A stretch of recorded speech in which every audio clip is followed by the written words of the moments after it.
I just want to say Hotep, Henu to SABA. You definitely changed my life in so many ways, and I'm thankful. Since our first 101, my whole circle, I just did a whole circle of my whole life. I just feel so different now. My dejed been hurting me, so right now I'm doing good. I'm doing better. Yeah, so I just want to say, with the hyperhidrosis thing, all I got to say is no sweat.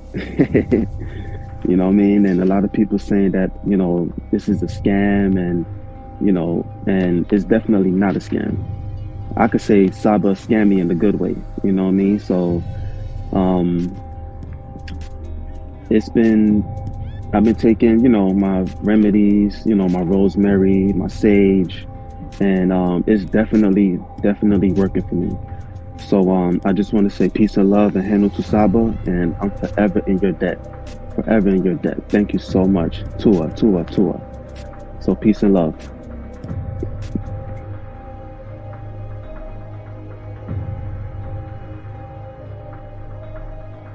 Yeah, we'll have to go through the details. Yeah, man, I'm just amazed. Man. You're incredible, bro. You stand before us. Yo, the Tehuti, the real Tehuti. I truly believe that. Word. But look, I just want to say, listen, yo, Tehuti is a close brother of mine, excellent scholar. You know, y'all better watch out, because he's gonna be straight chopping some heads off. Man, you got props from a Hebrew, bro. The oldest known spiritual book to speak on the afterlife. Get that Palo Santos burning. Start burning that Palo Santos and that sage together. You can mix them together in the bowl. They gonna need some frankincense oil in there. Oh my goodness. What's going on? What the blood seed, Lord? Brought out the holy tablet. Oh man. It's on. The Per M Haru.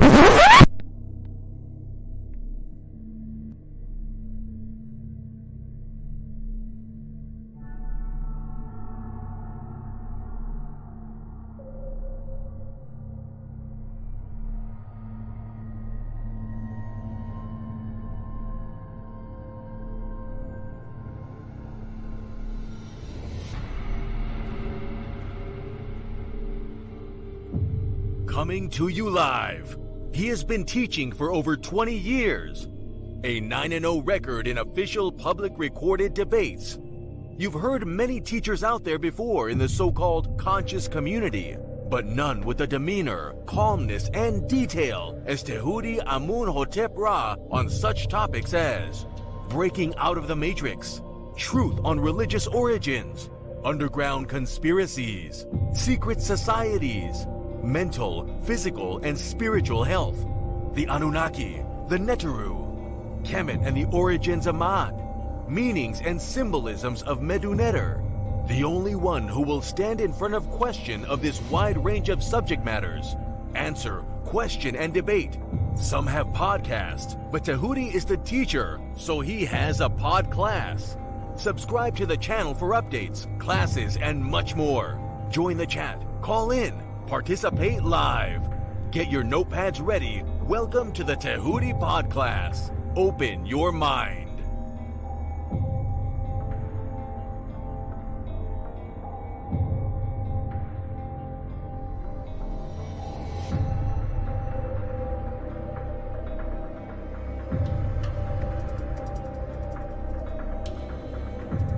He has been teaching for over 20 years.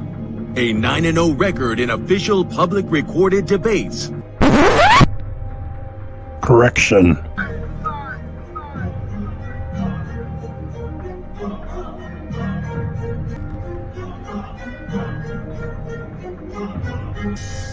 All right, man. You already know what it is. That's the anthem for the debate music. Y'all already know. We got our brother Tehuti in the building, and he is going up against a heavy hitter, you know, who have been featured on this platform for a while now, Vocab Malone. I don't think Vocab, I hope Vocab put in his homework. I hope he knows a little bit about Tehuti and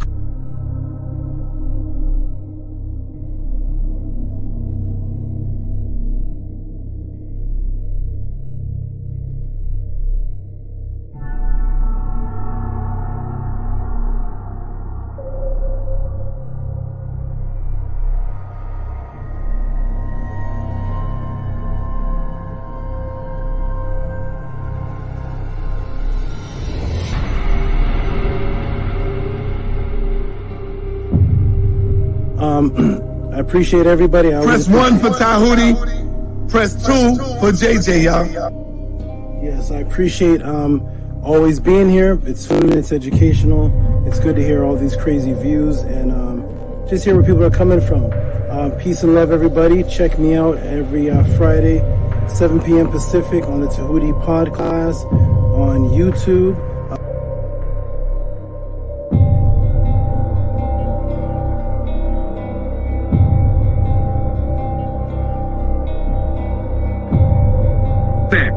That's your words? Brother, Stand on it. that's not the topic of the debate, JJ. That was not the I'm topic. talking about the whole word, I'm talking about the whole misinformation. I don't give a damn about the topic of the debate. No, if you look at the community wall, I mean, damn, Tehuti is like dusting you on that shit. He killing you, Jay. And this is why you upset.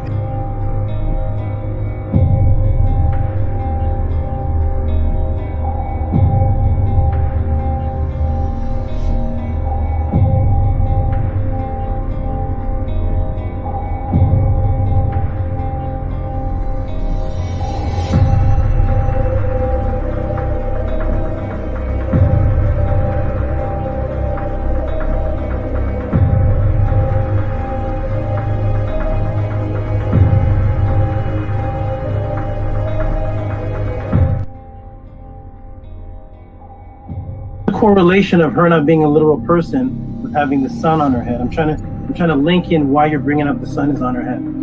I'd love to know how you think that a literal person could exist with the sun on their head.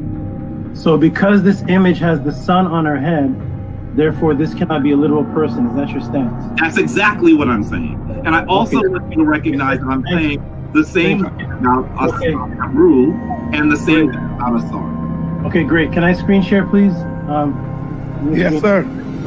So the brother Jabari. Remove Jabari. Sorry. Okay. The brother Jabari stance is that because this image has a woman with her son on her head, her stance is that that makes this woman not real. When I asked him if that was his stance, he said yes. I'm going to screen share, please.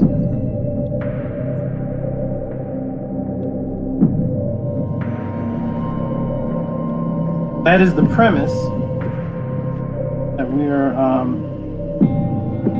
using.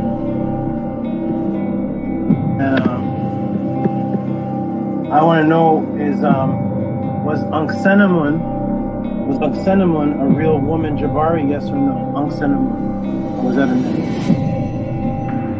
Are you referring to Anksenamun, the wife of Tutankhamun? Yes. Was that a mythological netter, or was that a real person? She was a real person. Everybody see my screen? Yes. Everybody see Anksenamun with the same sun on her head and the same two horns on her head that the statue of Upset has? Everybody, can you see that sun in her? Yes, we see it. Okay, this woman is Anksenamun. She has the sun on her head, the exact same sun on her head, and she has the horns on her head that Offset had on her head. And I made sure I asked Jabari clearly, what is the purpose of bringing up the sun? Is it because this woman has the sun on her head? Does that make this woman a myth or untrue? And he said that is his stance. Well, here we have a real person that the brother Jabari just acknowledged as a real person with the exact same symbol on her head, and nobody's going to ask what's the temperature of the sun. So we need to erase. So wait. Let me see. I got to finish though. I got to finish. Go ahead. We need to remove, Jabari. You need to remove the statement that you made, the premise that because you said because, and you agreed that because this woman has a sun on her head, then that makes her unreal. When Anksenamun is a real woman, and can everybody see the sun on her head? That's a real woman. So yes, real women are depicted with images of symbolic suns on their head. Can I ask you a question, dear brother? But as soon as you acknowledge, my good brother, as soon as you acknowledge that having a sun on your head does not make you unreal. And you answered and you agreed with your stance. I think you're not my question. You are not answering my question. You are not, and I know you are. That's because you have a smirk on your face, because you know you're not answering the question. And this is a simple question. In fact, you asked me when we started to go back to the question. I don't know to watch the videotape of being beaten, but let me show you the videotape again.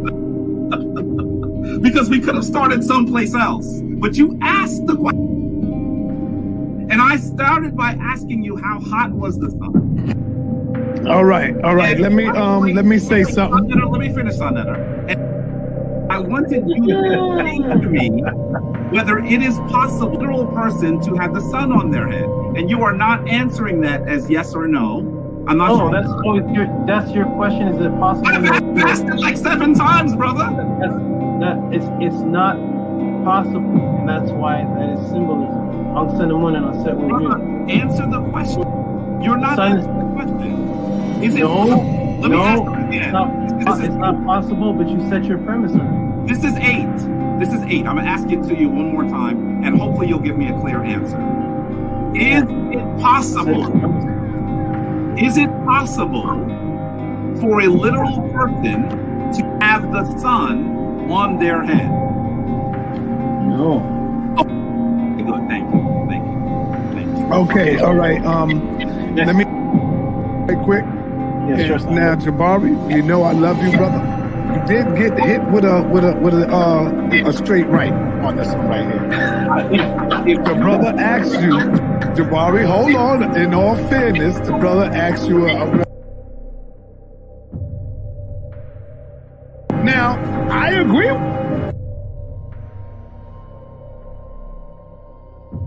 But because of the answer to you when he asked you the question, you definitely said the woman have a sun on her head, she can't be real. Brother then showed you a sun on the head of another who you did say was real. That's all it is. Hey, Jabari, Floyd Mayweather, the best of them gets hit with a jab, brother. That don't mean nothing. Come back and show the brothers and sisters out there why you are the Floyd Mayweather of the House of Consciousness. That's it, brother. It ain't nothing. This is the reason why you have to. All right. Hey, peace and Black Power family. Welcome to another Sonetta TV House of Consciousness, but y'all already know what it is. The brother making his way back to the House of Consciousness. He is now official House of Consciousness member. Welcome to the party, brother Tehuti. He made his official step through the door a few days ago, taking on the Floyd Mayweather of consciousness, brother Jabari. Most people in the got brother Tehuti winning. Now, hey, majority rule. I can't be biased. I got to go with the majority, okay? Because I'm not the referee. So, don't get mad at me, brother Jabari.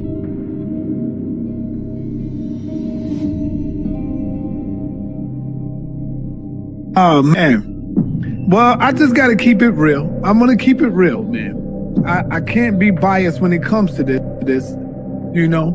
I got to show love to everybody because I'm bringing on the people on the platform. I got to keep it real. Check, right or wrong. So as it stands now, I'll have to go ahead and give the win to brother Tehuti. Now I know a lot of y'all might get mad, but I'm going with the majority rules. It's the people who is making the call. Don't get mad at me, Jabari. You know I love you. You know I love you, Dr. Anika. But I got the W to brother Tehuti. Now, you got the majority. And there's a lot of people that I read the comments. They say, yo, I love you, Jabari. You know I fuck with you, Jabari. But I got to give it to Tehuti. I'm reading these comments. I'm like, God damn. You know me. I'm going with my man Floyd Mayweather all the way. But I got to be fair, and I got to keep it a buck.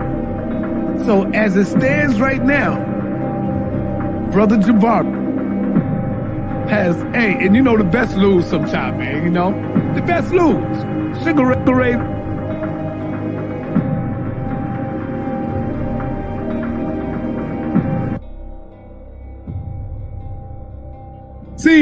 when you look at Floyd Mayweather,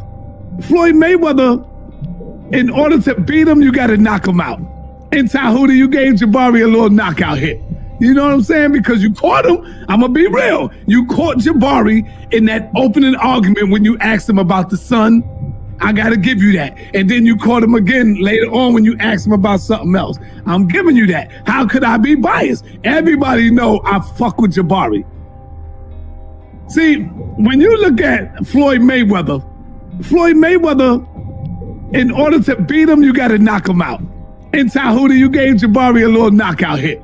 You know what I'm saying? Because you caught him. I'm going to be real. You caught Jabari in that opening argument when you asked him about the sun.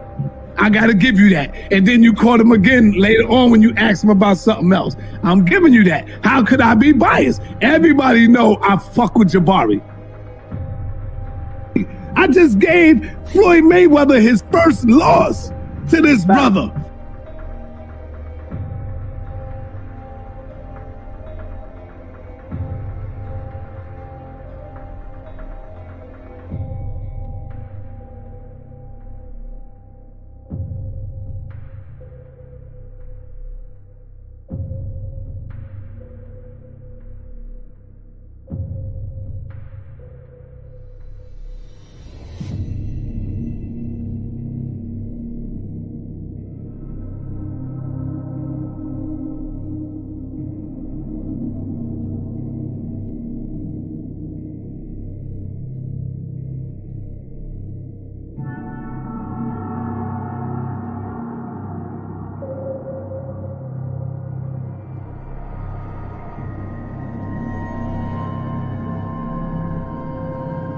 To be very clear, I have never had an official beat with anyone.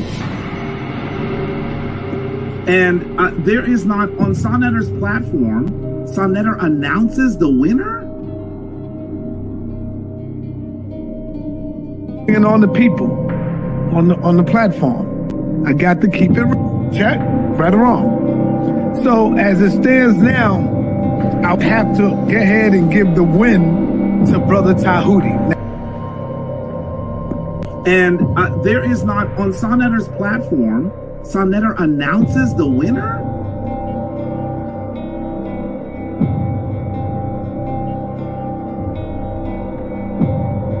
We got Zion the Lion, and of course, we got Tehuti making his debut, coming in the ring with Brother Jabari. It wasn't, I'm not gonna say a TKO. I'll just say a little jabby jab. He won by a couple of jabs, you know. He took some jabs, you know. And now, well, we got the rematch coming with Brother Tehuti and Brother Jabari coming back this Wednesday, 9:30 p.m. And I know Jabari is not going to take him lightly on this one.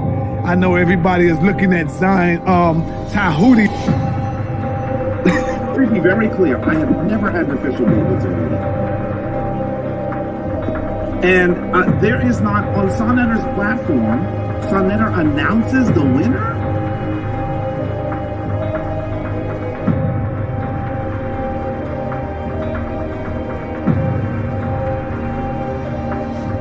Damn. We have Tehuti and Brother Jabari is coming back. Brother Jabari will be back for a rematch coming Wednesday night. I think Jabari was a little unprepared, got caught sleeping with the brother.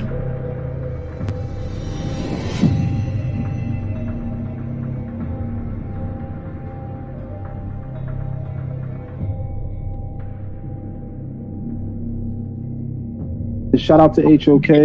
I definitely think it was an upset. I said Jabari did a good job. I just don't think that he won. I said Brother Jabari did a good job, but I just simply don't think that he won. As I told the brother earlier this afternoon, the brother Tehuti, I told him that I believe that he could have secured that W over Jabari a little better. And there is not, on Sonetter's platform, Sonetter announces the winner?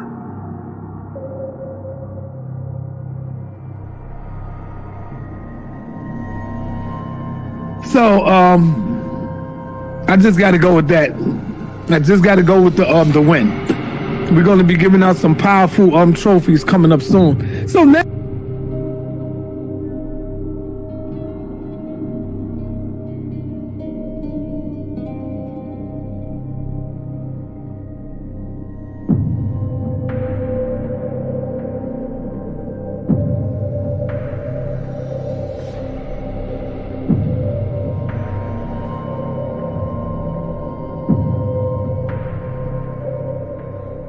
So I just got to go with that. I just got to go with the win. We're going to be giving out some powerful trophies coming up soon. So now Zion Lex is coming out. Tehuti is making his way. He's jumping out, going straight to the top right now. Brother Shaka gave me a call the other day. Yesterday, matter of fact, Sunday. Brother Shaka Upmost gave me a call on Sunday. And said straight up, Sarnetta, yo, Sar, I think Jabari jumped out the window and he wasn't prepared for the brother's questions. Now, this is Shaka Upmost. And there is not, on Sarnetta's platform, Sarnetta announces the winner?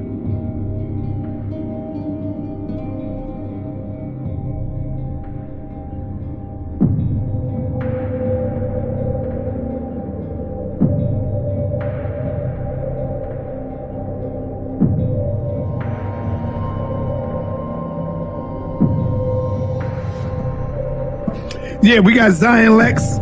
We got Zion Lex tonight going up against Tehuti. Could this be 2 for 2 for Tehuti? That remains to be seen.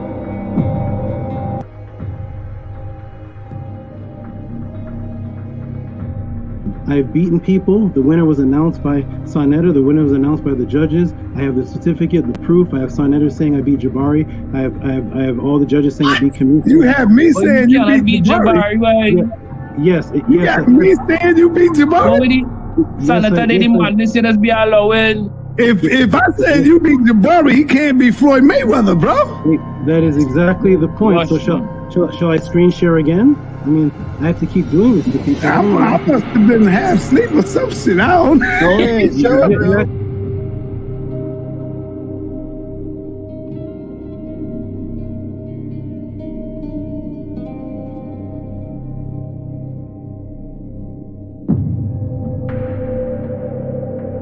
If I said you beat Jabari, he can't be Floyd Mayweather, bro. That is exactly the point. So shall I screen share again? I mean, I have to keep doing this to people.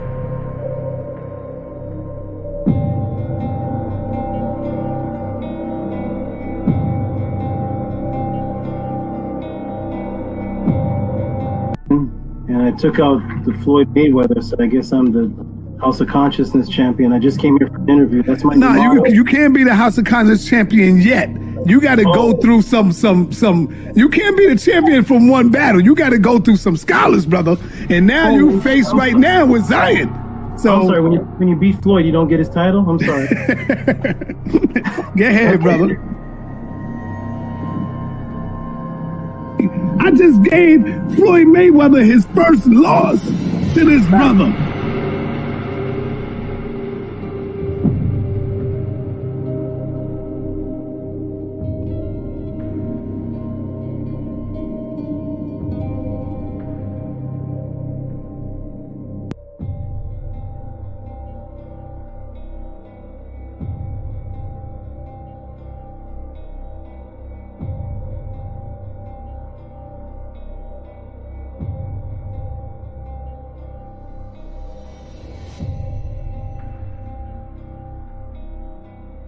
Let me ask you something. Where did you hear me make this claim? What event took place where you heard me making this claim?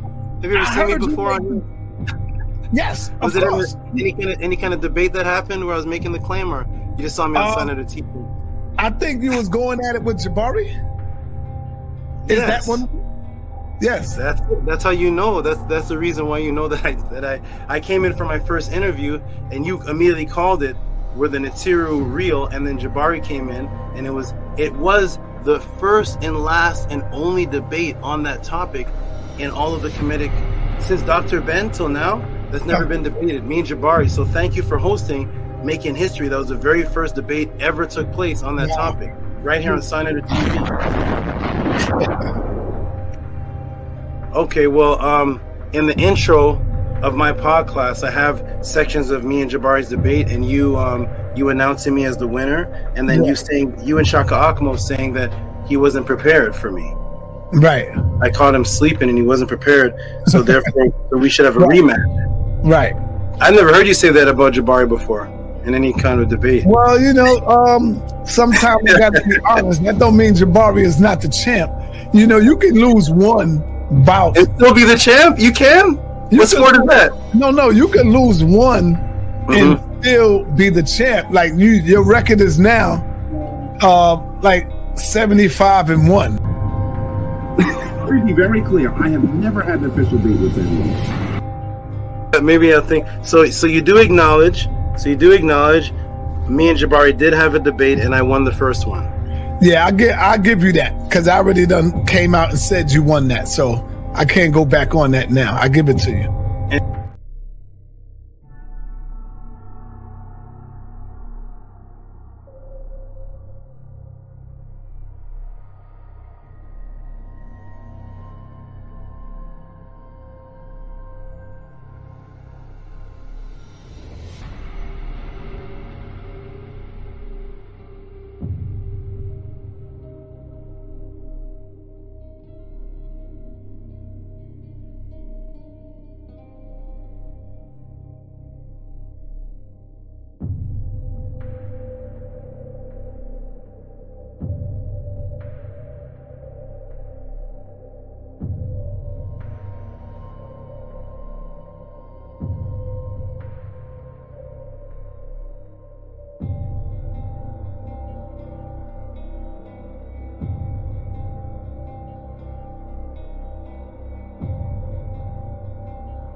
I discovered Tehuti on Sanetta TV.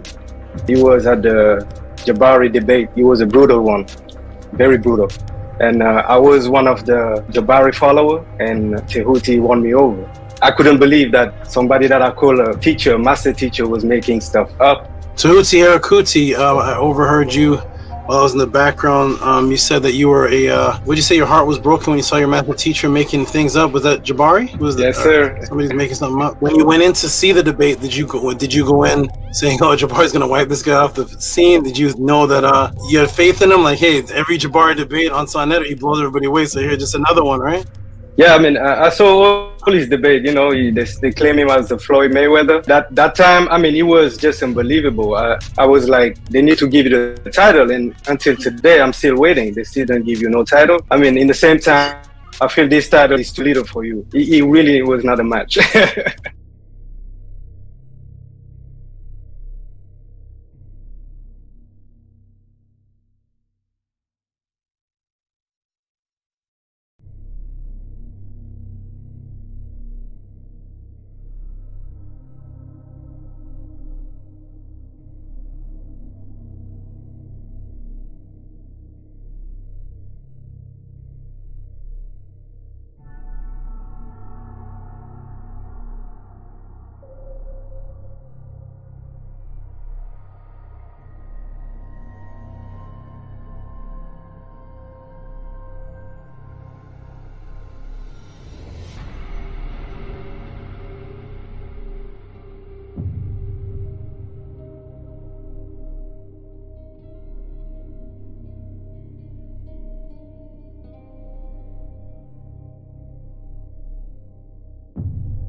Check, check. Can I be heard? Press 9 if you can hear me. Let me fix this automated thing.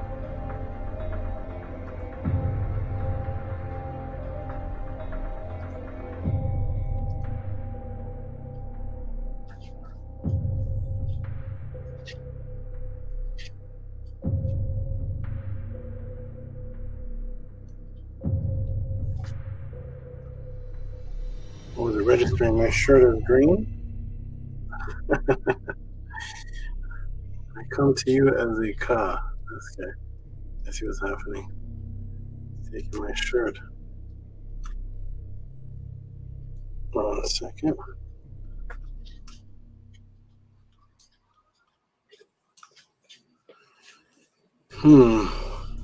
Let me see here.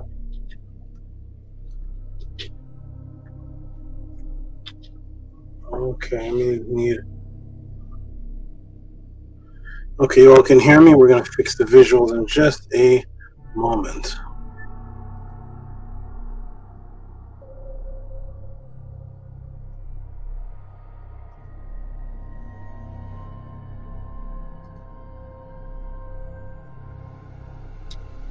That is very interesting. We're just doing that.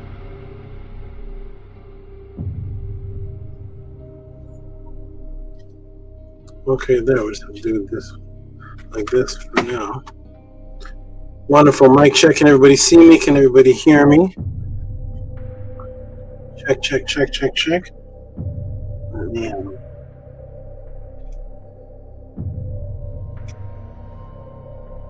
A little bit better. Okay, excellent. Let me check the chat to see if I can be heard and seen. This was a little audio issue. We got H pressing a 9, Oxford pressing a 9, Robert Williams pressing a 9, Hush Nation pressing a 9, NAPDAPRO pressing a 9. Wonderful. Welcome, everybody. We're here. It's another event. Are you ready? Start off with the proper frequencies. And let me get this here. I'm order flood here. Let me see who's here in the room here.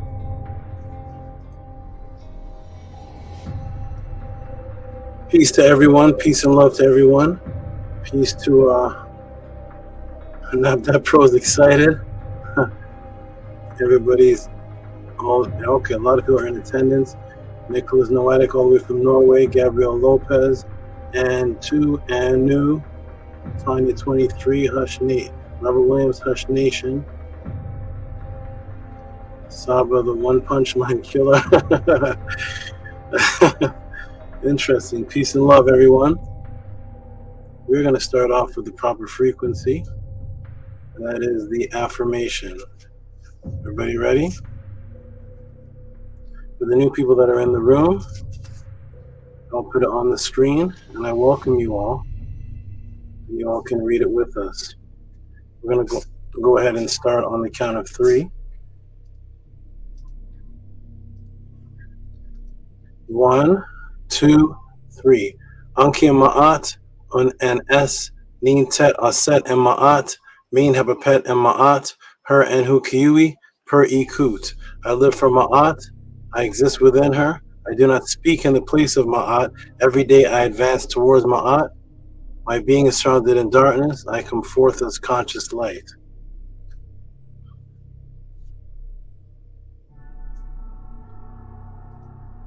Peace and love, everyone. Welcome to the Tehuti Podclass.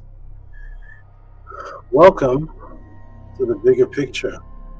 Welcome, everyone, to the Tehuti Podclass. And, of course, welcome to the House of ATTON, the ancient Tehutian teachings of the Nichiru.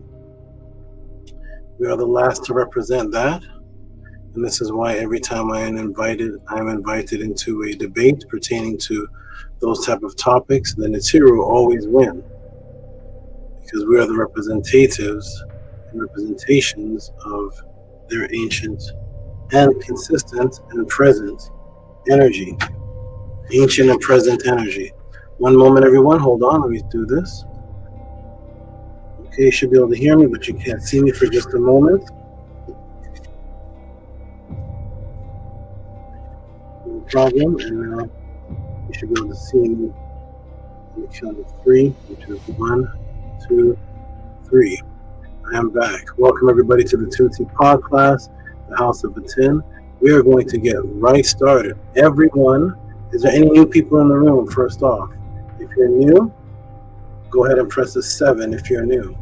If not, we're going to get right started. I've been so extremely busy that the podcast has been starting at 4. It's been action-packed, jam-packed, so many things going on. Naming ceremonies are in full effect. The beginning processes are in full effect.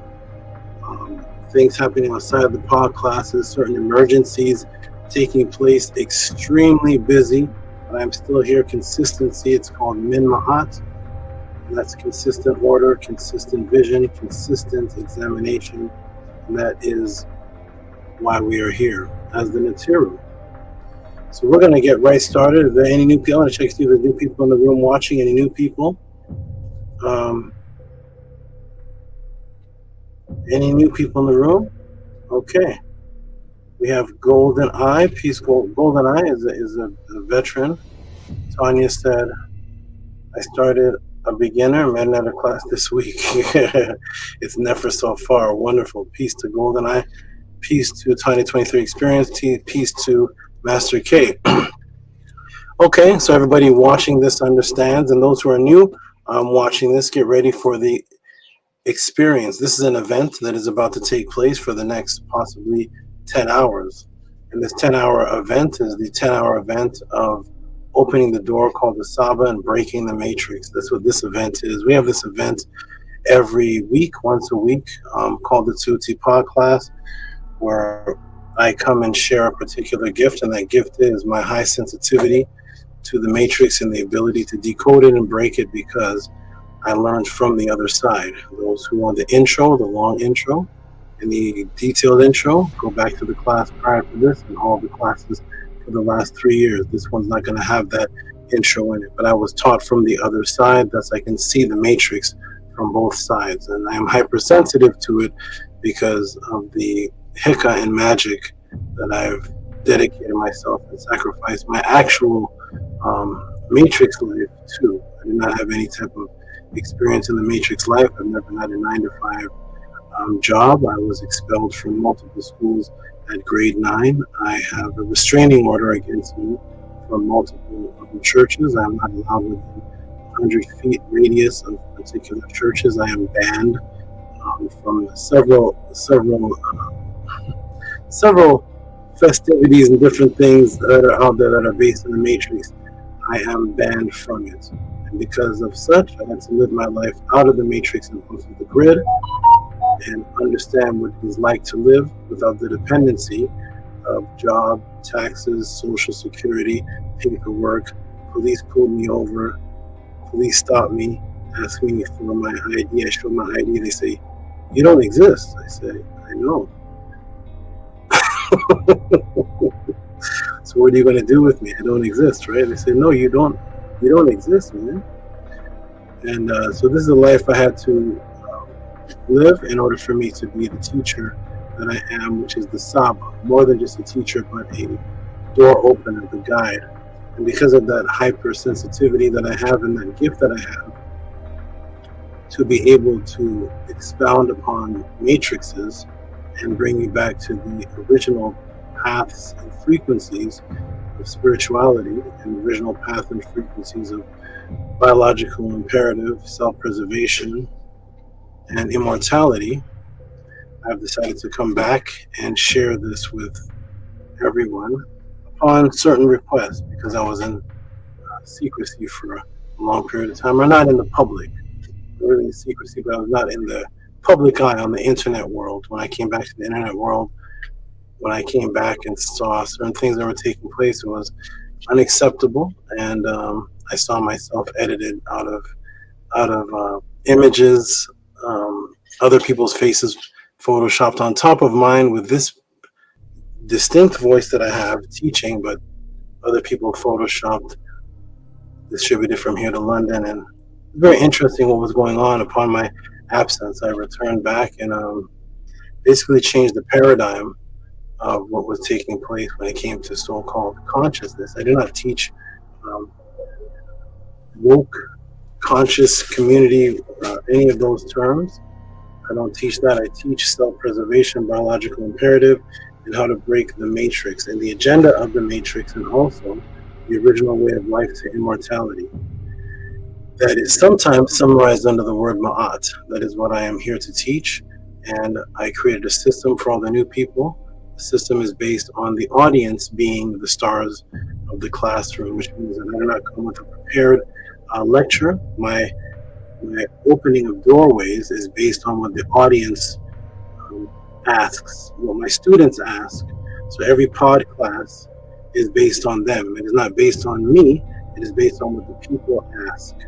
And that is the most unique experience that is taking place on really in the world, because there is no other platform where the entire platform is based strictly on questions that the audience sends in, the student sends in, and there is 1 to 2 hour ebook answers, visual answers, with experimentations, live experimentations, mental experimentations, health cures, all type of things that are changing the world. This has never been done on YouTube or really anywhere before. So with this, people may be saying, what kind of questions can you send in? This is a reciprocity system that is taking place, which means that, let me put the banner at the bottom, which means that if you crave donuts, you have bought donuts.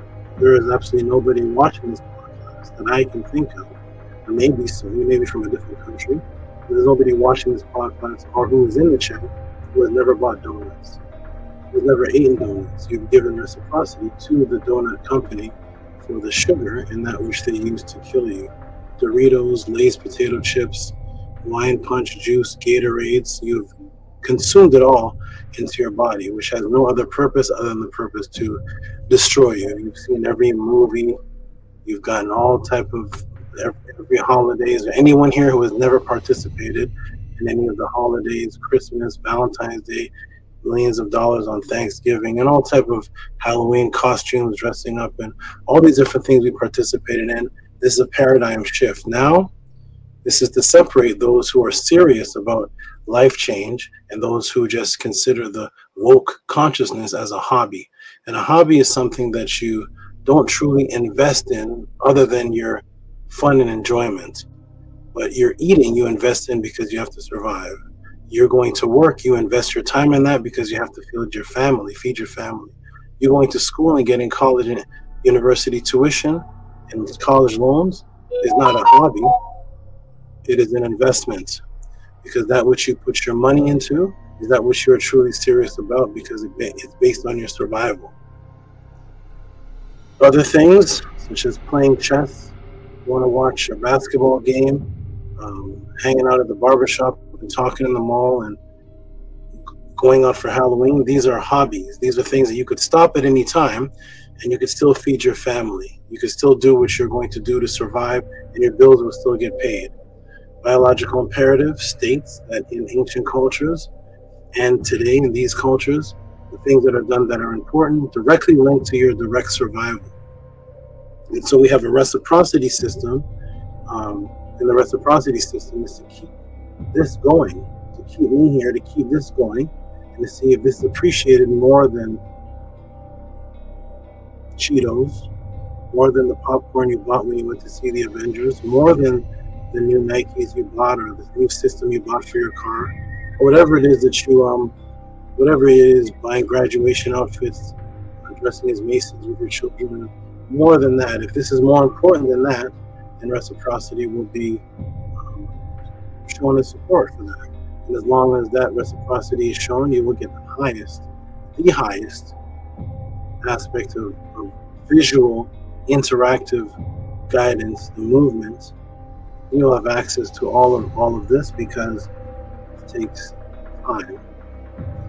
And if a person that makes McDonald's French fries, who's frying up all type of cholesterol imbalanced foods for you that is killing you, can go to work, and if he's asked for overtime or she's asked for overtime, the person says, I need time and a half.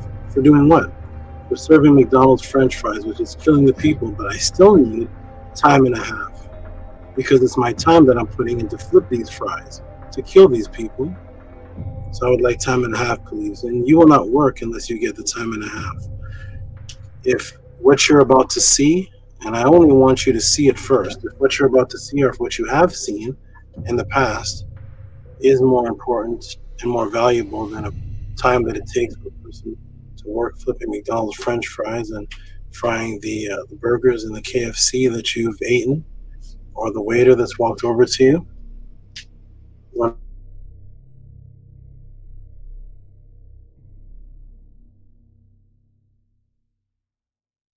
One moment, everybody, hold on, please. One moment.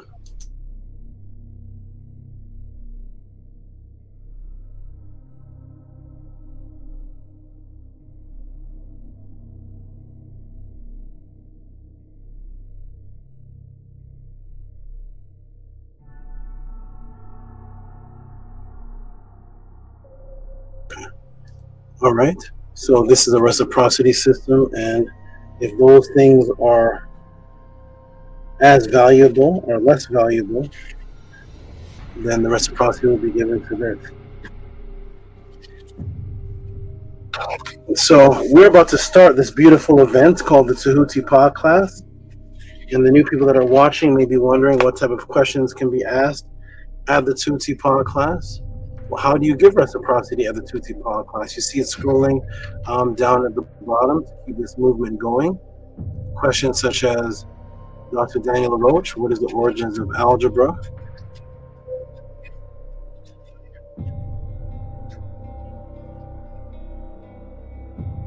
Johan Biladu, look at the variety, look how it jumps.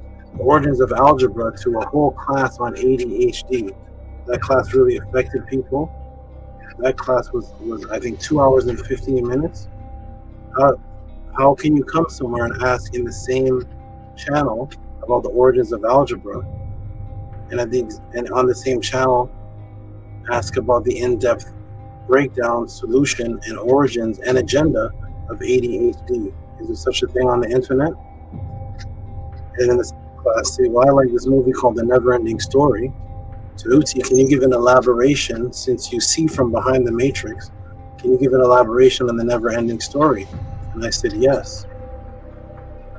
And never watched the movie once, and gave an hour and 45 minute or hour and 50-minute class of explosive elaboration on The Never-Ending Story. And to this day, I have never seen that movie.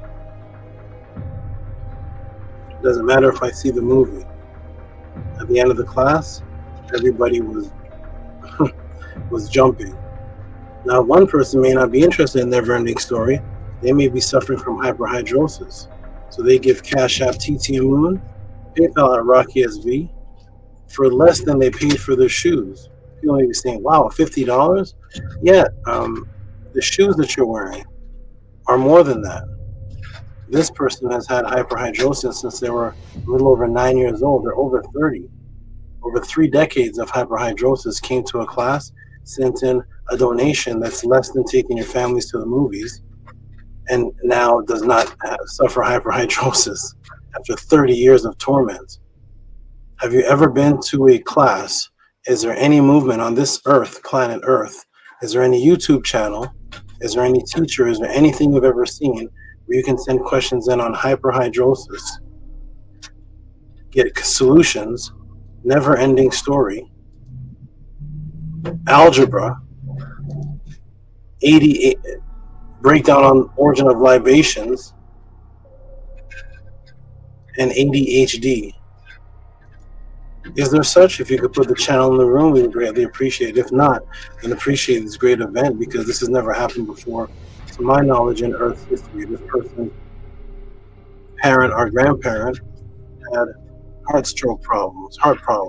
Started off asking a question about the Orion star constellation, scratched it out, and said the question on therapeutic approaches recovering from heart stroke, and the ancestral origins, how they dealt with it.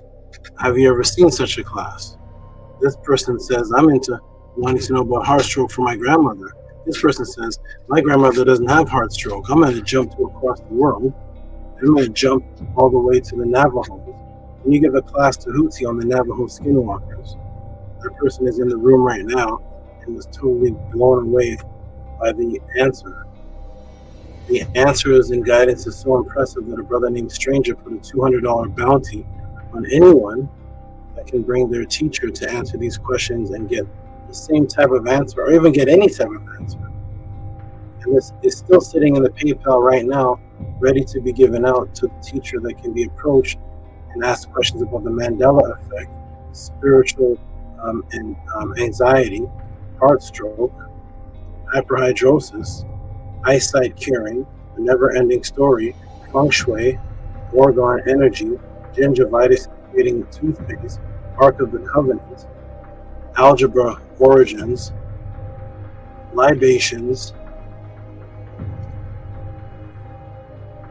the Nehesi, the triangulation of Ma'at, light portals, the Council of Nicaea, Pentagon meetings, and out-of-body experiences leading to this individual right here having now continuous experiences where he can contact his mother comes to visit him who has passed, and his other family members. Have you ever seen such a thing? If so, put the channel in the room. We will allow it and let us know if there's such a thing. If not, appreciate this more than the popcorn. Appreciate this more than the Halloween, the Nike shoes, the extra butter you bought in the cabinets, the Cheerios, which is killing the children, the Gatorade, which you think is quenching your thirst, it's quenching your life, and all those things that we've invested and given reciprocity to. With that understood, I'm going to invite the team in the room for a couple of moments, and we're going to get right into the answer. We have to start right now and show these people, these new people that are watching, and the people that have sent in questions, what's about to happen today. Because some people have never seen this before. So I'm going to put the link in the room in a moment, and then the team can jump in. And the reason why, you may say, Tehuti, what type of accent is that you have? Why do you speak like that? How come you don't reach those high pitches? Like, you know what I'm saying? Like, you ain't know nothing about what I'm talking. You better calm down, man. If you don't hear me talking, you don't know who you're messing with. You're barking up the wrong tree, man. Oh, but man, you about to get a spanking tonight. If you don't hear me talking like that, it's because I didn't spend time around people that spoke like that. I spent time around these. This is Osset.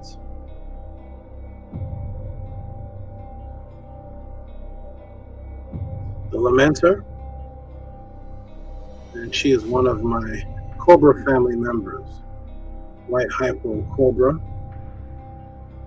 And she is Osset the Lamenter.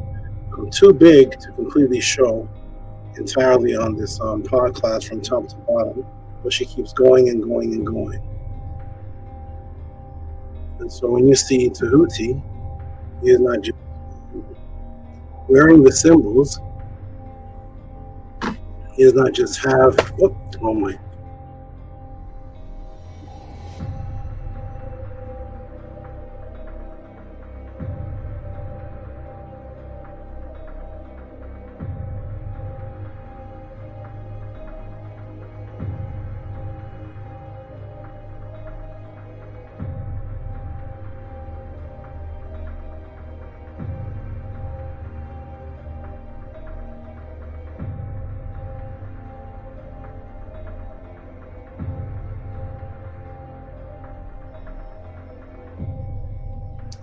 Are we in here?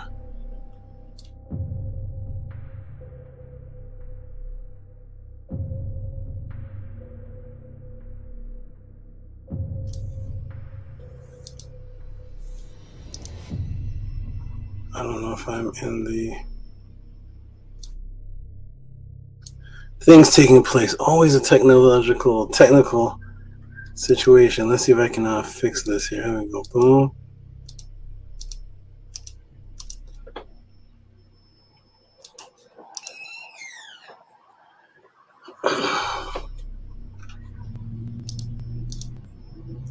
I'm right here. Press a 9 if you can see me and hear me. This is always. This is what happens. I'm used to teaching in person. So press a 9 if you can hear me, please. Okay.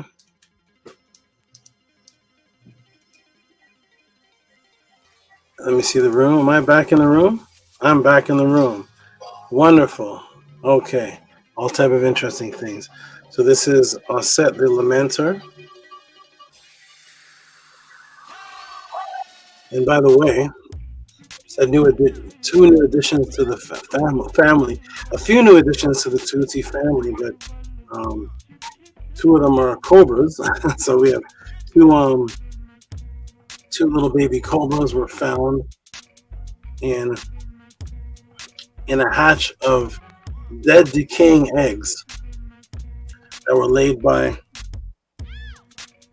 one of her sisters, her sister wives, as they call them. And she has a genetic issue, so when she lays eggs, they don't come out well. They were dilapidated, they were dehydrated, sunken in. A lot of them were crispy like potato chips. And I put them away anyways, let them sit there for a couple of months just in hope. And they were looking really bad. Flies, insects, and all type of parasites were starting to go on them. And it wasn't looking good. So a couple of days ago, I went to throw them out a few days ago.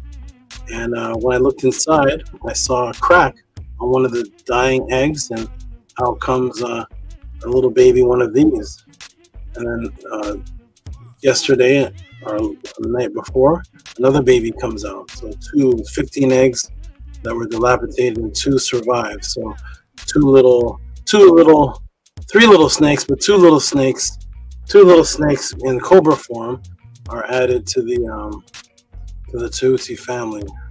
We're constantly having babies over here in the snake world. So because I've been around these individuals, these beings for my life, that is why you don't really hear me speak like the other people you may see on YouTube. Now I can put the link in the room, hopefully, and you all can jump right in. I see AMUN is in the room somewhere. I see the screen is just scrolling up, so names are disappearing. I see, I did see AMUN's name. The name that I really like.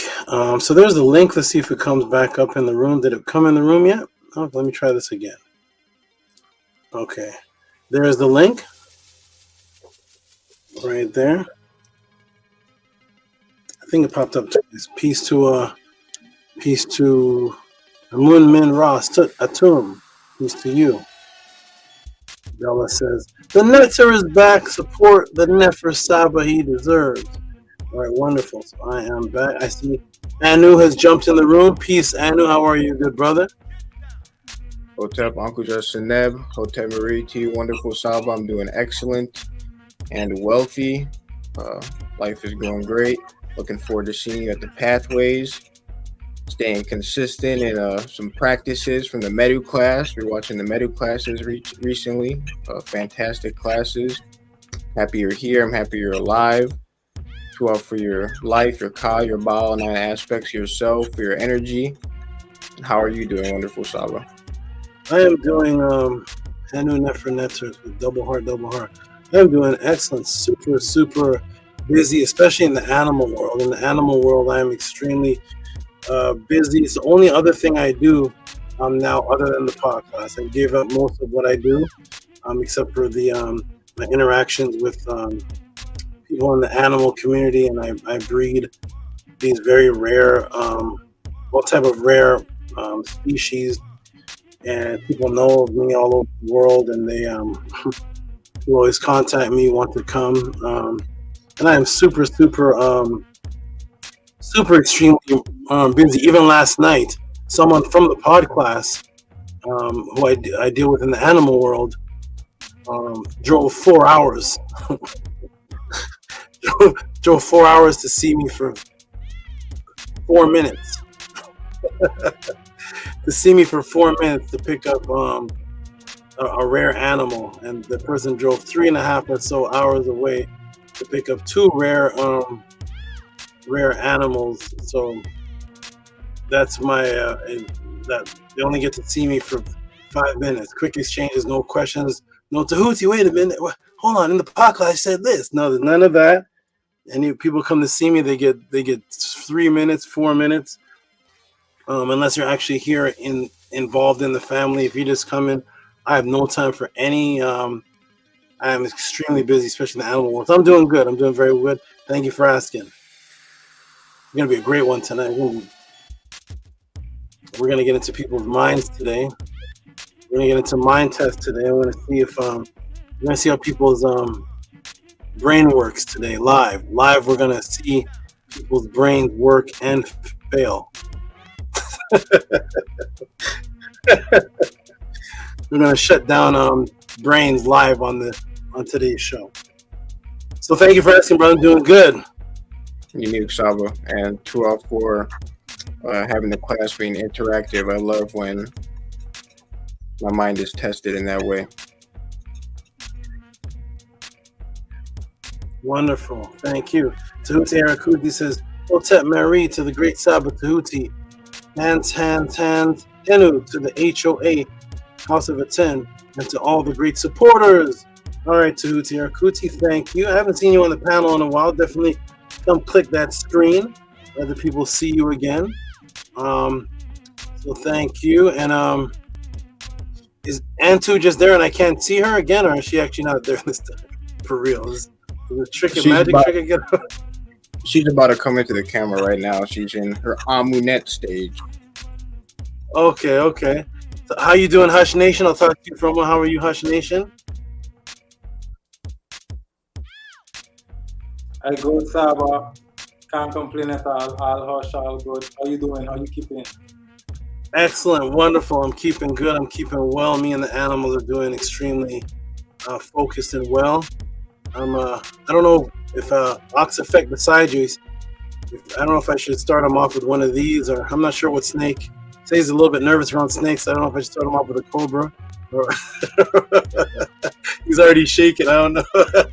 But I'm doing well, my good brother. I'm doing. What do you think? I hear shaking. So if you hear dancing with those snakes, I know you definitely good. So I feel good once I see you there dancing with the snakes, even though I hear shaking on this end.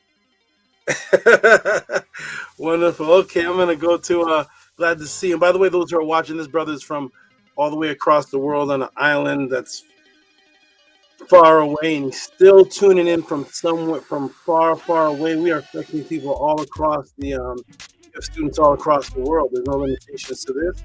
So shout out to you, Hutch Nation. And peace, Ox Effect. How are you, good brother? What's up, Saba? I'm doing wonderful. I'm doing great. I'm glad to be here. Happy for another podcast to come and gain some more knowledge from you. I don't know if I can start with the cobra. I'll start with one of those little baby garden snakes or corn snakes first. Let me get used to it first. So yeah, I can't do a cobra right now. What kind of snake you get? I had a dream about this. What kind of snake you said you're gonna start with? I'll start with like a corn snake or a garden snake, or a gardener snake. I'm not sure. How do you? The second one you're saying. How do you spell that? The second one you're saying. You said a corn snake, and how do you spell the second one? How do you spell it? I said garden at first, but I think it's gardener. I'm not sure exactly. Okay. GARDER, I'm guessing. Okay. Yeah, I know what you're talking about. Everybody that I talk to always says a gardener snake. And I tell them, there's no such thing as a gardener snake, and everybody, no, the gardener snake, the most common thing. There's no such thing as a gardener snake. But I know exactly what you're talking about, though. And it's funny because those snakes, if you call the gardener snakes, are the most bitey. They're the most biting snakes ever. They'll bite you 5 times in 4 minutes. They're the most biting. They poop on you. They bite. They're the craziest. I start off catching those. So they're called garter snakes, and they love to bite. I used to show demonstrations with them I used to let them eat my finger in front of people. If you put your finger close to, they don't just bite, they bite and they keep going. They start to eat you, and you just pull your finger out. It's harmless though; it doesn't feel like anything, but they'll try to eat you, but they're harmless. But it's hilarious because those harmless snakes are the ones that bite you the most. I get bit more by harmless snakes. The snakes here that I have that can kill me have never even opened their mouth to me. But the gardener snakes will gnaw you down. But we'll start you off with that though if you want. I think you're on mute. Oh, do you have noise in the back? I'll get used to the bites. I mean, you gotta get used to it at first, right? Okay. Well, we'll see what we start you off with. And speaking of people that are starting off with snakes, N2 has arrived, and N2 and Anu are about to start off with their new family. They're getting a surprise snake. They don't even know what they're getting. They don't know what they don't know if they're getting a garter snake or a Malaysian mamba. They don't know what is about to come in the mail, what's about to happen, but they're going to open up the package and be highly surprised, and so they're getting snakes. How you doing, N2? What's up, wonderful SABA? I'm doing very well. I'm very happy. Everything's going very great and structured within our life, and I'm very happy to see you being healthy and alive and here again consistently every Saturday. I'm very appreciative of you too.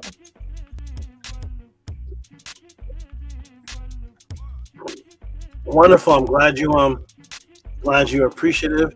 And this when the Podclass was supposed to start, is NAPDAPRO here? He should jump on. When the Podclass what's the class called today? Tehuti Podclass Gematria Positive. Was it in Kemet? Does religion fallacies do biological damage? Whoa, what type of class is this going to be?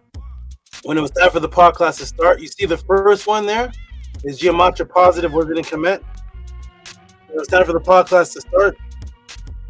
There's no answer. That wasn't done. That's how busy and crazy things are. There was no answer to that. So it's been very, very busy. I'm glad you appreciate it. And before I go, I'm going to take a break for just a moment to put her away. And always strange. It's so strange. Okay. Am I still on the screen? Yes, you are. I see what happened. NAPDAPRO, definitely click on the link, jump on. I think you're going to get your answer today. I think. Let me ask you guys a question before I step off for a moment. 727. I see you, King Lamore. 727, right? 727. Yes, sir. Yes, sir. Let me ask you all a question before I step off. When I come back, we're going to get right into these. Gematria. I knew. Is Gematria positive? Have you ever heard me? People bring up Gematria. Is it for your enlightenment? Is it for your rituals?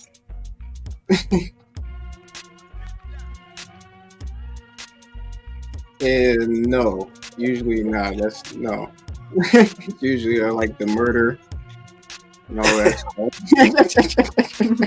You second that, and too, when you hear about Gematria and you've seen me teach it, I think I'm the first in the conscious community. They keep putting me in that to ever bring that to teach on that.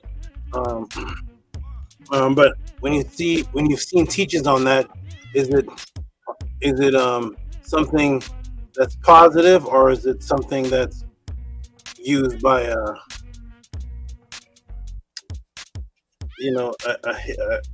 hidden group of people in power, subliminal? What would you say?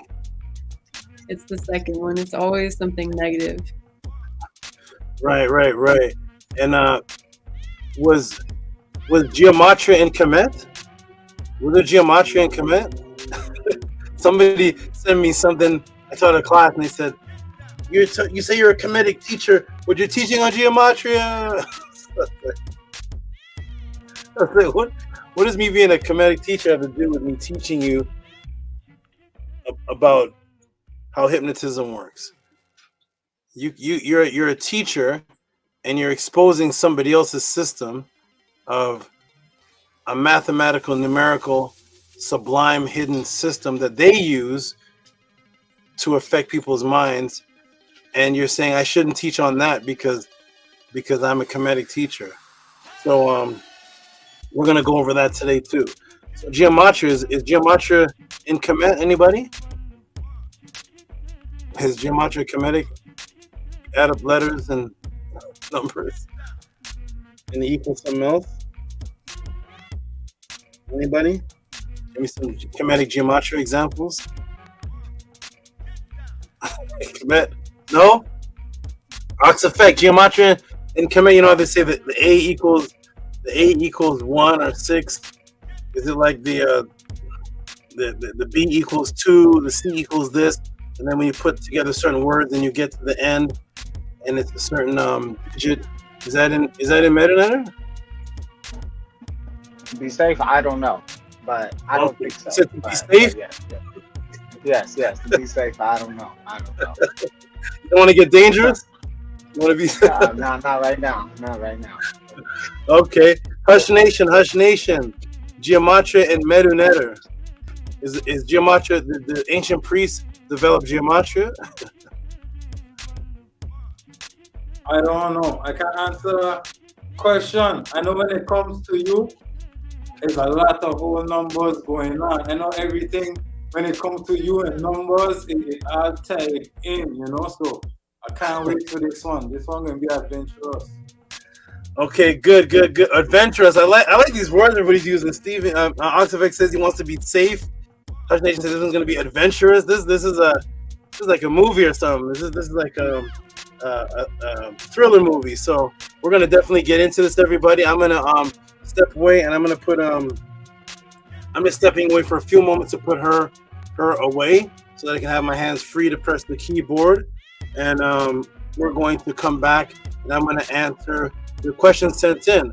For those who are watching, new people that are watching, the way that this system works is if you appreciate what you see, then you treat this as a waiter. But it should be more important to you than your waiter that you have tipped. I'm sure everybody in this room, either you, your friends or family, or a lady or a man, has tipped a waiter simply for bringing you food that he himself did not cook. The chef actually cooked.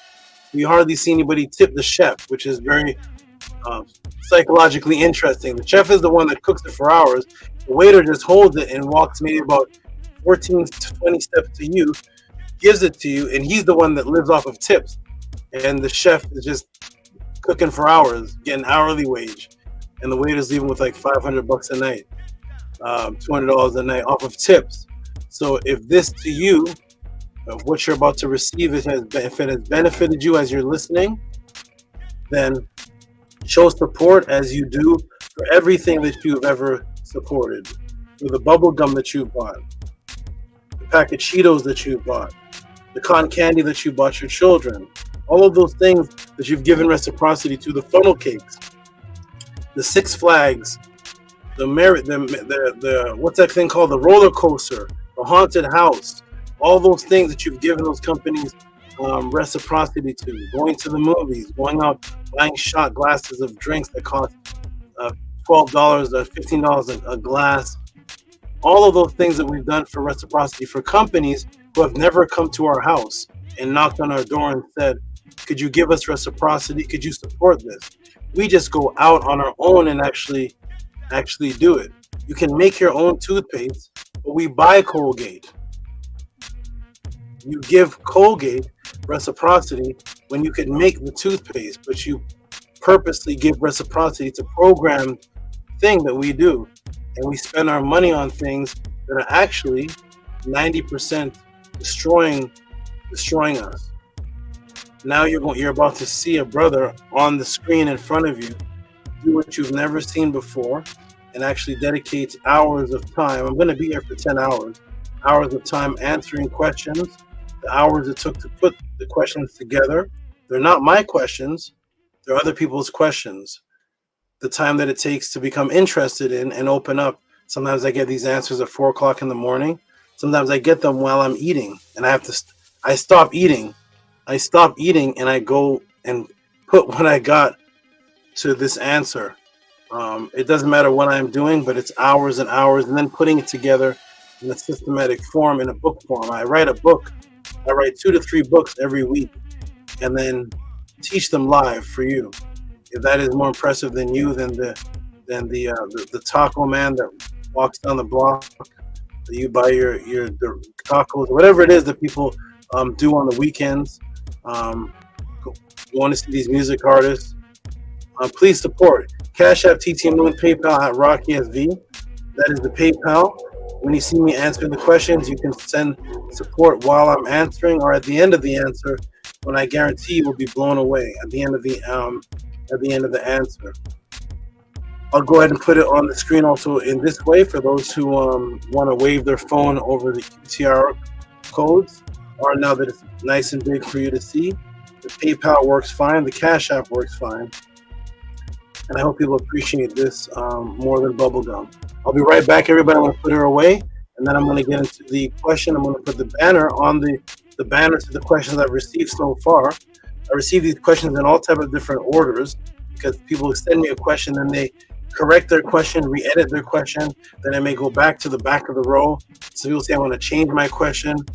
I give them in all type of different orders, and I have to answer them based on the time that I have of what I can estimate it will take to answer this particular question.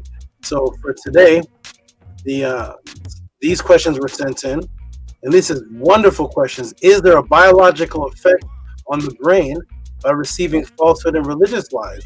By actually becoming religious and receiving the falsehood, does anything actually happen to your brain? Does anything actually happen to your anatomy? Is there a change in your brain? Is there a change in your anatomy when you receive falsehood as opposed to receiving truth? And this is a very, very interesting question because the body is designed to relegate and decipher things that you intake that are good and bad for you, right? Meaning that if you eat something that's bad for you, usually your body may have an allergic reaction or a sickness or an aching or a pain or a poison, which your T cells trying to fight to get it out. That's your biological body. Your body takes something in. Oh, this tastes bad. This is bad food. And then you say, ooh, my stomach. Your stomach is working to get it out of you. Anybody here ever been vomited before? Your stomach has pushed something out of your body. Anybody here? That's your stomach.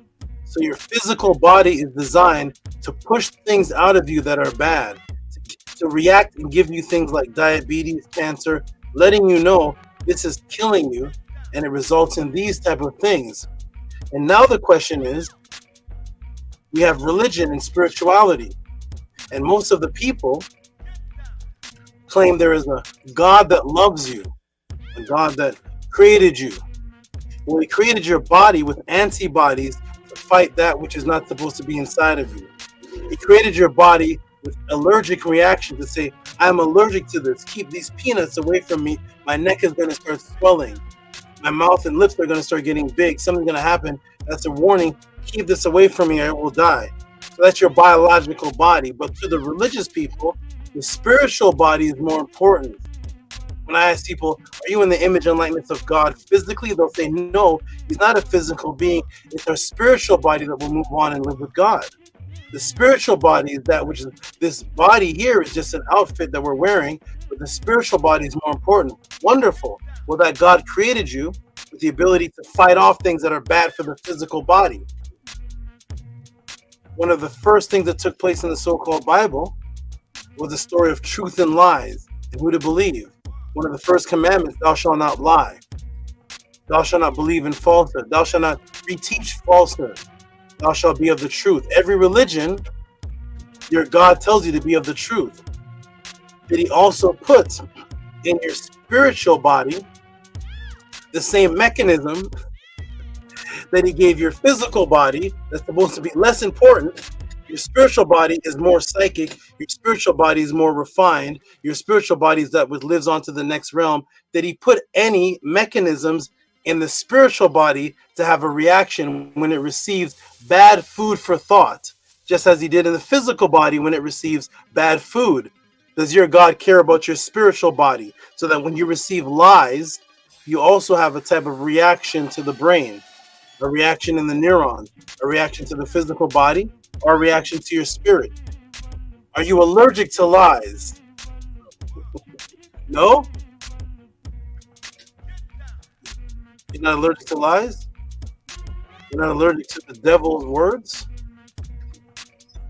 And that's what we're going to find out here at the Tehuti Podclass. I'll be back. Support. I'll be right back.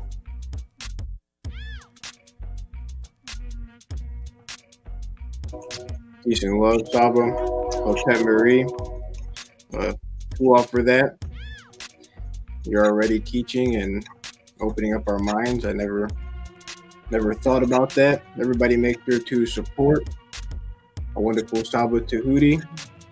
Personally, Saba Tehuti has changed my life and continues to change my life. He has made it so that way I'm able to function within this world. I love that every single time he opens up his mouth and speaks words of life to us. I love all the classes. I love all the MEDU classes, all the messages I have between him and I. I love it all.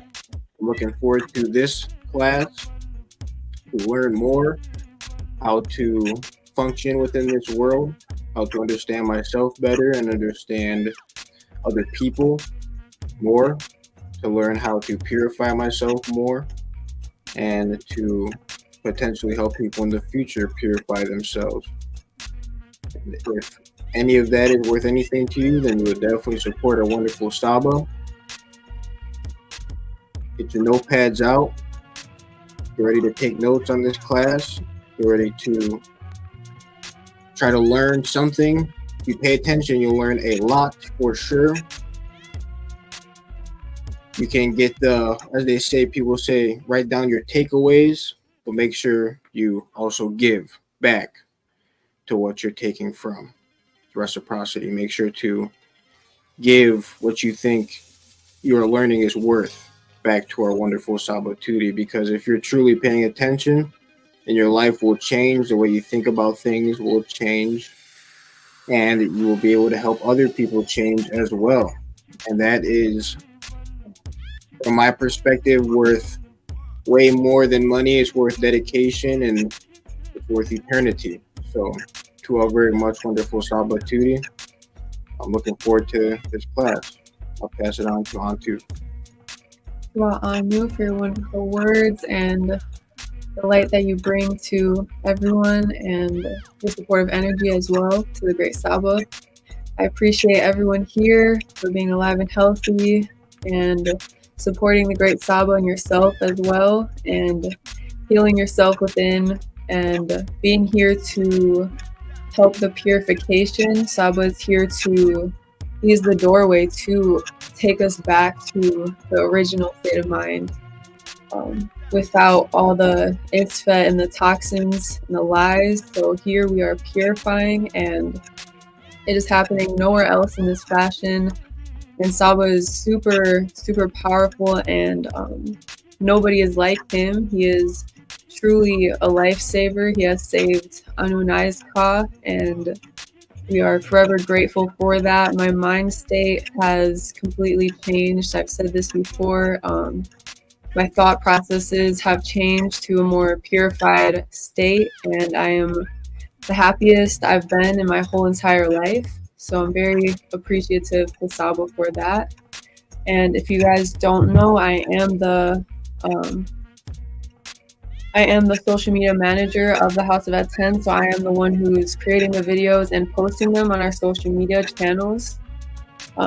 If you don't follow us, I highly suggest you do on Instagram, TikTok, and YouTube Shorts as well. So if you're not subscribed on YouTube yet, make sure to subscribe, and like and comment and do all that you can on all these social platforms, because it will help bring people to see this beautiful platform, this life-changing event every Saturday live, and help people get here just as you found it. So however you found it, please make sure to try and do your best everywhere possible to spread the word and help people support the great Saba and just be here and purify and do all that beautiful stuff that you can't do anywhere else. So yeah, tua very much to all of you for all of your workings and the things that you do when the computer shuts down, and the organization that takes place within your mind while watching the Great Tehuti Podclass. I appreciate all of you very much for your dedication and the work that you all do to learn and stay consistent as the ones on the panel, always being consistent, coming on here and supporting. Yes, so Tua, Hotep, and Mary to everyone.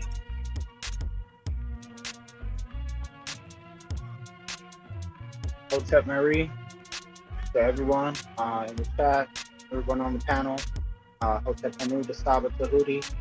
I'm grateful for SABA, what he's done for myself. I'm a better person since I've met SABA.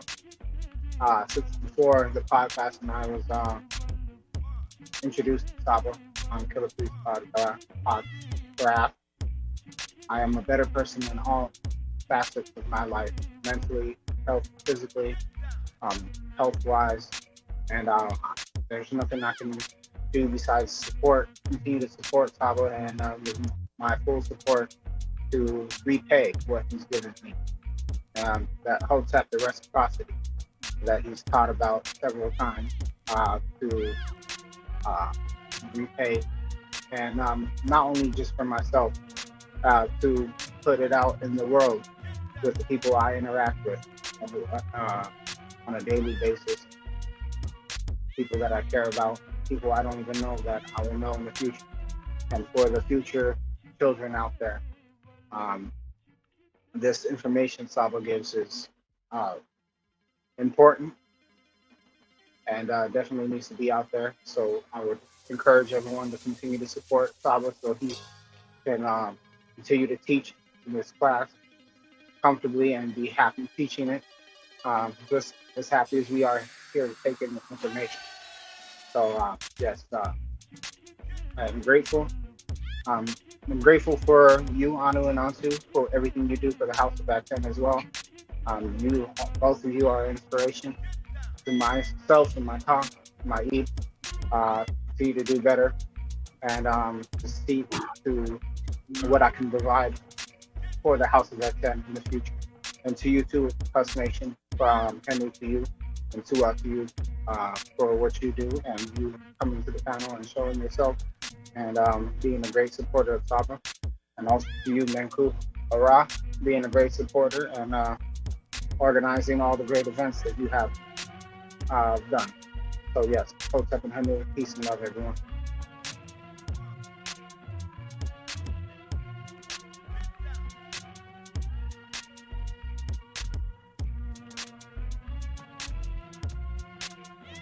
Hotep, peace, everyone. How y'all doing?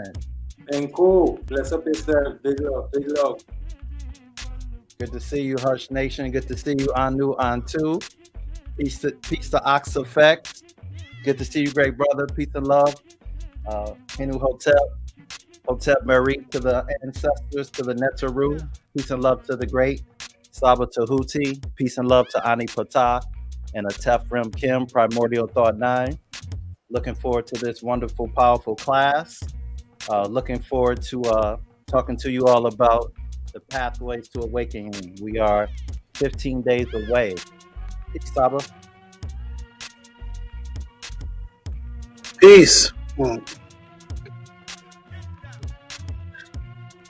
Peace. I'm testing out some lighting here.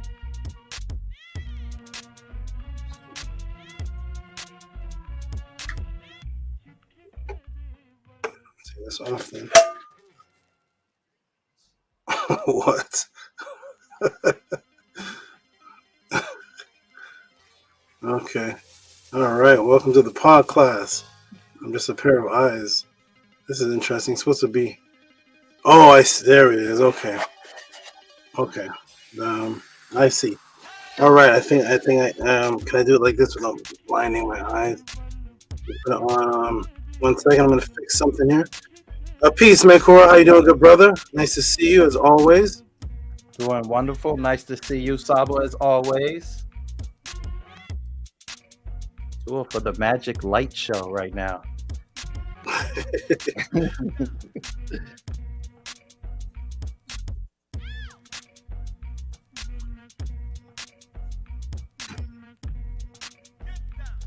Okay.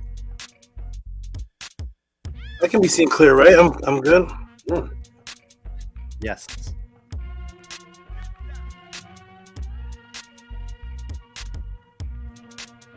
Oh, okay.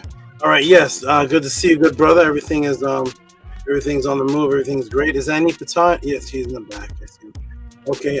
Yeah, everything is great. We're gonna get into these answers. Everybody, it's gonna be wonderful.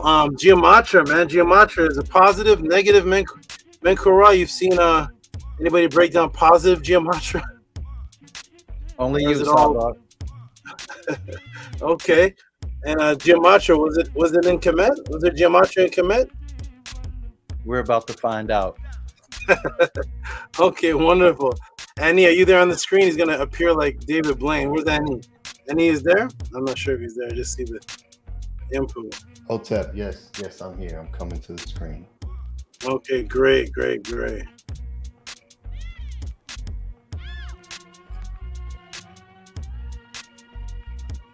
Okay, Hotep. Hotep, Annie. Look at the title of the of this class. I don't know, man. What's this class about? Gematria. Every time you hear Gematria, see Gematria, is it anything helpful? Is somebody saying, "Let me show you how to get your life better with the Gematria"? Is it that, or is it more hidden codes of someone using an agenda and hiding something in numbers? What have you seen in your life experience with Gematria? I've seen both. In most cases, it usually is attributed to some type of hidden negative agenda. But I have seen both. Okay, good. Okay, wonderful. And Gematria, have you seen anybody, when people show Gematria, do they show like MEDU netter? And they're breaking No. No. Is Gematria even a MEDU word? Is that even an ancient word? Gematria? What language is that? Anybody know? Do you know any? What is that? I think it's a Hebrew word, correct? Okay, yeah. Hebrew word. Okay, good. So we're going to get into it. This is going to be interesting. And here's a question before I get started. I'm going to start it right now, but Annie and Menkura, think on this. I don't know if you saw the what I was saying about the allergies. Were you guys listening when I was talking about allergies? No, I was coming on as you started to speak about it, so I didn't catch the whole thing. Okay, well, when you eat something bad and it's not good for you, does your body give any kind of reaction or fight? Yes. Yeah.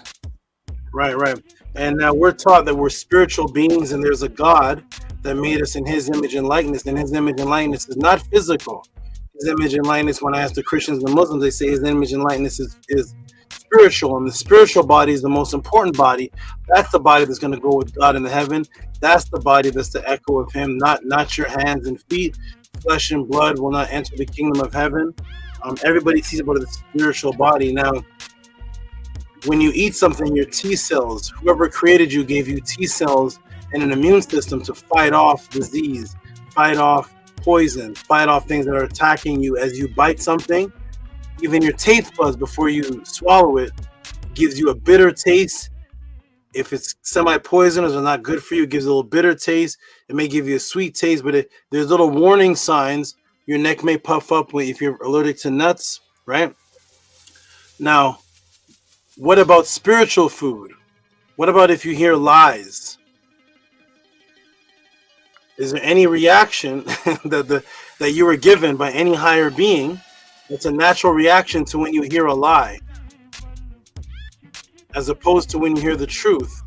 Because the lie is anti-spiritual food, right? The lie is opposite to Ma'at, it's opposite to God, it's a devil. The lie is not truth. The truth is that of spirituality, religion, God.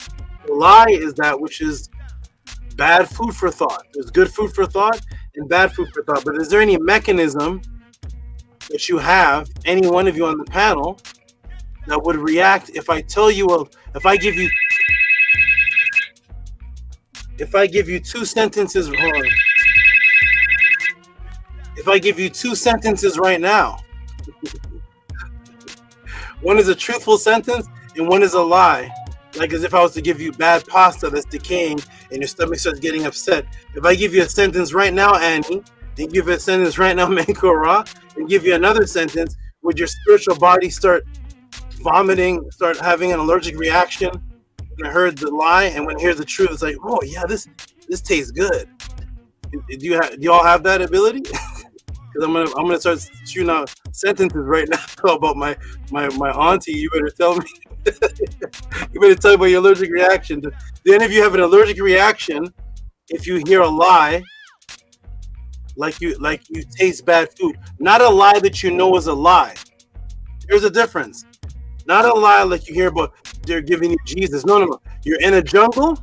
You've never seen this fruit before. There's a food before, and it's designed to go in you and tear your system apart and kill you. When you bite it, you feel the poison. You start swelling up. You feel that. You've never seen this fruit before.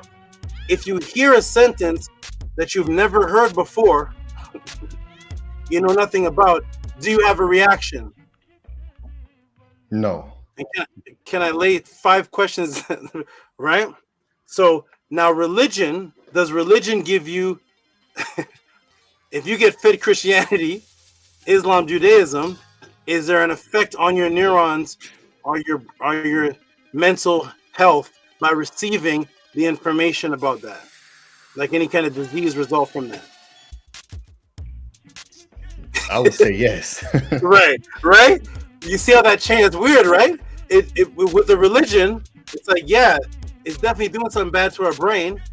But if somebody told you Johnny walked down the street and ate an apple, and he really ate a strawberry, what does that do to your brain? We're gonna find out the difference. We're gonna get into all of that. We're gonna see what's going on. Does religion and fallacies do biological damage to the brain? I think we're gonna do that one first. Who asked that question?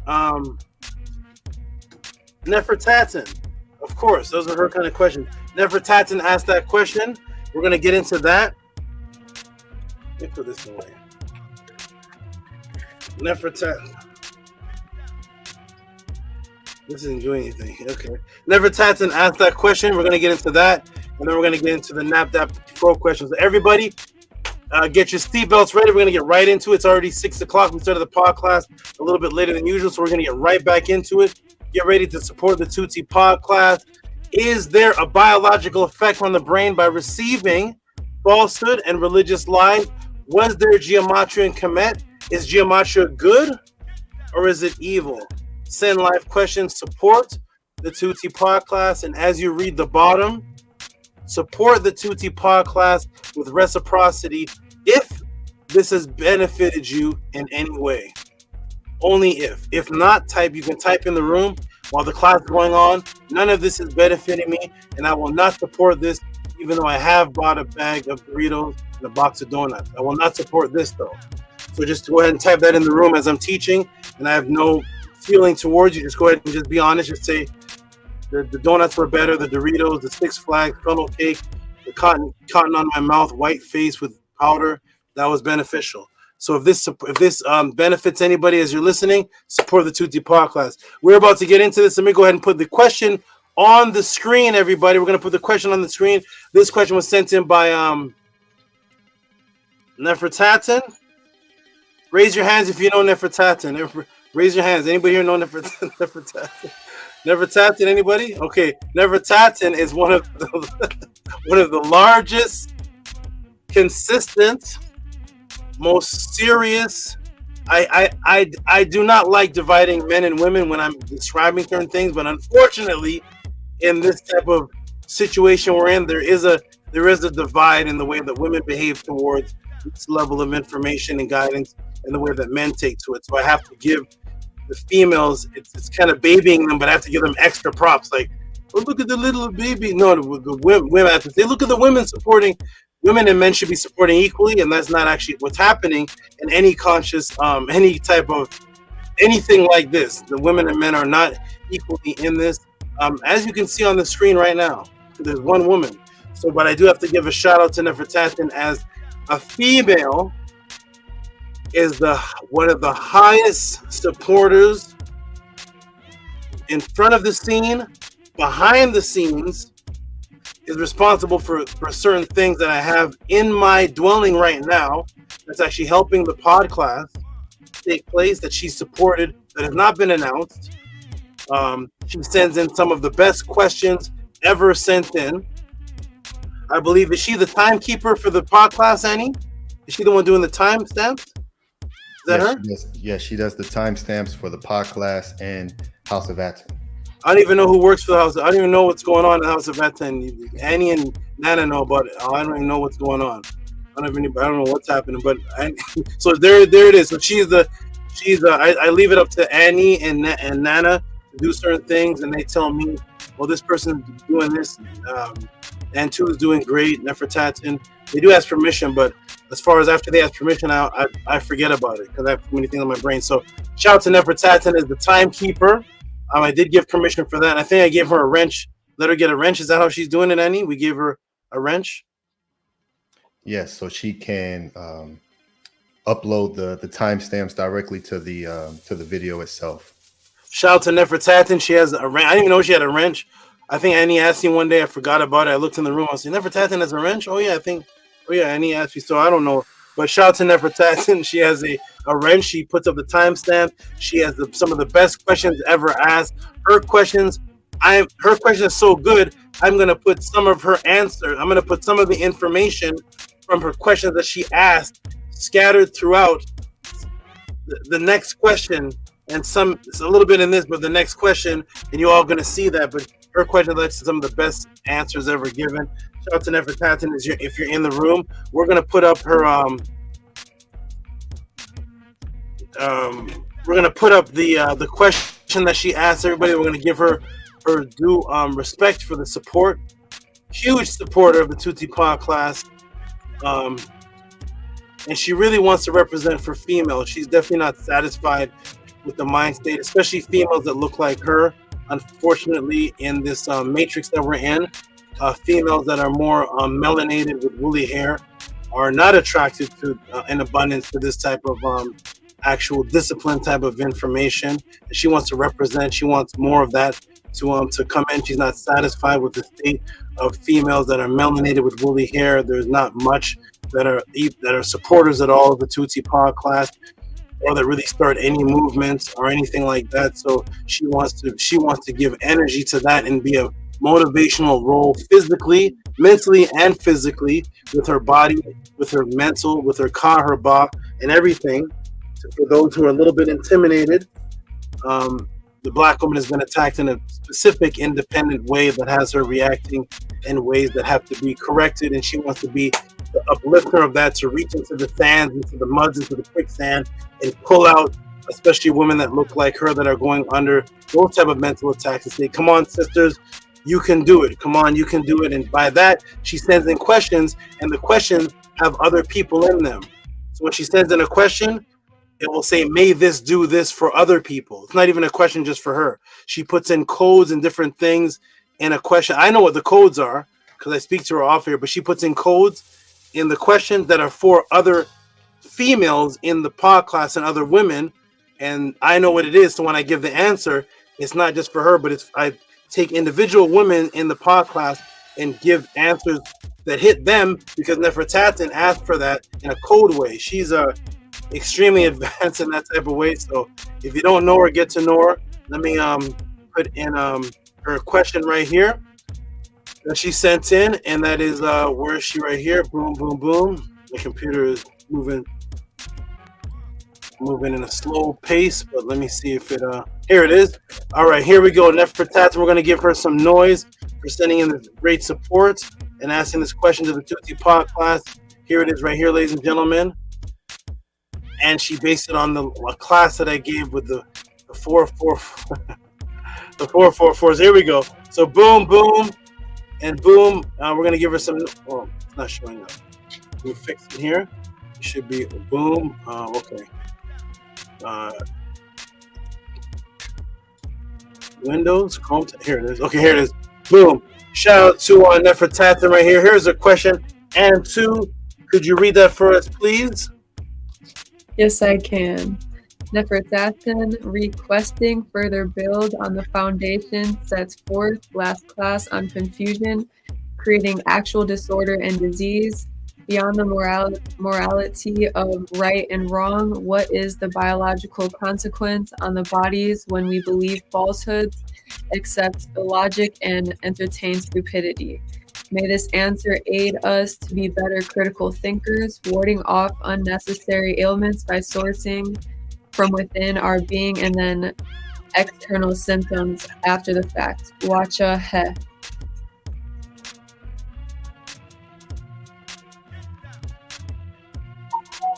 Thank you. What is on the screen? Why is it little?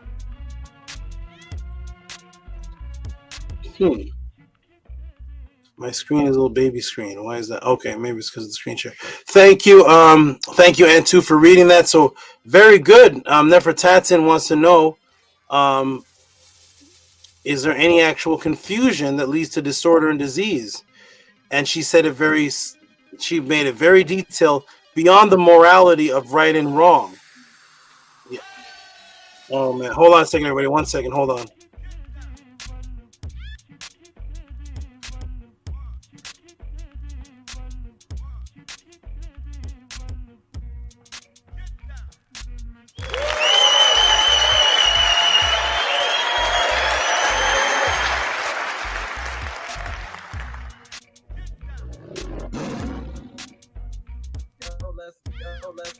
Let's go. You see, that's how it's done. And yes, the Hekau really works.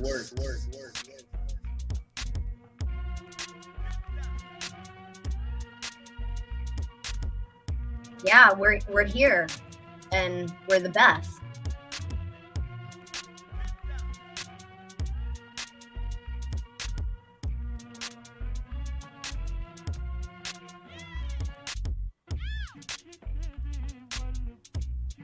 So it's been here. So how long the pyramid's been here? 1 million years?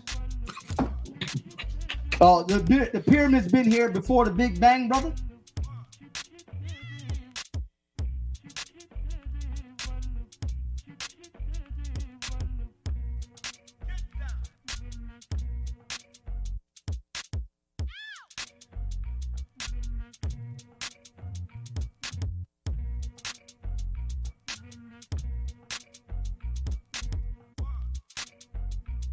One moment, everyone. Let me see where my interesting. Oh, okay, 1 second. I have to fix something so I can look at the screen. Let me see if I can fix something, ladies and gentlemen. 1 moment, please.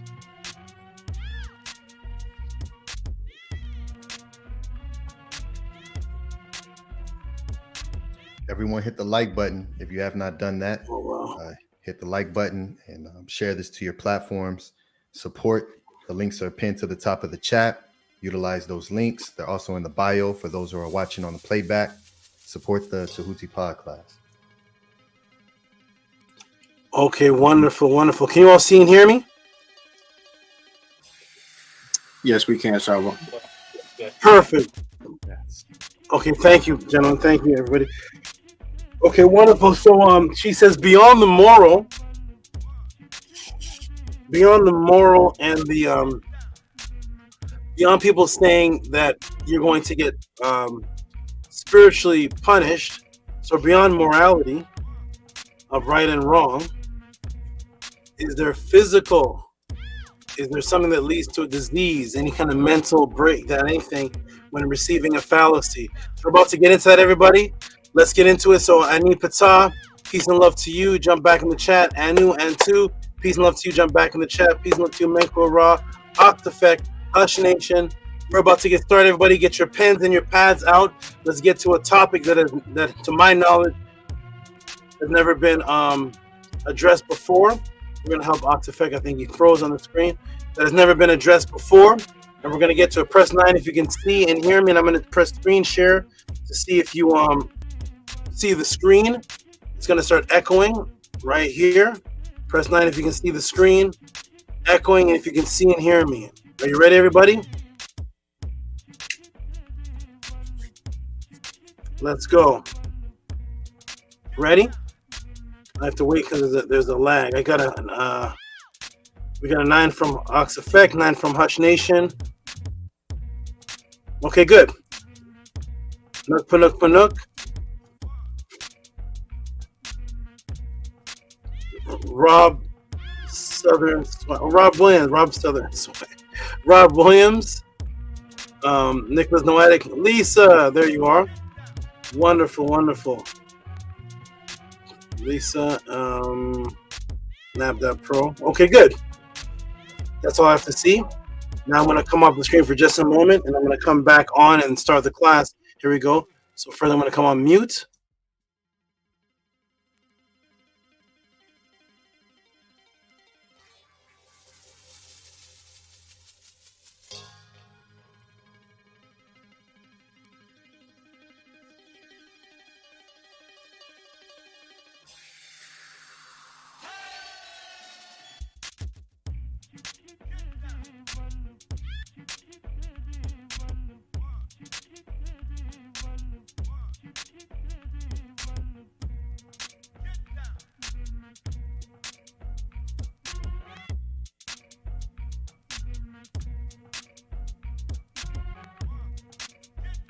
One moment, hold on.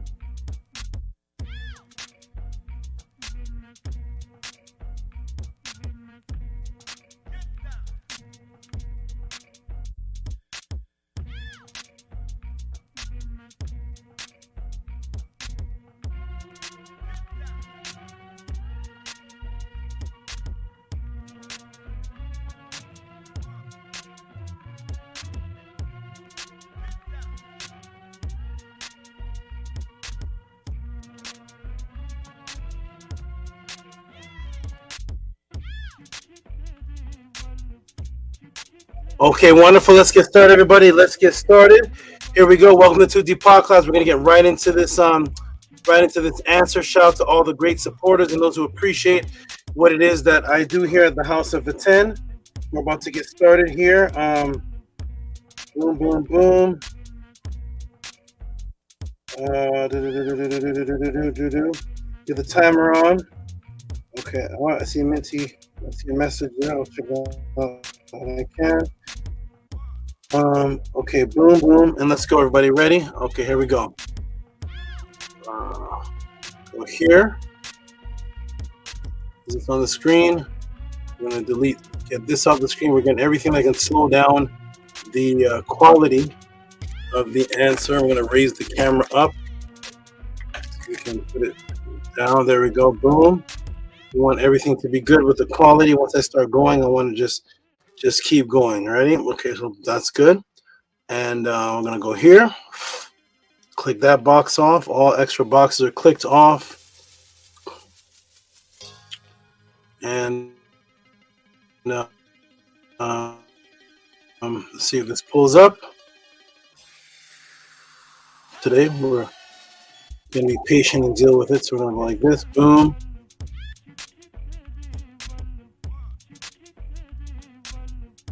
Boom. Hide that. I don't want there to be any interruptions when this is coming forth from the net. Here we go. Wonderful. I think this is it. I think we're ready to go, everybody. Family, we are ready to go. And here we go. Ready? Okay. Boom. Oh, hold on.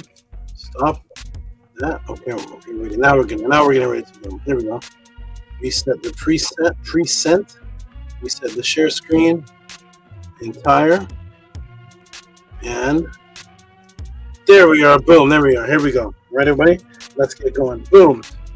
Welcome to the Tehuti Podclass, the question and answer class of the House of Atten. Due to the kidnapping of your history and your spiritual identity stolen, millions of people have questions about who they are, where they came from, if immortality exists, what is the original religion, what about the original languages. How about the origins of spirituality? Who are the Netiru? Health, purity, mental detoxification, are out-of-body experiences recorded with ancient sources. How about government conspiracy, psyops, telepathy? Is it true? Is telepathy the same as quantum entanglement?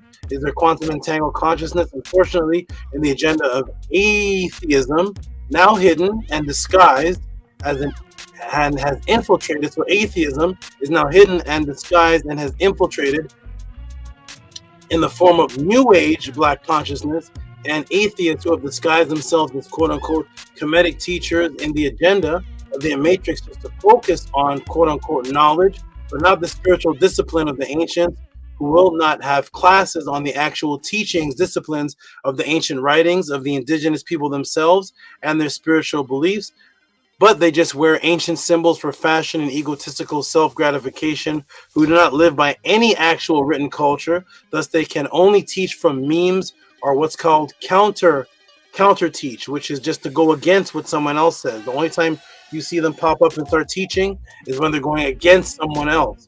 They only do debates, debunks, have exposed videos, or do challenge videos to other spiritual beliefs. The topics only are things like the Hebrews are wrong, the Bibles are stolen, the Egyptians were black. No, the Egyptians were not this, they were not that, they were Arabs. No, the pyramids, there's pyramids in America, they were older, everything's a challenge. They were older than the ones in Egypt. We are the Abos, we are the American Indian, not African. Or they speak like, let me tell you why you're wrong. What you fail to recognize, what you fail to realize, just attacking everyone. Every topic, every title is based on contention, based on attack, based on self-gratification, or going against something called contrarian teaching. No actual discipline of themselves. Never giving you any indigenous spiritual written discipline. They never give you any indigenous written spiritual discipline that they have to stick to in its place of what they adhere to on a daily discipline that they and their family actually practice when the computer shuts down. Never showing you what they actually believe in, because in truth, those quote-unquote conscious teachers actually don't believe in anything. They just have the urge to argue. They have discussions based on contention. Thus, the high that they cannot answer, they have flipped it and made you feel uncomfortable to ask any of these type of questions. You're laughed off of the stage, or you're insulted with ad hominem for the above inquiries. That's the only platform class that exists on the planet where you can send these questions with reciprocity and get an ebook, personalized documentary type of answer customized for you with the agenda of the matrix revealed. Then on top of that, taught live just for you. With each answer, you get a subconscious matrix broken with the agenda of the matrix revealed. Is here. This happens for you, is here at the Tehuti Podclass. What are the questions for this section that Tehuti will answer this evening? The first question comes in from NEFERTATEN, requesting further build on the foundation set forth. NEFERTATEN requesting further build on the foundation set forth last class on confusion creating actual disorder and disease. Beyond the morality of right and wrong, what is the biological consequence on bodies when we believe falsehood? What an excellent question. Accepting logic and entertain stupidity. And here's her love for everybody. May this answer aid us. It's not even just a question for her. May this answer aid us to be better critical thinkers. So may this answer aid us to be better critical thinkers, warding off unnecessary ailments by sourcing from within our being, then external symptoms after the fact. Wonderful. So that means, can we do something to ward off a disease caused by falsehood? First of all, are there diseases even caused by falsehood? And then we can source them off from our inner being, as opposed to getting sick from the falsehood.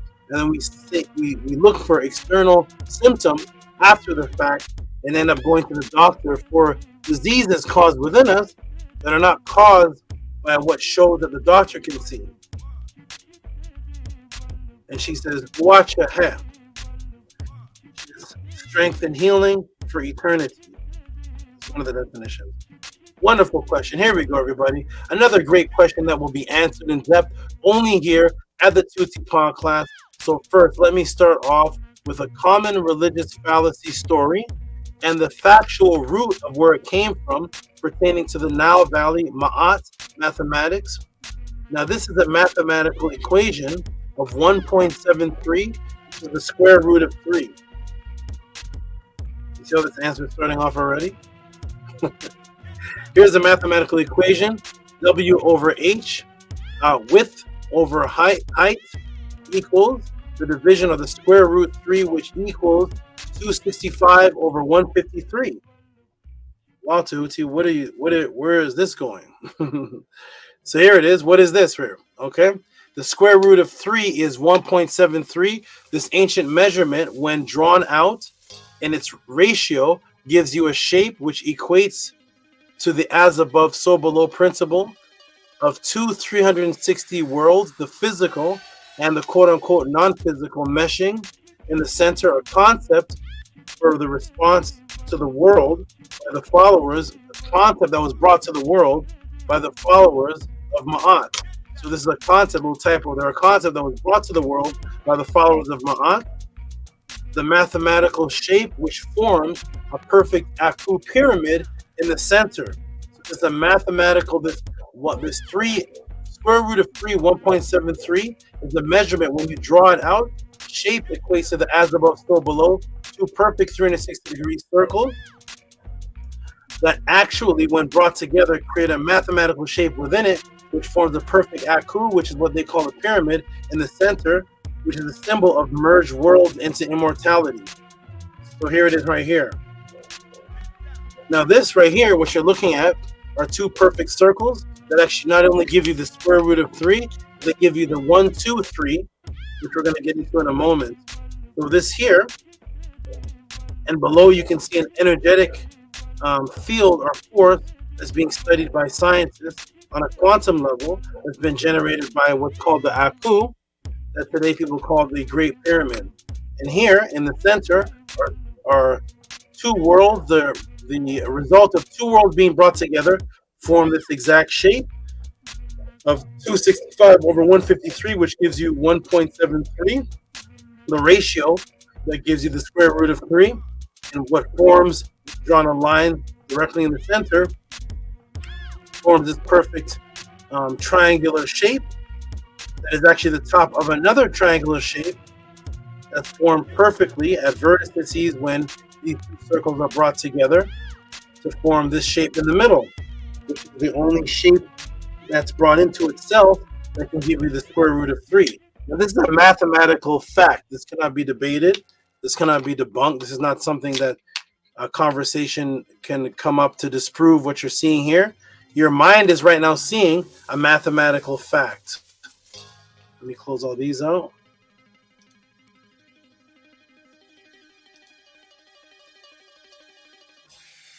Your mind is seeing a mathematical fact. This is truth staring at you directly in front of you that is undebatable.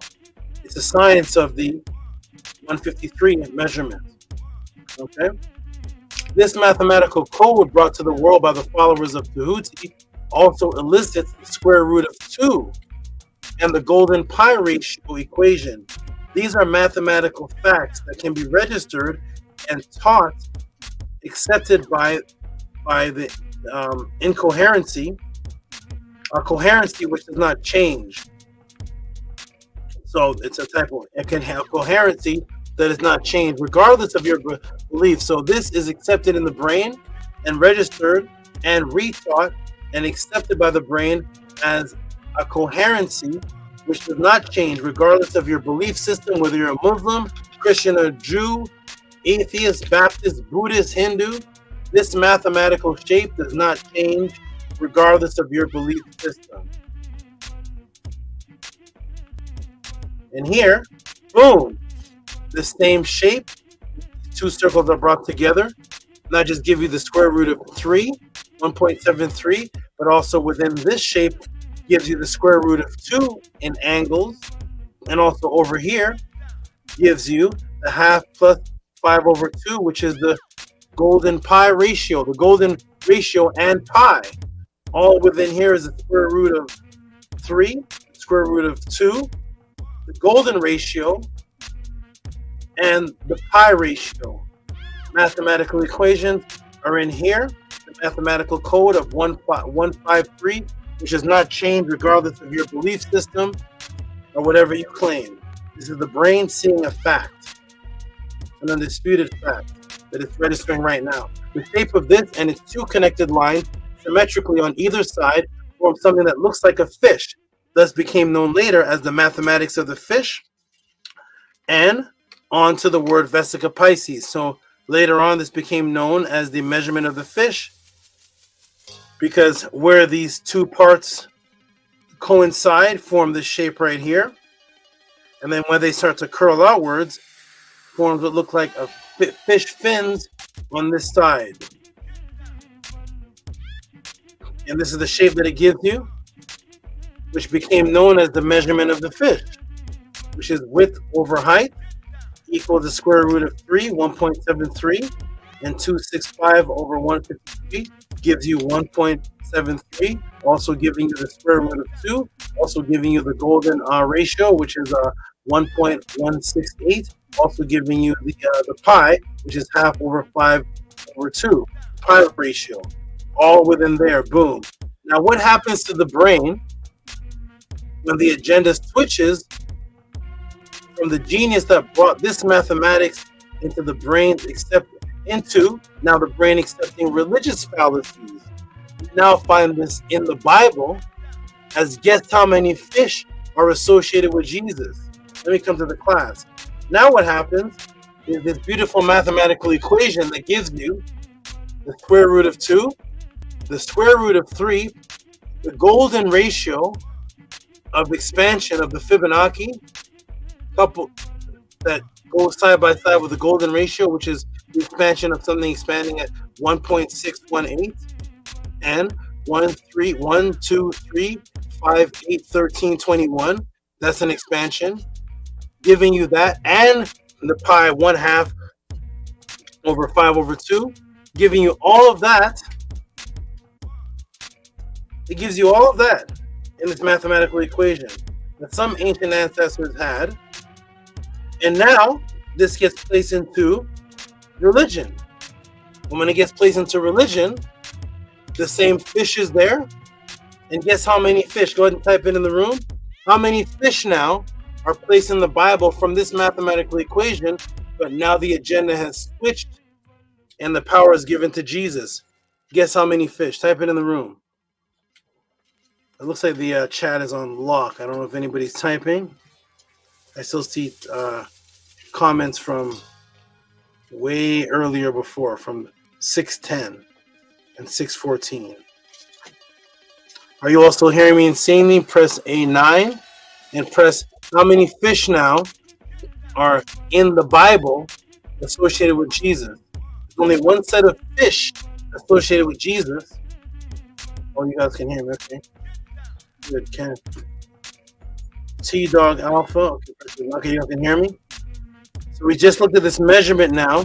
NAPDAPRO put 2. Okay, 2 fish associated with Jesus. Are you ready, everybody? Here we go. Bella says, I'm not sure. Dutch Nation says, can't remember. Israel Hall says, 10,000. And who says, I don't know. And to and to the same sentence, I don't know. Okay, wonderful. Are you ready, everybody? So we just looked at that mathematical equation. Let's get back to it. Are you ready? Somebody put 2 fish. 2 fish. Oh, what's the answer? 2 fish, 5 loaves. Let's get to the answer, everybody. Are you ready? Now what happens when this shifts from a factual mathematical equation, and now the agenda shifts, where it's given into a biblical code of fish with a certain amount of number. Are you ready, everybody? Boom. Here we are. Can you see the screen? Crocodile's going crazy. Let me turn the heat off of you all. It's okay. Go back now for real. You can Mr. Nile. There's the lights off of you. Wonderful. So you see this here? There's a mathematical equation. This is factually passed on to a Greek mathematician from the followers of Ma'at, giving you the golden ratio, half over 5 over 2. The golden ratio 1.618, and then the pi ratio half plus the square of 5/2, and the square root of 2, the square root of 3, and the 265 over 153. What happens when it gets into the Bible? Now it's associated with Jesus and a certain amount of fish. Let's see what happens. What happens is, boom, we get into John 21:10. Jesus saith unto them, bring the fish which you have caught. John 21:11. So Simon Peter went abroad and hauled the net ashore full of large fish, 153 of them.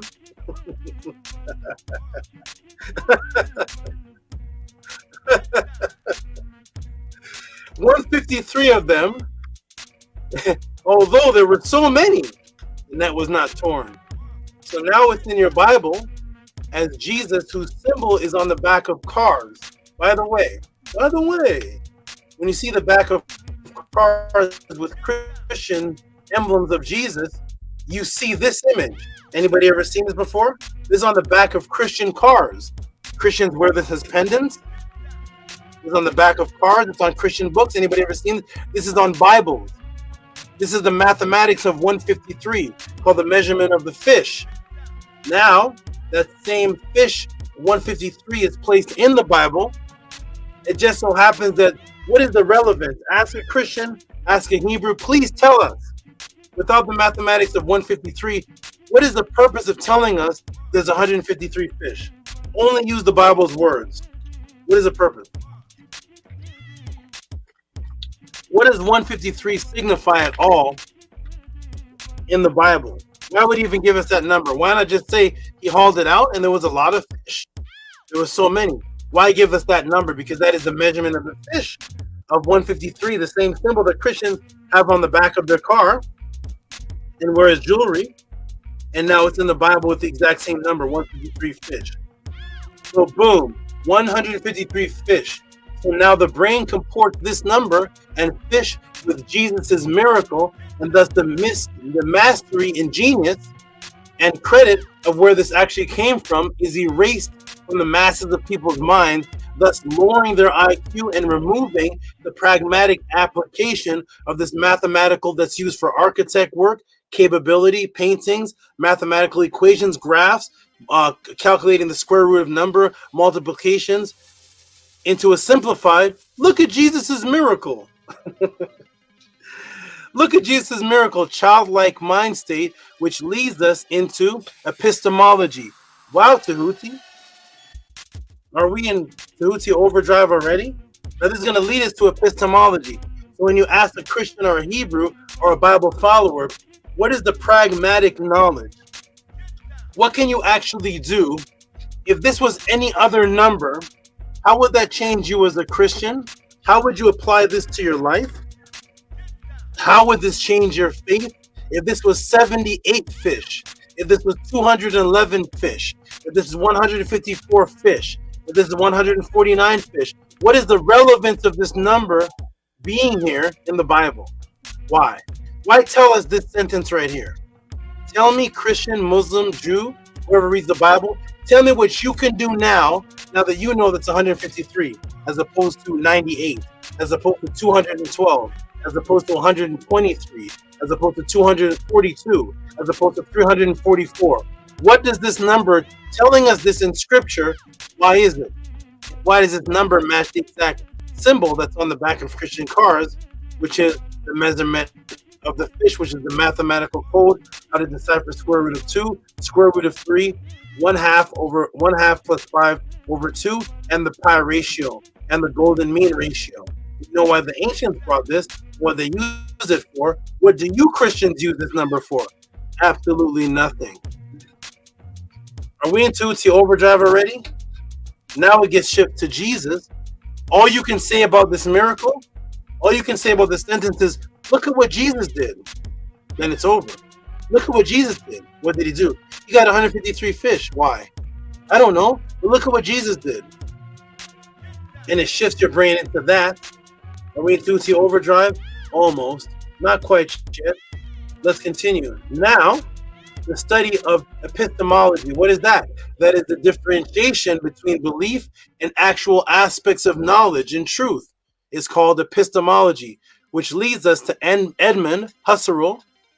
And since I have given you a demonstration of a factual ancient mathematics and the belief system, I will take you to the educator who actually specialized in both. So we're going to take you to Edmund Husserl, who was a mathematician and also specialized in belief systems, and came up with epistemology studied epistemology. Who was Edmund Husserl? He's an Australian-German philosopher and a mathematician who established the school of phenomenology. He used the graph to explain epistemology. What's epistemology again? Epistemology is the differentiation between belief and the actual aspects of truth and knowledge. The difference between the aspects of belief and the aspects of knowledge, truth, epistemology. He created the school of phenomenology and used the graph to explain epistemology, that some justified true beliefs do not always amount to knowledge. So there are belief systems that actually amount to factual knowledge, but some justified true beliefs don't amount to knowledge. Thus, the mind can trick itself and have neurological base of falsehood based on confirmation bias, altering your critical thinking. Guess what chart he used for this? What did the chart look like? Here's the chart that was used to show that not all true beliefs equal justified beliefs and knowledge. And it is the chart used in pragmatic application from the same mathematical shape that creates a square root of 2, square root of 3, golden ratio mean 1.618, pi ratio, and the square and the Vesica Pisces is used in charts by scientists and used in charts to actually differentiate and show the difference in merging of the two. And he uses, here it is in pragmatics being used as a chart. Where is Christians using 153 for anything? This is propositional beliefs, justified true beliefs that are not knowledge. True beliefs does not always convert into actual knowledge. Okay, boom. The Vesica Pisces convergence. This is a common mathematical convergence chart or graph to show factual demonstrative reality merges used today in math, architecture, graph charts. It's used today in math, architecture, graph charts, which has nothing to do with what a Christian thinks of when he or she thinks of the number 153. His mind or her mind goes into a fictitious story. Even if you show them that this was a Pythagorean mathematical equation that he received from the followers of Ma'at, the inventors of mathematics, whose dimensions form the shape of a fish to give you the square root of 3,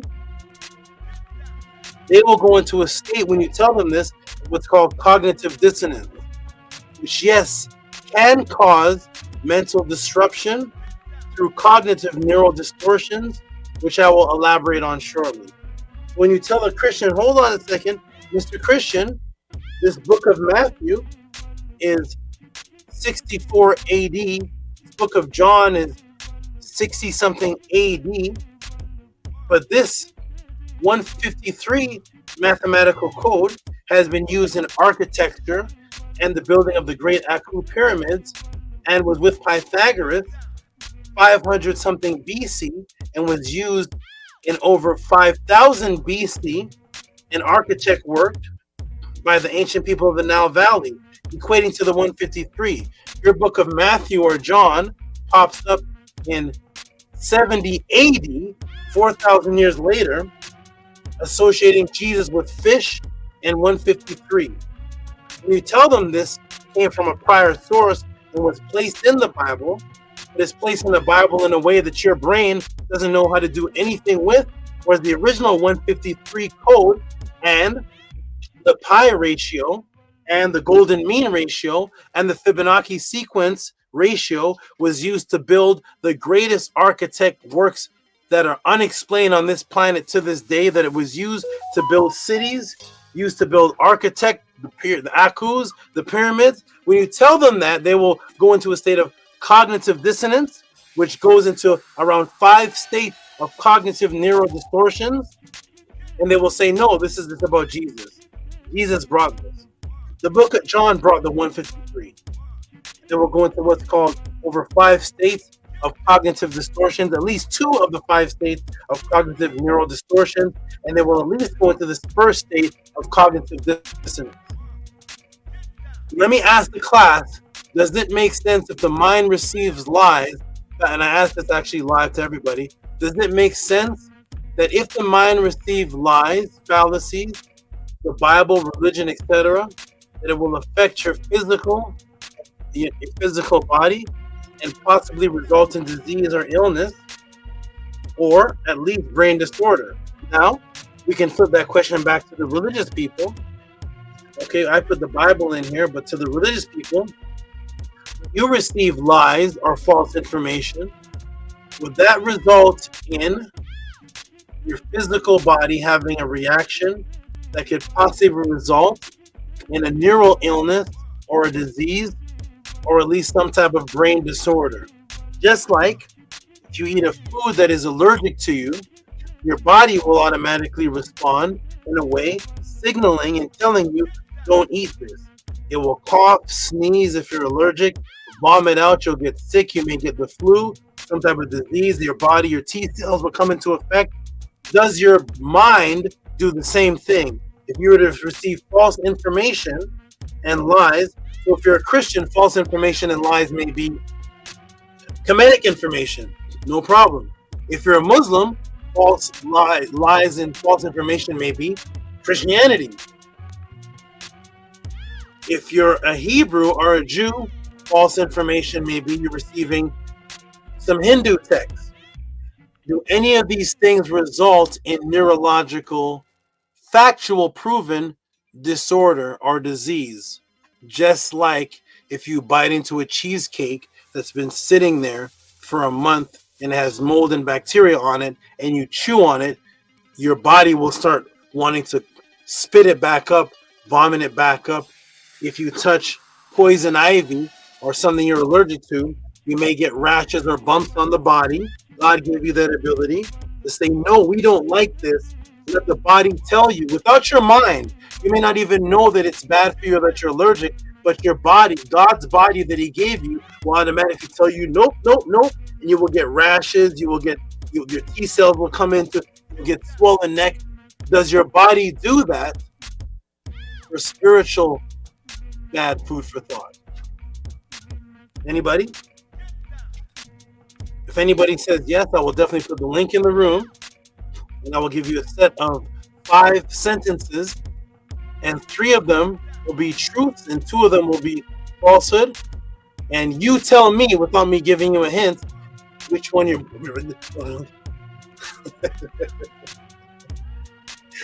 Let's go, everybody. God didn't give you that allergic reaction, did he? He only gave your body. Only your body knows what's bad for it, but your mind, your spirit, that which you're in the likeness of God, does not seem to be able to decipher. But your body can have allergic. Okay, let's go, everybody. Welcome to Tehuti Podclass. 1, 2, 3, boom, boom, boom. So is there a reaction?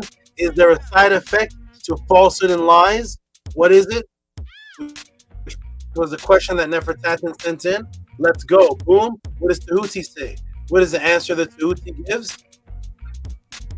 Well, the answer is no. Now that we have gone through examples of how the mind works, examples of illusion, examples of the mind, we're gonna go through illusion examples of the mind, filling in blanks to reconcile the illusion. Now that is it possible for the mind to actually change your genetic structure? Can your mind change your genetic structure, your DNA, and cause disease by accepting cognitive dissonance in the prefrontal cortex? Is it possible now for your mind to actually change your DNA? Can it change it for the good, for the bad? And will it change for the bad if you receive false information, or if you go into this state of cognitive dissonance, or over 5 states of cognitive distortion, will your physical body also react and end up in any type of disease? Will it happen like your body does? Did God give you that ability? Well, you know, everybody, in order to get to that level and to get into that stage, we're gonna have to get into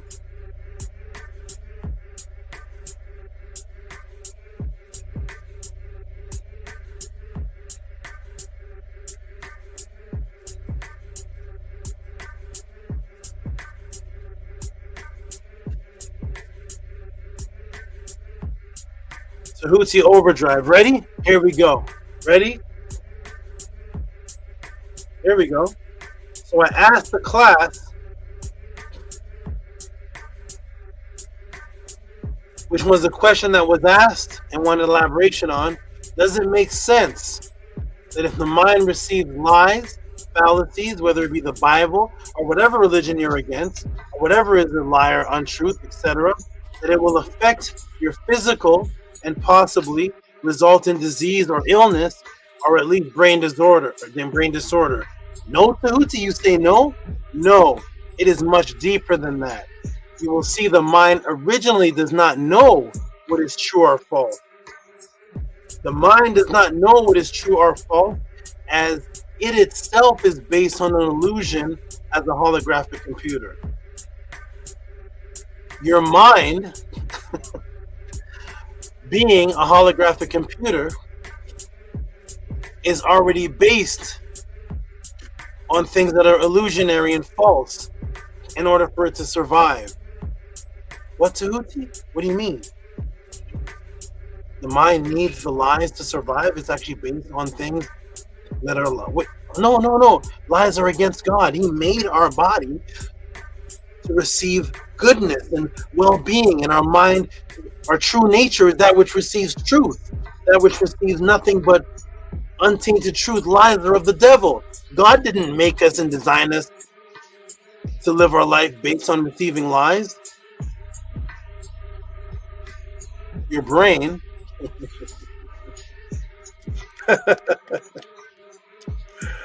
oh man, let's get into the brain. Let's see. The brain is based on truth. Let's take a look, man. Let's see. It's overdrive time. Ready? No, it is much deeper than that. You see, the mind originally does not know what is true or false, as it itself is based on illusion as a holographic computer. The brain works as a holographic computer. The eyes serve as laser beams. Electromagnetic energy serves as holographic laser lights. UV rays serve as sensory beams. Optic nerves serve as sensory receptors.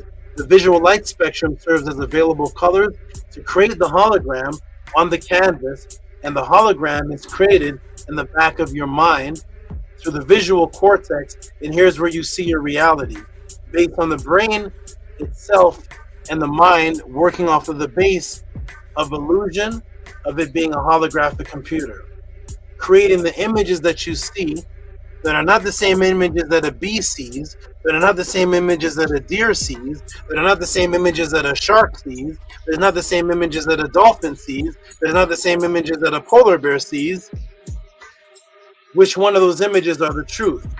All working off a holographic computer, seeing your own truth based on your anatomic survival necessities. Uh-oh. Thus, you think the sky is blue, right? What color is the sky? It's blue, which is a fallacy, an illusion based on what's called Rayleigh scattering. Your brain mind, even though is seeing a fallacy, is completely unaffected. If I ask you what color is the sky is blue. What color is the ocean? The ocean is blue, but it's not. Is that having any effect on your brain, any disease, by you telling someone else, your child, that the sky is blue? And when you go into a plane and look out the window, you don't see blue though. You're not in this blue field. What do you see? You see the cloud in front of you. You see the other plane flying by. You're not in blue, but you're in the sky, and somebody looking up at you, seeing you. And my auntie just left in the plane. Look at her flying through the blue skies. She's in the sky like, hey, man, I'm up here. I'm finally in a plane for the first time. Wait a minute, it's not blue. What's going on here? The sky is not blue here. The sky is blue there. Which one is the lie?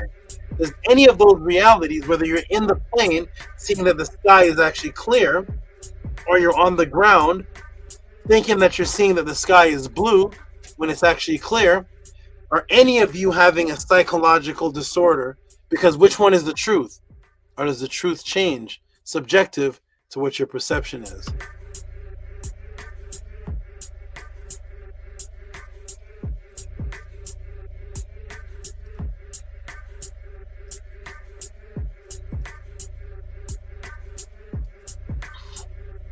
The mental collapse takes place when something specific happens. So thus you think the sky is blue, which is a fallacy illusion based on your holographic computer brain. Your holographic computer brain changes when you're up in the sky. So which one is the truth? And based on your perception of whatever hologram you see on what the visual cortex creates it that it wants to see. Like I explained and elaborated on or made plain in prior classes, there's no such thing as the color purple, right? So you see this nice diagram of the brain. See this color purple? There is no color purple outside of your brain. This color does not exist in the world. It's created by the holographic computer of your visual cortex, and there is no color purple in all of existence. But you're seeing this as the color purple, aren't you?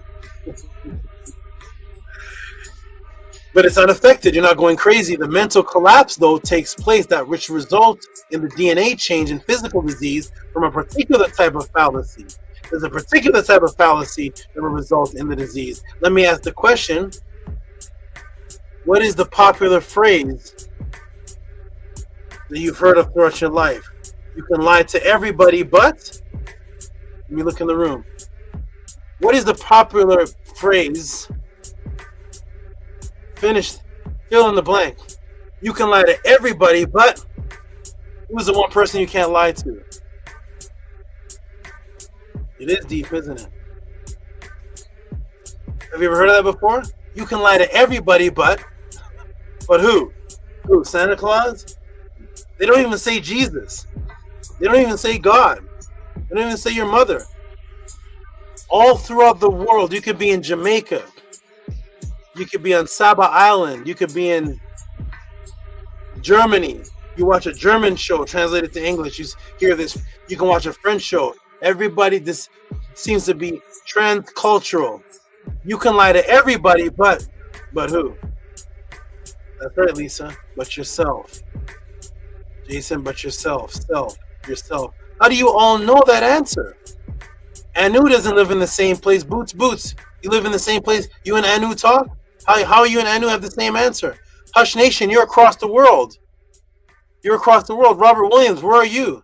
NAPDAPRO is somewhere else. Jason somewhere else. Lisa, where you live? Where do you live? All of you live in different places across the world. Nicholas Noatic, where does he live? He's in Norway.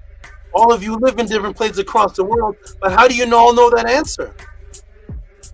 Are all you reading the same scripture? Thou shalt not lie to oneself. Thou cannot lie to oneself. All of you have that same religion. All of you were of different religions growing up, right? How do you know that phrase?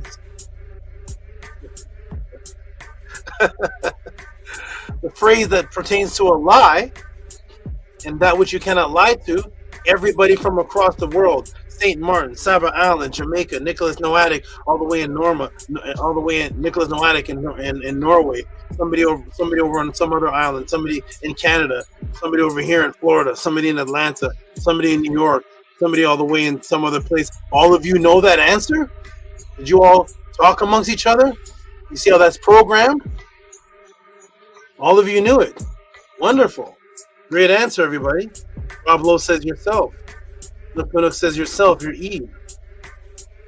Hush Nation says it's deeper than rap. Right. Are you ready, everybody? So you can lie to everybody but yourself. That is the one thing people all seem to agree on. None of you pre-discussed that answer before I asked you, right? You all knew it though. You can lie to everybody but boom, yourself. Why is this? Because once you know the truth, To lie to yourself about it causes what's called inner confliction, which is the frequency against life itself, which is biological imperative. Thus, to do this, the part of the brain responsible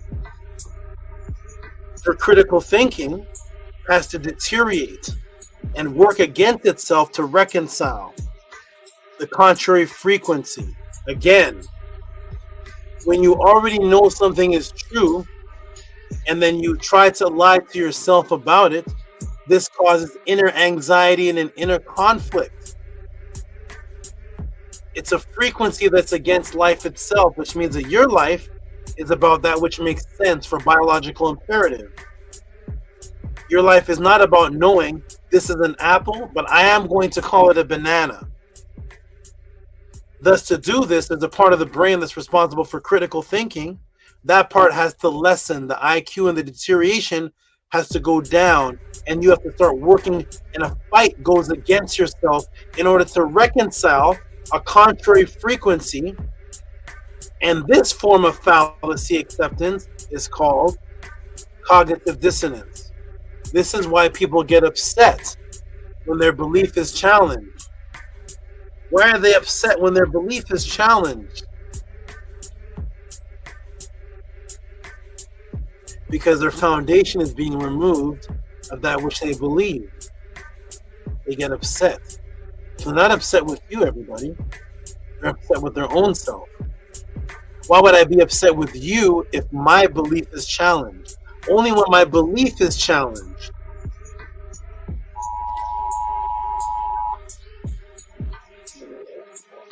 Not when my like of food is challenged.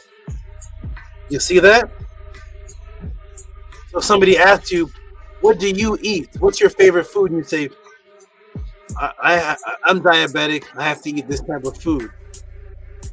That other person may not be diabetic. They may say, well, I'm not diabetic, so I can eat this type of sweet. The diabetic person doesn't get mad at that person, and that person doesn't get mad at the diabetic person. They have two different feelings and wants and needs of food. They don't get mad at each other.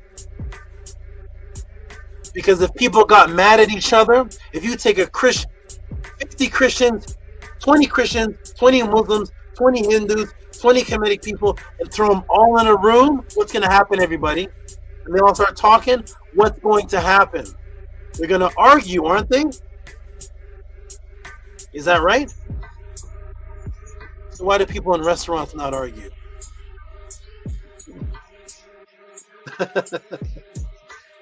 Huh? Anybody in Red Lobster arguing? Huh? Anybody arguing over Red Lobster and a CNN News, Fox 5, and a big brawl broke out in Red Lobster because a man was seeing another man eating lobster and he only liked fish. And this man at that table, he liked the sweet potatoes. And the other man, he likes broccoli. And a big brawl broke out because this person liked broccoli and that person was a vegan. So they only ate the broccoli and this person ate the fish. They're a pescatarian. And now in Olive Garden's Focus Live on CNN News, the big brawl breaks out. And they're arguing over broccoli versus fish. And which one is better for you? Wouldn't that be the ideal place of 150 people can fit in a restaurant? All picking, I like the fries. I don't like fries. They're at the same table ordering different things. You like lobster? Not me. I prefer crab. Okay. You order the crab with broccoli. I don't really like broccoli. I like shrimp fried rice. Okay, go on the menu, sir. What do you like? We have shrimp fried rice for you. How come the restaurants at the table, they're not all fighting? But if you take Muslims, never thought of that, huh? You take Muslims, Christians, Jews, and everybody, put them in a room to talk. The fight's breaking out. Arguing. What are you talking? Oh, bro, astaghfirullah. Praise G. You don't love my G. G's gonna get you on the hell. But they're not arguing over broccoli versus rice.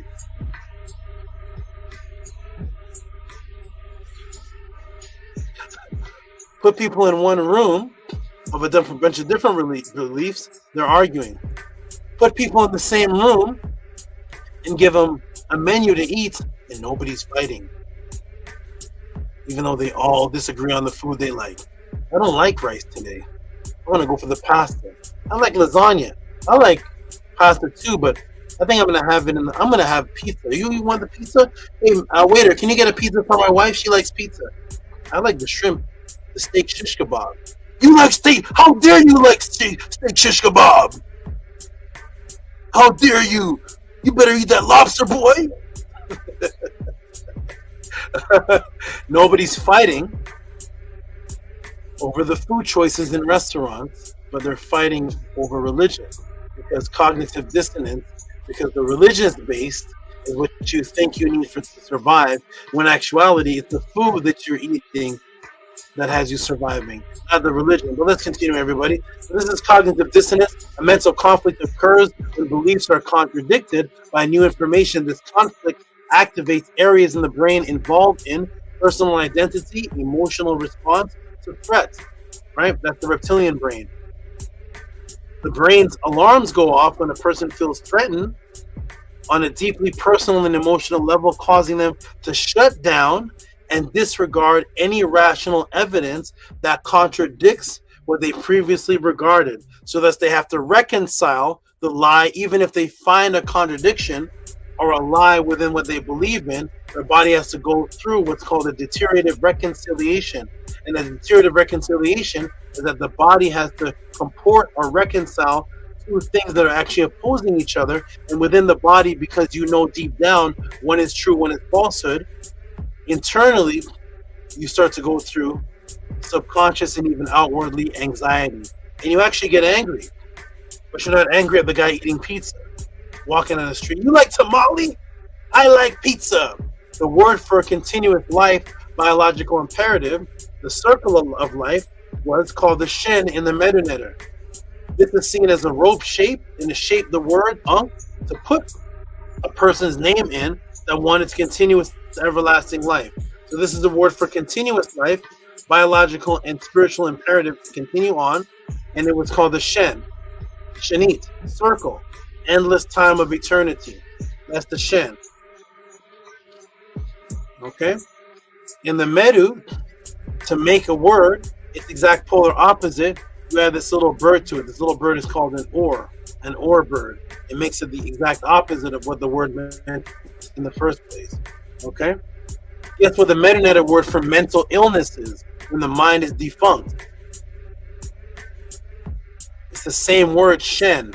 See the word over here, Shen, and Shenti, which is just the feminine. Shen, Shenu, Shenti. Endless eternity of time. This is when you want to live forever, live as long as you can in the physical realm, and live eternity in the spiritual realm. It's called the Shen. The same word for mental illness is also the Shen with the little bird there. See the same rope? Depression, mental sickness. Mental sickness is the polar opposite of life itself. This is the Shen. This is the same Shen, but it's the opposite. The opposite of life itself is mental ailment. Thus, the ancient ancestors knew that the type of fallacy was the destructive type to the brain. The type of fallacy that was destructive to the brain was that which caused the opposite of what the brain knew was true. That's the opposite of life. And the inner battle, which is self-destructive nature and suicidal thoughts, are suicidal, known today as cognitive dissonance. That's when the body is fighting its own self of what the truth is, knowing the truth, shutting down and defending the lie, even though it hears the truth. Is that specific type of fallacy is that which destroys the brain and the mind, which results in mental illness, disease. Do you see the difference now that I've taught you the difference between the fallacy of the sky being blue, or whether it's clear, from the cognitive dissonance fallacy, which causes inner destruction and a battle? Any battle taking place within yourself is the opposite of biological imperative, and thus works against your reptilian brain, the fight or flight mode that's designed to keep you alive. The reason why you can breathe without even trying is because your body is based on biological imperative, that which keeps you alive. Once you go through a fight within yourself, that means one part of yourself wants to destroy another part, and you cannot decide, but you know what the truth is. Now you're in a state of subtle and even outwardly anxiety, which is mental illness. cause from you focus on the opposite of what life is supposed to be about, which is the truth that you know within yourself. So guess which part of the brain, cognitive dissonance, is digested and distorts? The frequency of fallacy and conflicting truth that is digested and accepted into the mind by the matrix, that is processed by what's called the medial frontal cortex. In the posterior part of the medial frontal cortex, known to play an important role in avoiding adverse outcomes, the powerful built-in survival instinct. This is the part that doesn't want adverse outcomes. It doesn't want to fight, it wants to escape. It wants you to survive. It wants to keep you safe. This part of the brain, the posterior cortex, specifically the medial cortex, medial frontal cortex, specifically in the posterior part of the medial cortex, deals with the aspects of your life that deals with eating survival, making love, having sex, fight or flight, which are all biological imperative. That part of the brain, right here. This part of the brain right here, specifically right around here, not just the posterior frontal cortex, but the medial frontal cortex. Okay, so not just the whole frontal cortex, but the medial area right there, right around here. So boom, the part that relegates biological imperative. The same part that relegates biological imperative is the same part of the brain that's affected by cognitive dissonance. It's the same part of the brain that digests and distorts reality for cognitive dissonance. Is the same part of the brain that's designed to keep you alive. The same part of the brain that's designed to deal with eating, sexuality, lovemaking, fight or flight, biological imperative, has to also now deal with your cognitive dissonance, which is the opposite of all of that. Ooh. Does the brain have to go into a state of cognitive dissonance in order to mentally merge with the conscious frequency of religion? Because if so, that is a specific design type of fallacy, which is the specific one that causes mental and physical disease. So not just a lie, but is the religious agenda psyops designed for cognitive dissonance lie, the one that actually affects the medial frontal cortex, the one that affects the part that deteriorates the brain and that has to deal with biological imperative while simultaneously dealing with its opposite. So not just the religious lie, but was the religion designed to have things that contradict, where you know one is the truth internally and have to go against it purposely because of religion? Because if that's so, that means that that religion was designed specifically for that type of effect. Let's take the Bible and see if these match the definitions of cognitive dissonance that has to be accepted for these quotes to reconcile in your mind. Now, the base frequency of biological imperative, procreation, to merge, which is to make another you, is love, which is why the act of sexuality to produce a child is actually called making love. So, of course, if there was an agenda to create a cognitive dissonance, the frequency of brain deterioration. So, of course, if there was an agenda to create a cognitive dissonance frequency of the brain deterioration and self-suicide resulting in physical disease, the first aspect of the matrix would have to present itself, would have to be attacking the love cognitive dissonance. Let me ask the class and the viewing audience, what is love according to the Bible? Does anybody know? What is actual love? What is love, everybody? I'm going to step away for one moment, and I'm going to come back and see the answers. I'm going to put this back on the screen, and I want you to type in the room, according to the Bible, what is love? Because it's very important to understand love, because love is the basis of your whole family relationship. Love is the basis of you keeping a wife, a husband, what you should give to your child. Your sexual act is also actually called making love.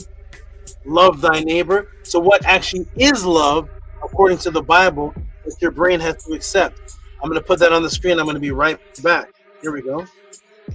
Present. I'll be right back to see the answers. I'll put on the screen for everybody to see. Boom.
Okay, I'm back. Let me see. What is love according to the Bible? What is love, everybody? Let me see. Love is what? Love is... What is love? What is love? Love, fear, and red hearts. Love is... Okay, love is put their needs before yours. Okay, love is love thy neighbor as you love yourself. Okay, good, good, good. Love is patience. Let's love in the Bible. Love is patience and kind. Africa Brown says the Hebrew word for love is ahava, which is rooted in the word to give. It's not just a feeling, it's something that you do or give. Okay, love is give. Love is sacrifice. God is love, and I hear 1 Corinthians. There's 1 Corinthians. God is love. Love the Lord with all thy heart. I'm going to put love is evil, not according to the Bible. What is love according to the Bible? As a Christian, what is love according to the Bible? Okay. What is love? Let's go, everybody. Ready? Boom. Let's continue. Welcome to Tehuti Podclass. Here we go. So love, according to the Bible, is what? According to the Bible is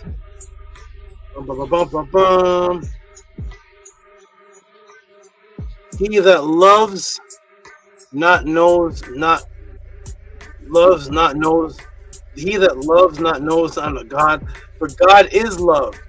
So he who does not know love does not know God, because God is love. So that's what that's supposed to say. Who is God is love. So is God itself is love, according to the Bible. That's what love is, everybody. According to the Bible, that's why when you ask a Christian or somebody, what is love according to the Bible? Not what people make up in their head, according to what the Bible says it is. What is it in the Bible? It is God. God itself is love. And this starts the type of this is what starts the neurological switch in the brain. Has transferred from over 180,000 years of Homo sapien, over 180,000 years of human love interaction, to a word that is unfamiliar to the human psyche until around 1200 AD. A word with no cultural familiarity, no past civilization on the planet, no history in any past civilization. That is step 1 of the neurological mutation. So, the concept that God is love is in the Bible, but the love emotion that people have had for over 180,000 years, people loving their children, people making love, producing babies, no culture has this in their works. This is where the Bible starts, and then there's a neurological switch that now you switch from all your natural knowledge of what you have learned and what you have experienced as a Homo sapien for over 180,000 years, all your experiences of love. Now you have to switch all that to love is this word called God. God is love now. No culture taught that, and it pops up now in the Bible. So now everything has to switch. That's step 1. Step 1 of the neurological mutation. Step 2 is the psychological what is step 2 of the psychological neurological psyop? Step 2, now love gets new attributes.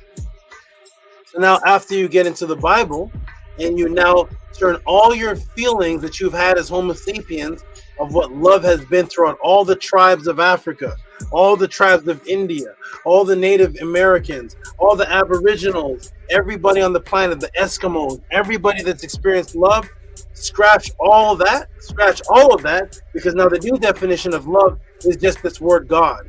Now, step 2 of the psychological neurological psyops is you have to give love now new attributes that your evolutionary brain has not related to, but now ever since the Bible, love, the emotion of love gets a new word, it's God, and now you got to give it attributes. Where are the attributes? Also in the Bible. Here are the attributes, and these attributes of love are given in the religious cognitive dissonance psyops in, like, Anke Ma'at. I think Anke Ma'at said it here. Where's Anke Ma'at? Anke Ma'at said it over here. Anke Ma'at said, it was here. It said, I hear God. I hear love is God. Then there is 1 Corinthians. So we're going to go to there. Now the attributes of the details. So it just says God is love. But now what are the specific attributes of love that you have to accept once you accept the Bible? What happens to the neurons? What takes place? Let's find out. Here it is. We're going to go to 1 Corinthians 13, 4-5. What does it say there? Love is patient and kind. Okay. Love is patient and kind. Love is not jealous or boastful or proud or rude. It does not demand its own way. It is not irritable, and it keeps no record of being wrong. 1 Corinthians 13, 4-5. So here's the attributes. Okay, but what are you calling it? Why are you calling it a cognitive dissonance psyops, Tehuti? Because this leads to step 3 of the psychological psyops. Here's step 3.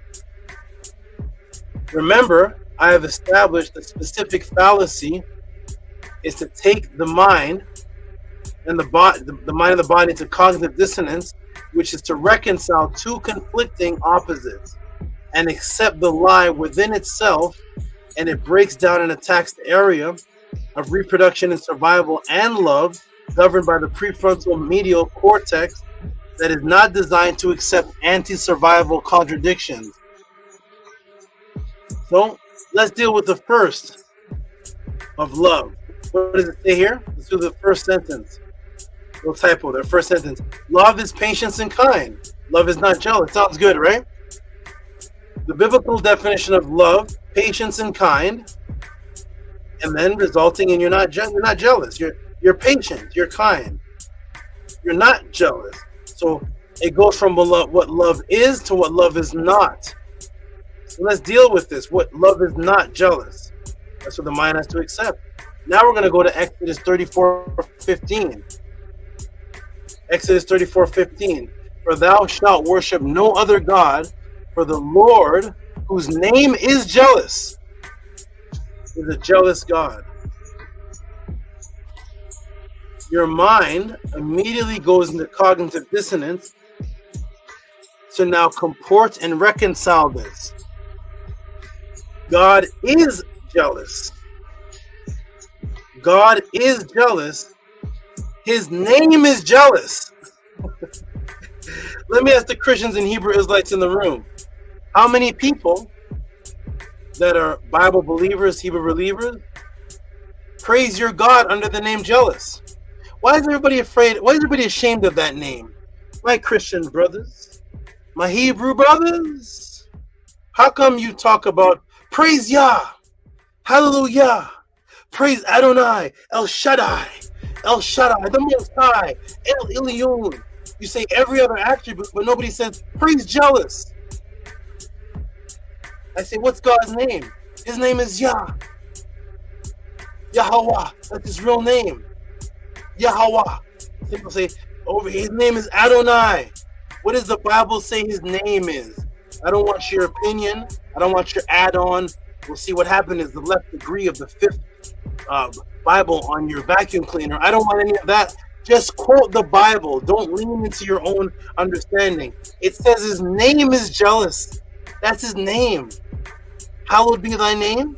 Jealous. Please, from now on, go up to your Christian and Hebrew friends and say, why do you not praise that name? Why is it Adonai? You even say words in that's not even in English. Adonai, Yahweh, hallelujah, Yahweh, El Shaddai, the Most High. What about jealous? Are you ashamed of it? No. Just get on your knees and feel within yourself how ridiculous you would feel if you could say, oh, jealous. Oh, jealous, give me this. Jealous. Just call him by his name. That one says, he is a jealous God. That's his attribute. But his name is jealous too. That's his name, everybody. So from now on, I want Christians and Hebrews in the prayer say, in the Lord's name, I end this prayer in the Lord's name, jealous. Everybody's ashamed of that name. You've never heard your mother. You've never heard a Hebrew Israelite ever boast about the name jealous. His name is jealous. God is jealous, and his name... No, God can't be jealous. Wait a minute. God can't... No. I've read something else. I said... Maybe I read it wrong. Let me... No, I thought... Wait. It said... Love is not jealous. What is love? God is love. Huh? Mommy, help me, Mom. Mommy. God is love. Got you. What is love not? Love is not jealous. God is jealous, and his name is jealous. Now, all of your answers have to come from your head, from cognitive dissonance.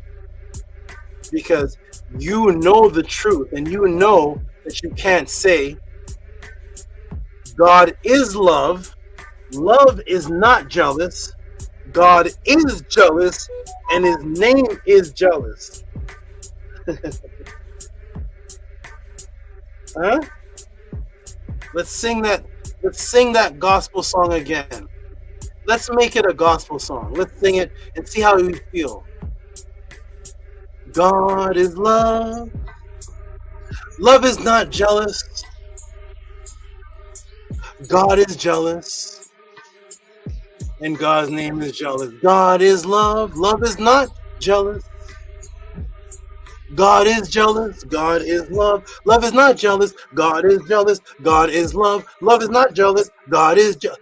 Walk down the street and just sing that and see how long it takes for an ambulance to come get you. Because you know within yourself, those two sentences cannot be. Tehuti teaches in the Tehuti Podclass. Tehuti does not teach in the Tehuti Podclass. Tehuti teaches in the Tehuti Tehuti does not teach in the Tehuti Podclass. You can't have both. Thus, cognitive dissonance, you have to reconcile, and thus you are lying to yourself. Every time you say those two sentences, that's a specific type of lie that affects the medial cortex. Get it? Not just a lie. That specific type. Not any kind of lie. The one where you have to know that the truth is the opposite of itself. And believe in things that you agree to. That type of lie. Let's go. Uh-oh. Boom. Two opposite frequencies that the neurons must comport through illogical reconcile in the area of the brain that is anatomically designed against that. Again, two opposite frequencies that the neurons must comport through illogical reconcile in the exact same area of the brain that is anatomically against that type of reconciliation. Thus, neuronic and anatomical inner conflict take place with that type of lie. Now back to the other biblical attribute of love. Love, it keeps no record of wrong. Love keeps no record of wrong. Say it with me. Love keeps no record of wrong. 1 Corinthians 13:5. Say it with me now. Hey.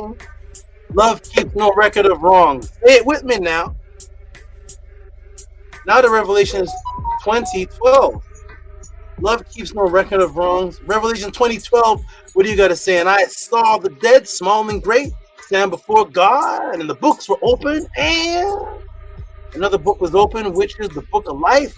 And the dead were judged out of these things which were written in the books according to their works. What? What happened? Boom. God, which is love, does not keep a record of the wrongdoings. God, which is love, keeps a record of the doings of judgment day for the sins which are wrongdoings. Both are the definition of love, which is God himself.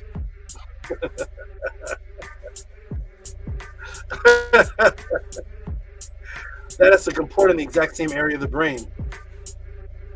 The frontal cortex and the medial frontal cortex, exactly, specifically. And let me ask the class on the topic of rape.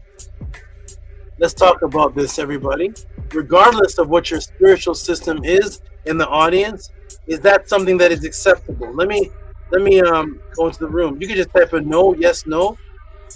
Is attacking a woman, and then I'm going to take a break. I'm going to bring the panel up to the room to discuss this for a while. I'm going to take a break for a moment. But let me ask the class before the panel comes up.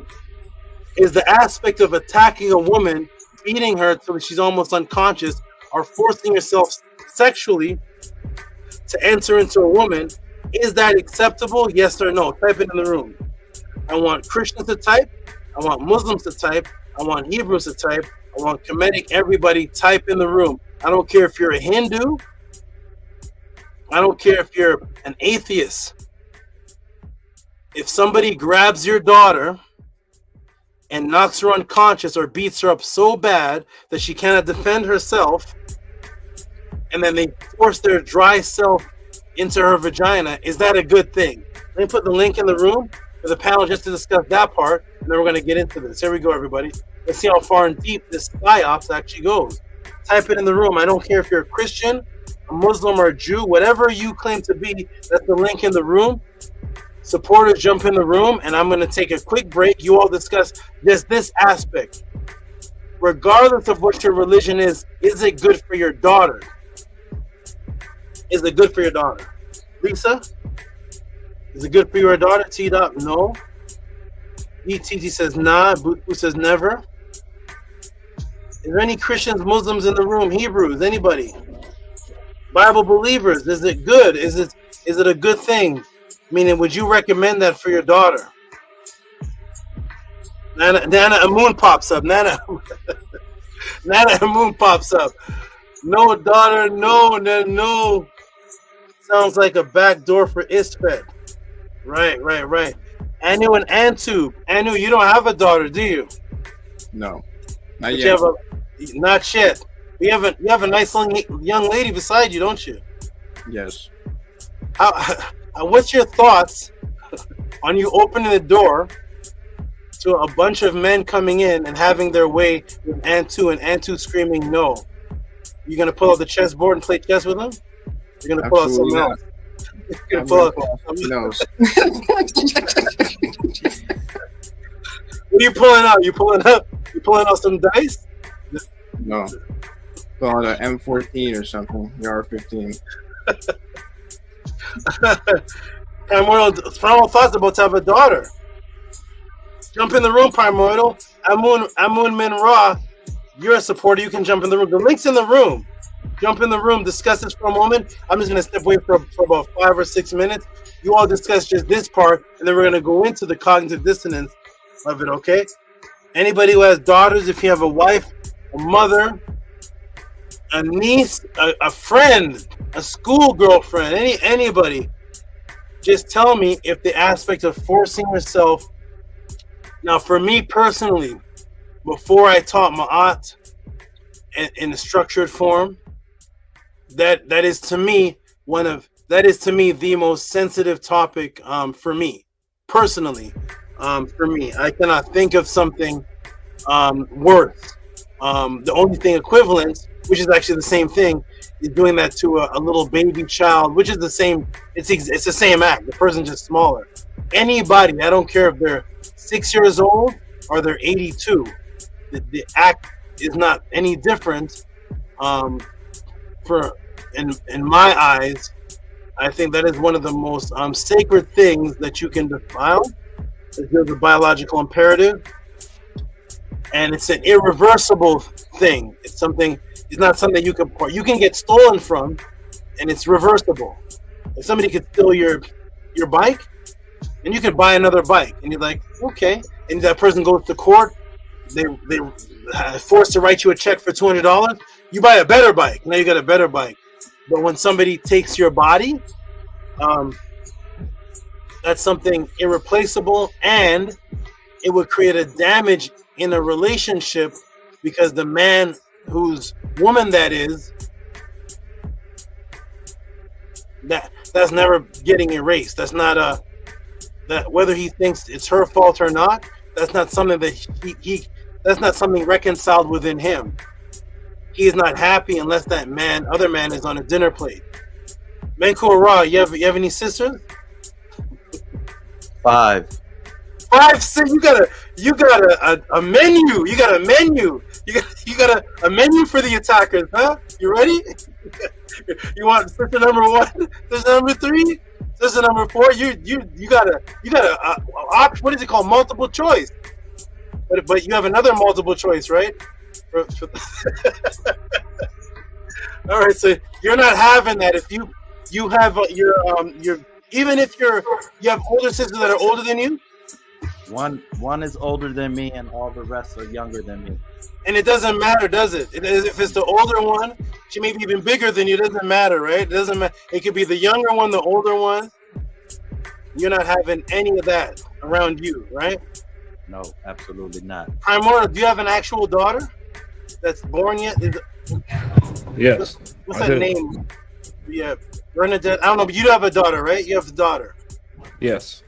And no man can come in your house while you're home and say, "Hey, I got an idea. Let me shoot it across. Let me shoot this thought by you." All right, what we're gonna do here is, by the time he says what we're gonna do here is, right? His head's already low. He probably got 10 to the chest already. All right, Hush Nation, you have any daughters, man? No, I don't have no daughters, but I'll put my head on a block for anybody else's daughter. Most definitely. Anytime. Yeet, you donated once. Hey, donate a couple more times, good brother. You've been here for years. Donate a few more times. Support. You donated once. You come to the panel. I'll be on trial pleading. If anyone does. Some men will walk themselves to the court. They don't have to be arrested. They'll turn themselves in because so that everybody know. I'm gonna let you all discuss that for a moment. I'm gonna be right back. We're gonna talk about the psychological effect that aspect has, and to be able to digest that, which is the complete action of anti-biological imperative, because it's actually the incarnate act of biological imperative. It is actually the way that you reproduce a child, but the act is now an act of violence, which in some cases doesn't reproduce a child, but the intention is never to reproduce a child. And if you can comport that act in you and think the opposite of that, that would be the ultimate self-suicidal thought. So I'm gonna go Annie Patel, how you doing, good brother? Doing great, great SABA, Hotep. Okay, you have any female that you love or any female that you're with. If you were to come into the room and see the beginning of an act, she's knocked out bloody, and you see some madman standing over her head. What's your are you comporting with that? Are you gonna pull the Perm Haru? Start doing it? No. All praise to Osiris. Please deal with this. Please come down. Let me get my altar out and call the Ba. Is that what you're doing? You getting the Ba? Or are you getting the bat? I'm getting the black. the black. Black attack. All right, good. I like guys Nook Panuk. Nook Panuk gonna kill the man. Nook Panuk is gonna kill him when he has the thought. Nook Panuk is gonna catch him in the dream world. Or you're dreaming of what's that movie called? Memento? What's that movie called where they judge you by their thoughts? I think Tom Cruise in it. You get judged by the crime that you Minority Report. Yeah, Nook Panuk is gonna catch him in the Minority Report world. Or you're dreaming about this?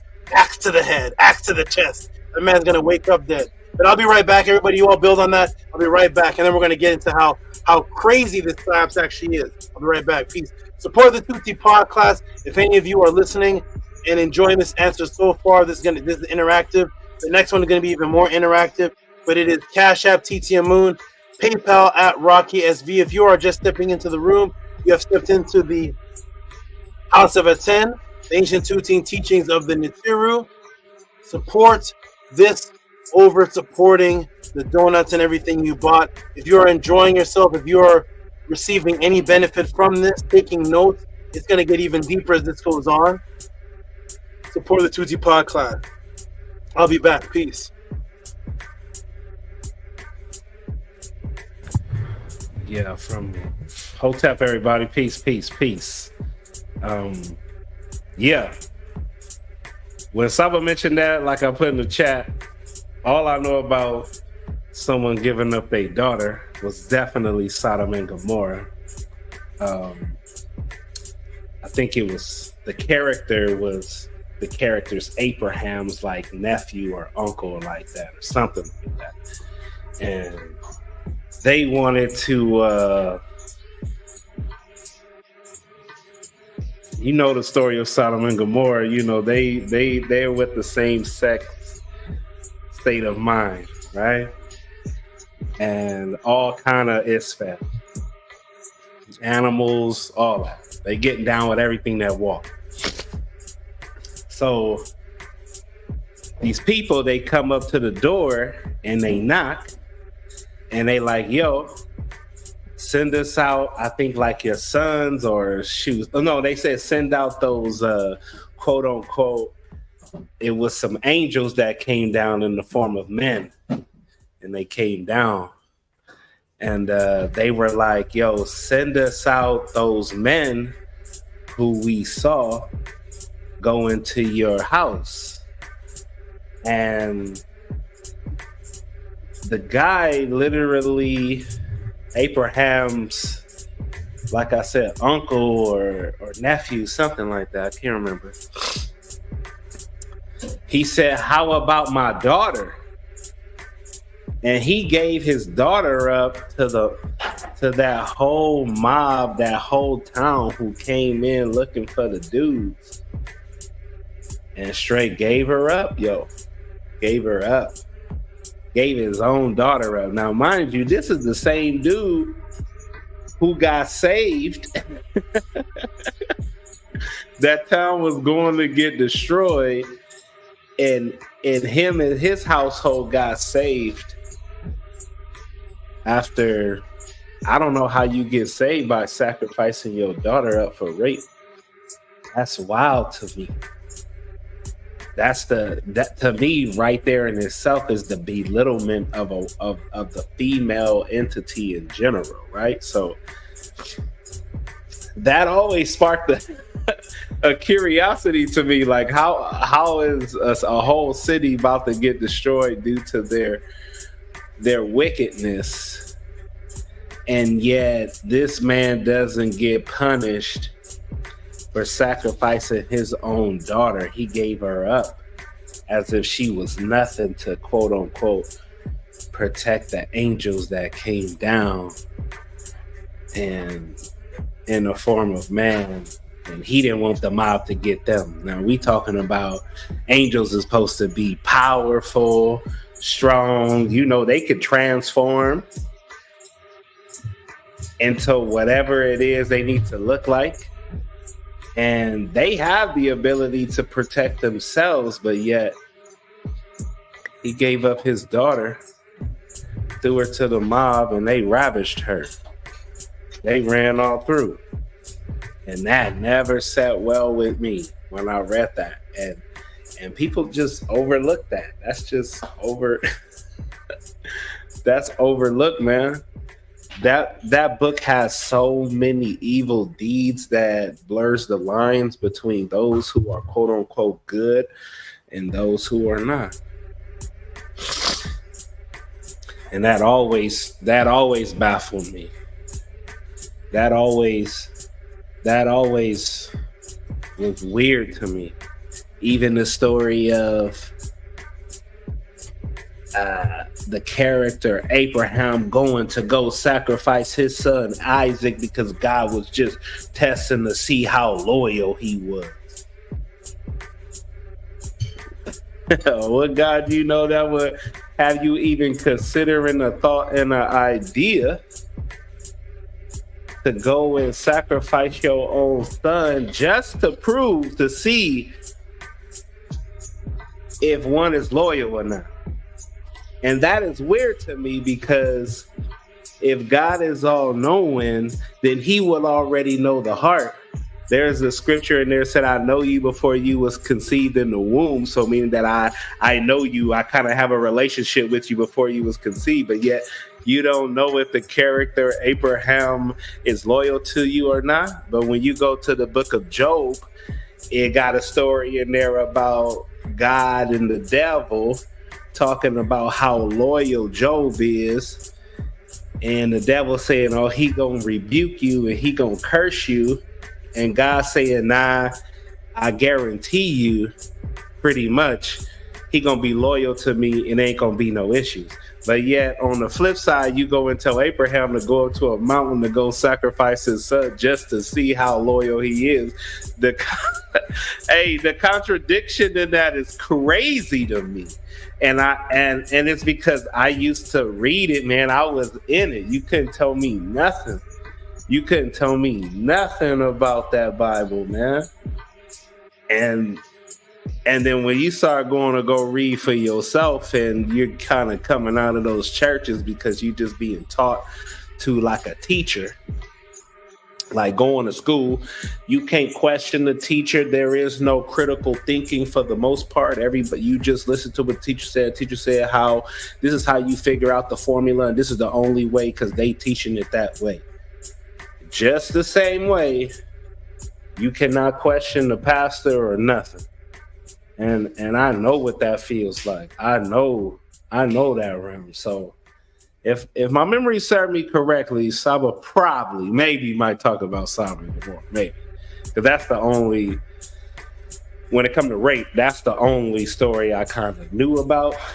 But there was amongst other things in that book as well, but I don't want to take up too much of y'all time. Peace and love, great brothers. We back to my out of this ISFET trash. You know how that go, man. Peace and love.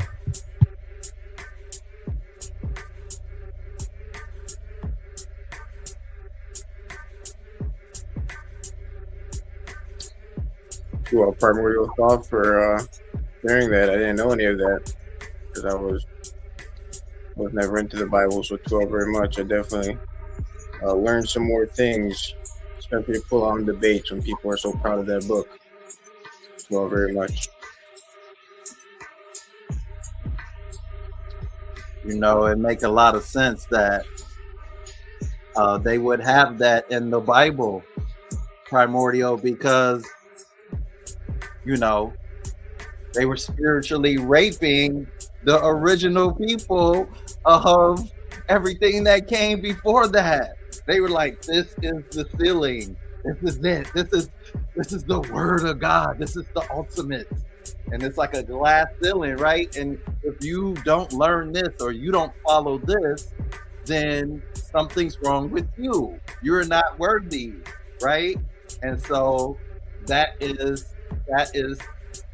the manipulation, right? That is the raping you of your identity, because you're thinking, if I am not Christian or if I'm not Christ-like, then ... And so, of course, they got to have the rape in there because that's a part of the agenda. Go figure.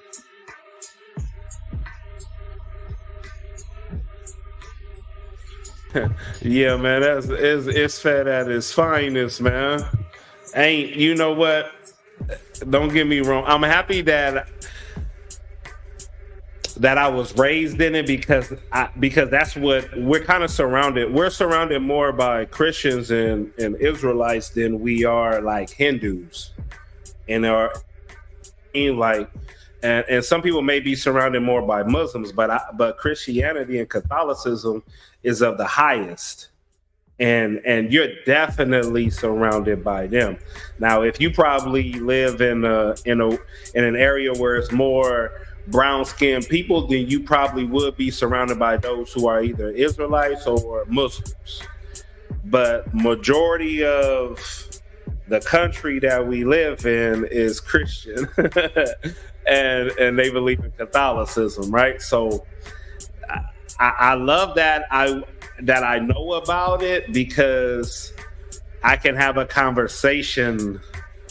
I can have a conversation with what SABA has taught me, and being in that world, right? So I can't have a conversation with a person who believes in Hinduism because I don't know too much about Hinduism.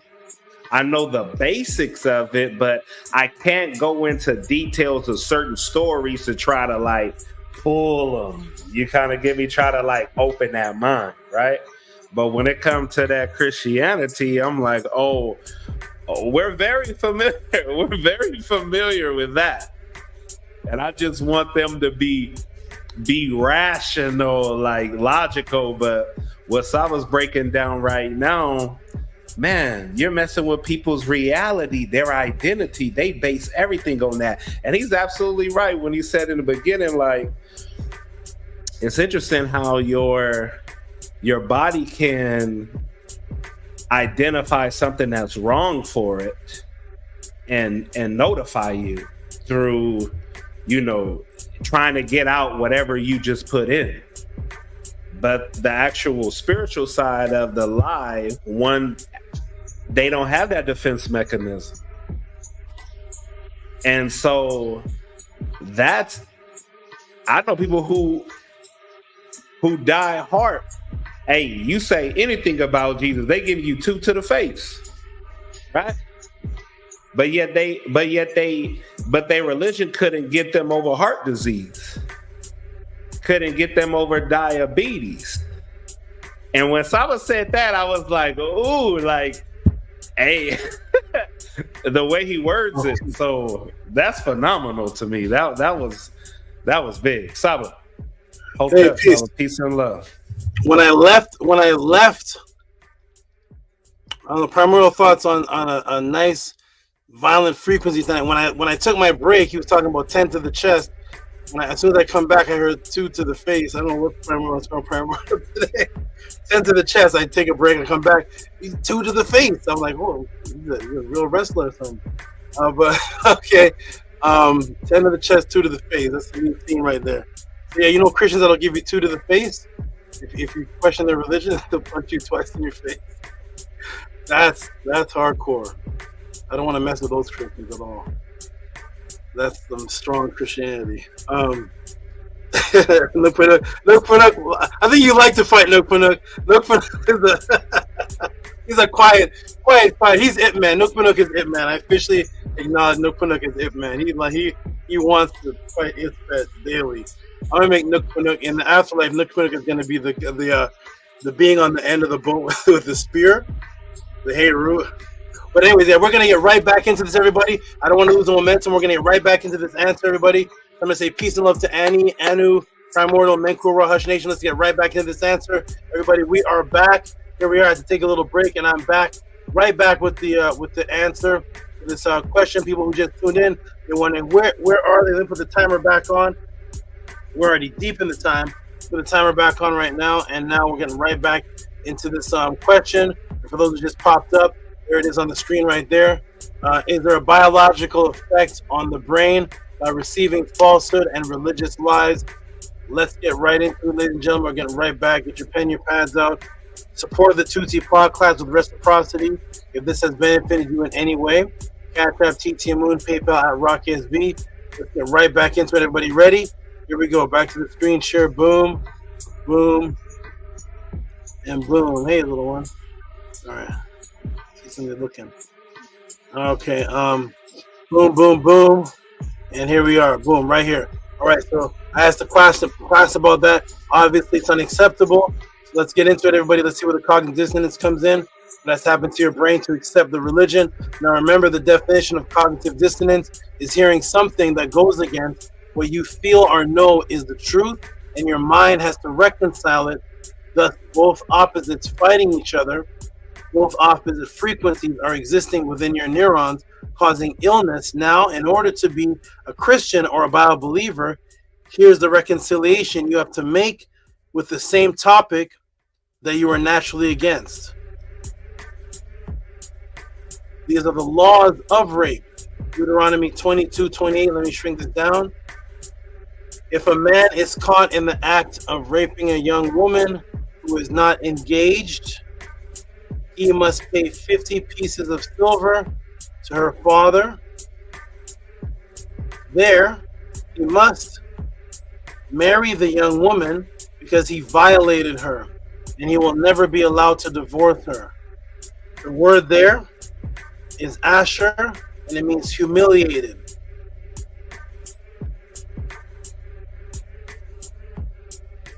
Next, death to the woman who was sexually attacked. Deuteronomy 22:23.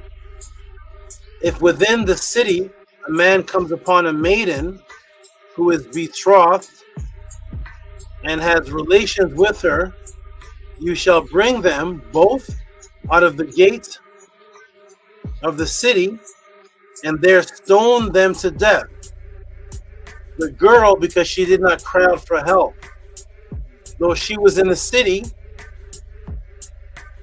and the man, because he violated his neighbor's wife. So the laws of sexual attack: pay 50 shekels and you have to marry her because you've humiliated her.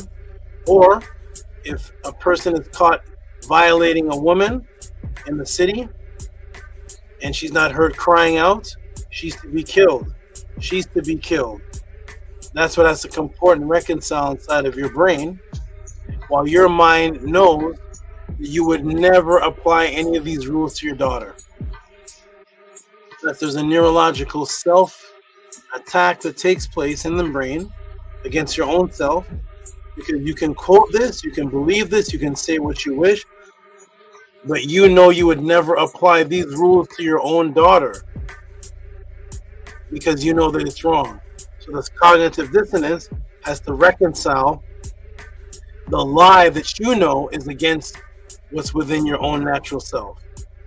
And this was designed specifically inside of these religions. This is specifically designed.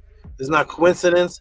This is something specific where you can put the two things in one book, in one belief, and they both go against each other, and one naturally goes against what you were against before you even read the book. You didn't need a God or anybody to tell you that attacking a woman sexually was wrong. And now you have rules and regulations and how much pieces of silver you should pay. Now there's rules to the attack. And then your daughter gets killed because she didn't cry out. How does anybody know whether she cried out or not? See how foolish that is? The woman, because she did not cry out for help. Who knows whether she cried out for help or not? In most cases where women are sexually attacked, they're knocked out cold, or they're beaten up to the point where they can't even lift a finger to defend themselves. They definitely do not have the urge or energy to cry out for a city to help them, because they're knocked out unconscious, or they're whimpering on the ground and they basically can hardly move. That is what comes with the attack. Now she's killed because she didn't cry out for help. This is the reconciliation that has to comport with the mind in the same compartmental area of the prefrontal cortex that deals with cognitive dissonance. That's an inner fight taking place in the same area of the brain, which is self-destruction. Here we go, everybody. Let's go. Welcome to the Podclass. Here we go. Boom, boom, and boom. There it is. Boom. All right. And boom. And what does this in turn do to the brain? It causes subconscious hypertension, anxiety, due to the fact that your true conscious mind cannot reconcile these differences. So it retains a constant defense. It retains itself in a constant defense state, keeping you in a better wavelength through cognitive dissonance frequency of the matrix, in turn creating the perfect environment for mental and thus physical disease. That's the perfect environment for that, for the creation of that. When you're going through an inner fight within yourself, your immune system naturally starts to lower. So now, here are some diseases: high blood pressure, anxiety, hypertension, hyperhidrosis, immune irregularity, cardiovascular failure, inflammations. Is it possible that you could change the productive or destructive outcome of these diseases by changing your actual thought, by which goes into your mind, and that which is processed mentally? Well, let me take you to Glenn Rain, PhD of Quantum Biology Research Labs. Here we go. What does this say? The effect of conscious intention on human DNA. Now we're getting to the DNA change. What is this? Published in the Proceeds of International Forum of New Science, Denver, Colorado, October 1996. Effect of conscious intention on human DNA. Glenn Rain, PhD, Quantum Biology Research Lab in Newport, New York. Introduction. The mind-body medicine has well recognized the ability of mental images generated by the mind and directed to specific parts of the brain to produce profound physiological changes, e.g., impede tumor growth. Neuroimmunologists, however, they do not recognize that the mind can also intentionally focus on manifest changes in biological systems outside the body. The effects of focus intention have nonetheless been studied using both physical and these two right here mentioned 1996 and biological systems, and is often referred to respectively as psychokinesis PK or bio-PK. A parallel investigation of conscious intentions on biological systems falls under the auspices of healing research, where investigators have demonstrated that various types of healers can produce biological effects. This test was done in 1990. A third of investigation involves a study of Qigong practitioners who can also influence biological systems. Most of these studies, however, are phenomenological and are only intended to demonstrate an energetic communication between the practitioner and biological targets. In most healing experiments, the intention of the practitioner is to heal or to normalize the pathological situation. Effect of conscious intention on human DNA. A few studies, however, have addressed the question whether different intentions. A few studies, however, have addressed the question whether different intentional states of consciousness produce different biological effects. For example, Roster and Rubik examined the relationship between biological responses and different healing states of consciousness. These experiments were designed to determine whether the healer could protect bacterial cells in culture from inhibition induced by antibiotic ampicillin. Using different intentions, Loskow could either protect bacteria from lethal effects of antibiotics or inhibit their growth in the absence of antibiotics. So boom, again. So if one comes out of this, let me shrink this down a little bit. Boom, here we go. This anxiety subconscious state, you can actually reverse the disease. Let's see what the PhDs at Harvard have to say about this. The topic, let me take you to Harvard study, April 6, 2018. What do the PhDs at Harvard have to say about this? Home, local coverage, Harvard study. Clearing your mind affects your genes and can lower your blood pressure. Harvard scientists have come up with evidence that the mere act of clearing your mind for 15 minutes each day actually alters how your genes operate.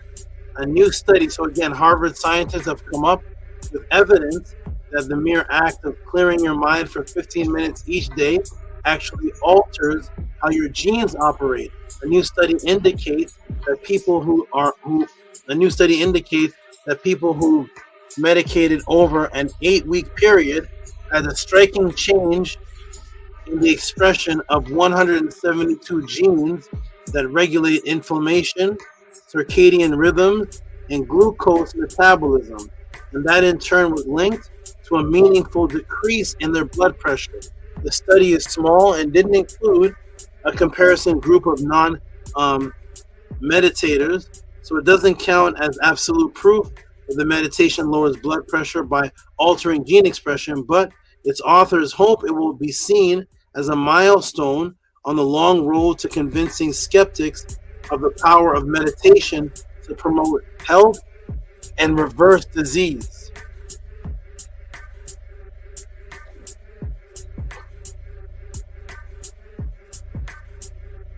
Boom, reverse disease by changing gene expression, DNA, through thought, when your mind is not in a state of inner self-confusion and anxiety. Thus, when the mind is in a state of inner confusion and anxiety induced by cognitive dissonance and conflicting belief, that is what promotes disease. So again, reverse disease by changing gene expression. Say about 172 gene expressions were changed. To reverse disease by changing gene expression, DNA, through thought, when your mind is not in a state of inner self-confusion and anxiety. Thus, when the mind is in a state of confusion and anxiety induced by cognitive dissonance and conflicting belief, that is what promotes disease. This was rediscovered in an analysis called transcriptomy. Oh no, Tehuti, your big scientific words again. Yes, remove the slang talk words from your neurons and replace them with these words and broaden your mental horizon. Let us continue. Here we go. Let's get into transcriptomy. Anybody heard of it? Your teacher taught you about transcriptomy lately? No? Or are we just talking about the Egyptians are black? Here we go. Transcriptomy. Ready? So transcriptomy analysis in peripheral blood mononuclear cells identified 1,771 genes regulated by relaxation response. That's the RR. So the first one changed the gene response 172. This one, mononuclear cells identified 1,771 genes regulated by relaxation response in responders, biological process and pathways based on analysis of transcriptomy data demonstrated enrichment in the following gene categories, which is 1, immune regulatory pathways and metabolism amongst down-regulated genes, glucose metabolism. 2, cardiovascular system development, circadian. 3, rhythm amongst upgraded genes. Further, in silico estimated of cell abundance from the microarray data show enrichment of the anti-inflammatory M2 subtype of macrophages in the blood pressure. Okay. Oh, and guess what? The chart diagram is used to measure the blood pressure and the hypertension that can be alleviated once the mind is taken out of self-confusion by Harvard PhDs. Guess what chart they use? I wonder what they use for this discovery and regulation. Uh-oh, the Vesica Pisces. Here it is. Here's the 150 and the 265 over 153, now used by Harvard University PhD study groups for responders and non-responders for the regulation of transcriptomy changes, distinguishing BP. So we go up here, BP.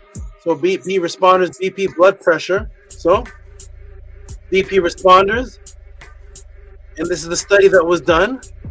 And what chart are they using? The Vesica Pisces chart. Boom.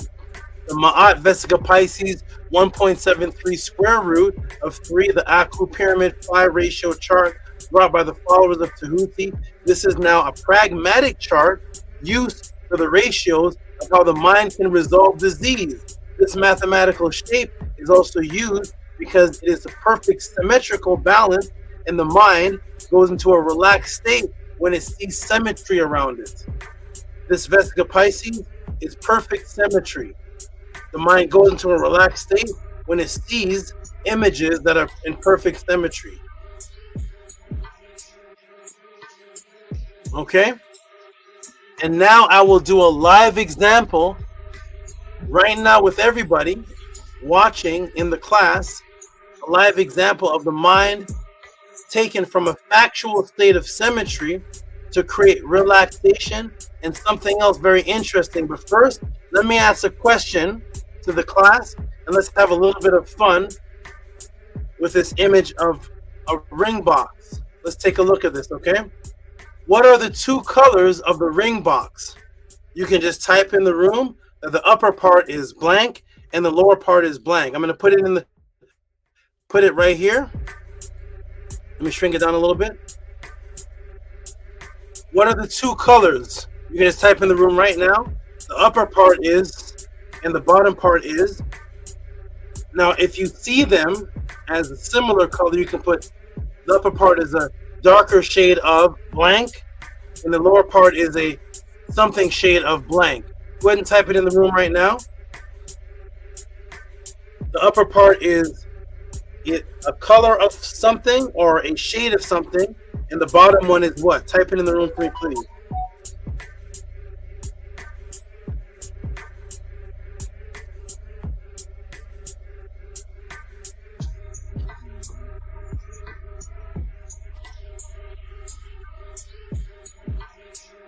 Go ahead and type it in. I'm going to give you a few moments.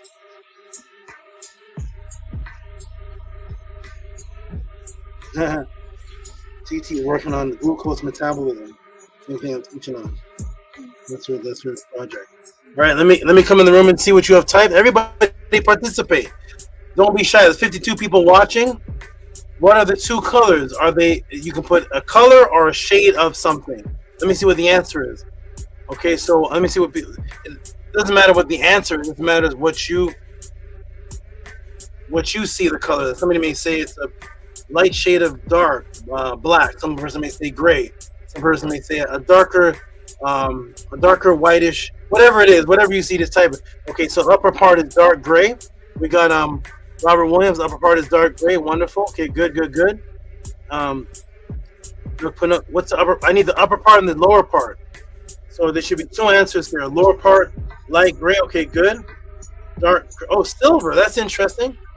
That is true. I guess like silver is a shiny kind of grayish, right? You got a color silver? Yeah, I guess it's a silver color. Okay. Arba Ankanatan has stepped in the building. Upper part is dark gray. Lower part is light gray. Okay, so we got gray, silvers, no blacks. Okay, good. You all. Okay, good. Ankanatan, yes. Upper part is dark gray. Upper part is dark gray.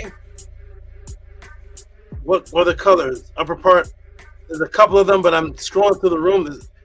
It's not coming through as the time you're typing it. Upper part, lower gray. Okay, good. Okay, good. All right, good. So everybody see the okay, good. Is there any more answers? Dark ox effect, dark gray. Okay, good. Okay, here we go. Ready, everybody? Let me go ahead and let me do some things first. Let me go ahead and do this. Oh, Bella put upper part is gray, lower part is white. Okay, cool. Upper part is gray, lower part is white. Let me take the donation off the screen. Let me do this. Okay, so we got white, silver, upper part dark gray, lower part light gray. Wonderful. Let me see if what's this class called? Which class is this? Where am I? How come it's not on the screen anymore? Hold on. One second, everybody. It's not on the screen anymore. Thoughts. They put on false. They pull up the actual class and do this here. There it is, guys. Again, bingo. Bing bong. Here we go. You ready? All right. Boom, boom, boom. Trying to get it back on the screen. Is it over here? Oh, here we go. Let me get it back on the screen. Back on the screen. Oh wow, it won't go big. Right? Oh, it is going big. Okay, good. Okay, good. Now we're gonna interact. Perfect. Okay, good. Here we go, everybody. Boom, boom, boom, boom. Arba Ankanan says, I'm in microbiology right now. We have talked about this. We got a new person in the room. We got Kenneth. I can't see everybody. We got Kenneth Williams says, upper part dark gray, upper part light gray bottom, dark gray upper, light gray bottom. Okay, gotcha. Wonder. Okay, good. Jason Kirkland said upper part could be black as well. It's hard to tell. Nook says ding dong bing bong. I peeped that out. What is that? Okay, here we go. Ready, everybody? Let's get back to the screen. Let's go. Ready? Boom, boom, and boom. Okay, boom, entire screen. All right. Here we go. Boom. So we got a bunch of different answers, but they're pretty much the same. Silver and gray can be confused with each other. Got white. Jason Kirkland said even black. Okay, wonderful. Everybody, boom. Ready? Okay, wonderful, everybody. Now, as I said in the beginning of the class, the brain is a holographic computer, and it is using the functioning amygdala area and the prefrontal cortex to comport and reconcile what your brain is digesting to create a balance, a symmetry. The brain wants balance and symmetry, so it will use what's called episodic memory from the amygdala area of the brain and reflect it back to what you're seeing now to create the balance. And it will make sense of the symmetry that comforts the mind because it's more relatable and reliable. Something that's more relatable and reliable, the mind can relax. Something that's in a chaotic state, it puts you in a better wavelength and you're confused and you're defensive. So it's a relatable pattern and symmetry that it sees is more relaxed. It becomes, let me show them, the more symmetry that it sees, the more relaxed it becomes. So it makes something make sense.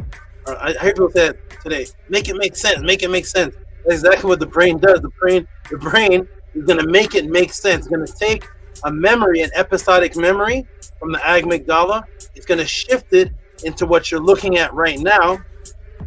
And it's going to create a comfort zone by creating a balance that's making this image make sense. So that's why some may see gray. Those who saw white may have been focusing on this upper part. See where the box curves right there? Where it's going to close right here, the outside of the box. This part looks white. And then down here looks a little darker than this. So some people may even see three colors, a darker gray, a white, and then a lighter gray. Okay? These are relatable patterns, and the image is a relatable pattern because it looks like a ring box that's going to close from the back. So your mind becomes relaxed. The amygdala comes to work. Let me show you a live example of that right now. Use your finger on the computer screen to cover the middle section up, which is this section right here. That section right there where you see all three colors, the dark gray, the white, and the lighter gray, put your finger over top of that. For those who did not see, I'm going to take you to the Tehuti Overdrive logo and cover the middle for you live right here in front of you. Let me go to the blueprint program and move it over for you. Now I'm going to switch over in front of you. What I'm going to do is I'm going to switch over in front of you and I'm going to go to the blueprint program live in front of you. King Lumumba's like, SABA, no, oh. Here we go. Ready, everybody? I'm going to move it over live. So I'm going to go back to screen share and show you how the mind comports to create the holographic reality that you're in, to create symmetry, to make something make sense. Here we go. Ready? So here's this screen right here. I'm going to switch it over. I'm going to switch it over to this one and go here. There it is. Everybody see the screen now? I'm going to see if you're seeing it now. There it is. So in this is the class, by the way, everybody. What you're looking at right here, you're looking at the class that I'm teaching you. See? This is the class right here. I'm teaching you live. Now what I'm gonna do is I'm gonna take this picture live that I'm teaching you from, see the Tehuti Overdrive, and I'm gonna live in front of you move the Tehuti Overdrive over the middle. I'm moving it live over the middle of the center. Boom, what just happened? Huh? What just happened, everybody? What color is the top and what color is the bottom now? I didn't change anything.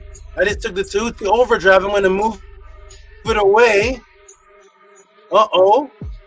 Now the top is the darker gray, like most people said, and the bottom is the lighter gray. I'm going to put the Tehuti Podclass just over the middle. I'm not editing. I'm not changing any color. And now what color is the top and the bottom, everybody? What's that? Thank you. What color is the top and the bottom now? What happened to Tehuti? No. We've been snake styled. Ox Effect said, just got snake styled. These are the type of things I use in debates. That's why it's hard to debate this. We practice this. This is a practice in magic, in the way the eyes see the holographic illusion, the holographic imagery. This whole world is an illusion. Everything is an illusion. That's why you can play with it. It looks like I did change something. All I did is covered what your visual cortex created in your brain that was never there in the first place. NEFERTATEN says, same gray as the surrounding environment which distorts the image. What is the environment that distorts the image? Want to know? This is a good interactive class, isn't it? Here we go. We're back. We're back. Let's get back to it. Here it is. Huh? You see this? What's happening? So, your mind, because I said it's a ring box. I said it was a ring box. That was the first suggestion that I put in your mind. Because I said it was a ring box, your mind had to make sense of this roundness over here and this roundness over here. So what did it do? It turned this into a shadow that this was actually curving. There's no curve here. There's a two-dimensional image. You can't touch a curve here. But your mind's creating a curve here because it's thinking of it as an open box where the ring is on the other side. So thus, this rounded area must have a shade under it because that's how a box would look if it was tilted, right? And there would be a shade right here if the box is opening, right? And there would be a shade here because the light is blocking this area.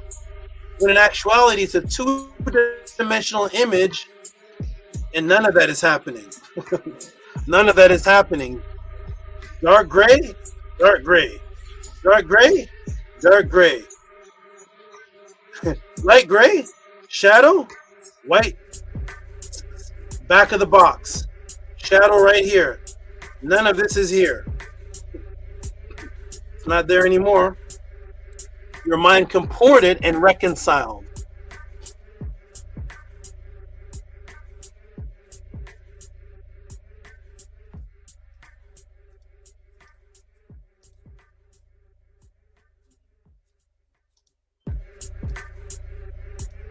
Your mind comported and reconciled because you are in an illusion. It's not really there. Is it a lie? That is the definition of a lie. It's not really happening. If somebody told you something that's not really happening, you would say to that person, you are lying to me. Well, what if I show you that the world that you're seeing around you, I just showed you something that's not really happening. And all of you, most of you typed what you saw was happening. And all I did is change your perspective by covering up the middle piece. Now, all of a sudden, it's one color. So is it one color? Or is it two colors? Or is it both? That lie isn't psychologically damaging. The lie, when you know what the truth is, and you have to comport and reconcile, causes an anxiety once you know the truth. Your mind is based on seeing lies, on seeing irregularities and things that are not true. In the most solid world that you're in, once you leave this realm and go into quantum, nothing is true. Nothing is true. Is your body composed of multiple electrons? Yes. How many electrons are there in the universe? 1. That's another class though. Let me go, everybody. Here we go. There's a bunch of electrons. There's 1. Here we go. Boom. There's 1, just time shifting, but it's another class. Here we go, everybody. So you live in an illusion. The mind is designed to accept the illusion and recomport things into reconciliation to create what is true to you. That's not the damaging one. The damaging one is the one that's purposely put in religion, where the truth is told to you, then you have to lie about it within, causing hypertension. Is this clear now? Are you all getting this anywhere else? I hope you're all supporting. I hope this is worth more to you than Nathan's hot dog. Let's go. Boom. Ready? Boom. All I did was move it over. There it is.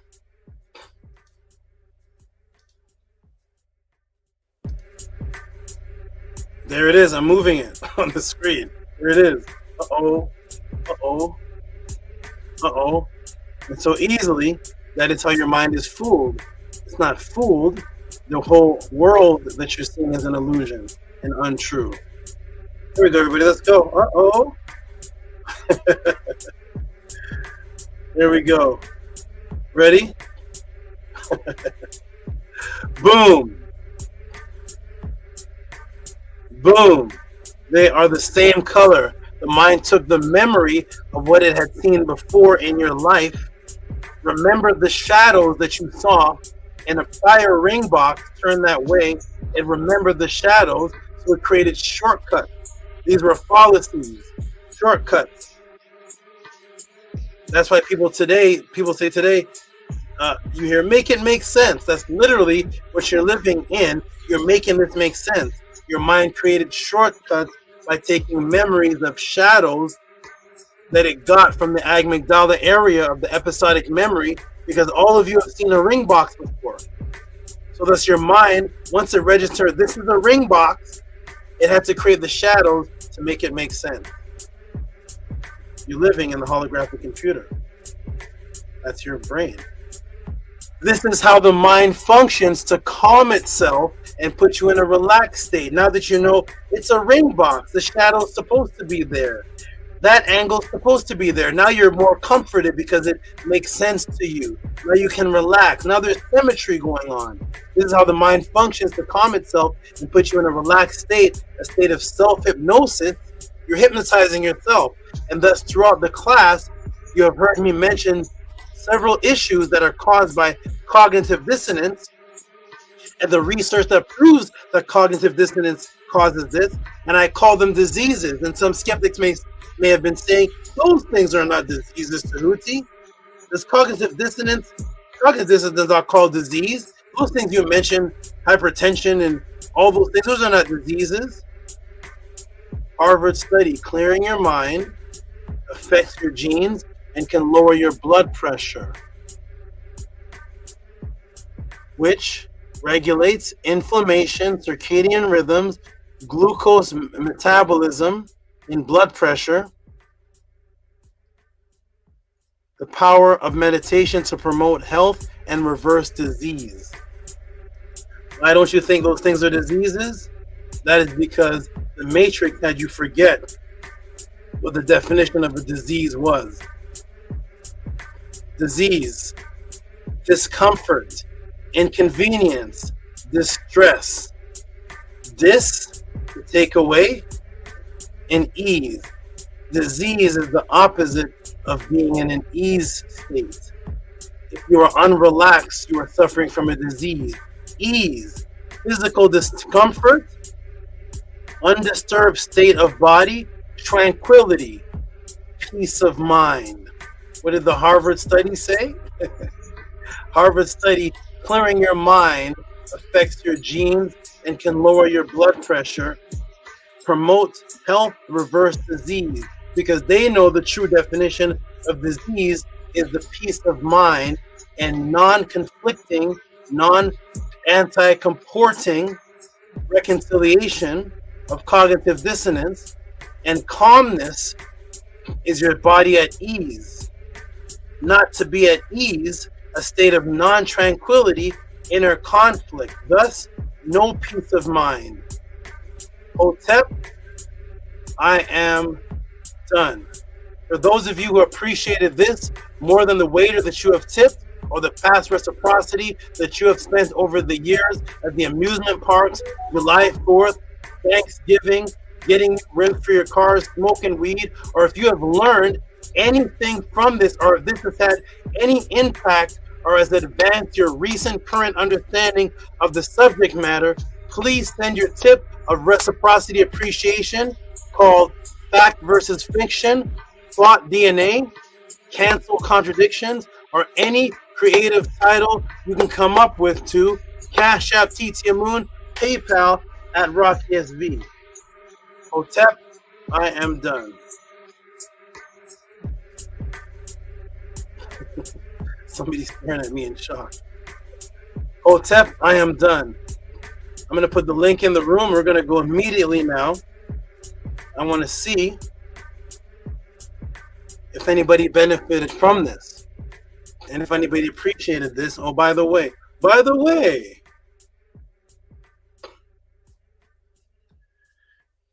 2 hours. Are you showing?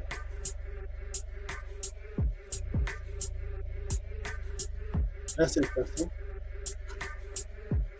2 hours. Oh, it's not showing. Huh. Not doing that. 2 hours. Oh, it's not showing though. There it is. 2 hours, 30 seconds.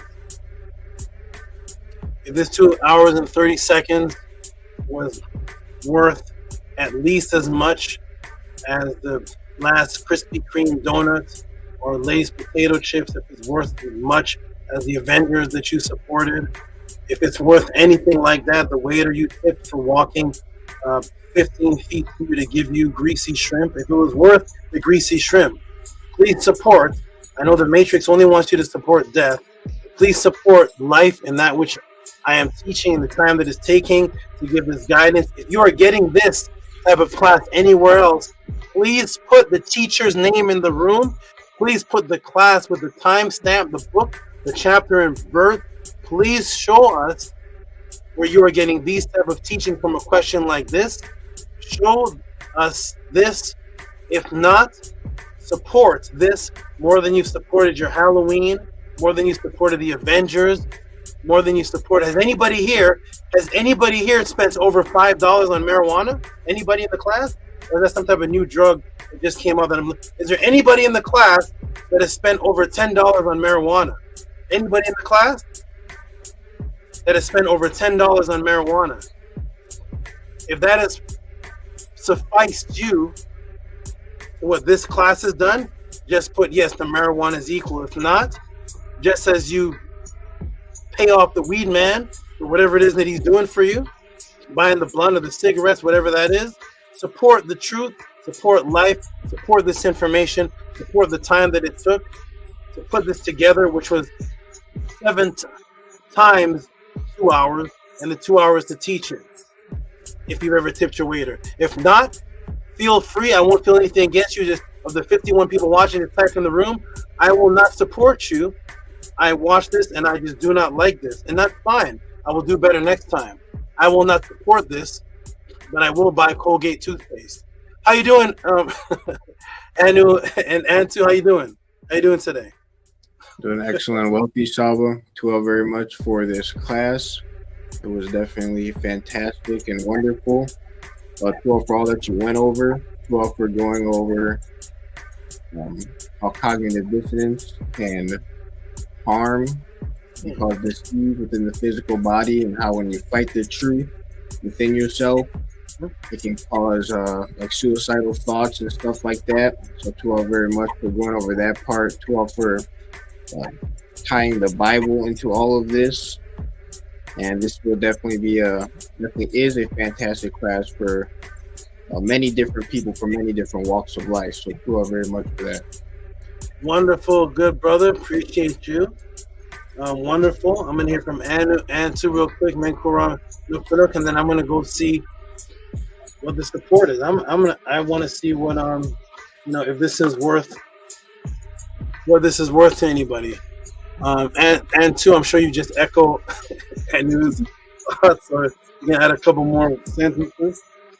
Yeah, definitely. To us so much, Saba. I appreciate this very much. I love when you talk about how we see reality. I love hearing that over and over again to just reinstate that in my mind. It's very powerful and I need it very much. So Tua for all that you do and all the work you put in. What's up? Wonderful. And what's the first thing you said that you love? I do. With what? Say that first part again. You love when you teach about how we see reality. Yeah, and show it. A lot of people may say you're being fooled, you're being tricked, your mind sees this. I'm gonna teach you about it and show you it happening live. It's like if I say Nook Panooks, watch his room, is it blue? And then I go like this and it's red. Did everybody see that? Like I'm showing you a live example of something. I'm glad you appreciate that. Menkora. You gonna use this to teach the children, man? Yeah, I'm gonna expand their vocabulary. I'm gonna teach them about transcriptome. Yes. I love that. But most of all, Saba, I really love how you are equipping us to deal with the psychological warfare that has been that we have been bombarded with for so long. So many jewels in this. And I always love how you bring out the historians too, like Edmund. So it's just you do so much with the time and you teach us in so many different chambers and realms. It's all super helpful. And I feel like for me, what's really, really precious and powerful is there's the intellectual part of what you teach us, but you restore our ability to love. You teach us how to be axemen and how to fight again, and then you teach us how to get ahead of the synchronicities. So Tua for all of that, Saba. It's beyond words what you do for us. Wonderful. Nini Uk. We're gonna I'm gonna go to a couple of donations and then hear from a few more people. Well, who did I hear from? Nook Panuk. Hear a couple things from you, and then I think you're on mute. That's it. That's it. Oh no! I thought you were gonna go to the donation. I was just giving you your Oscar, your award right here, your award, the Fatah Award. The Fatah Award. Okay, I received that. The Fatah Award. Yeah, Saba, that was powerful. I appreciate how you broke everything down, how it changes our DNA. Also implying meditation, how that can heal us. You showed us what the bad things that can affect our DNA, and then the good things that can fix our DNA. So that was Nefer. I hope people will stop using the word love, because we just seen what love means. And use Marie or something else in that nature, because it's real deep. The matrix, a pep is always at work, so we always got to be at work in my app. So what's up? That was real powerful, real Nefer. And yeah, I can't wait to see how all this connects with now Gematria. The Gematria is like it's all in one. So Tua Henu Sava, Uncle Jasina. Nini Uk. Cramor, I'll give a couple words. I want to get a couple words. I'm curious to see. I'm trying to battle Nathan's hot dogs, man. You think I can do it? I don't know. Sava, I love when you touch on the aspects of the mind and what it and the mind's reality. I love when you get into what? The mind reality. What? Yeah. Mm-hmm. I love when you get into that. I love when you show it's pretty much the map. You give the coordinates of how the mind, instructions of how the mind acts, how it functions. So to you, Great Stop. I appreciate you. Nini Uk. And Hush Nation, man. you doing over there on the island? They teach this over there? No, they don't. They don't teach.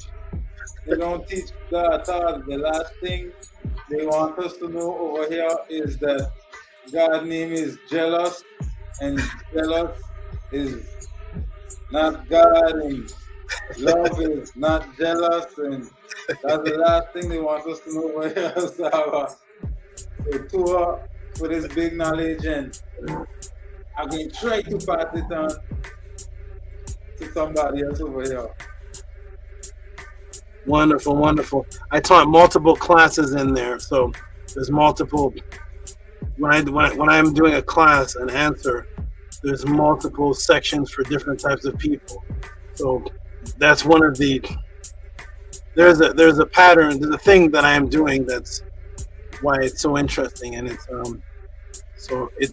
each class is designed so it doesn't matter who you talk to. There's something for a Christian. There's something for an atheist. There's something for a scientist. There's something for a PhD. There's something for somebody in Kemet. Something for somebody who does it. You can take the class and take a little part and hit somebody where you feel they are. And I promise you, there's a section in the class designed for any level of person that you come across, and you could take them to any level. So that's what the pod classes are designed like that. So I notice what you notice. Different people notice different things. I noticed you notice a religious part first. Yeah, I like how every time you go into the Vesica Pisces, you just keep going deeper and deeper. And like how you say, everybody have their part that they could go into. As much as I want to go into all parts, the mathematics, so sophisticated, but it's so impressive, and I just want to tap into that, especially with the Vesica Pisces, so they just keep going deeper and deeper with the fractions, and tonight you just tear that up, and boy, I really want to go deeper in that. That's my first time teaching that. I've taught, my first thing I put out, the 7 on the Nation, that's the first time I taught on that part, where the symbol actually forms two akuz, which actually calculates pi, and the upper right hand corner calculates the golden mean ratio. So, but anyways, I'm glad you appreciate that. I'm going to go to Annie to get a couple words. Annie got a fresh haircut, it looks like. I don't even know if it's a haircut or a hair braid. I don't know how Annie does this, if it's cut or braided, but he looks fresh and new. Thank you, Hush Nation, for your appreciation. And Annie, give a couple words, and we're going to go into these supports to see what people really think of it through their appreciation and support of keeping this here. Go ahead, Annie. Yes, Hotep Henu, Great Saba. To offer this very Nefer teaching and all the different areas that you teach on within it. This is very powerful. I love how it shows how the brain works, and the religious thought process to cause the cognitive dissonance and the confusion and isfet in the mind that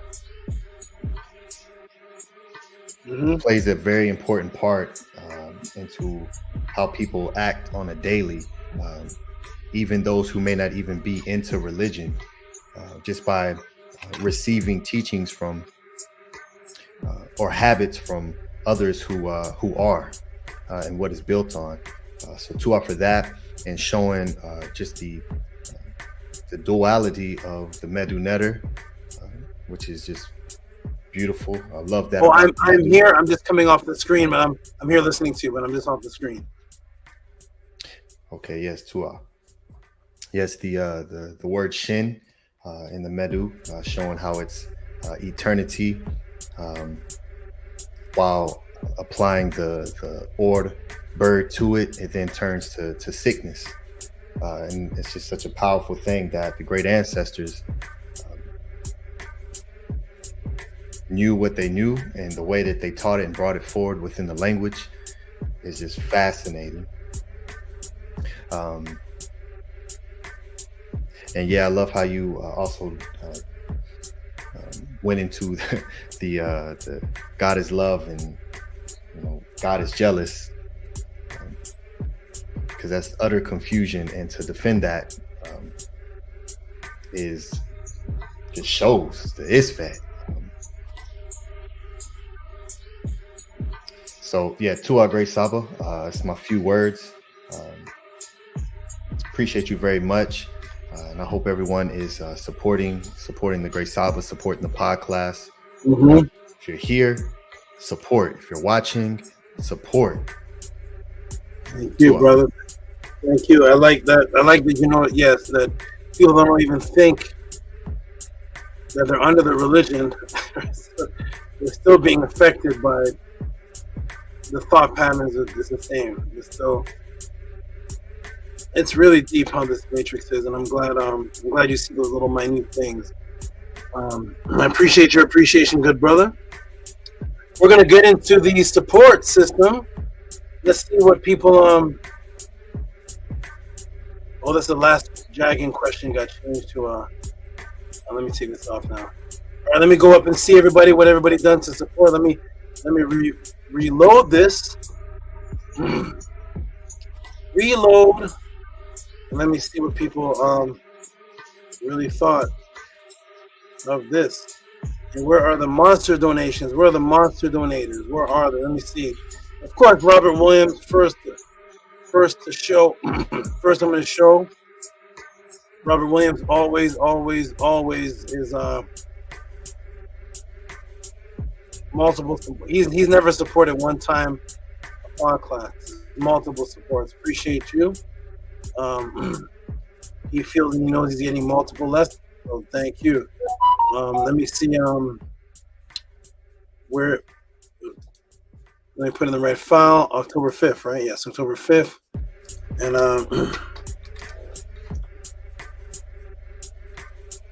one tip. What did I just teach on? Oh my goodness. One tip. What am I going to call this?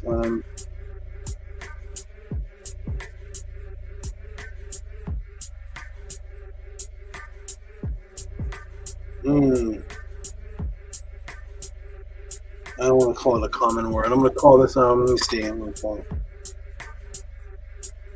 We'll call this ease. That's what I'll call it. Ease.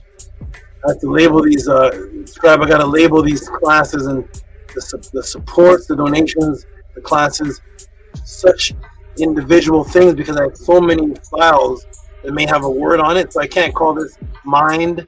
I can't call it anything that's common because then when I go to look for the class, 1,000 files that I have on the mind will pop up. If I call this biological imperative, 8,000 files. So I'm gonna call this one. I don't have any files called ease. I hope not.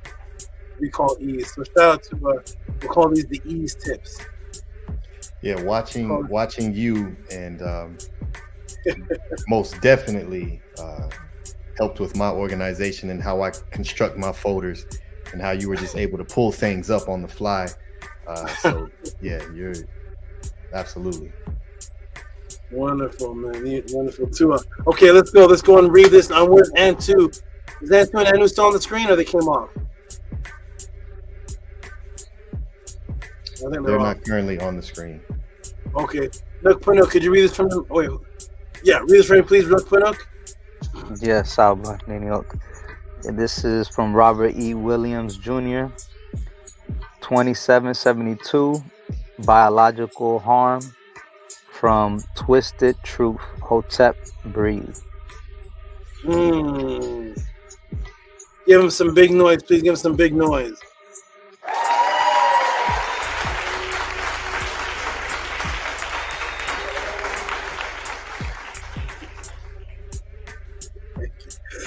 All right, wonderful. Robert Williams he put easy.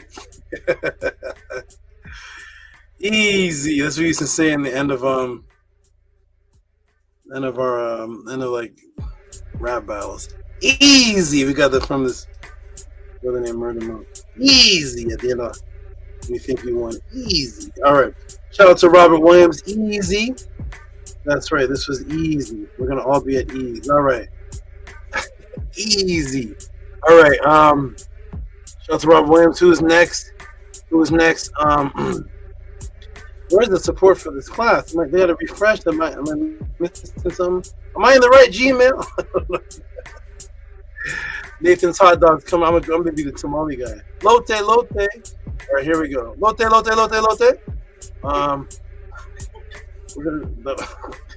I'm the tamale guy. Okay, we're gonna get okay, here's Anu and Antu. Lotte. All right, Anu and Antu has given support for this answer and the time it took to put it together and their appreciation for what they received from it. Over 60 people watched from beginning to end. The numbers never went below 52. So over 52 people watched for 2 hours. I hope they appreciate it more than whatever else they're doing out there. All right, this is from Anu and Antu. Let me see if they're on the screen. Oh, I can't see the screen. Okay, hopefully they're there. We're here. Okay, Anu and Antu. Are you here on the screen? Yes, we are. Okay, you're someone's blocking. Oh, the donation's blocking. All right, Anu and Antu, and go ahead and read that for me, Antu, please. Oh, you're on this side of the screen now. Go ahead and read that for me, Antu. Thank you. You're welcome. $20 for reversing the dis-ease within our Kat, Ka, and Ba Tua. Give some big noise to Anu and Antu. Beautiful, beautiful wording. Give them some noise, please.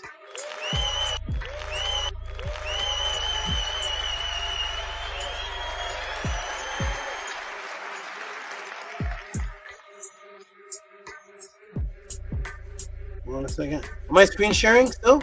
Yeah. Thank you, Anu and Antu. Appreciate you. Ninu Saba.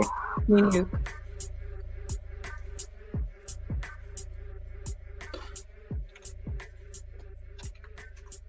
Okay.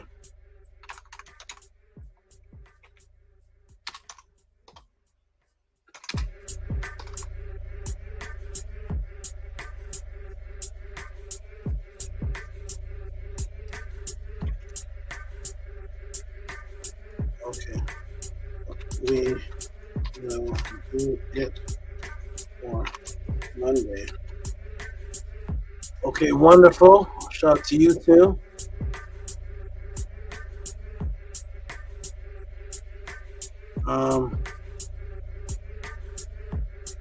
You two are always supportive and just super consistent with everything. All right, Ox Effect. Here we go. We got the supporters here in effect who have seen all of the people who are watching Tehuti Podclass. Let us know that you're new in the room if you're watching. If you're watching and new, let us know that you are new. And of the 52 people that watched it, be honest. Type in, that was good, I appreciated it, or no, I've heard all of that before. Taught in this, taught wherever. And I'll accept both answers. Other than that, I appreciate the people that are supporting this, because we all support something in life. Shout out to Ox Effect. Is Ox Effect on the screen? He was earlier. He's not here now, right? No. Ox Effect. Okay. Nook Panuk, could you read that first, please? Yes, Saba. This is from Ox Effect. He sent in $21.53. Hotep Fact versus Fiction Dua Henu, and he has his two hands praising Henu, and then a fish, a blue fish, getting caught. Okay, thank you. Nook Panuk's like, you're not catching one of my fish. That's my blue family fish. All right, give him some big noise. Don't hurt Nook Panuk's fish. All right, give him some big noise.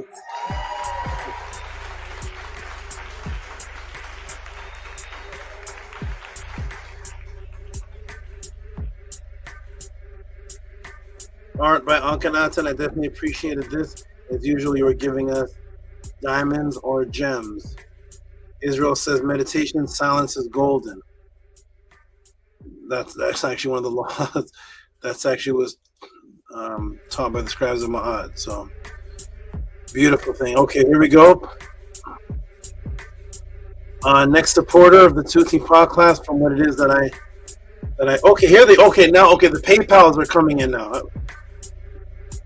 TT, okay, thank you, TT. Thank you. Okay, I see what's happening. There was a delay on some of the PayPals, so I see them now. I'm gonna get to the PayPals family.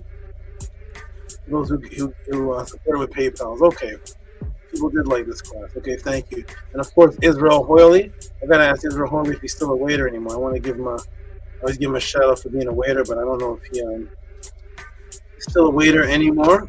He's the one who receives tips to give tips. he goes out and works for tips at a restaurant and literally tips that night from the tips that he got. This is Israel Hoyley right now. He's the one that typed in the room. Meditation is silence. Meditation, silence is golden. And his tip message matches what he typed. Who's that? Go ahead. Okay, good. Okay. All right. Mankora, let me hear your nice voice. I want to see if there's many more females in here, but it's just and two representing. Mankora. Hotep Hinu, Tua Saba. Yes, Saba from Israel Hoyley, $15 for loss of words. Give him a hand clap for that, please.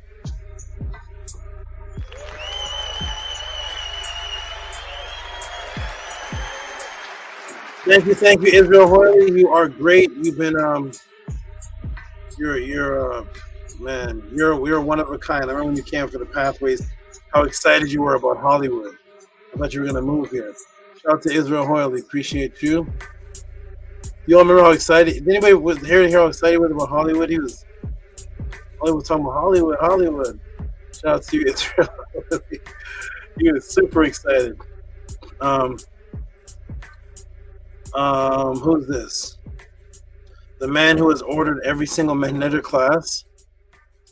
He used to give $20 for every Magnetic class from 1, 2, 3, 4, all the way to 65. He has all the Magnetic classes now, so I guess he's going to just split up his money for the tips now, because he has all the classes, and that's none other than the good brother. When he gave a tip for last week's class after the class shut down, shout out to you. I think he gave it Sunday. I saw that on Big Vape. Shout out to you. Shout out to you very much. Big Vape is giving $5 for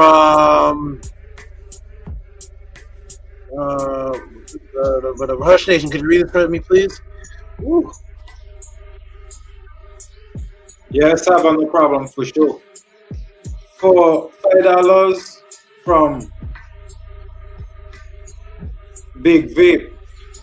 For cognitive dissonance, tip from Hota Boldamu. Give him a hand clap, please.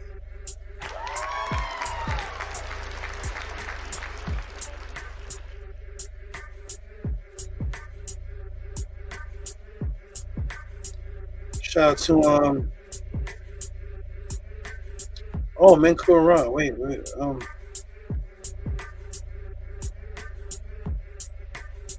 Mary Second Man. Okay, I see some people here at the bottom.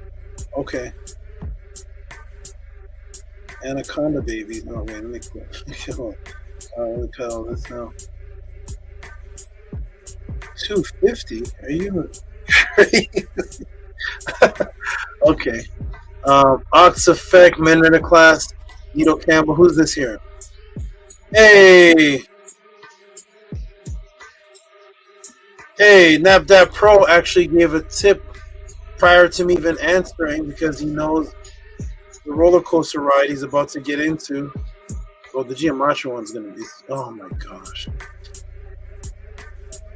Shout out to NAPDAPRO. When I was putting the Gematria answer together, I was telling one of my ladies, I was telling one of the church,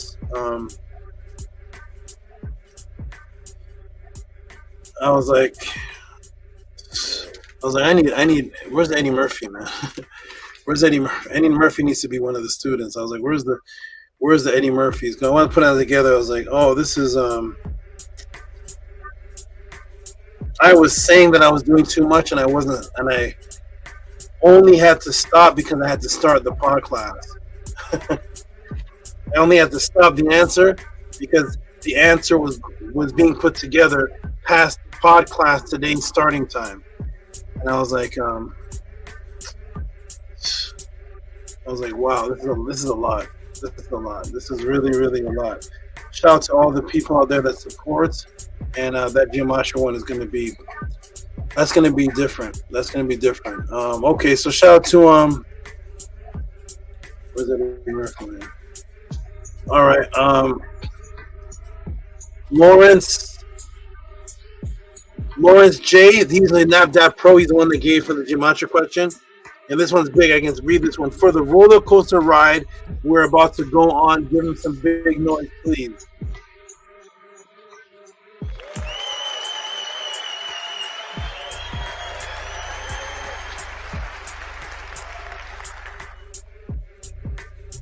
Call this tip. What's on the screen right now, Antu? It's $20 for from Lawrence J for the roller coaster ride. Oh, good. Thank you. Okay, good. It didn't shift to my screen. You're welcome.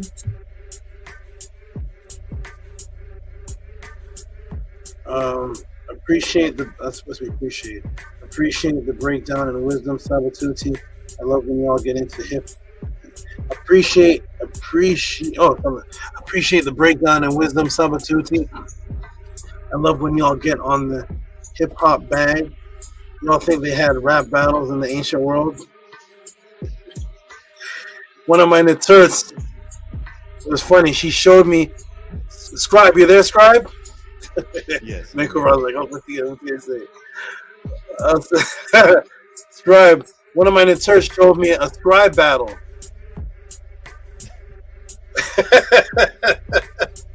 She showed me Scribes battling. Scribes are battling, man. Scribes are battling. I was like, I read a lot of papyrus. I didn't see this one here.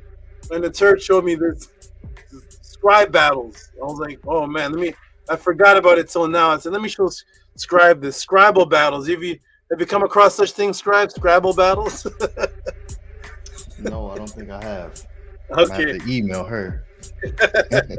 I'm gonna get that for you. I mean, keep reminding me. I'm gonna get that for you. Scrabble battles. I want to see Scrabble battles. It was Amun and Mope versus somebody else. They're actually versing. It was Amun and Mope versus, I forgot the other guy's name, but they were battling. You have not followed such and such. Yes, but you have done. It was.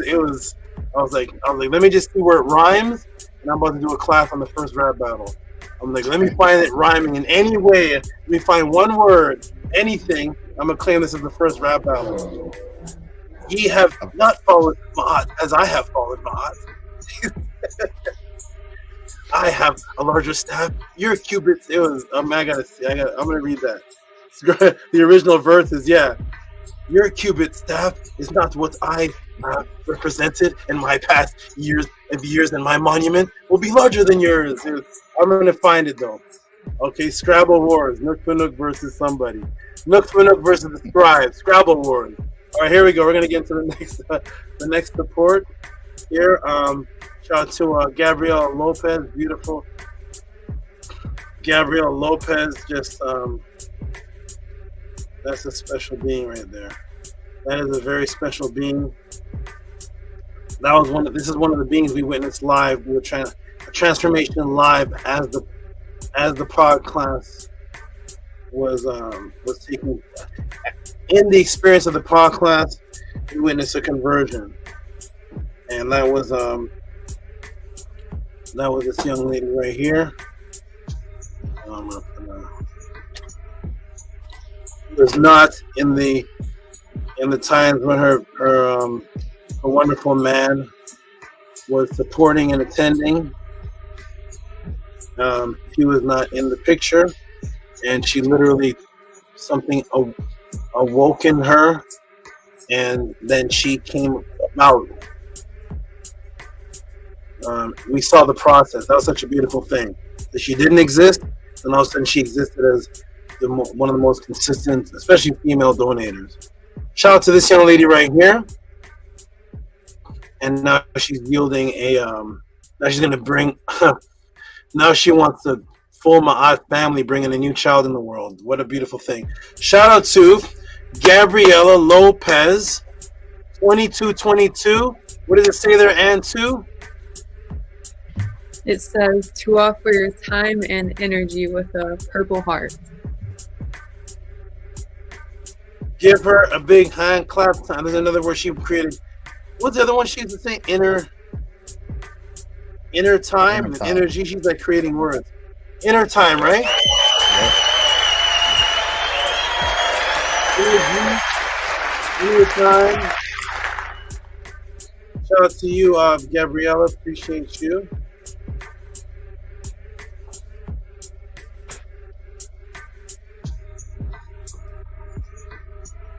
You know what they would do to Gabriella Scribe? What the other conscious brothers would do? You know what I see there's a temple up here, so-called Kemetic temple. It's hilarious, but so-called Kemetic temple up here, and they do their rent ceremony is 5 minutes. So you come in, and 5 minutes later you get your name. So when they'll say Gabriella, they'll say your name is Geb Ra El E. Oh, they just break down the English. Yeah, your name is Geb Ra El. It's 5 minutes, man. 5 minute naming ceremonies. You all can switch anytime. If you all want your money back from the Tehuti naming rent ceremony, I'll tell you where this temple is, and you can go there. You don't have to wait for the pathways. Just go there and get it in 5 minutes. Your name is An-T-U-U Hotep. Like you're the the the boat, the T, the ta, that's the feminine, and the U, that's you. That's how that's link, and then now you're Kemetic. You'll pass on that end too? You're not going for that? Imagine I did that at the Pathways. That would be a comedy show. And he's the ta, scribe. Yeah, oh my goodness, it's so easy to do that. It's so, the conscious. Let me go back to the donation. Let me go. Prime, you're the more DL. Prime, more DL Hotep. They literally take your name. I don't want to say the names of the people I know because I don't want to. They take your name and your name just stays the same, and they just add Hotep and they take the syllables, and it takes 5 minutes. It is absolutely horrible. Never time to be the first one I do it to. I don't want to say your actual. I don't want to say your government. I'm not gonna say that. I'm not gonna say what that would be. That would be a funny one. All right, here we go. Let's go, everybody. Here we go. SABA, don't you dare. Oh my God, I can't even say I don't want to even say the name. I don't want to even joke with the name, but that'd be hilarious one to do that craziness with. All right, shout out to Tehuti Harakuti coming through once again. Always, every Podclass. I'm so glad that he came through. I'm gonna read about 4 more, then we're gonna get to the next question, everybody.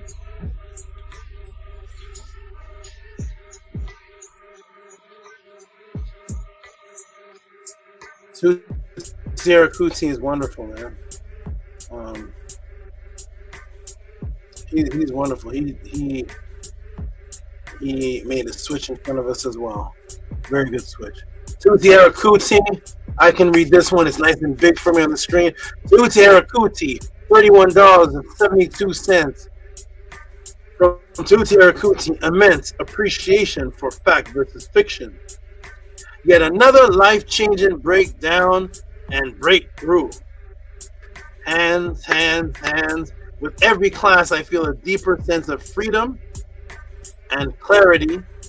To Marie for all that you do. Hotep, give him some big, big, big, big noise.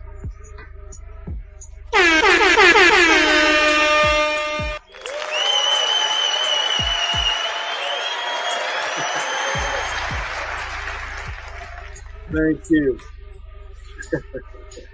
NEFERTATEN said the podcast intro cannot be longer than my rent ceremony. Oh my goodness. Oh my goodness. How long is the podcast intro? Oh man, NEFERTATEN about to get 14 names then. Okay. Shout out, here we go. Podcast intro is like 40 minutes. All right, here we go. Shout out to you, to Tehuti Arikuti, and the next person, Eric Rami, back with the, oh good, somebody who's on the panel. Somebody who's on the panel. My good brother, Hush Nation. I feel good today. I feel good today about the support. It's coming in. I see a few larger ones and consistent ones. So I feel good. Thank you, family. It's still coming in too. So there are some Podclasses that I'm like, I'm going back to the Magic Castle. Okay. Catch me at the Magic Castle, room number 6. All right, shout out to the next supporter here. Who is the next supporter? The next supporter is Eric Rami. Go ahead and read that on the screen, my good brother. Read that, please. Yeah, to us, SABA. SABA, don't worry with the Eric Rami. That ain't my name. I just borrowing different names for the meantime. Yeah, just hush names. You're borrowing?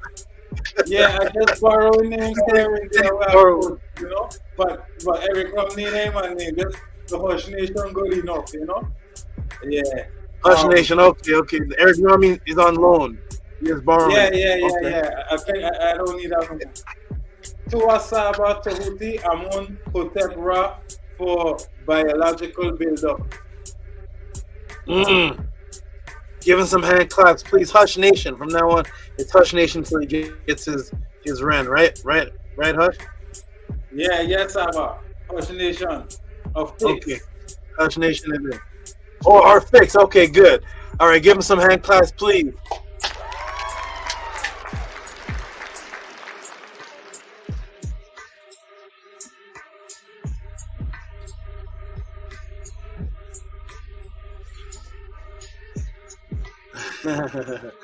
Thank you, Hush Nation. Hush Nation. Okay, good. Oh my goodness. Ooh-wee, Maharu. I'm holding that. But it's a little bit later. Let me just hold that for a little bit. Maharu again? Yo. Maharu, are you in the chat? Where are you? I wonder if you're gonna.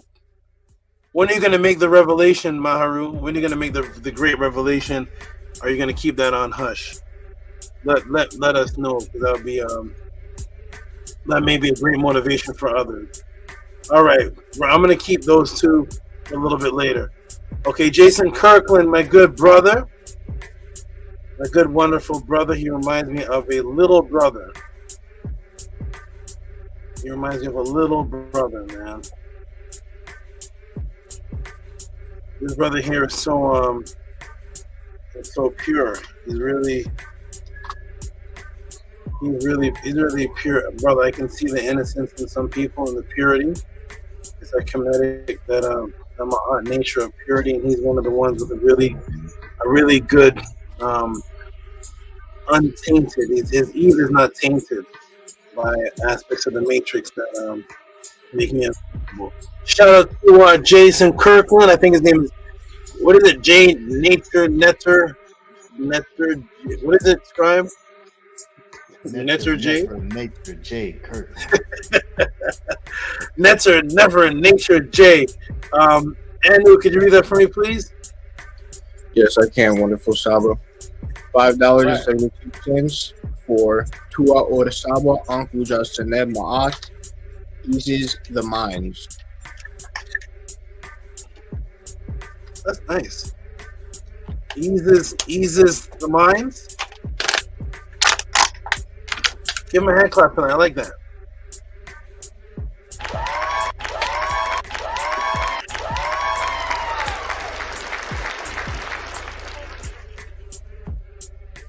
DJ Scribe.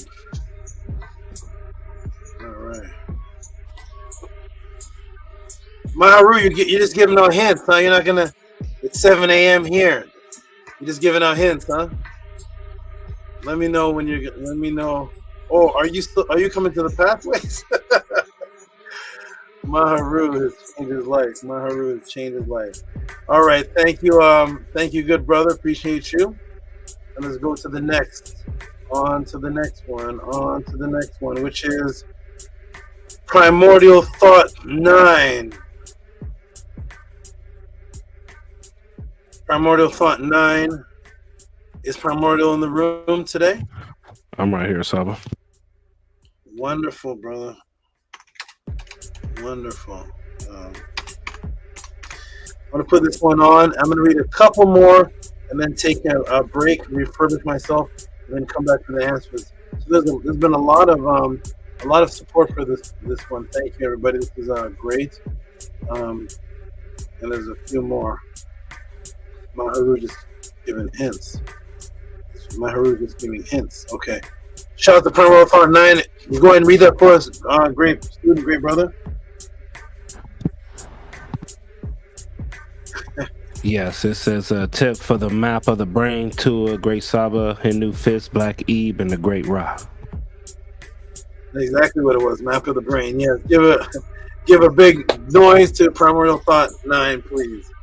Spoke that hekau on that.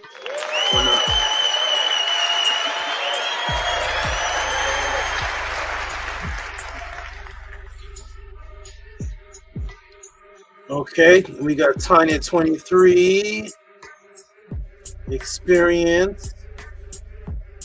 I'm going to take this as a tip for the class.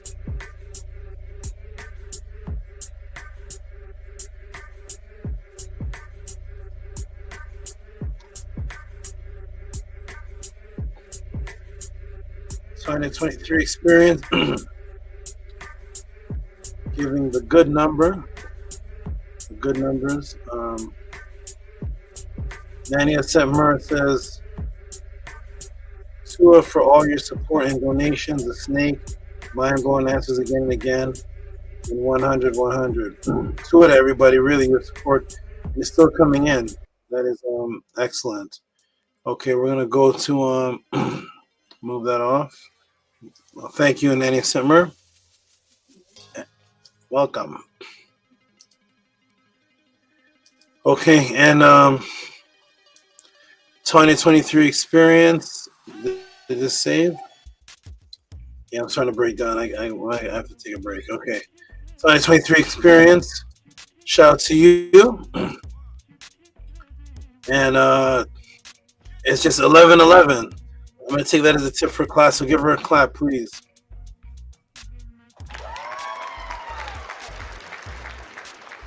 Thank you, 2023 experience. I'm gonna take that as a tip for class because I saw all the things that you typed in the room while I was teaching the class. So, to you. Israel Holy again. That's nice. Yeah, remember in about 5 minutes. I'm taking a break in about 5 minutes. Okay, and yes, I'm gonna do that. Owen Hythe.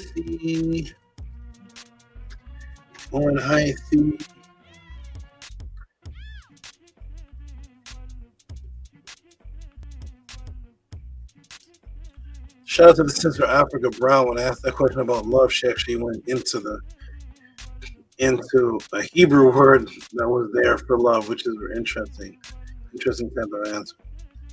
And this is her brother brother right here. Shout out to Israel Hoyley. I can read this one. Teaching truth on all levels. Nice. Teaching truth on all levels. I just spoke about that. Some hand claps, please.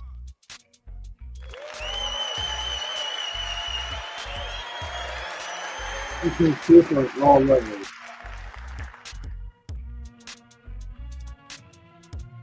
Very nice, very nice, very nice. Okay.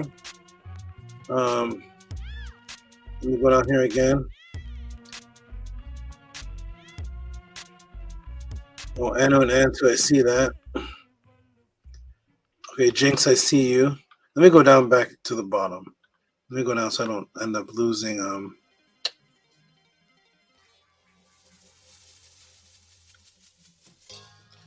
Where's Manko?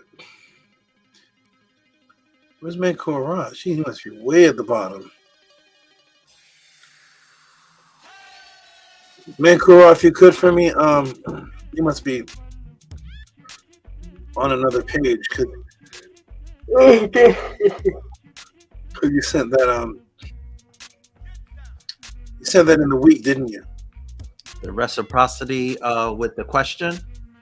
Yeah, that was like several days ago, wasn't it? That was last Sunday. Ani did something to us and it inspired me to ask that question. So yeah, I think that was Sunday, Saba. Oh, so that was Sunday night. Oh, that's why it's so far lost. It's so far back. So go ahead and resend the screenshot to me, and I can announce it with Podclass because it's like almost a week ago. So it's like on page 3. Okay, I'll do it now, Saba. Okay, thank you. All right, I'm gonna read. Let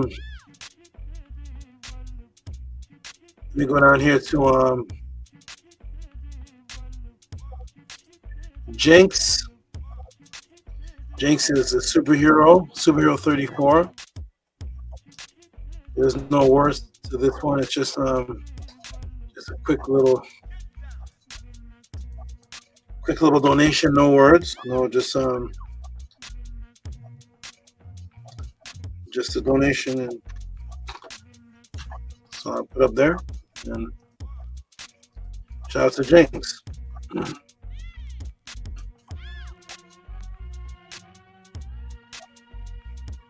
Is it on the screen? No. Wait. Uh-oh. Shout out to Jinx. I'm trying to get it on the screen. Huh. All right. Okay. Jinx, where are you? Cancel. And screen share. Boom. Bada boom. There it is. Okay, shout out to Jinx for $5. No words. Appreciate you, Jinx. Shout out to you. And now we're gonna go to Atefram Kema, I see you. And okay, Nook, he's on the screen. I'm gonna read this, and then a test, and I'm gonna take a break that you all build from it, and I'll come back with the Gematria madness. All right. Oh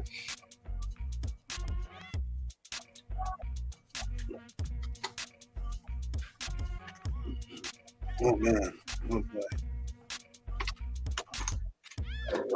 Okay, Nook, I'm gonna let you go ahead and read this. I can't tell what it's for. I know you'll read and elaborate. It's in the Nook MEDU language. All right, Nook, go ahead and read that for us, please, brother. Hotep Saba. This is from Nukpu Hot 999. Hotep Saba Tehuti Nefertiti is proud of you. Hotep Mary Ma'at. What's that about, real quick? What's that about? Tell us about this Nefertiti. I know that's from a past. That's from something I taught. That's in another class, isn't it? Nah, that's just Nefertiti going in my Eve telling me to tell you that, Saba. Okay, all right. Thank you. Give him a hand clap, because I think he has like 2 or 3 donations in tonight. Give him a hand clap for that, please.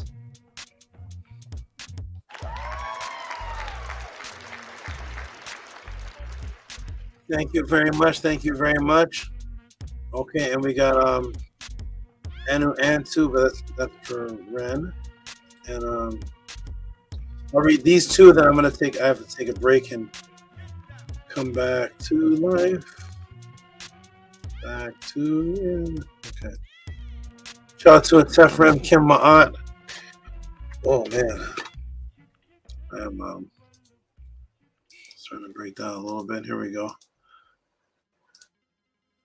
Okay, is that on the screen? Tefrem Kim Ma'at, give him a hand clap for this. Appreciate you, good brother.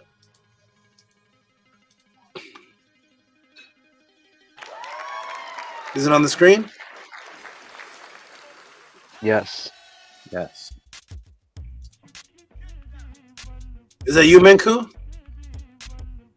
That was Nook Poo Nook and me said yes, it was on the screen. Okay, good. Thank you so much. And shout out to this next one. He always gives two. And then I'm gonna take a break after this. Let you all build. I'll be back in about 10 minutes to answer the next question. Shout out to again to a Tefrem Kim Ma'at. Give him a hand clap for this, please. Hand claps for that, please.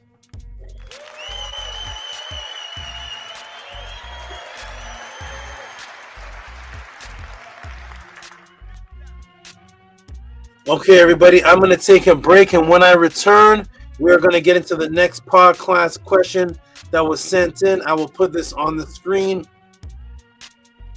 which is, was there Gematria in Kemet? The question actually was about positive Gematria. Is Gematria good or evil? I'm going to read the actual question on the screen. It was put together very well. It is actually a replacement question from NAPDAPRO, who is known as Lawrence, who actually sent in a question about Bruce Lee Roy, right? Bruce Lee Roy is the woolly-haired one, right? The Last Dragon, is that Bruce? Okay, good. It's Bruce Lee and then Bruce Lee Roy. Okay, so Bruce Lee Roy, he sent a question about that last dragon.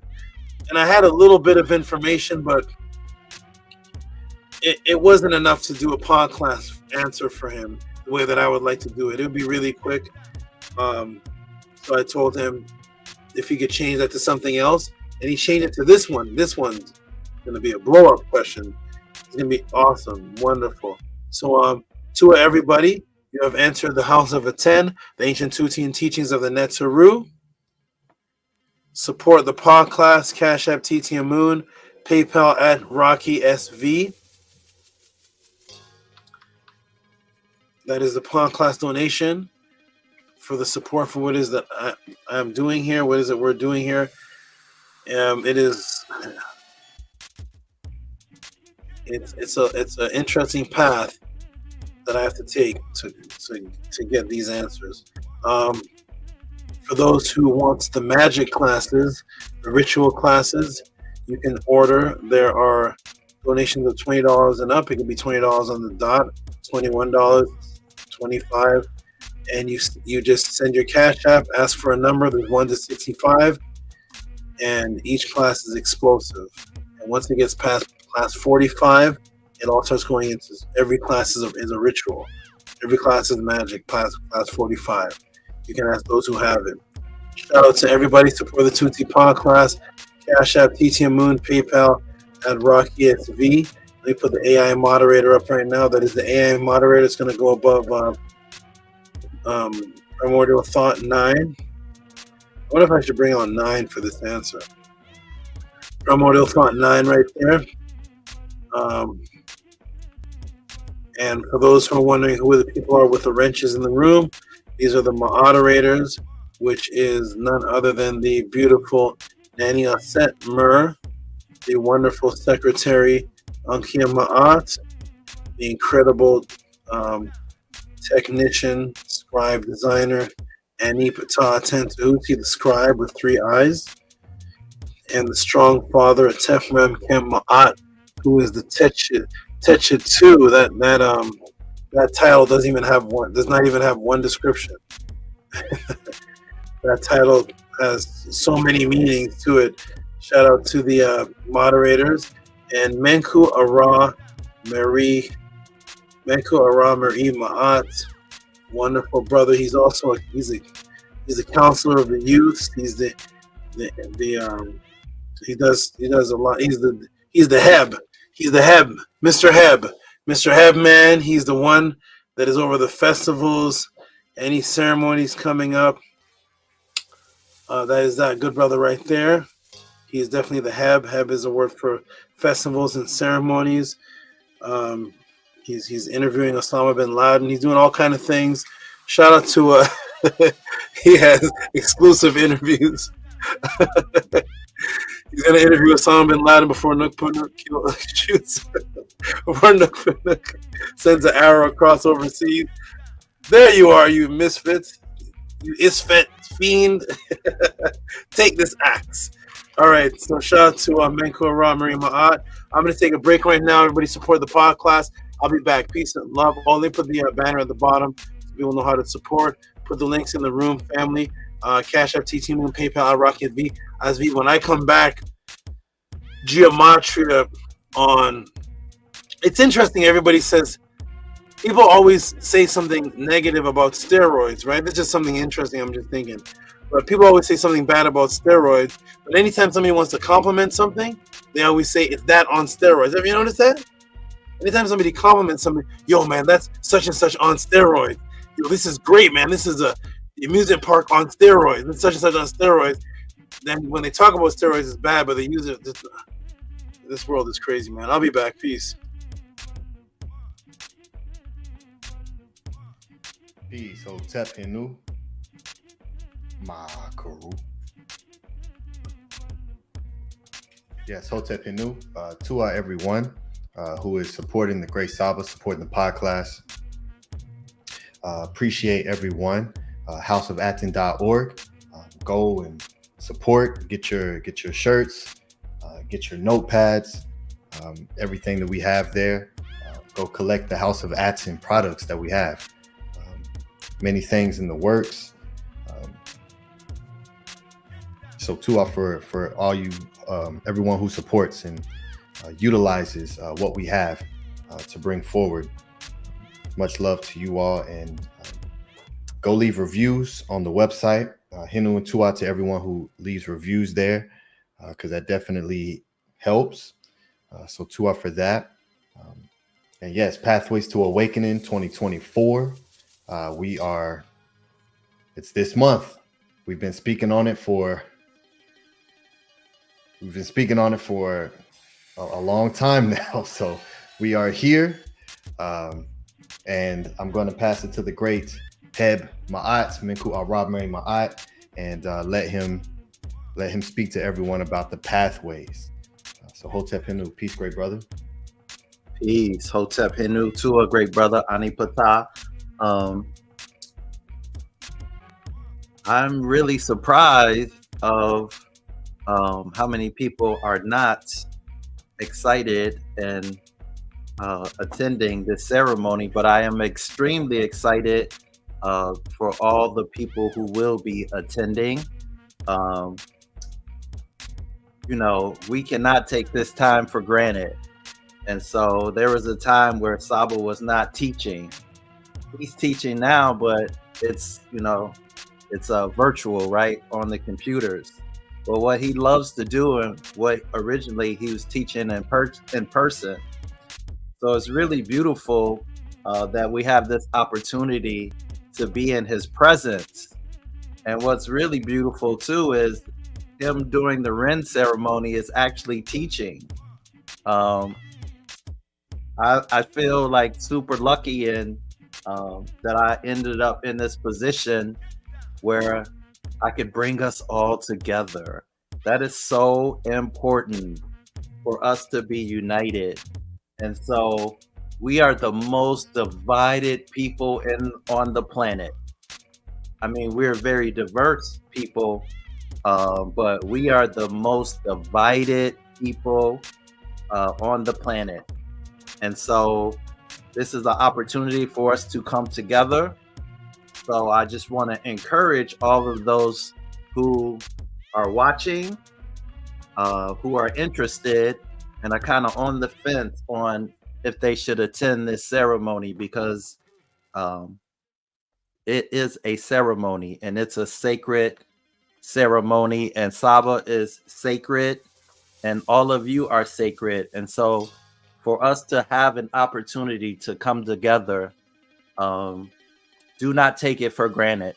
So I know this year has been extremely tough on people financially. So I'm sending peace, power, protection, and prosperity to everyone. I hope you can make it. I would love to see you. I know Ani Patah, SABA Tehuti, his Naturts, all the brothers who are in the leadership, who are fighting for you, would love to see you. So we are taking this seriously, and we are fighting so that we can be together. We could go on and on about all the things that have happened to us. But what matters now is we have this opportunity to go down this path. And so, you know, definitely reach out to Ani Patah, reach out to myself, and let's figure it out. Let's figure it out together how you can come to the pathways. We're 15 days away. Tomorrow will be 2 weeks away. So I hope you all can make it. The numbers should be way higher than they are. So I know some people are still doing what they need to do to get their ticket. I have an idea of who's coming. But it would be so wonderful to see more of you attending this ceremony, and to be able to give an offering to SABA, whatever that offering is, to show him that we appreciate him, would bring a lot of joy to all of us in the House of ATTON. And so I want to publicly too give high praise to Ani Patah. He has put together a promo video that is fire. Are we showing that right now? What we doing, Ani? Come on, let's get busy. Let's show them. We don't play. Let's show them. Yo, let's go. Let's go, great brother. If you want to show that, are you able to share your screen? Oh, can I show it from the link? Sure. Okay, let me try. Let me try and share it. Hold on.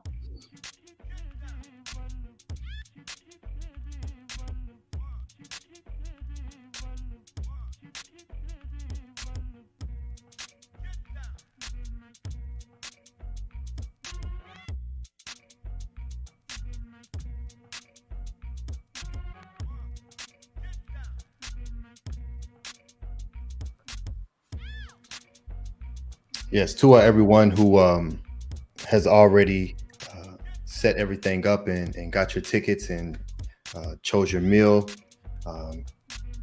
Very appreciative, and to everyone who is working on that.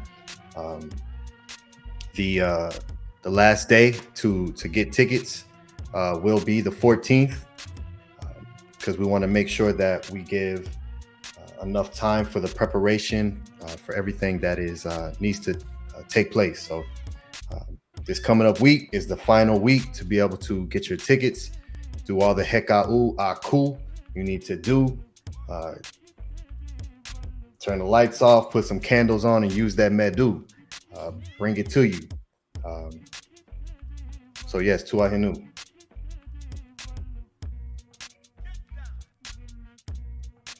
Okay, I'm downloading the video because I watched it earlier on my phone, so it is downloading. Let me see. And I'm gonna share this movie, this mini movie, real quick.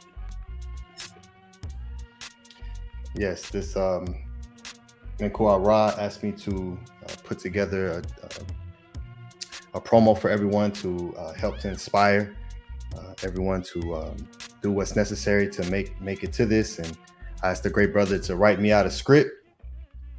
He sent me this document, extremely organized and detailed.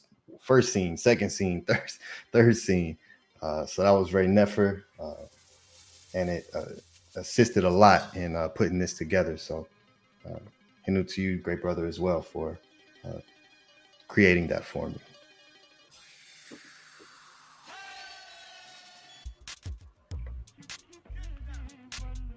If you rather me show it, I can show it. If that'd be easier for you. Yes, Ani, if you can, that would be wonderful if you could show it. Okay.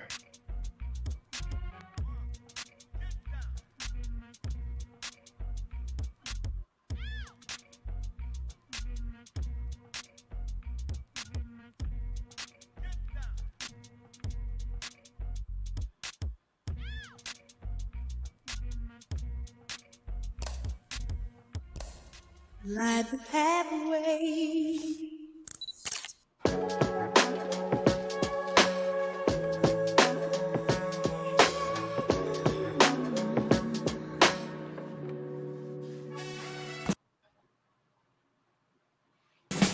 Pathways. All my life I was looking for a sign to awakening.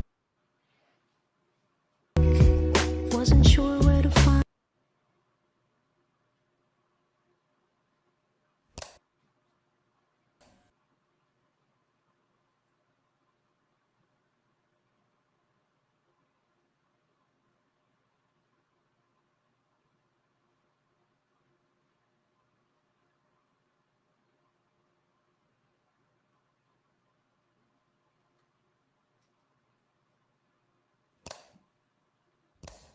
Light the pathway.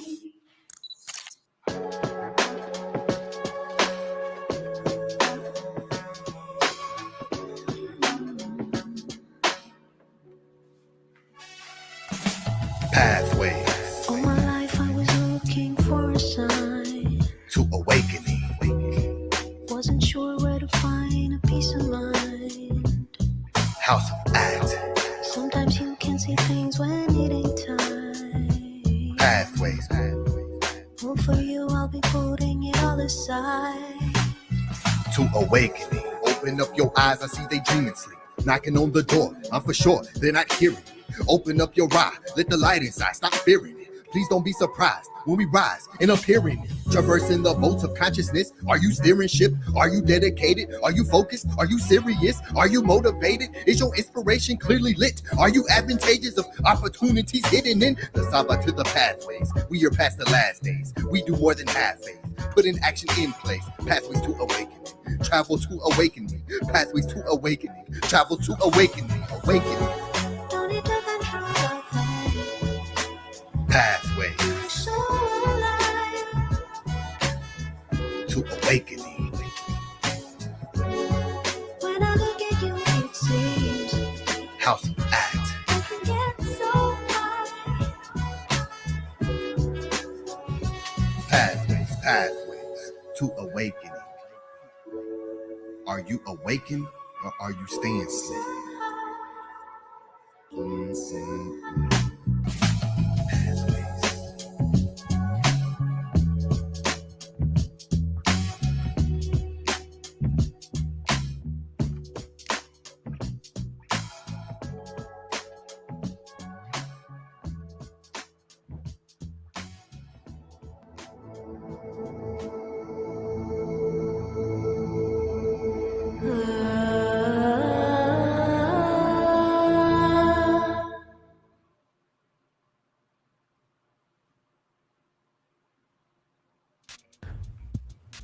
Fire.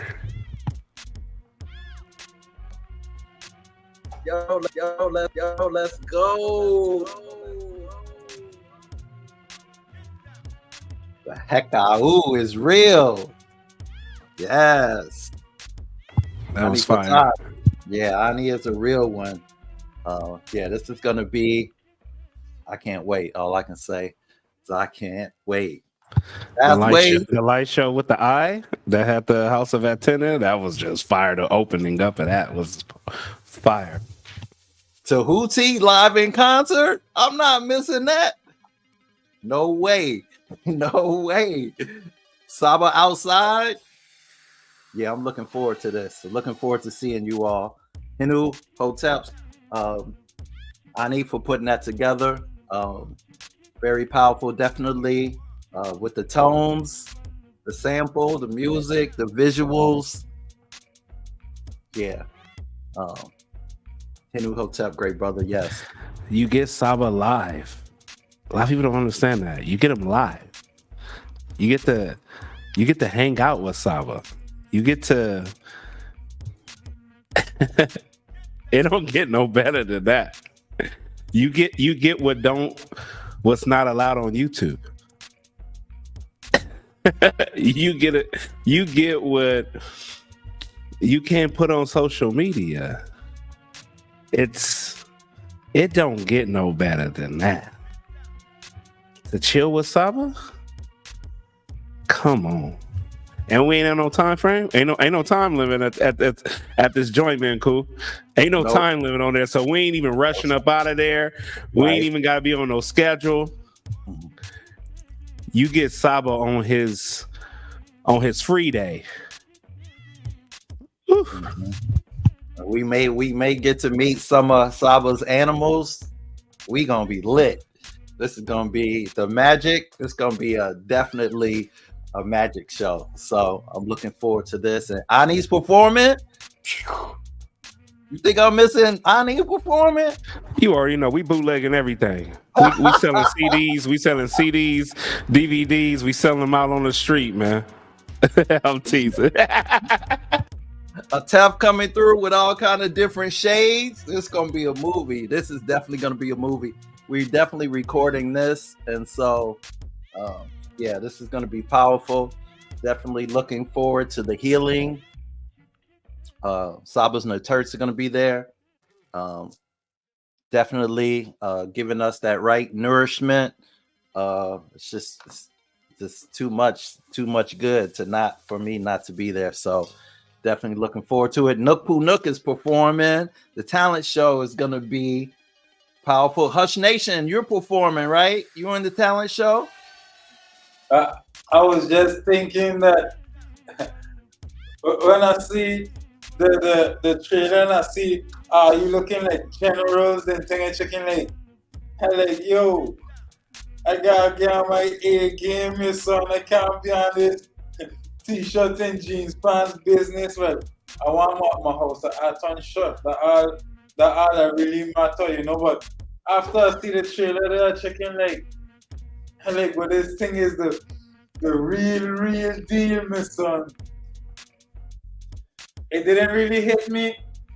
It didn't really hit me that the time was so close. Now it's like yesterday, this morning it hit me. I checking yo, you ain't see Sawa, you ain't get to check Sawa, and then I'm yo, then the spiders come in my mind, and then the snakes, and then I checking yo, because remember I missed last year.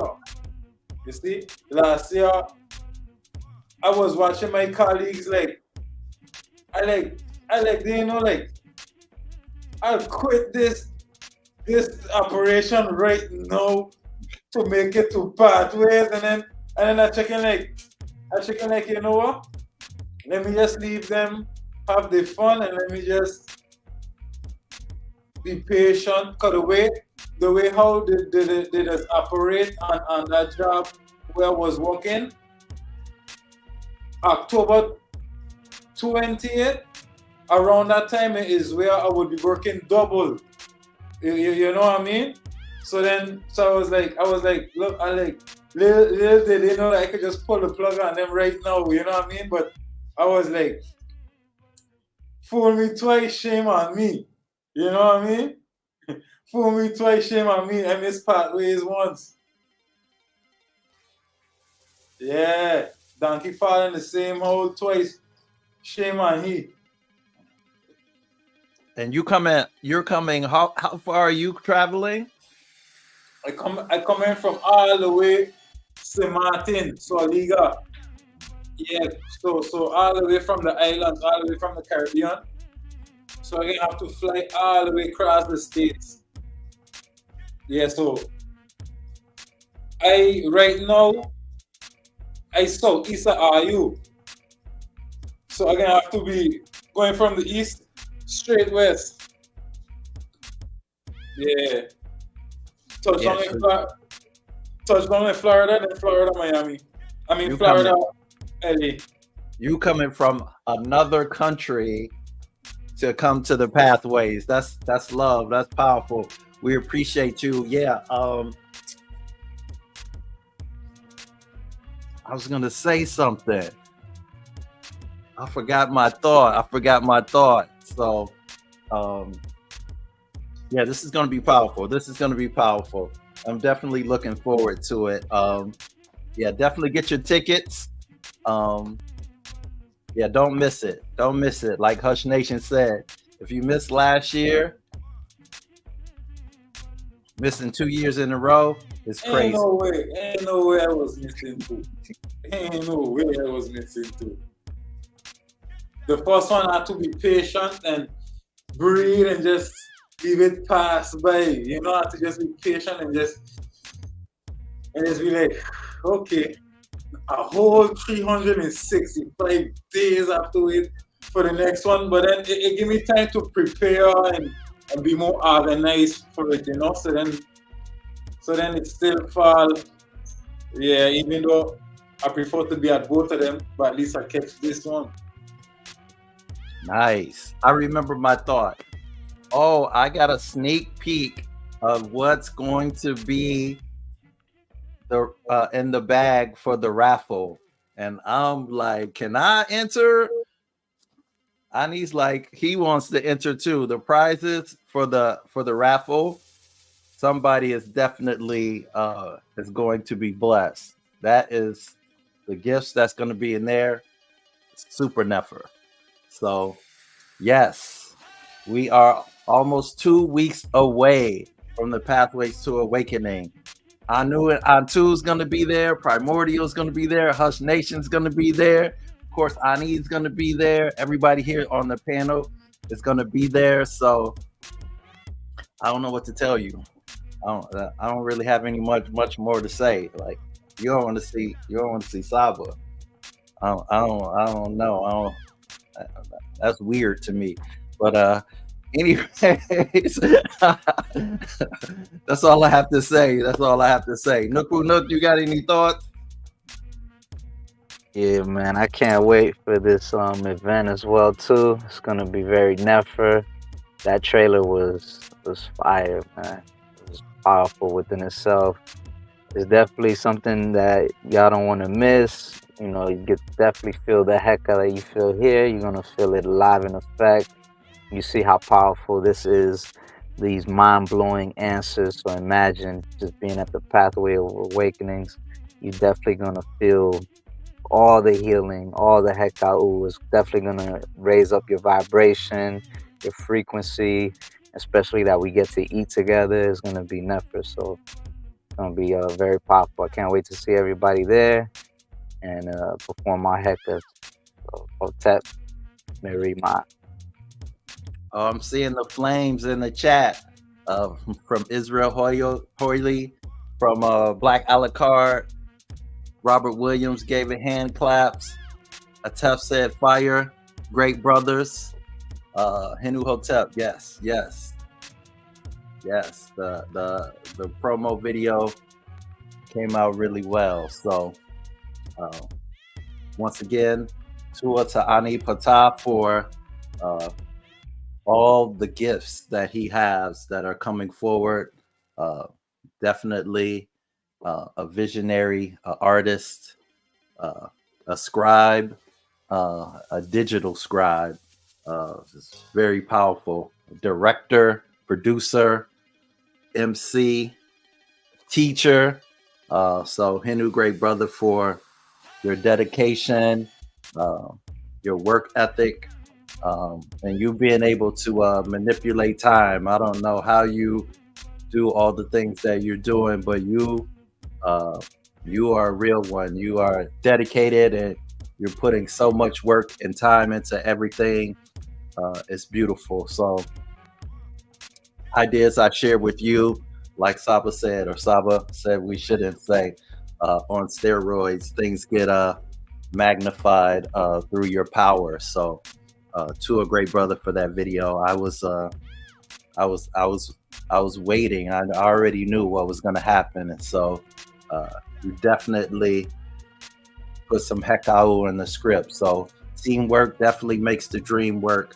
So it's an honor to serve the Netaru and to be working with the HOA and doing all that we have to do to honor Saba. He put in his time. He's battle tested. He's undefeated. So we have to rep. We have to do our part, right? It's time for us to do our part. Saba did his part and is doing his part. So we have to do our part. So what's up with the younger generation? What's going on?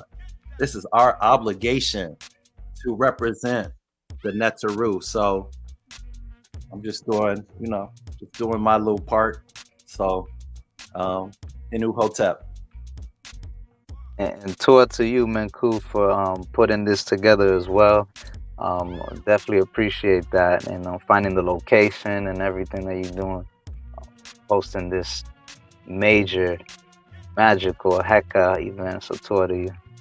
Ani Patah, to a great brother. Ani Patah found the location, and we just locked arms. Like we squad. It's just squad, right? It's this team. This is a team. This is the whole family, all hands on deck.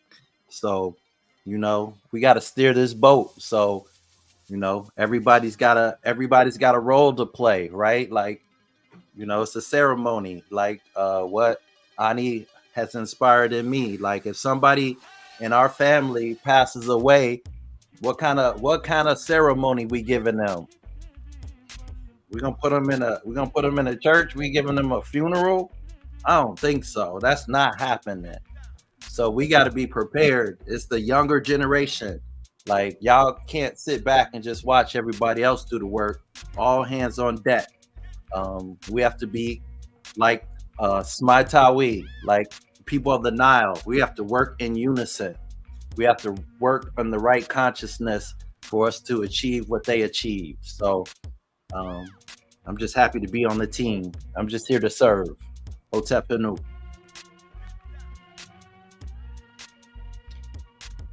Yes, Hotep Inu, great brother. It's a lot of beautiful things that are taking place, and everyone has a very important role in building up the House of ATTON. And it's wonderful to see everyone beginning to find that position, because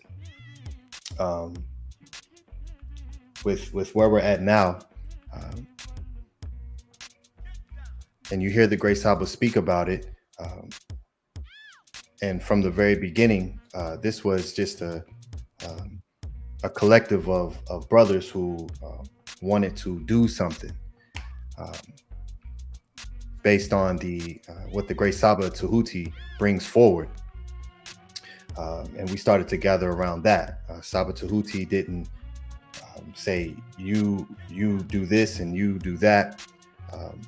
And so this was the want internally to be able to bring this forward from each individual leader of the House of ATTON. And from that, we're able to create the Karu, and no one can want it more than you, as much as we want everyone who's live watching this podcast right now to come to the pathways and dedicate more of yourselves to the teachings and the guidance. You have to want it more than any of us up here on the panel. So we provide the opportunity for everyone, just as Saba does for us, and it's up to us to make the decision internally and place the priority of Ma'at at the top as the foundation for anything else that we do.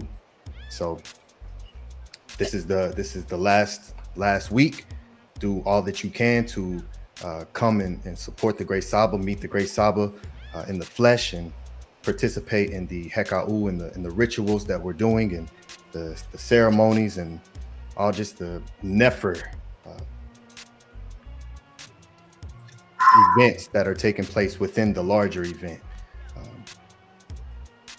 So much love and hinu to everyone who's participating in building this up. The great Sister Nana and being the septi and the provisioner of the foods for everyone coming, and everyone's role. I could spend a lot of time going through everyone's role, but Tua and Hinu for everyone's eves. So much love. Hotep Hinu, Great Saba, welcome back. Hope that you were able to come back to life.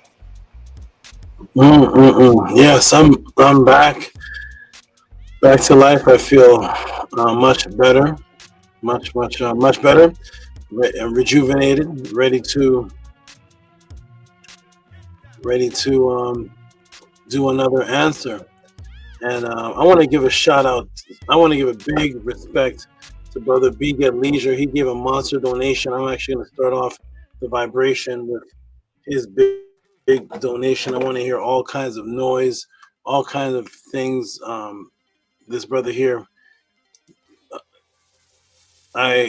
we walked through some things, and he's achieved certain things, and I'm very proud of him. And he's going to be a good example for those who want to achieve the same thing. So we're going to give a big shout out to this brother. Before I even go into the next Podclass answer, I was going to save this for another for the end, but no, Big Leisure. If you're here, if you are here, if you're in the room, let us know. We're about to give you every noise in the book. Monster donation. You're one of the only monster donators left. I really greatly appreciate you, and thank you very much for your appreciation of me. Get ready to give some big noise to the great brother shutting down and opening up the Podclass. He has come through with the Bigfoot monster hand. Where is he? Let me see if I can find him. Where are you, Big Get Leisure? Where are you, Maharu? He's not even letting me show it. Hold on. What's happening? It is not letting me show it. Hold on, Big Get Leisure. Let me fix this problem here. Get out of here, McCafe. Who is McCafe? Who's McCafe? I can't get McCafe off my computer. Okay. Big Get Leisure, shout out to you. Let me see if I can find you again. For some reason it's not I'm gonna do one more time. Here we go. Boom. And it's right there. Boom. We're gonna cancel. Shout out to the good brother B Get Leisure. After I do this, and I'm gonna go into the next question of the Podclass for NAPDAPRO Lawrence. Let me see if this will pop up on the screen. Get ready to give some huge monster noise. Largest donation support of the night thus far. B Get Leisure, Maharu coming through. I can't even see the I can't see anybody. Hold on. Wait a minute. Hold on. Let me get that. Why did it do that? Hold on a second, everybody. It put the donation on the screen, and then I couldn't see anybody else. It's not. Let me fix that again. Shout out to B Get Leisure. Let me do this one more time. I'm trying to figure out why it's Okay, here we go. Boom. Boom. Cancel. And here we go again. Let's try this one more time. Shout out to B Get Leisure. I wonder why it's doing that. Is it? Hold on a second. It's gonna. It's because the donation's so big, Saba. No, it can't be. Hold on. The donation's so big, it's knocking everybody off the panel. Wait a minute. Okay, hold on. Let me try it like this. B Get. What is happening here? Up, Saba. It was up. It was up, but I couldn't see any of you anymore. Oh. Let me do one more thing, and then I guess the donation is so big it's knocking everybody off the panel. Is that what it is? Okay, let me try this one more time. Wait a minute. Shout out to Big at Leisure. It's so big. Okay, let me try this. Okay, I'm gonna do it like this. Let me do it like this. Okay. I want to see everybody else on the panel. Okay. Boom. Okay, here it is. Big at Leisure.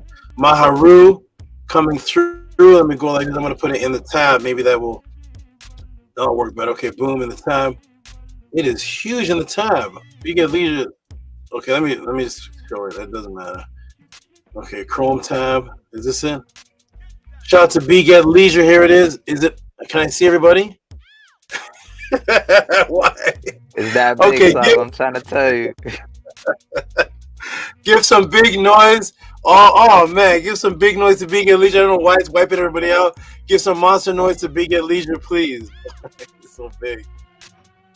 They are the grandest creators. There is no room for debaters. Oh my goodness. Why is it so great?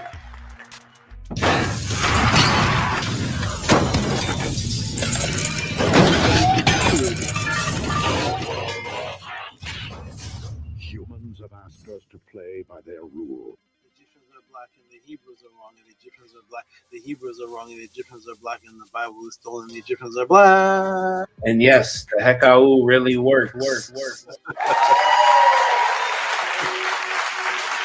Oh my goodness, start to Big at Leisure. I am not sure why that donation knocked everybody off the panel. I'm gonna put up. Let me test something. I hope the settings didn't change. Shout out to you, Maharu. That was massive. That was excellent. SABA, we didn't get to read it though. Yeah, I know. Let me put it. Okay. I don't know why it's so big. Why it's so huge? Okay. Tehuti Harakuti. Let me put it back up there. Hush Nation.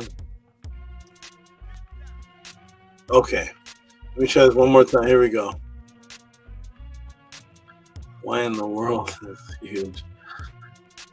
Okay, that's better. That's regular size. Save. I'm gonna overwrite. Okay, now we're gonna go ahead and put it on the screen, then we can read it, and I can actually see who's reading it.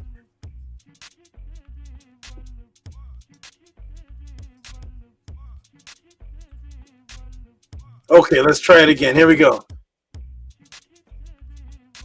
Oh no, man! What? Okay, N2, could you read that first, please? I can't see you, but I trust you. Go ahead and read. I trust your words. I can't see who I'm talking to, but go ahead, N2. To SABA, I can do that for you. It says, well, $200 for Tichet, SABA, Tehuti, AMUN is fet against our biological imperative of Ma'at. Thank you so much. Shout out to you, Maharu. That is excellent.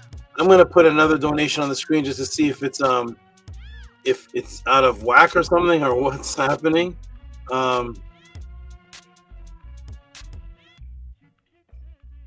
Let me that's so strange. Let me just test this out. Okay. Why was it so? It was massive. Okay, shout out to Big at Leisure, and I'm gonna put this up here. I'm not really gonna read this one off. This is just a test to see if the settings are off. Is Maharu in the chat at all? Does anybody see Maharu in the chat?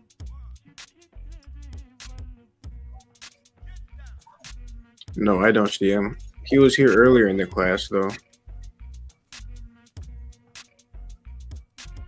Where are you guys? Something is. Do you all see that on the screen? Oh, I think I know what it may be. What is it, please? Settings? What? There we go.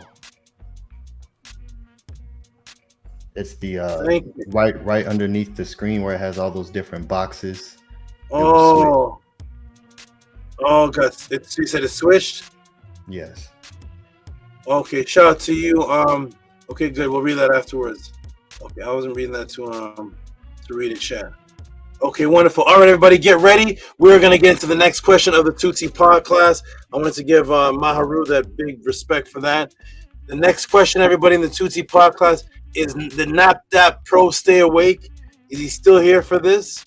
NAPDAPRO, Lawrence, are you still here, good brother? Nefertatan says, Tua Maharu, nothing recreational about that reciprocity. All right, thank you, Nefertatan language. All right, NAPDAPRO, are you in? It's your turn, brother. It's your turn. We're about to get into your question here. I'm going to put NAPDAPRO's support on here. And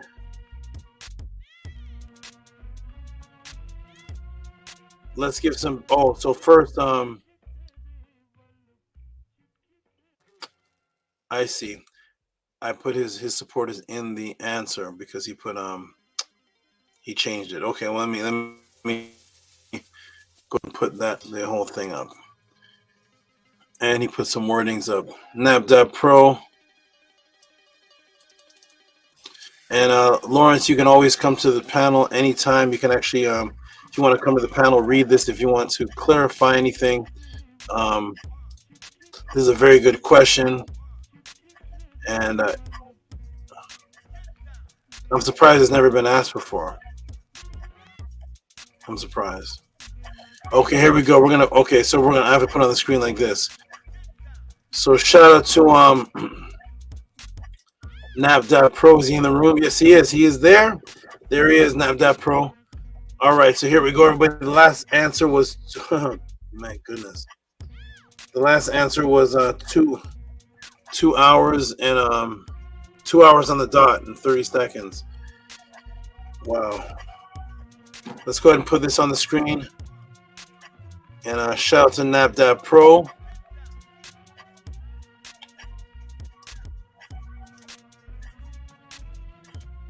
He gave, is the screen moving? Am I moving this Yes. screen back and forth? Yes. Can anybody hear me? Yeah. Okay, yes, good. So shout out to NAPDAPRO. He gave a question on the last, thank you. He gave a question on the last dragon. Greetings. $30. Great SABA. I would like to thank you for your countless teachings, of which are priceless. I would like your expert analysis of the movie The Last Dragon by Barry Gordon, as it is one of my favorite movies. I'm sure your perspective will be a journey of truth and love. Tua, to you and your entire panel, humanity needs you. And then he changed the question because I told him I can't give him a full podcast on that. So first, let's give him a big round of applause for that. Give him some big noise for that, please.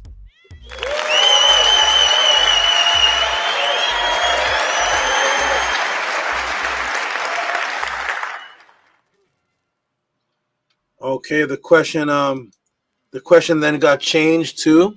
So that question was sent almost a month ago. So I couldn't get to it because of I didn't have enough to discuss on that. But so he said, greetings and prosperity to you, great SABA. I watch you on YouTube as NAPDAPRO. I sent a question about The Last Dragon to you through PayPal as Lawrence Guy, my government name. As a substitute per your request, I would like to see some examples of Gematria codes that are positive or elevated frequencies if possible. So many people of matrix reinforcement you have shown us. And so I was wondering if there is a counter balance or some words to help break the matrix, or is Gematria all matrix lower frequencies? Wonderful question. Wonderful question. Let's get into it, everybody. This is going to be nice. That's not the question Nefertatan would ask. It is a great question. 99% Mer says, get ready, everybody, for mind-blowing answers again and again. All right. Wonderful, wonderful. We're gonna get to it. So everybody, get your pen, your pads out. We're about to get to this next question here. We're gonna say peace and love to Annie, Pata, Atten, Tehuti. How you doing, Annie? Are you a little tired? You good? You okay? You okay? I'm okay. Okay, Yeah. good.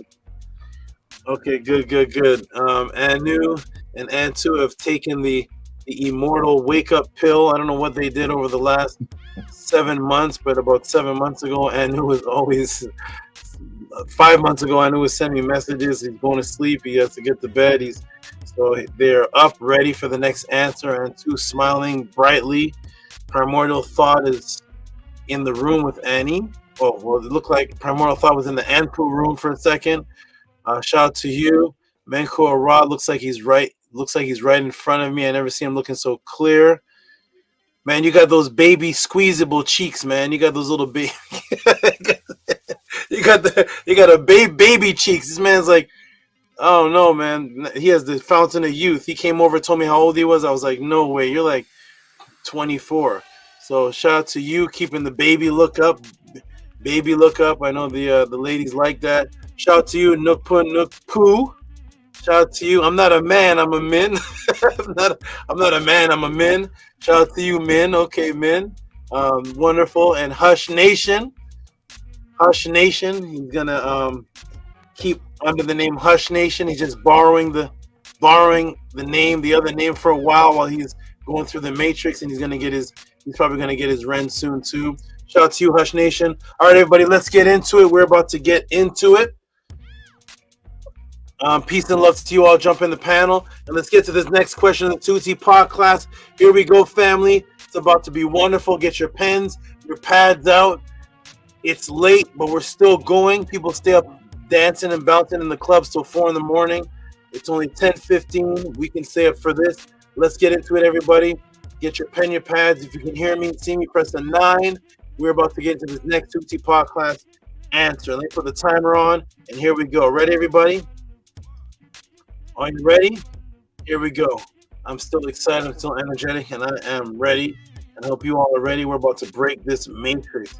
King Lamua is a number man. He likes he likes number 10. What is it? 10, 12, 16 C.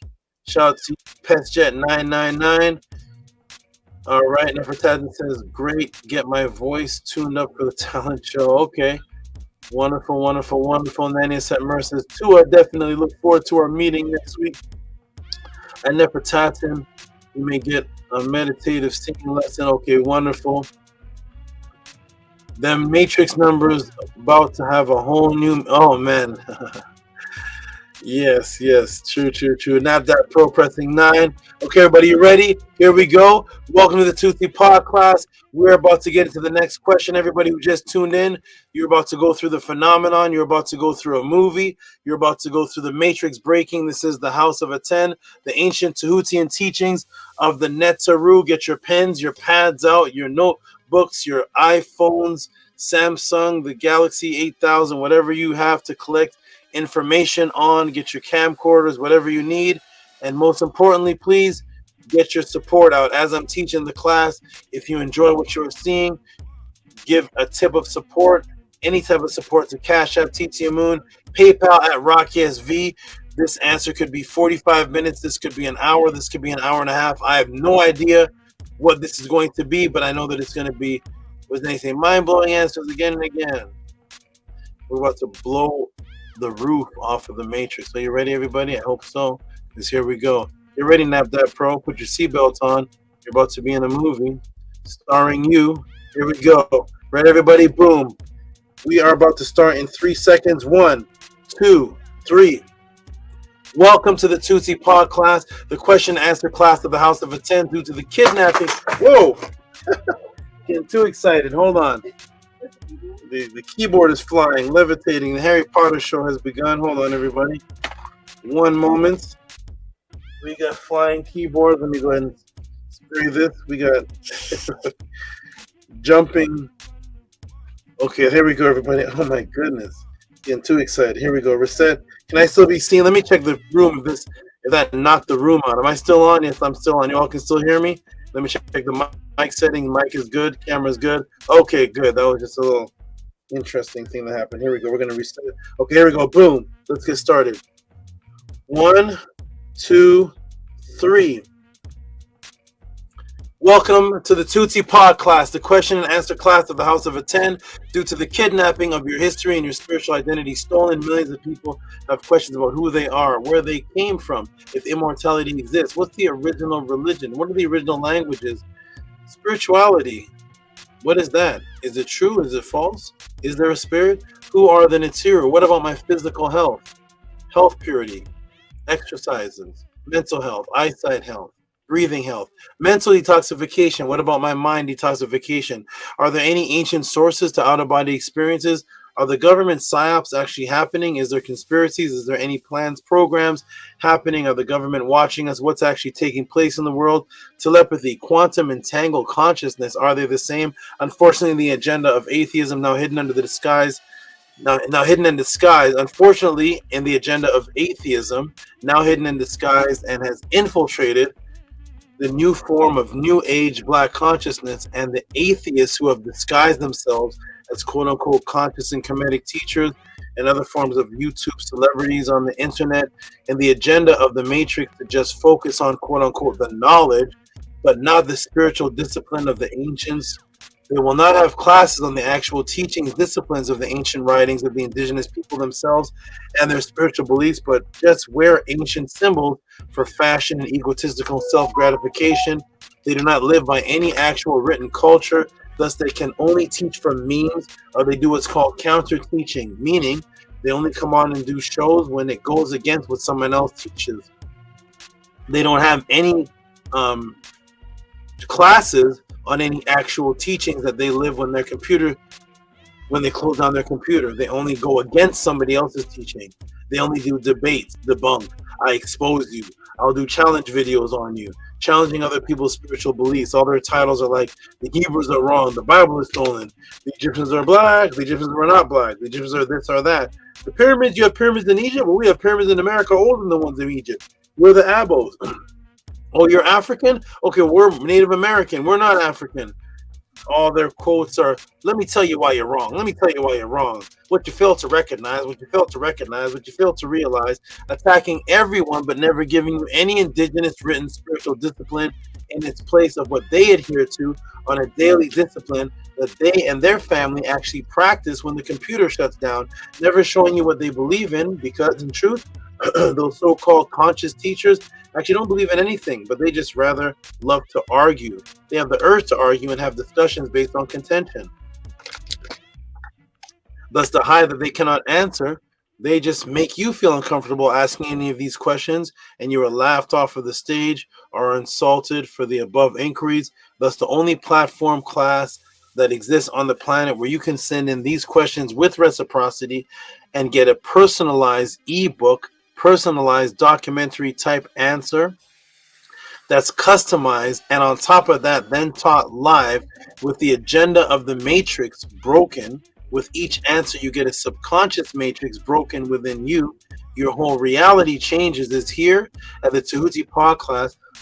What are the questions for the sections that Tehuti will answer? What are the questions for the section that Tehuti will answer? We already read them all. We read them.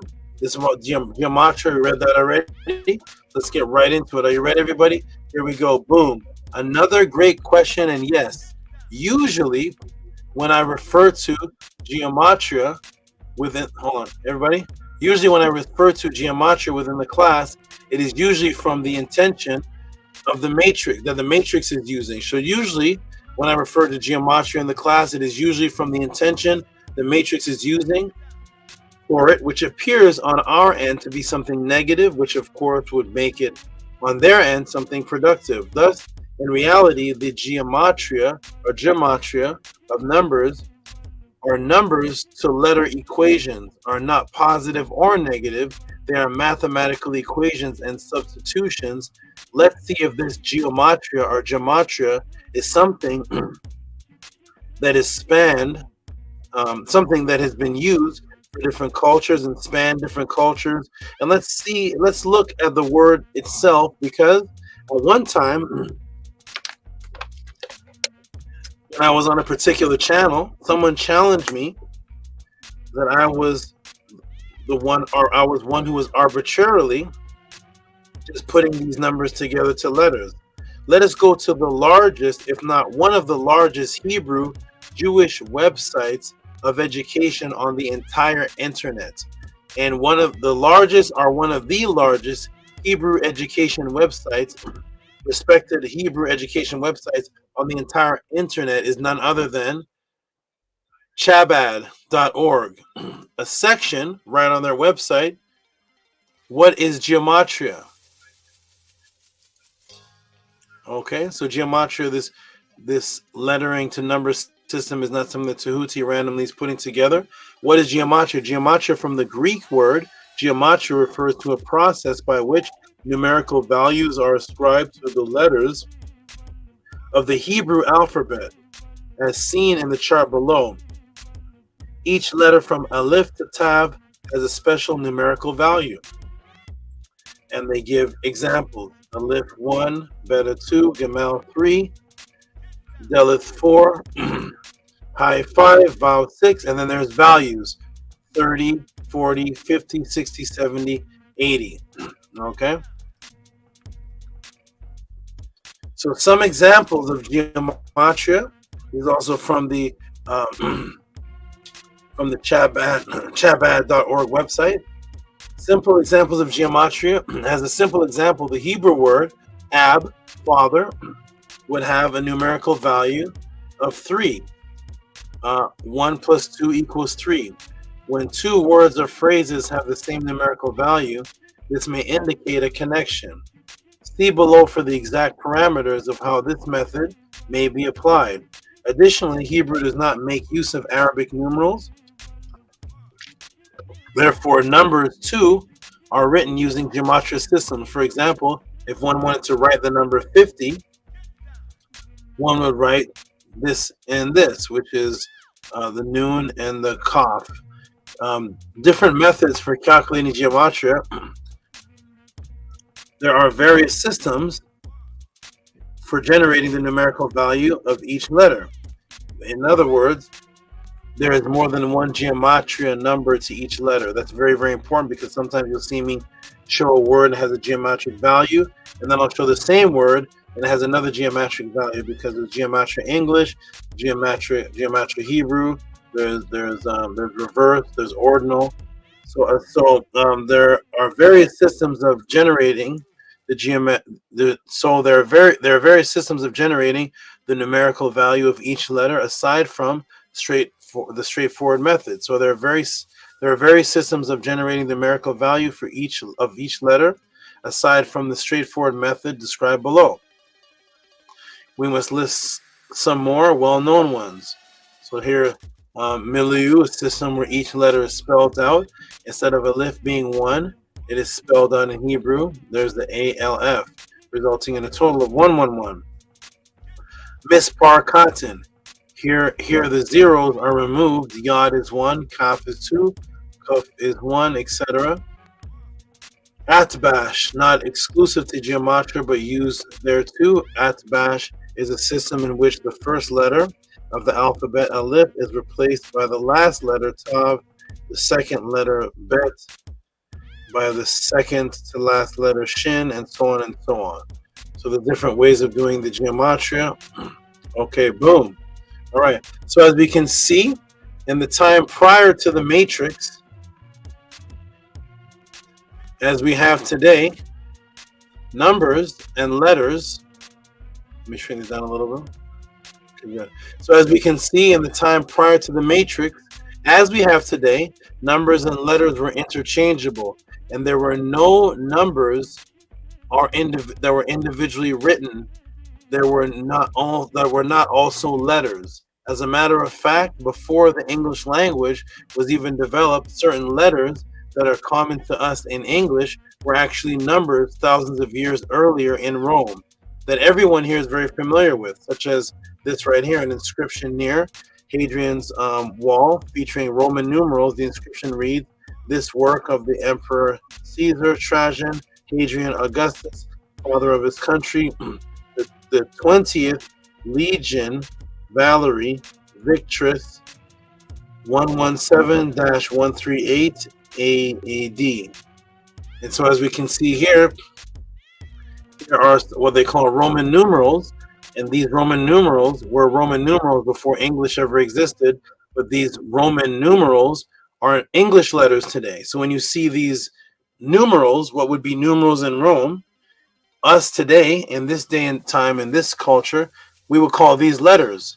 But if you went back to Rome, these are numbers. This is 30, this is XL 40, L 50, LX 60, V1II 80, CD 400, D 500. These are letters in the English alphabet, but they are numbers thousands of years before the English alphabet developed, because numbers were letters and letters were numbers in multitudes and myriads of cultures. Almost every single culture, numbers were letters and letters were numbers. It only changes. It changes in English. Okay, here we go. Boom. So, and you still see this today. You still use this gematria today. Okay. I'm gonna give. Let's interact with. I'm gonna do a live example to show you that you still use this gematria today. Okay. Are you ready, everybody? I'm gonna ask you a question.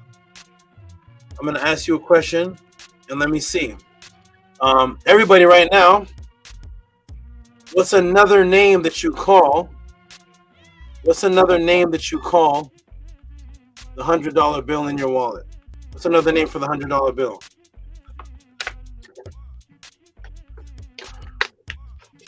Type it in the room. What's another name that you call a $100 bill? Give me some names that you call a $100 bill. Type it in the room. What do you call a $100 bill? You hear it in a lot of, it's actually popular in a lot of hip hop songs.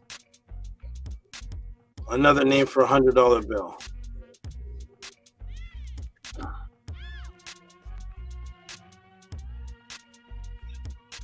My comments are lagged, so if you're typing, I have to wait a couple minutes, like a minute or so, before I actually see what scrolls down, so I don't see all the comments as you're typing them live. What's a $100 bill?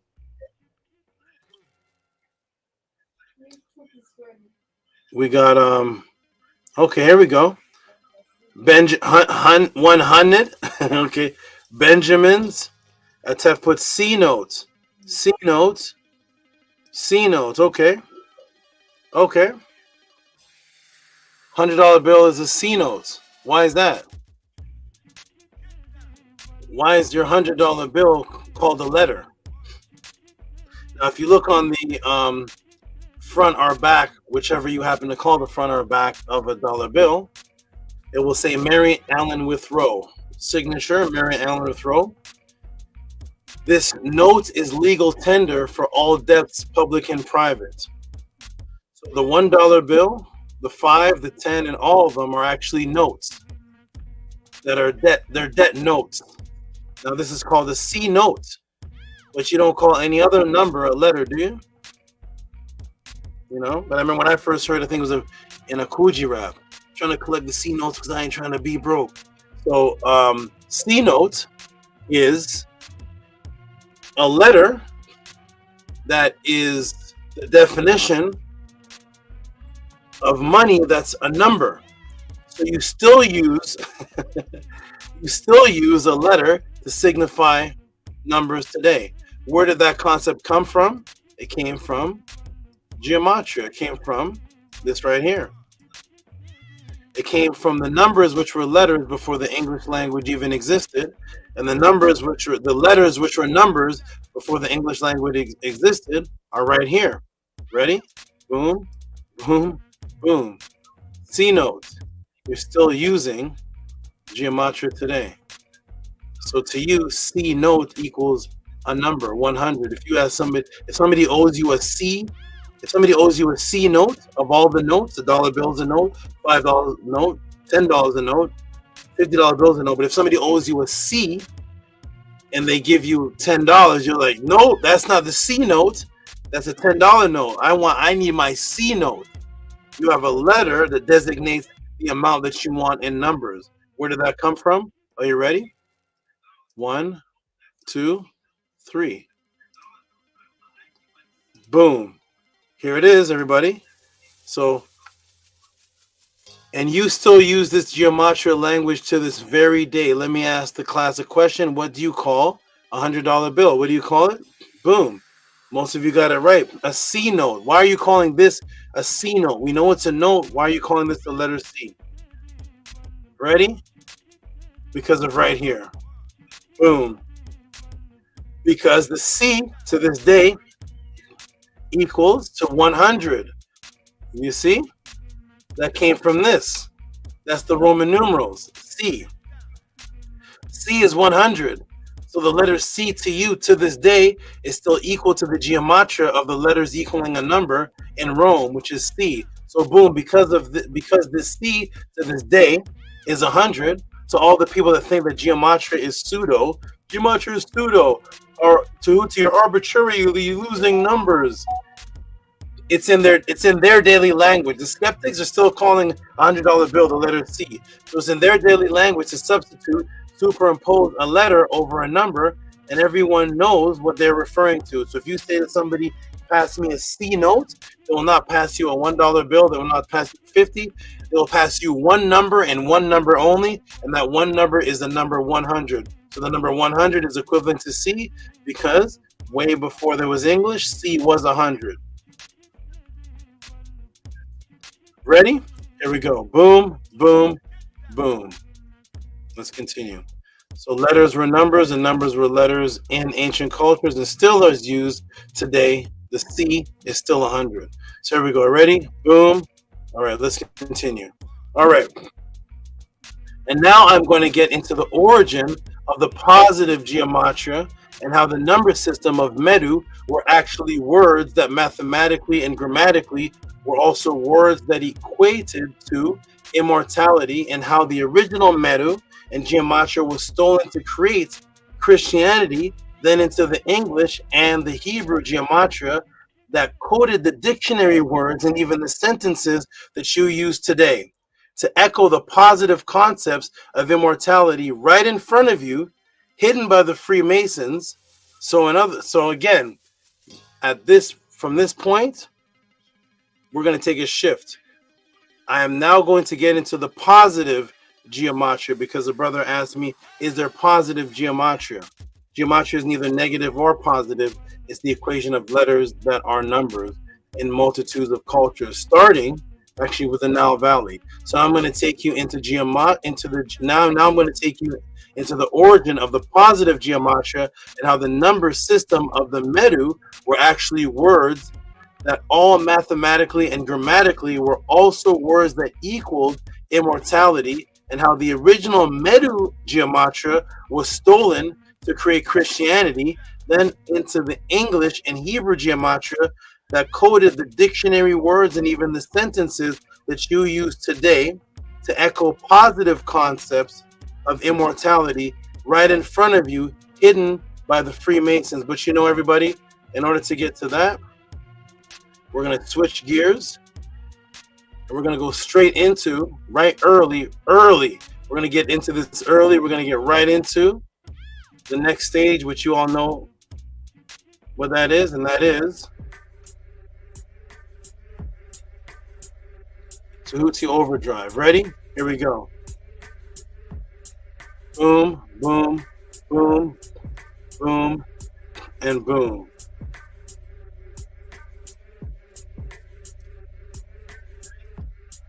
But of course, in order to get into that, we have to get into Tehuti Overdrive. Ready, everybody?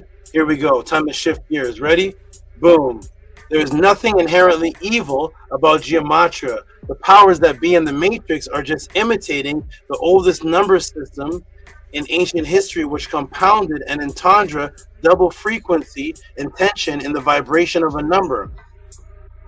And unlike today's mundane dictionary, the original language had a double or more meaning or more message that could only be understood by the culture that knew both the numerical value and the meaning and the mathematical communication, not just the quote-unquote translation of a word like today's dictionary in English. The original cultures knew both and set it up purposely for both the definition, translation, meaning, and its mathematical equivalence equation. Let me take you directly to the ancient walls where we can see the oldest, we're going to go straight to the walls of Karnak, where we can see the oldest double entendric invention of positive gematria. Here we go.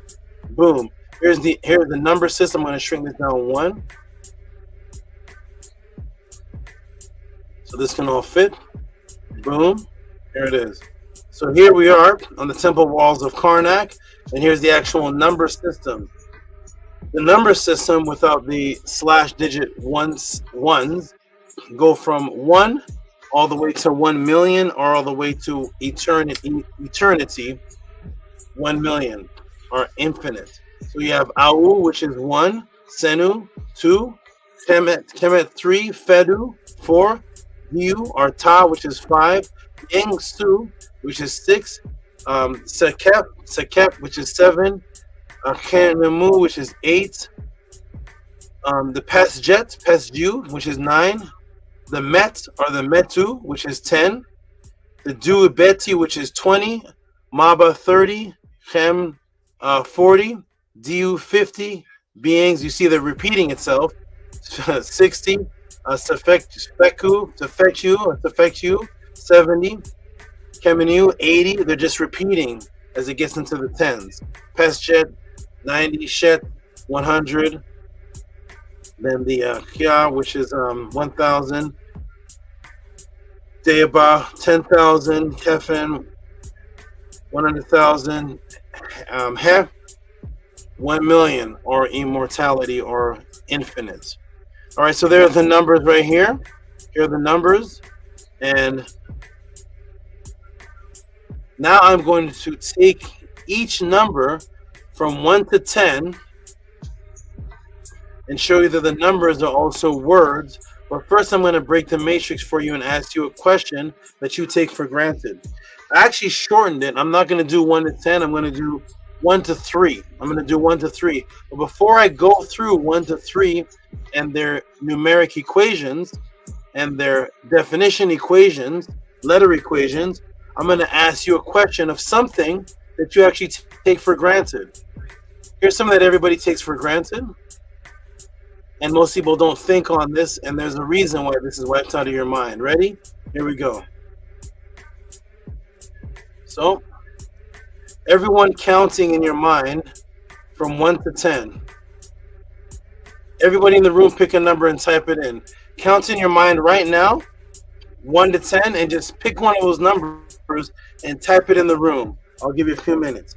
Any number from 1 to 10, choose a number and just write it in the room. Write the number in the room.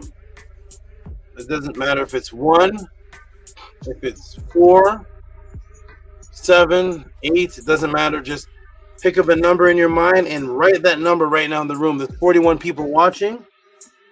Hopefully at least 12 of you participate. Just write a number, any number. We are interacting again. Write the number. I'll give a couple moments. I'm not looking at the chat right now, but I'm going to look at it in a couple moments, and I'm only going to read the numbers, not anybody commenting or typing anything. I'm just going to read what you're typing as your number from 1 to 10. I'll give a few moments. Drink some water. Hey there. Hey. Okay, now I'm going to go to the chat and see. I'm not reading any comments. I'm only reading what you're writing that are numbers. Let me go and see. Numbers, so we got 9, 10, 6. Okay. Now take those same numbers, write them out for me. Spell them out for me. Go ahead and spell them out. I'm going to come off the chat. I'm not looking at the chat. Take your favorite number or whatever number comes to mind and spell it out.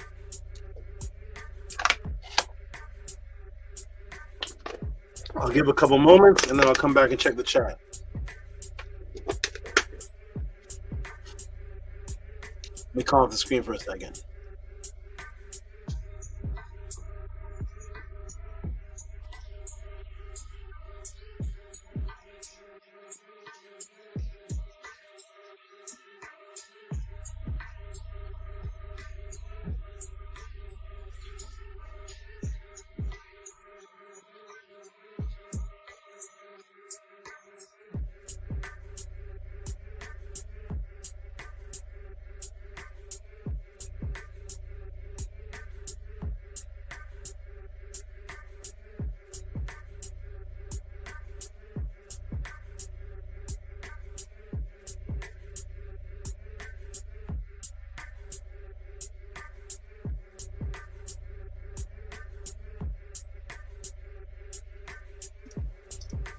Okay, I am back. Let me check the room and see.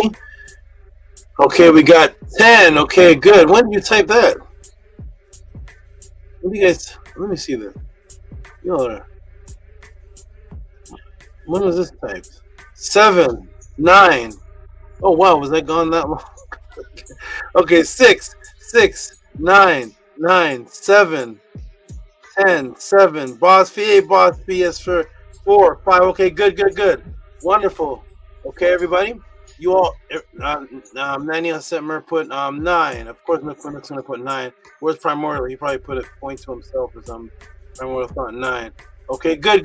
Wonderful, everybody. Now let's walk through and see if this makes sense. Let's walk through and see what has shifted here. I asked you the same question and just do 2 different things with that same question. So here we go, everybody. Ready? Welcome to the Tuesday Podclass. Here we go. Boom, boom, boom. All right, now, everyone picked a number and you typed it in the chat. Wonderful. Some skeptics may say, no, we do not have numbers as words and words that were numbered to. You're making it up. Now we'll break the matrix for you. Look in the room again. Notice that you can write those words as digits, such as 4, but you can also spell it as F-O-U-R. So tell me, what does 4 mean? What does 10 mean? They are words, aren't they? Let me come to the room. What does the word 10 mean? What does it mean? These are words. They have to have meaning. They have etymologies. What does the word 4 mean? What does it actually mean? You can't say it means 4 of something. No. You can't use the word in the meaning. What does the word 4 mean? The word. It's a word. You can spell it. What does it actually mean? What does the word 6 mean? The word 6. Because for some reason, when you write a 6, you know that it says the sound 6. When you see it, you say that's a 6. But then for some other reason, you can also put S-I-X. What's the difference? What's the difference? If this swirl is already a 6, what's the purpose of S-I-X? What does that do? If this is already a 4, what is the purpose of F-O-U-R? What's the purpose of that? What does that do? What's the difference between F-O-U-R and 4? Why would there be 2 ways to do it? What's the purpose of that? One is a word. One is an image. The image is actually not equal to the word. I may get into that later, but the image is not equal to the word. Anybody knows what the words mean? 7. What does 7 mean? What does it mean? It must mean something. You know why? Because when you pluralize something, you say, I want a couple, but a couple is 2. A couple is 2. One is singular. The word couple is 2. Then you say, I want 3, I want 4. When you say, I want a lot of something, you use the same root as the word 7, which now develops the word several. Why would several, which has the root word of 7, mean a multitude of things, but not any of the other numbers? These words must have a meaning. They must have a meaning because you can write them. If you spell them wrong in school, you'll get deducted. You didn't spell. I want to spell 6 SEX. And then when you go look it up, you see that's how it was originally spelled in the first place. I want to spell SCX. No, that's wrong. Okay, how do you spell 6? Like this?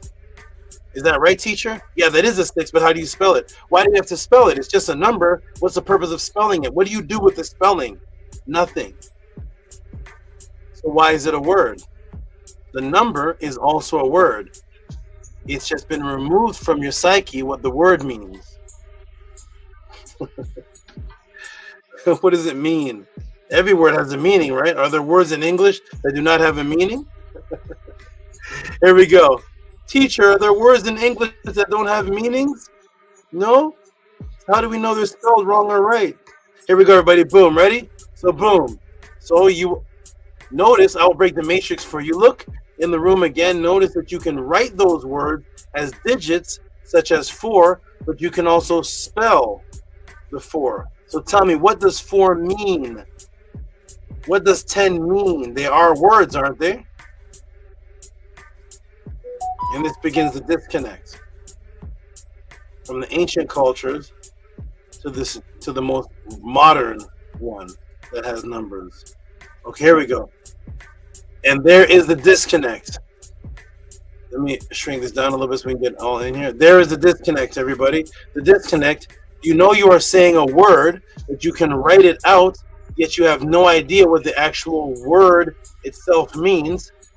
And that is where the matrix begins and disconnects you to the fact that numbers and letters and words were the same and all communicated a meaning and mathematical equivalent. Let me take you directly to the temple worlds of Karnak again to show you the oldest form of numeric that were also words that had meaning, which all dealt with biological imperative and immortality. Here are the numbers. Was it 1 to 10, 1 to 1, 1 to, here are the numbers 1 to 1 million, but I will just walk you through 1 to 3 and demonstrate that the origin of Gematria was positive, spiritual, and that each number can be used in ritual and through links and associations, shift one from a beta wavelength to an alpha and then to a delta wavelength and theta wavelengths. Here we go. So here are the numbers again. Let's look at them again.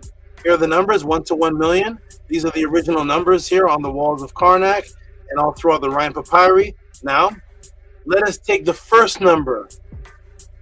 That to the mundane is just the number 1. To a regular person, number 1 is just 1.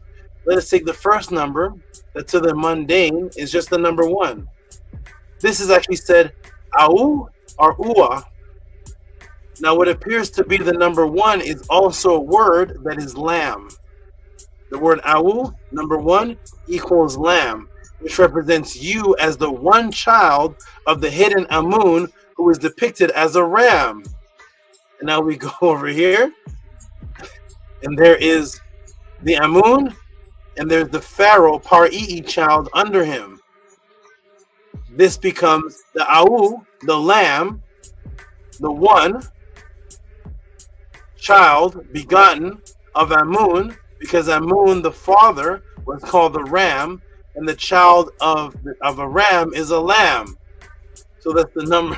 The number 1 is also the word that will translate in English as LAMB. It's a word and it is a number simultaneously. Yes, you are the one who was conceived of a sacred ram, the sacred mother Het Heru, to continue your journey here on earth to the Per Em Haru and ascend as an immortal being, the one who was rebirthed twice. Thus we see the words one who was conceived in the oldest book of immortality, and that is the Per Em Haru. This is why in the movie that represented the journey where one had to come out of one realm into the realm of the savior, into the realm of the hero, and actually conquer his own self. There were 2 movies made based off of that. One was called The Matrix, and what was the star of The Matrix called? In The Matrix movie, this is for you, Rigo, I'm just throwing this in for you. In The Matrix movie, he gets to the end, to the architect, and when he gets to the end, the architect, there's several different televisions which show hundreds of him with different choices that he was going to make and that he did make. And based on the choice, that would create a new history. And only the right choice would be made by the one. Thus he was called Neo.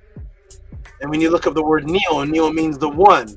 He was the only one of the millions of his own self that he had to defeat to make the right choice in order to save humanity.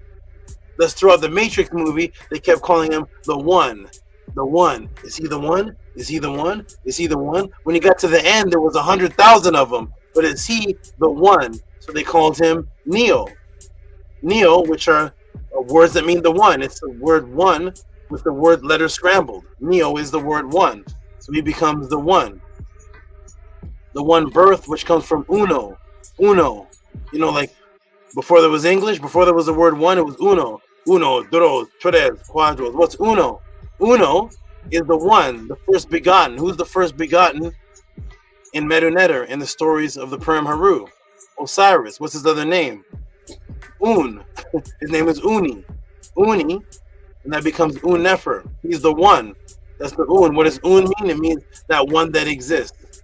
The existing one. That's Un Nefer. The existing one. And that Un Nefer becomes Spanish uno, uni, and that becomes a word one, and that becomes your superhero, which is why in most movies, other than the Avengers and all those X-Men, there's one superhero who has to beat himself. What was the other movie where he had to fight himself in order to be the one? It was Jet Li. The movie was literally called The One. That's what the movie was called. It's called The One. And it was Jet Li going in different dimensions, beating himself so that he could be the one.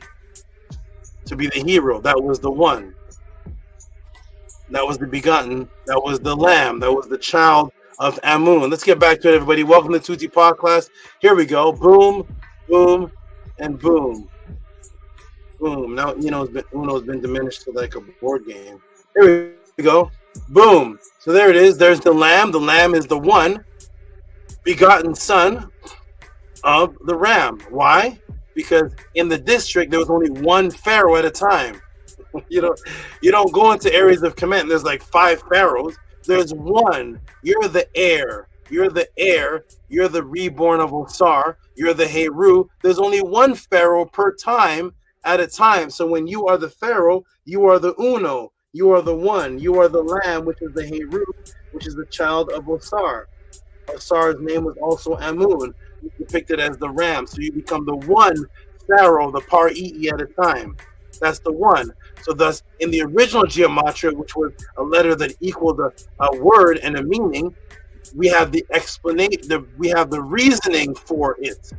The one, Au, is lamb, and there's the lamb under the ram. He's the one begotten, one pharaoh at a time. And that's when we go to the oldest book of immortality, right here on page 21. What does it say? I was conceived in the THETA. I was born in the THETA.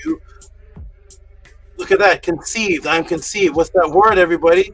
What do you see there under conceived? You're the one child. You're the one pharaoh. You're the chosen one, because every per Haru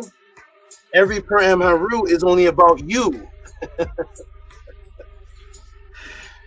The per Haru is only about you. There's no per Haru for multiple people. When you have that per Haru, you're the only one that's going to be born, reborn. You are the only one that's going to per Haru. It's all about the singularity. You are the one. It is only for you. Each per Haru was designed specifically for the individual one, where he or she put their name in it. So it's only about the birth of the one. And there's the lamb right there. And there's the pregnant woman right there. See the pregnant woman? I was conceived. You're the conceived one, the lamb. Welcome to the Tehuti Podclass. Boom. Au equals one as lamb directly in front of the pregnant female. A lot more than just the number one in English, isn't it? Because the Gematria started off positive. Here we go. The numbers that equal letters and words started off with immortality. They took the Gematria of the Au equals lamb, the one, the birth, lamb, and switched this to the matrix psyops of a new concept And this became, and you can type in the room because you have this programmed in your mind. For God so loved the world that he gave his, what? What did he give? It doesn't just say he gave his son. What was the description? For God so loved the world that he gave his begotten son. Fill in the blank. For God so loved the world that he gave his begotten son. And that begotten son would be the savior of the world. No, but what was the attribute? For God so loved the world that he gave his, go ahead and type it. What begotten son? His handsome begotten son? His tall begotten son? His fast begotten son? What is it? For God so loved the world that he gave his, boom, only, from the word uno again. Unos. Uno, dos, tres, cuadros, only. It is the one. Whether they change it from one, O-N-E, to neo, N-E-O, to only, to putting an L in front of it, and you're the only one, so that you're lonely. However, and then when there's nobody else and you're lonely, then you're alone. You're alone. Whether it's alone, lonely, only, one, uno, all from the same attribute of the one that comes into existence. And the definition of the one that comes into existence was Un, Osiris's name, Un Nefer, the one that comes into existence. Thus, every one who has the Per Am Haru for you, the one person, you become an Osiris. Welcome to the Podclass. Ready? Here we go. Boom, boom, boom.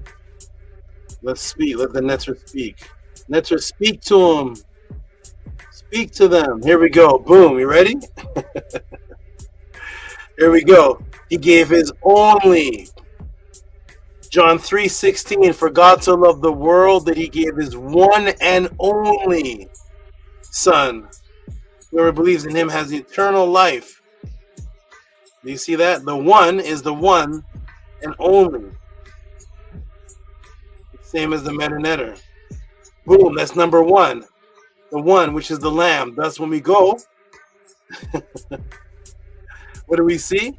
We go back to the Nile Valley. The symbolism of holding the goat or the lamb or goat beside you was a connection to the Ba of the Jed, which is the M of the Jed, which became warped by the Greeks into Mendes, which became now today is the goat of Mendes, who was just Asar and Amun. Do these images look familiar? Here is the goat of Mendes. It is M of the Jed, one who is of the Jed, the rising spine, the Jed, and there is the lamb.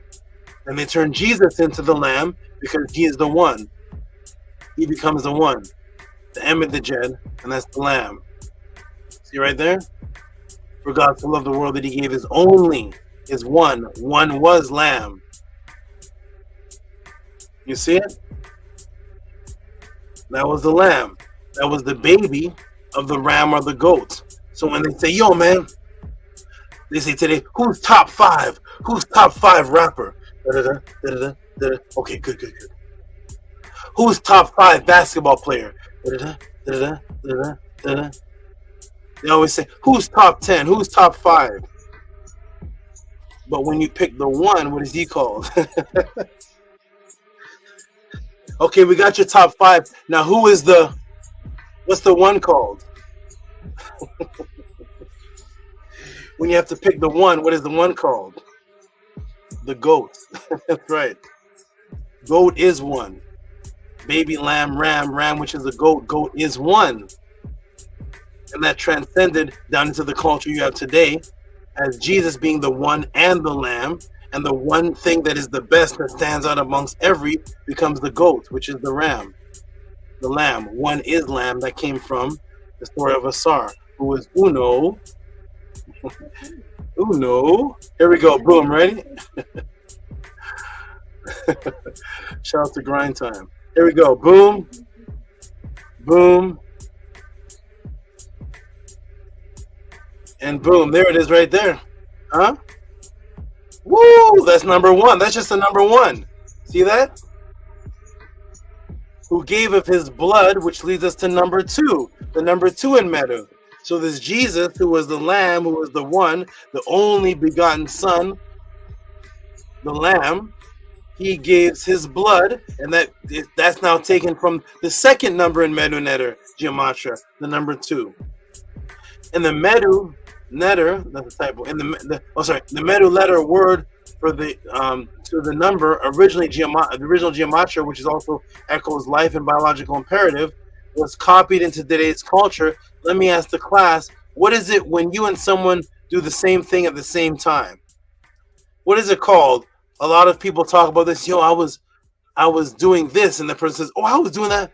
I was doing that too." Or I was over here in this park and I saw some doves, and you call your lady or your man up or your friend up, and they say, "I was just writing a poem on doves." What do you call that? What do you call that, everybody? Type it in the room. What do you call that? They say, "I was on my computer and I was researching chemistry at about 1 o'clock." And they say, "Yo, at 1 o'clock, that's when I went into they switched my class to a chemistry class." What is that called? Type it in the room.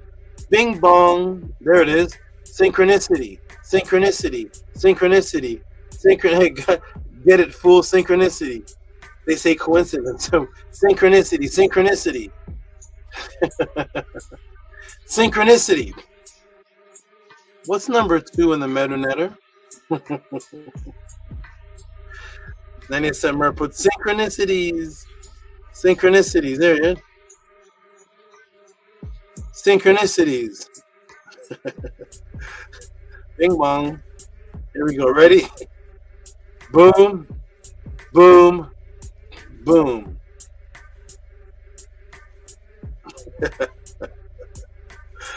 Oh man, it's a fun class, right? So Jesus, who is the one, who is the Lamb, the begotten, the conceived Son of God, the conceived Son of the Ram, because the word Au, which is one, which is also what? Begotten, conceived. I'm the conceived Lamb. There's the pregnant woman. Now, what does Jesus do? He becomes the only one. And what does he do?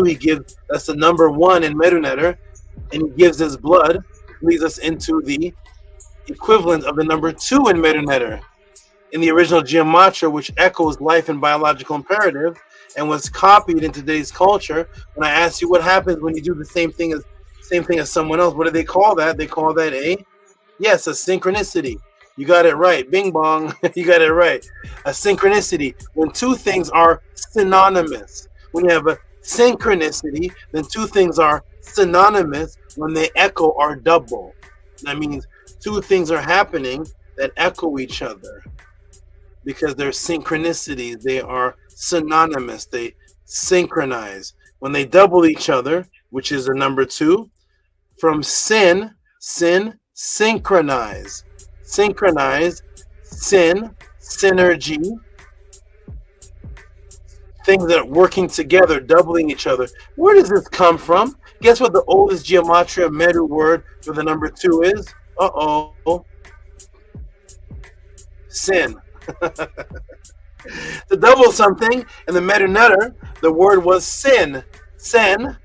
To double it and to even double it again was sinu. Sinu, pluralize something. It's from sin, which is the number 2.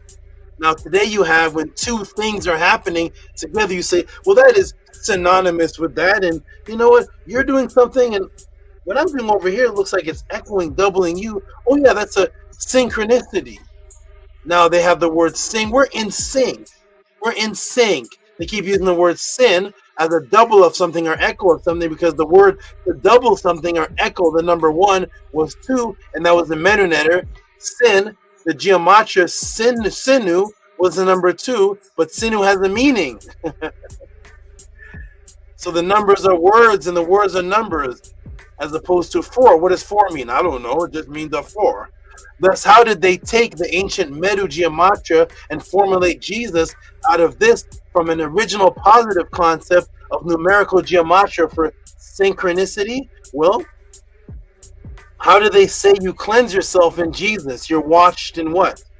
What are you washed in, everybody? Because Jesus gave his blood for you, and now you're washed in the what? What are you washed in?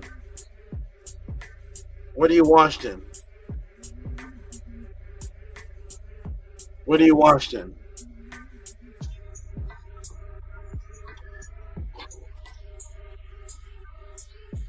What are you washed in? Jesus, who is the Son of God, he's the heir of God.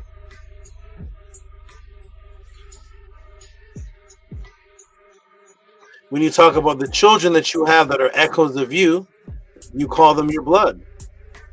That's my seed. That's my blood. That's different than a regular. That's my actual blood, man. That's my flesh and blood. Blood is an echo of something. Jesus gave his blood. Jesus gave his blood. The blood. The blood of the Lamb. Sin. Number 2, synchronicity, to echo something. And Jesus gives his blood, and you're washed in the blood of the Lamb. What does sin mean? Yeah, you're washed in the blood. Now it combines number 1 and 2. Gematria are letters, words, numbers that equal words, numbers that equal letters, which create words.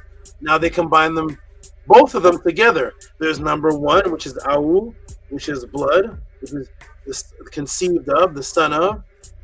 And then they have, which is lamb, and then they have blood. What's blood?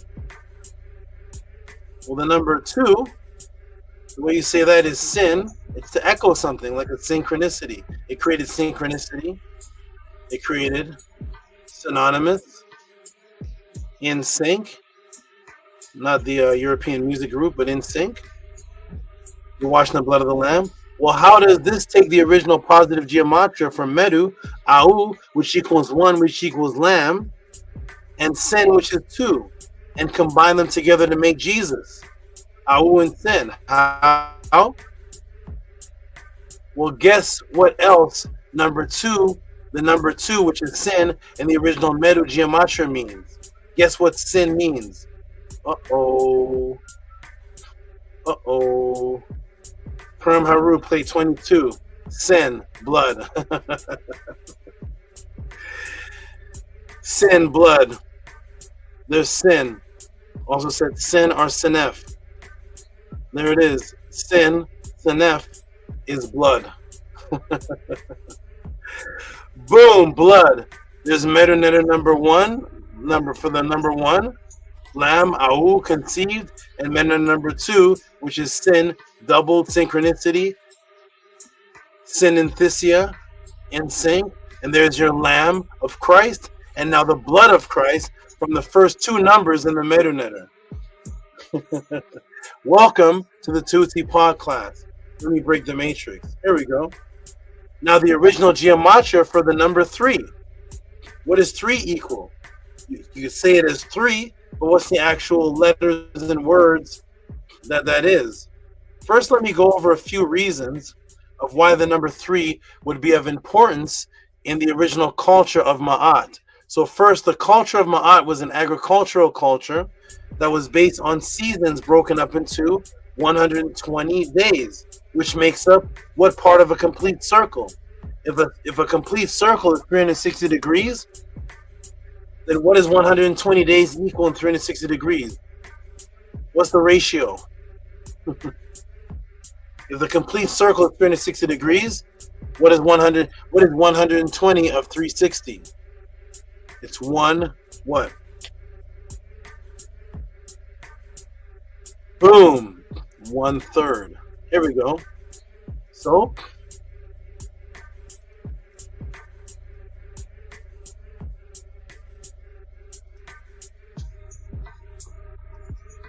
ready? Boom. So first, before we get into the number 3 and why it was so important, first let me go over a few reasons of why the number 3 would be of importance in the original culture of Ma'at. So first, the culture was an agricultural culture that was based on seasons broken up into 120 days, which makes up what part of a complete circle? Which is what? 1/3, 120 degrees, right? 120 degrees here, 1/3 of 360. Yes, the mathematical calendar of biological imperative needed to support the entire country of Tamaray, the people called Kemet, was based on 1/3 section of 3. The cycle of life. The seasons were 3 seasons. First season, second season, third. Completion. 3 seasons that the farmers needed to support the whole country. The number 3 was completely significant to the supportation and biological imperative of the country. Boom, 3 seasons equaling life. And what number of the most prominent mathematical aligned structures in Kemet were there? So when you think of the great structures, when you think of the great structures that are the most focused on in all of so-called ancient Egypt, ancient Kemet, how many of them are there that they focus on? There's some great structures and they always focus on, even though there are other ones around, but what is it? Of course, 3. The 3 pyramids. Even though there are other smaller Akus around, for some reason the focus is 3. These 3, which are aligned to what? 3 stars. There's 3 again. 3 was completely significant in the culture of Ma'at. It was always echoing. It was a state of completion. The 3 seasons. The 3 Akus lining to the 3 stars that have their vernal heliacal equinox rising at the beginning of the 3 seasons that set off the flood of the 3 seasons that begin the year. Here we go. 3, the base number of the entire culture of Kemet. Oh, guess what the number 3 is in MEDU or Gematria? What's the number 3? Kemet. What is 3? 3 is Kemet. Not just any Kemet, but boom, 3 equals Kemet itself, with the phallus and the placenta that washes the blood for biological imperative. There's the word Kemet right there. It's the number 3. Third Kemet, composed of 3, 1, 2, 3 symbols that all equal biological imperative and reproduction. This is called the Ka. It's called the sieve, the Ka, which is the placenta. You know what the placenta does? It washes the blood of the baby. There is the erected penis, which is needed to impregnate the womb. And there is the Ta, which is the symbol of reproduction at the end of every female, because she's the birther. 3 symbols that are the 3 symbols of biological imperative. That is the word Kemet itself. The word Kemet is 3. The base of the culture was 3, and the actual word Kemet itself was 3. Kemet. Ka-em-et. Kemet. There it is. Kemet. Biological imperative. Which guess what else Kemet means? Chem. Completion. Did your current Kemet teacher not teach you that? Well, welcome to the Tehuti Podclass. Here we go. As you can see, original Gematria was spiritual and positive and dealt with life. And who put this new age Gematria together? Yes, the Freemasons, who were influenced by Kemet, whose symbol was the owl. That was the word for Ma'at. The owl was the word for Ma'at, which is the seer, Ma'at, which is drawn like this. There's the Ma'at, the seer, which is an owl. Why?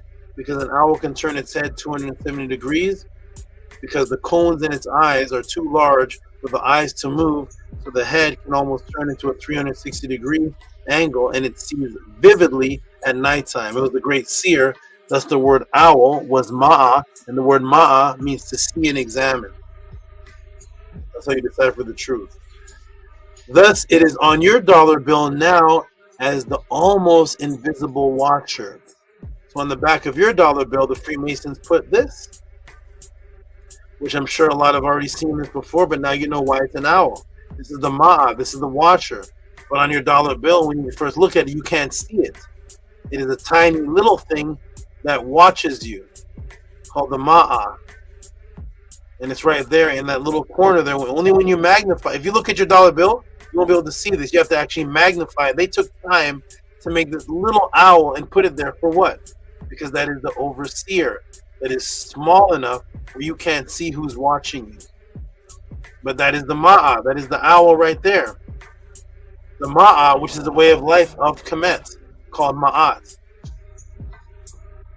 Oh, by the way, that's how you write owl in the MEDU netter, other than the clear image of the bird. Are you ready, everybody? Let me take you back to page 88 of Sacred Symbols. The Ma'a. Guess how the script form of it looks.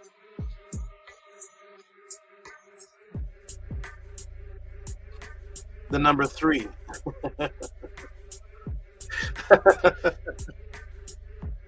I'm going to step away for just a moment.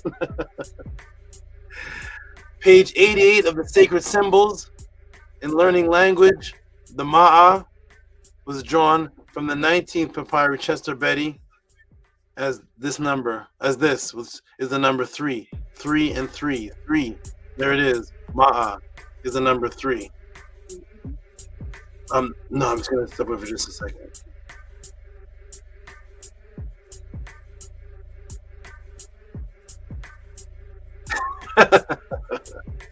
I'm going to step away for just a moment. Just a moment, everybody. I'll be right back. I'm going to put this back on the screen. I'll be back in just a momentum. Let me put this back on the screen here. Here we go. The Ma'a, your number 3 today. All based on 3. This is how deep numbers were and the meanings of numbers were in the ancient cultures. Now you just look at the 3. What's 3? It's just 3. Why is it shaped like that? I'm not even getting into why it's shaped like that in this class. That may be a part 2. Why is it shaped like that? Why does the 4 look like that? Why does the 8 look like that? What is these things? What's the shape symbolize? They don't tell you. They say this is an 8. This is a 4. What does it mean? I don't know. Here we go, everybody. Boom. I'm gonna come off the screen and be right back in just a moment.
We are back in effect. Ready?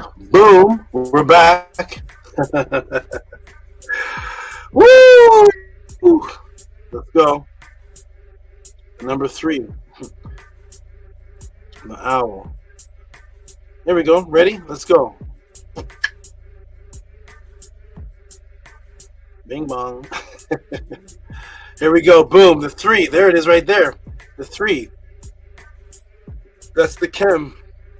That's the ma'a. Boom. The number 3.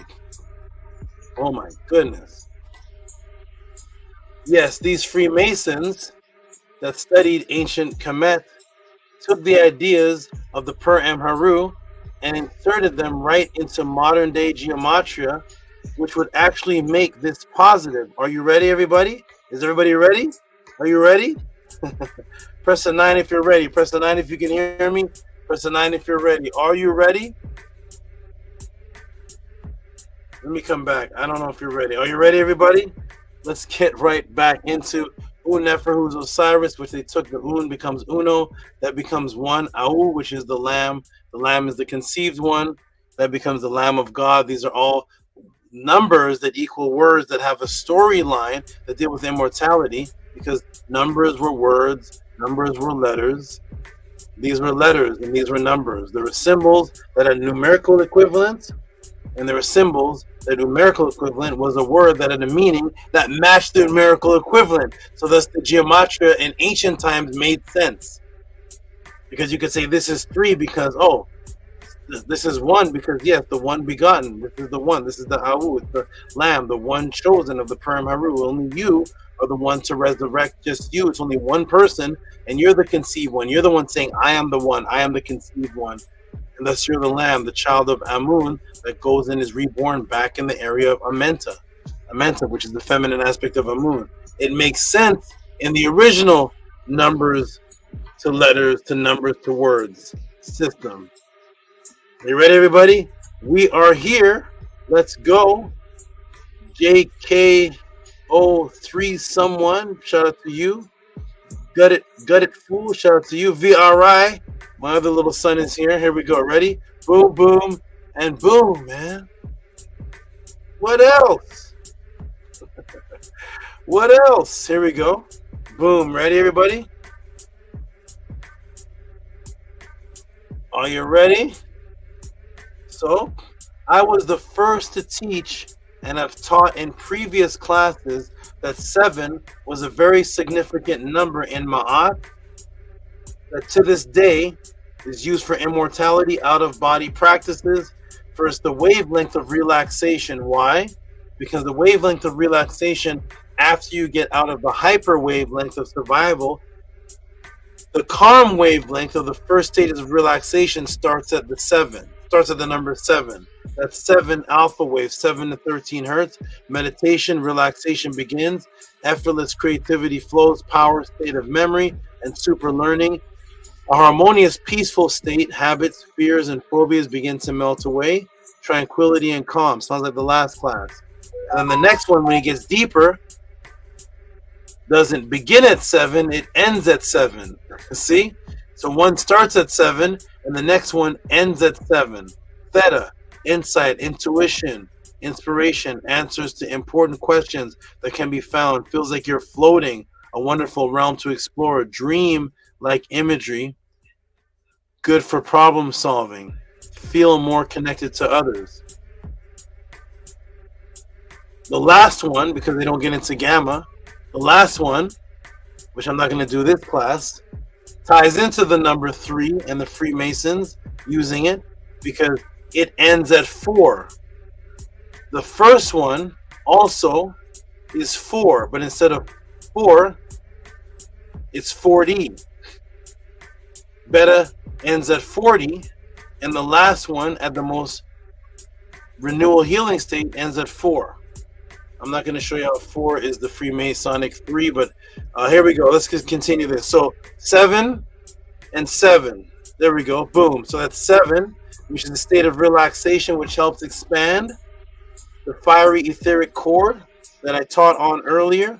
The 7 signifies the first number of the brainwave, relaxation for expansion, of the silver cord, the STA, according to which the pure energetic projectable double can travel on, and the next stage ends at 7. After that, it goes back to 4. We won't get into that right now. This class is another class, whole another class. All right, so here is the echoing of the outer body.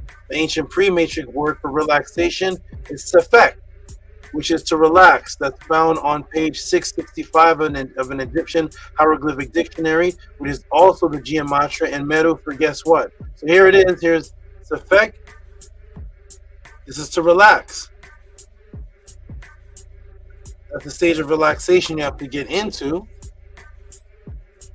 to do your meditation, relaxation out of body. That's sefek. What is that the Gematria for? That's the word. Is that sefek also a number? And when one becomes an everlasting being as an Osiris, they can take on this title, which was stolen to create the title of Jesus. Sefek is 7. See that? The same word for relax that begins in the alpha wavelength of 7, and the next wavelength ends at 7, those stages of relaxation that you have to get into and vibrate on to do the meditation eventual out of body. The word for relaxation is sefek, and it's also the Gematria for 7. So this sefek is also the number 7. Words are numbers, numbers are words and letters, which have a meaning. So when somebody says, why is this called 7? The elaboration in the culture makes sense because it means to relax. To relax, and what happens when you relax? The etheric cord called the SATA in the Per Amharu can then expand. When it expands, then the bioenergetic template called the Ka can now make pure energetic projectable doubles that ride along the wavelength of that expansion that looks like a cord that they call a silver cord. So that the word 7 also means what?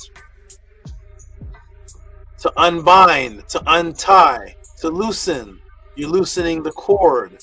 Unbind, untie, relax. Why? Because what is leaving your body is not the physical body. What is leaving the body is called the mehe, which today people call the chakras. And how many chakras are there that's leaving the body that makes up the pure energetic projectable double? 7. So thus we understand the Gematria and why 7 will be the same, will be the word for relax. You see how the numbers are words and it makes sense in the immortality comprehension. Today you just say 4, 10. What's 10? I don't know. What's 11 mean? Oh, 11 means something. It means to be even. You see? So there are certain words that have a meaning that they tell you about. So if you look up 11, it's L even because it's 1 1. The 2 1s are even. So 11 is even. Then when you get into 12, you're like, I don't know what it means. 4, I don't know what it means. I don't know what it means. But pre-matrix, we knew why the number matched the letter and why the number matched the word. We understood the geometric principle that this number equals this particular word because it follows the same storyline that we base our whole lives on. I'll never debate again. Here we go. Boom. Boom. Ready? Boom. And when one becomes an everlasting being, as an Osiris, they take on this title, which was stolen to create the title of Jesus. What's the title that one takes on? You go again to the Per Amharu. Let me see if I can get this all. Per Amharu, plate 10. That of the Osiris, the Osar, he endureth forever and ever. His name Un. See the Un? That's the one. That's the one who's produced. That's why there's a rabbit. The rabbit is one of the fastest reproducing mammals. The Un Nefer. Homage to thee, King of Kings, Lord of Lords. Does that sound familiar? That's the title of their Jesus. That's the attributes. King of Kings, Lord of Lords. How does this tie in? How do they take this and put this into Gematria? Are you ready, everybody? Get your seatbelts on. How did the Freemasons incorporate this into Gematria? and the English that became positive gematria. Are you ready, everybody? Are you ready for this? I don't know. Maybe I should end the class there. Hotep, I'm done. You're Are you ready, everybody? King of Kings, Lord of Lords. Is that gematria?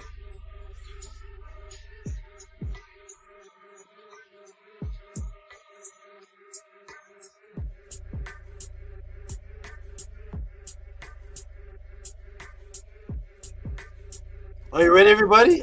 Get it, fool says he's ready. King of Kings, Lord of Lords. That's in the Perm Haru. Why is that specifically a term used for Jesus, the Ahu, begotten, conceived Lamb who gave his blood, the Senef, the blood? What? All these from 1, 2, 3, the Medu, Gematria is equaling their Jesus story. What about this? King of Kings, Lord of Lords. Are you ready? Get it, fool says ready. Ready, everybody? Tell me if you've learned this from your they'll teach it now. If you learn this from your Kemetic teacher. Are you ready, everybody? Here it is. King of Kings, Lord of Lords, one of Jesus' it's his most powerful title, actually. The King of Kings, Lord of Lords, the most powerful title that you can actually have as a Hebrew. You're the King of the Kings. You're the Lord of the Lords. That's from Osiris. That's Osar. Okay, here we go. Are you ready? So how did the Freemasons incorporate this into gematria and the English that became positive gematria? Ready, NAPDAPRO? Gematria today, King of Kings and Lord of Lords. Hebrew gematria. Huh? King of Kings, Lord of Lords, Hebrew gematria.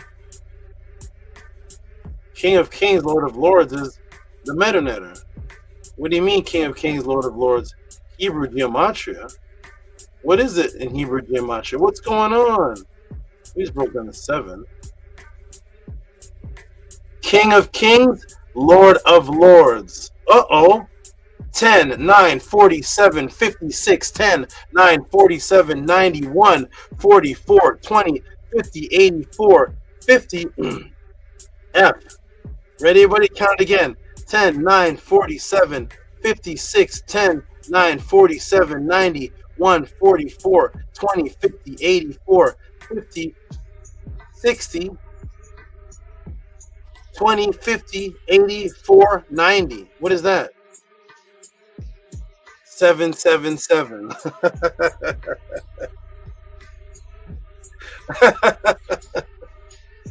777. King of Kings, Lord of Lords. Now today, in your gematria put together there by the Freemasons, it just so happens that King of Kings, Lord of Lords equal to 7-7, which is what? Boom, 7 3 times. There's your positive gematria. So if somebody shows you this gematria, there's nothing wrong with this, because the Freemasons were worshippers and studiers of the ancient culture. They revered this as well. So they purposely put this now as 777. And we'll always tell you 7 is God's number. That's 7 by 3. That's a 7 and 3, which we just broke down in the Metanetter gematria. 7 3 times. Positive gematria encoded right there by the Freemasons, giving reverence to the King of Kings, Lord of Lords, the original one. And what about this? The Great Pyramid, which are the 3 that we just talked about. Remember the gematria 3 that align to the 3 stars? Remember Kemet, that means 3? What about that? Here's the 3 right here. But if you look at the constellation of Orion closely, typo, if you look at the constellation of the Sahu around Orion closely, what will you actually see? 3 stars? Uh-oh. 1, 2, 3, 4, 5, 6, 7. It's the 3 that are focused on, but the amount of stars actually that they're aligned to are 7.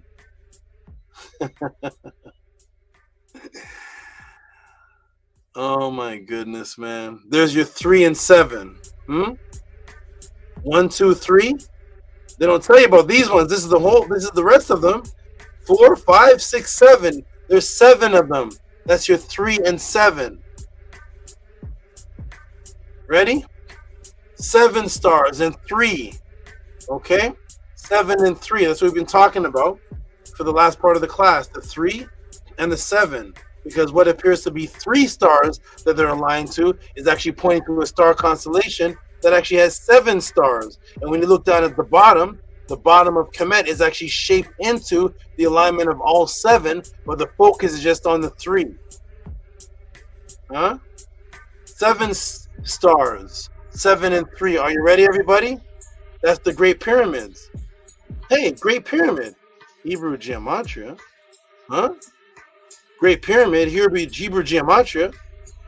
Great G 7 R 80 E 5 A 1 T 100 P 60 Y 400 R 80 A 1 M 30 I D. Great Pyramid. What is that?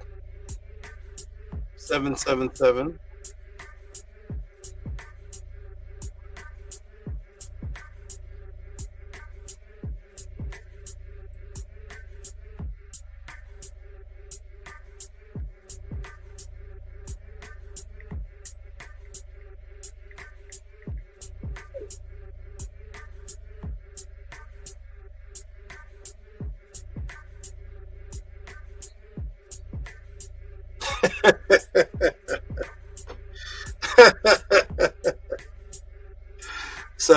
Seven, 3 and 7.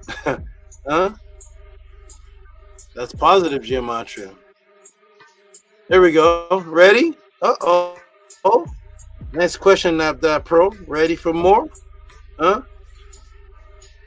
Boom. Great Pyramid gematria, 3 7s. You think it's 3.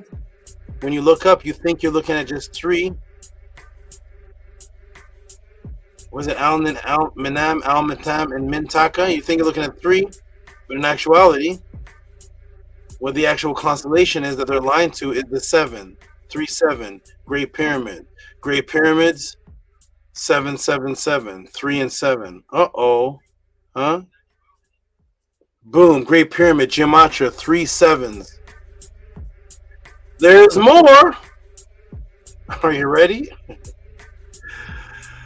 Oh my goodness. The real name of the Great Pyramid is Akhet. Remember, I taught you earlier that the culture was based on 3. Well, the Sopti star disappears for a period of guess how many days? 70. The 70 days, and then it reappears and aligns with the Great Pyramid, the Aku. That is why when the flood starts, it starts with the seasons. Guess what the actual season is called that it starts with? This is the Akhet. Guess what it started with? The first season of the flood, when they align, it's called Akhet. The name of the season is the same name.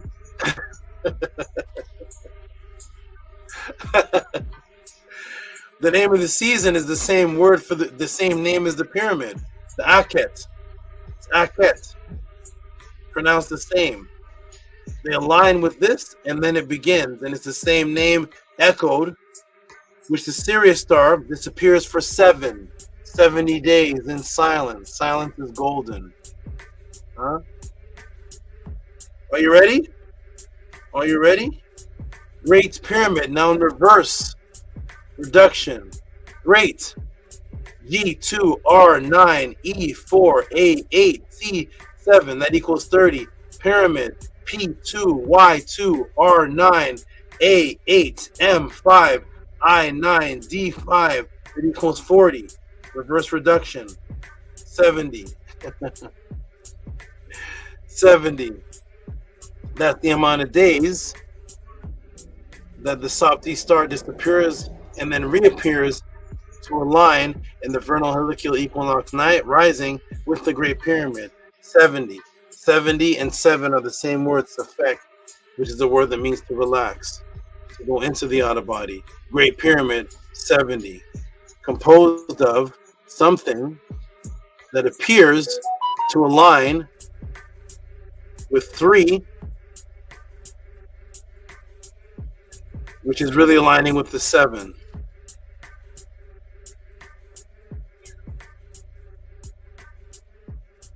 Great Pyramid, 70. The amount of days that the Sopti star disappears and then reappears over the Great Pyramid, which is named after the same as the beginning of the season. If you remember, In my class, you will have known that I have revealed the fine structure constant, which merges with the golden ratio, is all within the Great Aku, the Great Pyramid. And I showed it as this. 137, the fine structure constant, it was 137.5. 137.5 was the amount of blocks that actually compose the King's Chamber, the area, the 137, and this one is only half, that's 0.5. The area that one goes into, or the symbolic area that one goes into for the resurrection to become an Asar. Now, the apparent 0.5 discrepancy is not a discrepancy at all, but it matches the mathematics of the Aku, which means light, the perfect echoing of the message of life, which is adding the 137 to the 0.5, which is the perfect angle of absorption of light, which is what the word Aku means. The word Aku means light. And the 137 is the fine structure constant, but the 137.5 is the exact angle, 0.5, which is the perfect angle of absorption of light, the fine structure constant, but also the extra 0.5 degree for what's called, remember what I taught before, the phyllotatic angle. The Egyptians are black. The phyllotatic angle, which is the phyllotatic golden ratio symmetry structure for a plant to get light. In order for a plant to get for the plant to get proper light, it has to go into what? 1, 2, 3. There's 1, 2, 3 different types of phyllotaxy, which are what? 1, 2, 3. Again, the alternate, the world, and the alternate, the world, and the opposite. Phyllotatic, which is the angle of the 1.3, 0.5. That's the 0.5 angle. Are you ready? The golden ratio measure. That's expanding at the golden ratio measure. Remember that I explained earlier. 1.618. That's what creates the Aku, the golden ratio measure. What's golden ratio measure? Uh-oh, man. Huh? What's golden ratio measure? How did they put this in? This is positive. Look at this. Golden ratio measure. Hey, what's this? Golden G7 O50 L20 D4 E5 N40 R80 A1 T100 I9 O50 M30 E5 A1 S90 U200 R80 E5. What is that? 777. The golden ratio measure 777. Welcome to the Tehuti Podclass. Are you done, Tehuti? I'm not done. Come on, man. This is too much. Okay. The Great Pyramid. Let's go. Here we go. All of this is happening within the Great Pyramid. Are you ready? Let me take you to the ordinal gematria. Great Pyramid. Here we go. In ordinal gematria. Great Pyramid. G7R18 E5A1T20 pyramid. P16Y25 R18A1 M13 I9D4, which is 51 and 86. What's that? 137. Boom. Which is placed on the Earth in the exact mathematical location of Earth's center of math, the math of math, which is the measurement of guess what? Which is measured by guess what? The Vesica Pisces. The Vesica Pisces, which put equally gives you the Aku in the center and Earth's mass, Earth's center of mass, land, not just the center of Earth, the center of all the mass. That means they had to calculate all of the mass on the planet, the land mass, and get to the center of the landmass, not the center of the Earth. It's deeper and harder to get to the center of the landmass. That means you have to know all the equations of landmass, get to that calculation, and that is exactly where the Aku is. It is right exactly in the measurement that measures the Earth.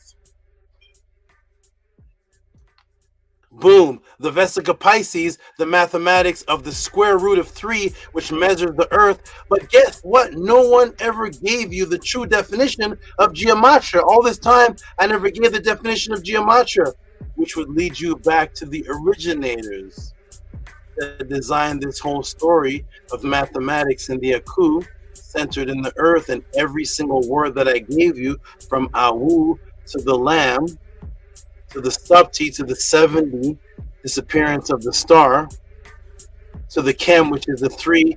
Every geometric mathematical word is an equation that takes you back to the Aku, which is the 1.137, which is the 137.5, which is the perfect sign of mathematics of life, the perfect mathematics of life, because that is the exact angle of the 1, 2, 3 alternative world and opposite at 0.5, which is the angle for the plant to get light, which is what the word Aku means. The word Aku means light. That is the Great Pyramid, the Aku, directly measuring the center of Earth.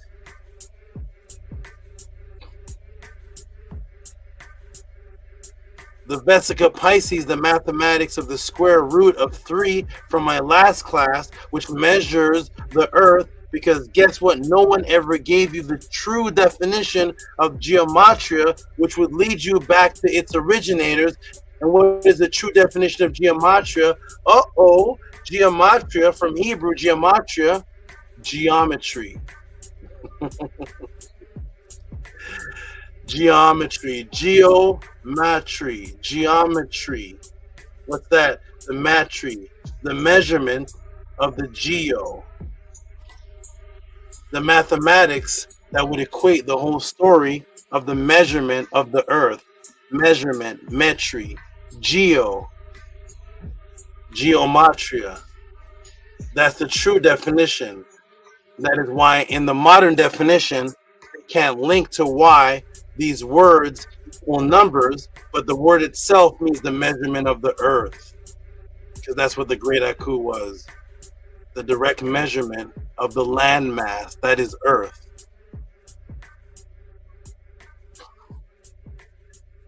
Gematria, the measurements of Earth. Hotep, I am done. Boom. Matrix broken. I hope this is worth Dunkin' Donuts or whatever. Matrix broken. For those of you who appreciated this more than the way that you have tipped or the past reciprocity that you have spent over the past years on July 4th or Halloween or the whatever ritual practice, donuts and weed and all of that. If you have learned or if this has had any impact or has advanced your recent current understanding of this particular subject matter, please send in your tip of reciprocity appreciation called MAATMATICS.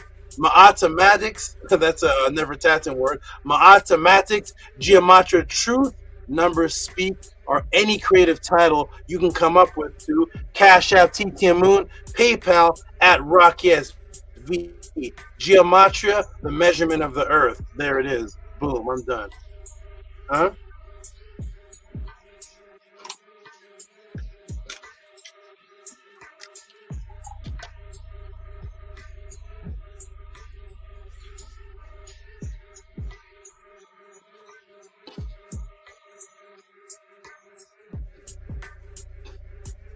One, 3, 3.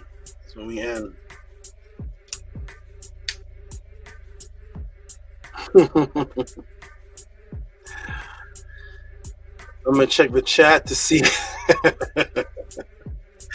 what the people thought. I'm gonna put the link in the room,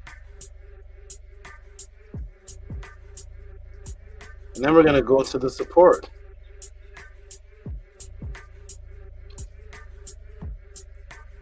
I want to know if that was worth more than all the double whoppers with cheese and extra cheese Papa John's.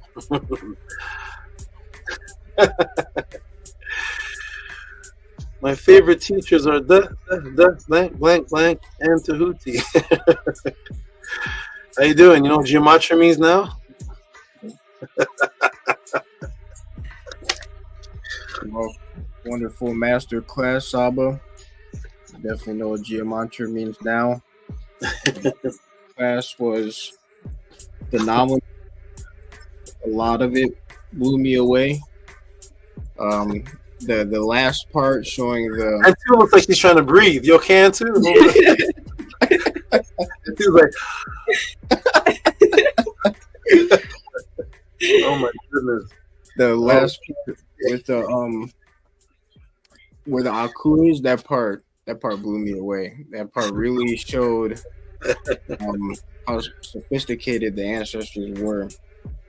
There's a lot I could say, but Tua very much. I would tell you, Tua very much, and definitely deserve all the support from everybody watching and all the people watching in the future. So Tua very much, Otep Marie. Nini, glad you appreciate it. I'm gonna hear Antu, and then we'll go right to the support. I want to see. I don't know, man. I don't know that's if anybody listening, there's 46 people listening. There was like 50 people. Any of you 46 people, if this is being taught, if this class on Gematria, if somebody asks whoever your teacher is, what is Gematria, if there's anything like this, I allow the book, page number, YouTube channel, timestamp, because everybody mentions Gematria. You've heard of Gematria a lot, right, Anu and Antu? And Hashna, you heard the word, right? But nobody says why it means the measurement of the earth. I thought it was just words that equal numbers. That's the measurement of the earth now, huh? Because that's the originators. That's what those numbers and letters equaled. The Aku, which was the original measure of the center of the earth. They teaching that over there on the island, Hush Nation? Nah, Saba, I thought you was amazing, but you pass amazing by. Amazing is just a word now. You make amazing just look like a word now. You know? It's like you swear you just be flying with the meteorites, taking measurements. I know, because it's geometry, you know, and you're hearing the geo. Right. And then finally you just come and explain it. It's insane. It's insane. Unbelievable.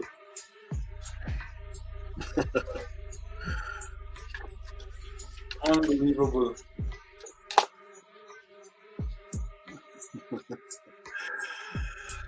Glad you appreciate it, my good brother. Nook Panuk. My mathematics at its finest.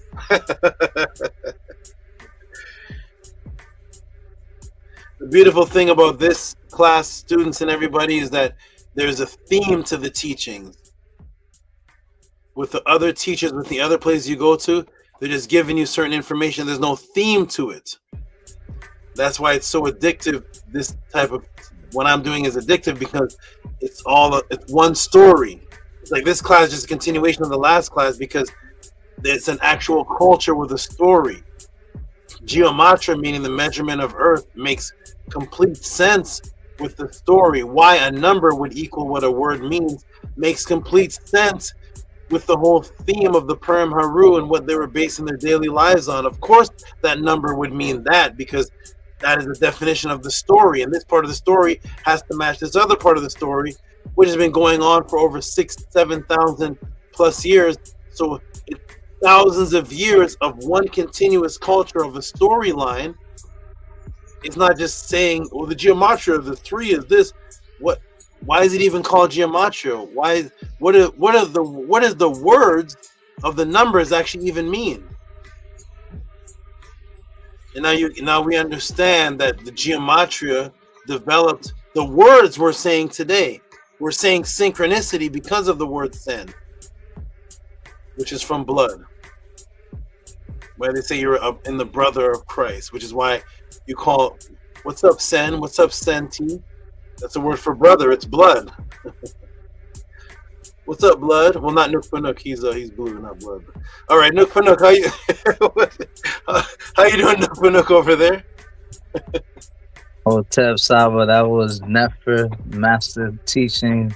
That was very powerful. How you broke down that spell in us about how words have names and we don't know nothing about them. You know what I'm saying? So that was powerful within itself. And then you were able to bring it back to MEDU Netter. How in MEDU Netter, the numbers have meanings behind them that go far beyond some of our understanding. So that was powerful, Nefer. And how the religious, specifically the Christians and the Hebrews, how they're able to take this information and put it in our face, but reverse it once again and use it up against us. So that was Nefer within itself. A lot of synchronicity, Saba. So that was powerful to us out for that. Wonderful. Glad you liked it. I really wanted to show. I was I was putting this together past the time of the Podclass is supposed to start. I'm putting it together and I'm saying to myself, oh wait, I can't even start the Podclass. I got to put the set reminder for like 4 o'clock now. I can't start at the time it's supposed to start because I'm still getting information. It's past 2 and I'm still here writing, trying to recover from my workout, and I'm still, oh, there's more. There was more. I didn't. There's a part 2 to this. I didn't even put in. I had to stop my hands. I had to stop because I didn't elaborate on why the numbers don't equal the words. Why 4 is shaped like that? It is not equivalent to the word 4. But the shape is a harmonic. I didn't even get into the harmonic. Oh man. Next class, some other time, man. 2042. All right, so we're gonna go to the donations and the support and see what people thought of that and see what support was given. I appreciate all the supporters. Cash App, TT Moon, PayPal at RockESV. If that, I don't know what else to do. I'm not sure, but. Cash App, TT Moon, PayPal at RockSV. My AI moderator says support. And if you like it, just support. If you've tipped breakdancers, the waiter. This to me, when I'm putting this together, that's why I say I need Eddie Murphy as a student. I need Wesley Snipes or something, because when I'm putting this together, I never know what the support's going to be. I actually never know. I don't know if I'm going to do a Podclass and support is going to be 3 people, and I'm putting together the most information ever been put together on the planet. So it's all, as I'm doing this, it's all a risk situation, and it's all just, I'm doing it based on faith that the audience will say, oh man, this has never been taught. This is putting it all together. So it's all faith-based. So I appreciate all the support that is coming in from the Anus, the Antus, the Hush Nations, the Tefs, the Nook Panooks, and anybody who's new watching. I just hope this is valuable. I know it's not. This will never be the Billy Carson numbers. This will never be the event. This will never be anything popular, and I expect it not to be, because truth is not popular. Truth is not popular. But if Anu comes to my apartment right now and starts smashing all my lizards and animals, it's going to make the news, and it's going to get 1 million on every conscious channel.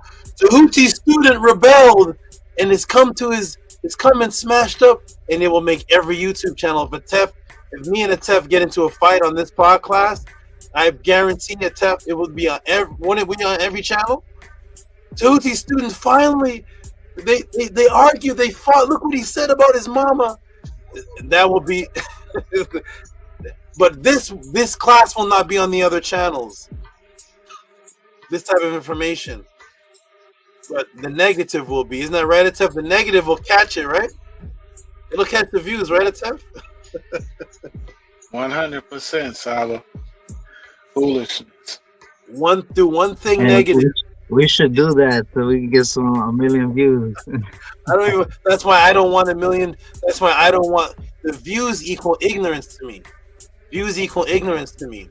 If I go over to Anu and Antu right now, and I literally have them do out-of-body experiences, and they travel back 5,000 years and go talk to Osiris, and they come back with proof, it'll just be another podcast. It'll just be another podcast. But if I have Anu and Antu fighting live on air, it will be on every channel. It'll probably be on TMZ. This is what the Matrix... So I equate high views with ignorance. I'm never going to get Mike Tyson views. Never going to get that. But as long as there's a certain amount of students that are loyal, that actually want this, and that's supporting and having me in a comfortable state, I will continue to do this, even if it's only 36 views. Look at that. But I do want this to be more known for the innocent people that don't know that this is out there. They're listening to the teachers that are just teaching from memes and arguing.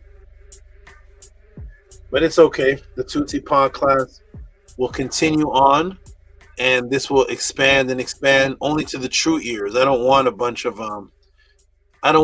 people that were here before. You know how many people have been in the podcast? There's 200 people that I can count that are in the podcast that are not here anymore. There's 200 people. So I didn't need those 200 people. But Anu and Antu has been here since Killer Priest. From the very, very, very, very, very beginnings. It's Ephraim Kemaat. Nook Panuk wasn't even Nook Panuk yet. So Hush Nation, he said he was here from Killer Priest too. So I only want those kind of people. I don't really care about the views. But yeah, throw me on Joe Rogan one day and watch the world change. So how you doing? The day I get on Joe Rogan, well, they're gonna come get me in helicopters. We may not want that. How you doing, Ephraim Kemaat? You doing good, brother? What's up, great Sab? I'm doing wonderful. How are you? I feel really good. I feel really excited about those two answers, and I'm really, really glad that Nintiru had me up for days. I was up for days. I was losing sleep. I woke up in the morning, working on it, 7 in the morning, stop, break. Woke up in the 9 o'clock, break, workout. I'm so glad. I'm very, very happy. To the Netter frequency for what they're doing for me. I'm really surrounded by magic, and I'm surrounded by pure magic and love. Bottles are dropping over there, and I'm only alive because of magic and love. So thank you for asking, brother. I'm literally living off of love. I don't have a job. I don't have a social number. I don't have any of these. I don't have W-2. I don't have none of this stuff. I'm living off of straight love. I don't even exist. I'm not even here. But thank you for asking, good brother. I'm doing great. That's great news. That's good to hear, great Saba. And I know those of us that appreciate you will continue to support you into eternity. Thank you so much. Thank you so much. Thank you. I am doing my best. And I hope you all still love this and love me. If you see 20-something years go by and I still look like this, 25 years go by and you all are aging and I still look like this, I hope you all still love me, because it may be a hologram teaching you and I may be somewhere else, but I'll still be doing it. All right, let me go ahead and do I'm not even here. Let me go ahead and do the supports and see what people thought of those answers. That was it even one answer? Where's NAPDAPRO? Where's NAPDAPRO? He must have got knocked out. Pro nap. He's taking a nap like a pro, dapping it up. All right, here we go, everybody. So boom. Okay, here we go. For all, only 3 people support. Maybe let me check with TT. Hold on. TT, if you can hear me, check the PayPal. I only have 3 supports from the. Someone must be off. TT and Moon, if you can hear me right now, if you're listening in. Oh, you know what? She may be okay. She may be somewhere where, if you all have sent a PayPal in and I don't read it, is because I get them manually from my great secretary, TT, and she has to actually do them. And she's somewhere right now where she may not be able to do it this moment. So I'm just gonna read the ones that are so far. And so far, there is just 3 supports for that answer. Let's see. Anu and Answer, did you send something for that particular answer? I don't know. We're in the process of sending it right now. Oh, okay. So the cash. Okay, so it's with PayPal then. Thank you. I was just asking that because I was wondering if it's the one of them must be off. It's either PayPal or Cash App, so it must be the PayPal. All right, so here we go. Thank you so much for telling me that. Okay. Gabrielle Lopez.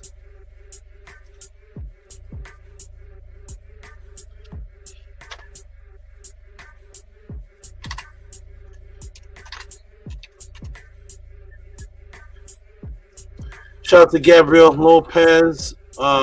Gabriela Lopez giving her support. And I'm gonna Tefrem Kemahad is my DJ today. He's the sound man. So that's $15. If you could read that Antu for me. For build up and breakdown of Gematria with the purple heart. Give her some hand clap.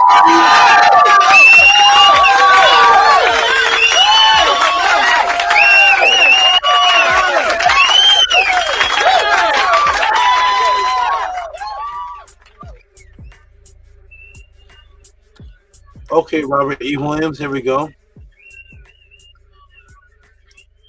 So again, if those of you send PayPal, if I don't read them right now, they will eventually show up. I know them. I know for sure there must be more support given for that answer than this. It must be in PayPal. Okay. Shout out to the good brother. Robert Williams, always he's an always, he's a continuous, he's just forever involved in everything. Robert E. Williams, I'll get Antu, read that again for please. Antu, 172 for Gematria. I thought it was a game in a movie. 2 off.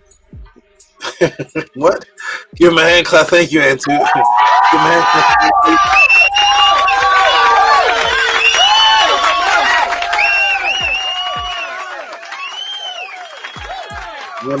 Wonderful. Okay, Eric G, that's it. Eric G, that's it. Eric G, that's it. It's a good brother. He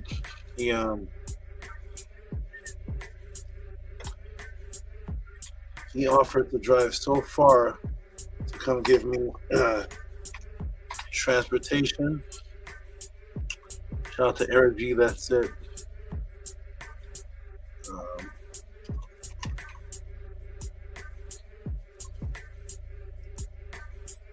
I never took him up on it, but the fact that he offered multiple times, I do appreciate that young man. Appreciate you. And Eric G, that's it, sends in, of course, 777. Give him a hand clap. I know there's a tip for this class, obviously. Give him a hand clap for that, 777.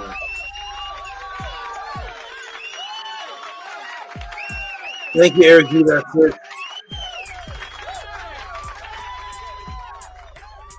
Ox Effect.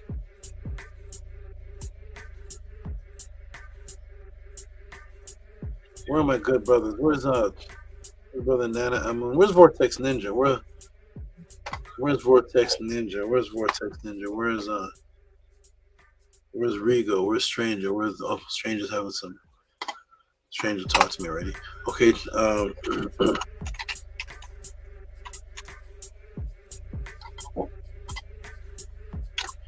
okay, who's this? This is Ox Effect. Oh, Ox Effect. You got some new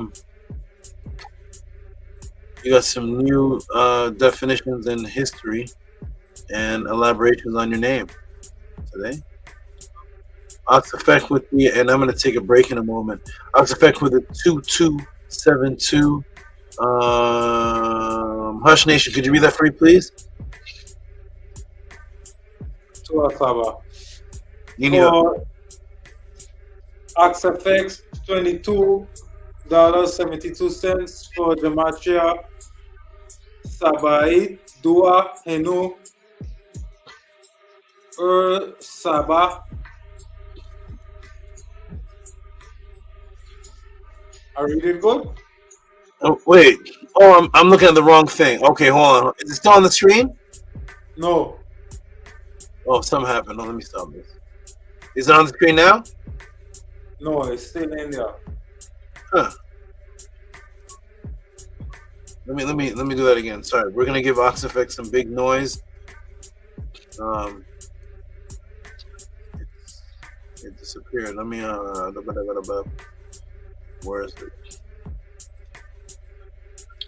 Oh, I can do it. I have to do it over again. Oh, interesting. Okay, I'm gonna do it a manual way. I'm gonna do it another kind of way. October 5th. Where's AXFX? Where's good brother AXFX? Okay, I'm gonna take you and I'm gonna place you here. Okay, I'm gonna show it like this. It should show up on the screen now. And thank you for reading that for me, brother. And Hush Nation, appreciate that. And now let's give him some okay, now I can see it big now. Gematria, Sabai, Dua, Henu, or Saba. Give him some big noise for that, please.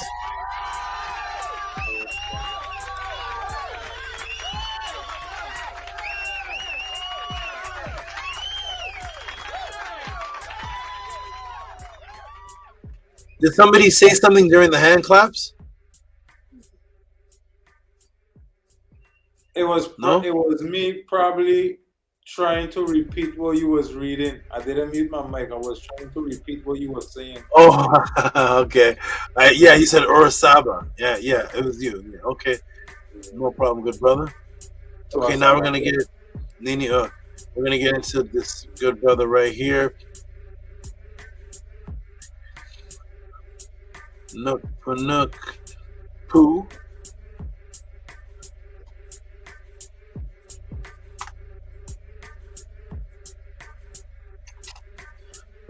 Nook, the one you just sent, is that a tip for this class or for something else? I'm not looking at it right now. I can't see it.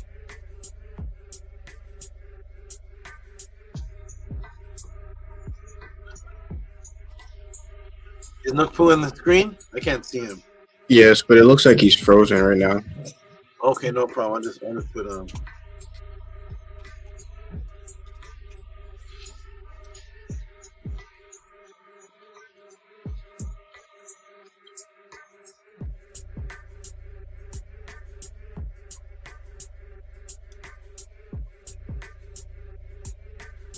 Okay, I want him to read this. All right, I'll put on. Hopefully, he'll come off freeze by the time. All right, here's Nook Poo 999, and I'm gonna wait for him to come on the screen. He's having a little bit of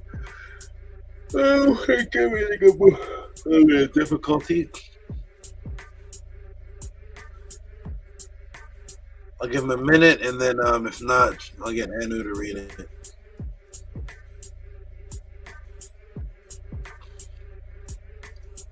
Coming out. Oh, he coming out? No, we'll come out. Is he still spinning on the screen? Yes, he's still spinning. Okay, Anu, can you read that for me, please? Yes, I can, Saba. $9.99 for Hotep Saba Tehuti. Nefertiti is proud of you. Hotep Maat. Give him some noise, please.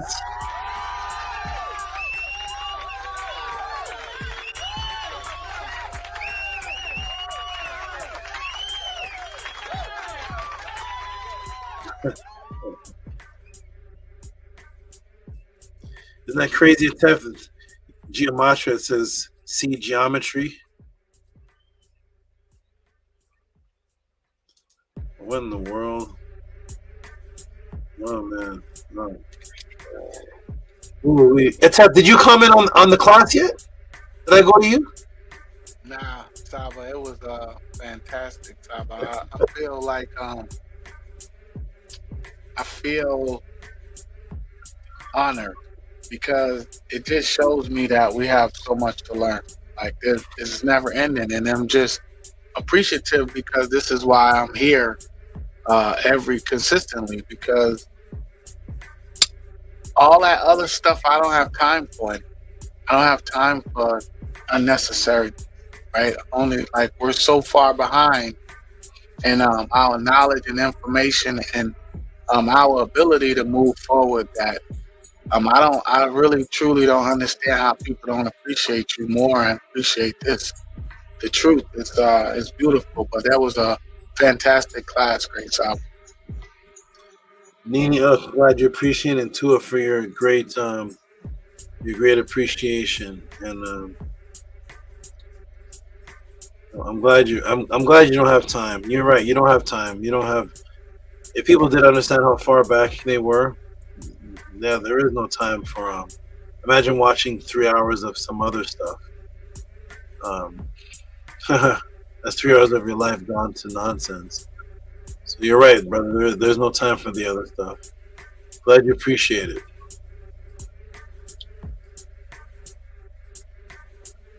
Okay. Can you hear me, Atef? Because I can't see you, so I'm not sure. Yes, I can hear you, Grace Saba. Okay, good. Okay, no problem. All right, and anyone answer? I didn't read it. I just see. What is this? I see. Hold on a second. What is this? Let's see.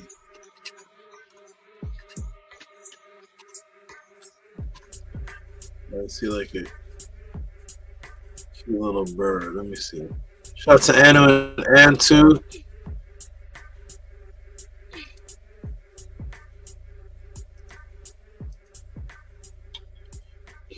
There we go. Okay. Owl. Hand drop of blood. Go ahead and read that. Antu, you're my reader tonight. Go ahead and read that first. And it's from you anyway. So go ahead and read that from both of you. $20 for Tua for your Ma'a with an owl, Sen with a blood drop, and Unbinding the Matrix. Myrrh. Beautiful. Give them some hand clapping noise for that, please.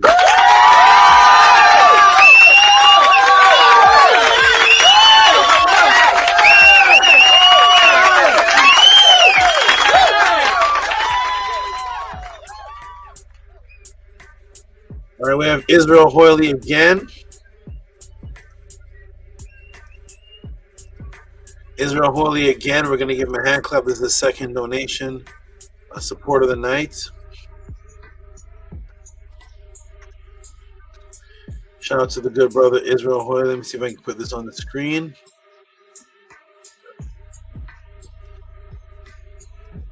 Okay, everybody. I see some PayPals are coming in, so TZ must have got the message. I see some PayPals coming in. Okay, good. Shout out to Israel Holy, $15. Get my hand clap for that, please.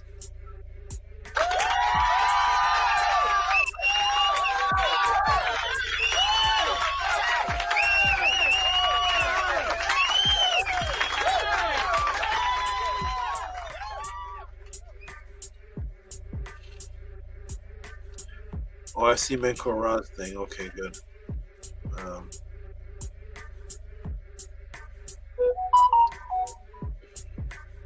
Okay, now I see Fix. Okay, good. I see you, Fix. Now I see you, Hush Nation. Here we go.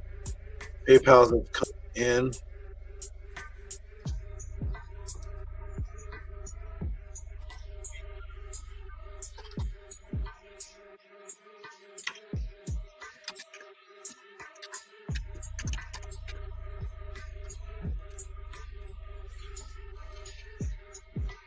Shout out to Hush Nation. Go ahead and put this on the screen. Let's give Hush Nation a clap. It's a tip, and he can read this. Go ahead and read this for us, please, Hush. Fix. SABA. Mathematics support from Fix. SABA Amun Hotep Ra. Mathematics support from Fix. Yeah. SABA Tehuti Amun Hotep Ra. Give him some hand claps, please. Thank you, good brother. Give him some hand claps, please.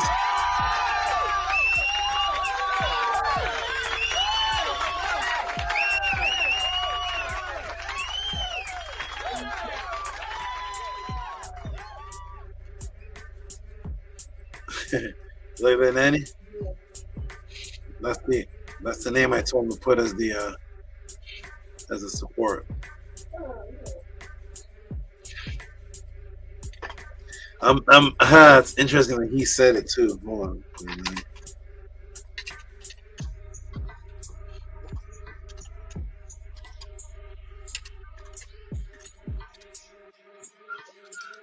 Because the way that it's spelled, it makes you have like a Caribbean accent. So you have to say MAATMATICS. So interesting that Hush is the one that that wrote that out. All right, MAATMATICS. Okay. The next one is VRI, my little son, VRI, 80 Thieves. Anu, read that for me, please. Look short.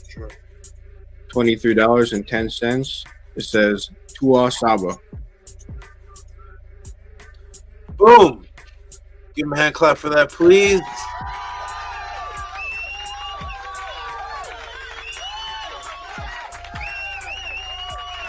Nothing giving him a salute.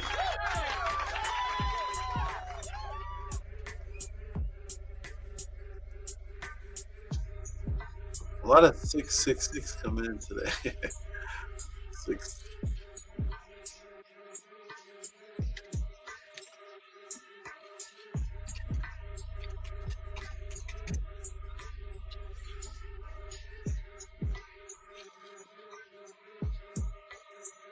All right, and now,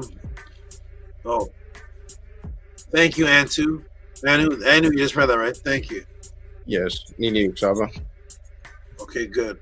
And now the 666 man himself, the one who started the 666 trend of support and supports of multiples of 666, is none other than the good brother.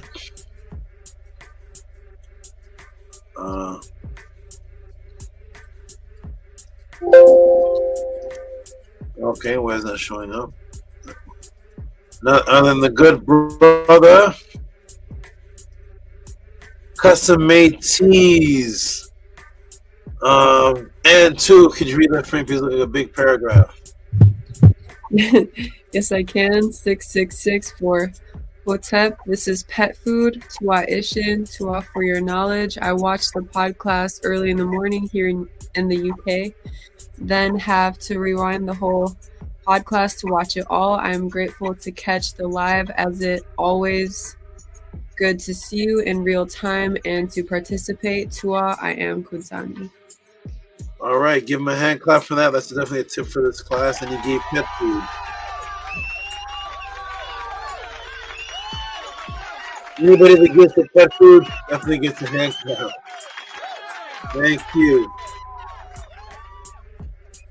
Okay. Annie, if you're listening, Annie, send me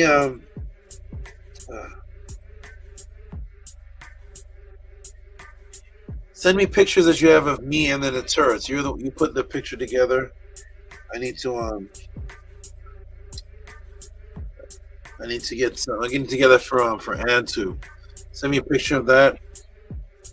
I looked on one of their phones. I couldn't find any. That's interesting. Find any of all of us together. So we're still scouring for that picture, Antu and Anu.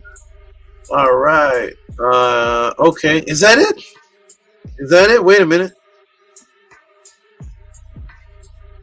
Oh no. We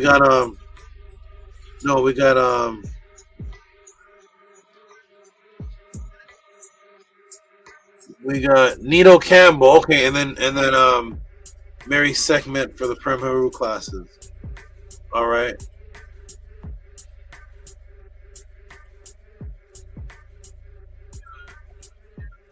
I'm going to read this one and one more, then I'm going to take a break and refresh and come back in a few minutes. This is shout out to the good brother, Mr. Consistent, Nito Campbell. Appreciate you. Always giving donations in multiples. Oh, no, wait. No. Always giving donations in multiples of 9.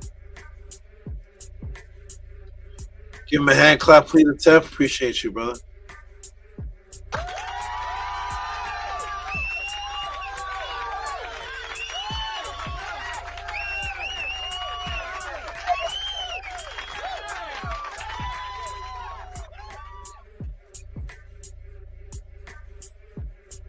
All right, and let me scroll up. Is that Mary's segment? Where's Mary's segment?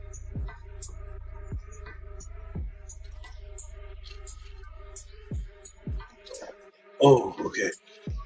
Shout out to Mary Seckman, who's ordering.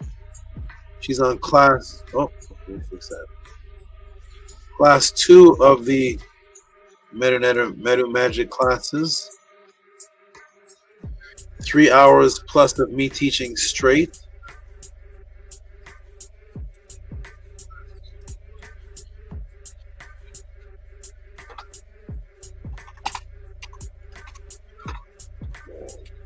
Let me put her on the screen. Shout out to Mary Seckman.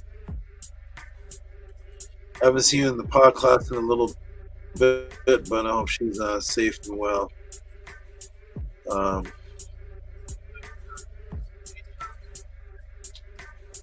There she is.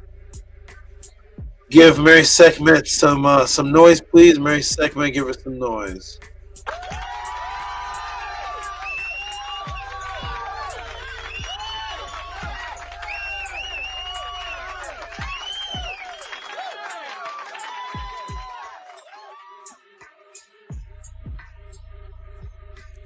Appreciate you, and let's say class number 2, right? Yes, it says class number 2.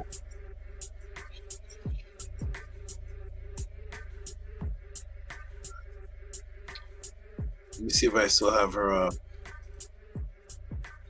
Oh no! No! Stop that! No one that. One second, there's a little glitch here. What's it showing on the screen, Anu? It's showing Mary Seckman's donation for a MEDU class. Okay, thank you. You knew.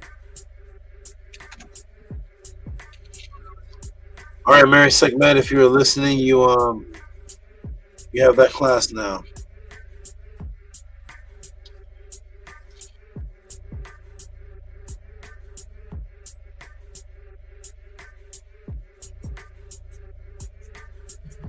Everybody listening right now, everybody who's going to be listening on the playback, make sure to support our wonderful SABA Tehuti. What's up, SABA? Hotep, I'm back. You did a magic trick. Yeah. Crazy, man. It's interesting. All right. Okay, everybody. I'm going to take a little step off now. I see Ox Effect. I see Anu and Antu. Oh, last for the okay. Last for the snakes. Thank you. Okay, last for the snakes. Okay, I'm gonna step off for a bit. Everybody, take a break, and I'll be back in a few minutes. You all build, talk. People come up to the panel if you're a supporter of the Tehuti Podclass. For those who are wondering what the Mary segment support was for, we used to have MEDU Magic classes at 1:30 on Mondays. Those classes were live. They have ended with 65 classes. After class 45, it goes right into applicable magic classes, altar classes, out of body, all type of different magical, pragmatic classes based on the MEDU and frequency change. And there's 65 of them. You send an email there, and you can order them, and then you will receive their a donation of $20 and up, and you'll just put the number of the one you want, and just work your way up to 65. And that is what Mary Sekhmet did. I'm going to step away for just a moment. For those who are listening and supporting what it is that I'm doing here, what's happening, it's PayPal, Rocky SV, Cash App, TT AMUN. I'll be right back. Peace. Hotel, peace and love. I don't understand how people don't support. How y'all brothers and sisters doing? Doing excellent and wealthy. Feeling tired. Thanks, bro. Good to see everybody, man.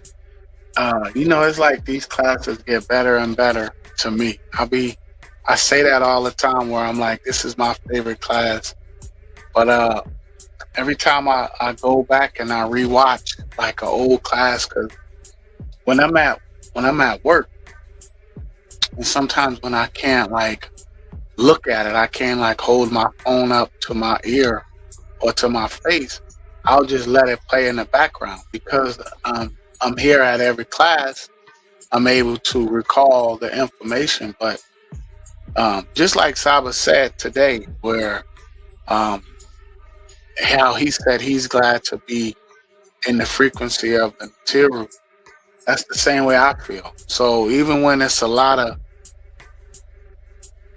ISFET going on around me, I consciously try to stay on a particular frequency, and that frequency is Ma'at. It's challenging at times. I know it's very challenging for everyone out there because of what's going on. There's way many more people that's doing something different on a different frequency than what we're on. You know, it's not very many of us. At least it doesn't appear that way. But I consciously do what I can to stay on this frequency. Like 24/7. I'm with my family, doing stuff with my children, teaching, learning, just trying to grow, you know, and be the best that I could be. And it takes a lot of work. It's really not easy, because the first step is unlearning what we've been taught and what we're so accustomed to, you know, unlearning that. And then that is difficult for a lot of people, because it's what we've been doing. We've been doing that longer than we've been doing this, meaning we've been out of Ma'at and had no knowledge of it longer than we've been on this frequency, those of us that are now on this frequency. But I don't take it for granted, and I'm grateful. You know, I'm definitely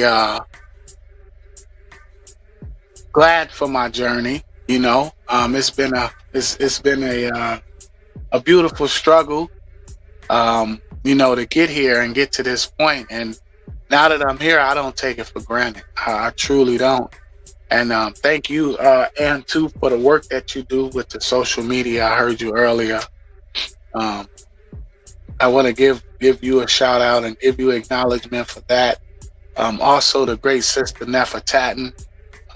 You both do a wonderful, wonderful job. And the movement would not be where it's at if it were not for your contribution. So I truly thank you. And I thank you, Anu, for all that you do, great brother. You know, I know you have to support her. She supports you. It's a reciprocity thing that goes on. So she does great work with the House of ATTON, and so do you. And shout out to the great sister NEFERTATEN. Like I said, she does great with the Spotify. And Henu to the great brother Ani for all that he does, as well as my great brother Minku Ara Mary Ma'at for all that he does. And Primordial Thought too. Definitely looking forward to his class tomorrow, his movie. You know, he always creating movies, inspiring and motivating us and building. Hush Nation, it's good to see you on the panel, great brother, consistently. You're here on Saturday Sundays, I should say, both Sundays, because you're here in this class and you're now been a consistent presence in the house of ATTON, Study Guide Sundays. So I just want to give a hint to you, because SABA did point out that, you know, it's a lot of people that have come and gone. I've witnessed them. I've seen videos of, there's more people on the videos that are not here than that are here. You know, y'all remember those videos? They would give adoration to SABA and support. And I don't know what it is. I really don't understand. Like, I don't really see how people don't support. You know, I support. When I get paid, I support. It makes sense to me what SABA says as far as the things that we support that are detrimental to us, that have no benefit, versus the things that are benefit. How are you prioritizing the money that you get, the money that you make, right? How are you prioritizing what you consume and what you know, spend your money on? I'm not here to judge anyone. Do what you like SABA says, you know. But when you begin to look at life and truly evaluate it, for me, there is, as they say, which doesn't even make sense, another matrix, it's a no-brainer, right? Make that make sense. Oh yeah, that's a no-brainer.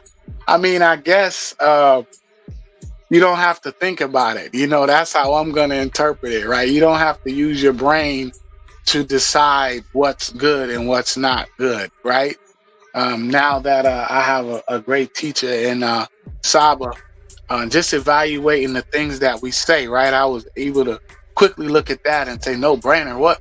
You know, that wouldn't be good if we didn't have a brain. Like, I'm thankful for my brain and, you know, my intelligence and being able to decipher right from wrong. So I'm going to just interpret that as, you know, supporting what's good for you shouldn't require much thought, right? To the intelligent person, to the healthy-minded person, you know. So it really, it's really baffling how people don't support more. It's really baffling how people support the ignorance more than they support, you know, Ma'at.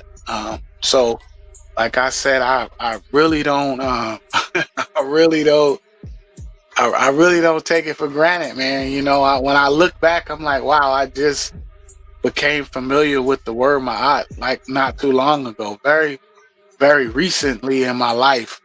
You know, but I've been hearing the word Jesus, you know, my entire life, Jesus, my entire life, you know, and those other words. And, you know, to have a teacher like SABA who takes the time, because he could just keep all this information to himself, but he takes the time to answer our question.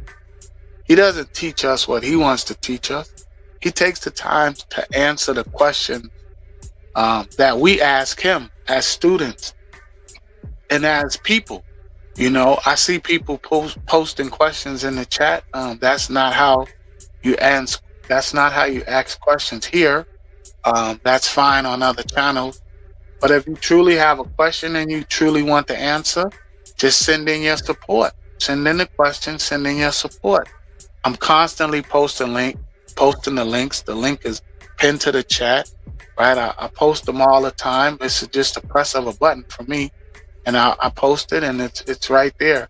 So if you have a question and you truly want the answer, then send in your reciprocity, and you already see what type of answer you're gonna get because you're here. And I see people in the chat. When I see them, I go to their page.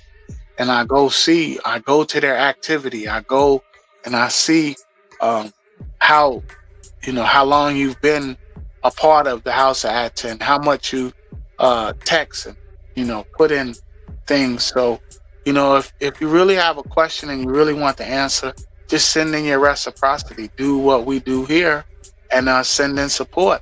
I send in support every week personally, me, myself. because to me, every question is important. I benefit from every single answer that SABA gives, every question that's asked. I'm grateful. And one day I'm going to be in a position where, I'll be able to give more. I give consistently, and we're growing and we're getting bigger and better. So, the bigger and the better and the more we grow, the definitely the reciprocity will grow, and what we're able to give will increase, as we become a netters and a Turks. So, I appreciate everyone out there that does support and keep this going, because it's important, and it's important to those of us that appreciate the truth. It's simple like that. If you appreciate the truth, then you'll support. It doesn't get any simpler than that. That's a no-brainer.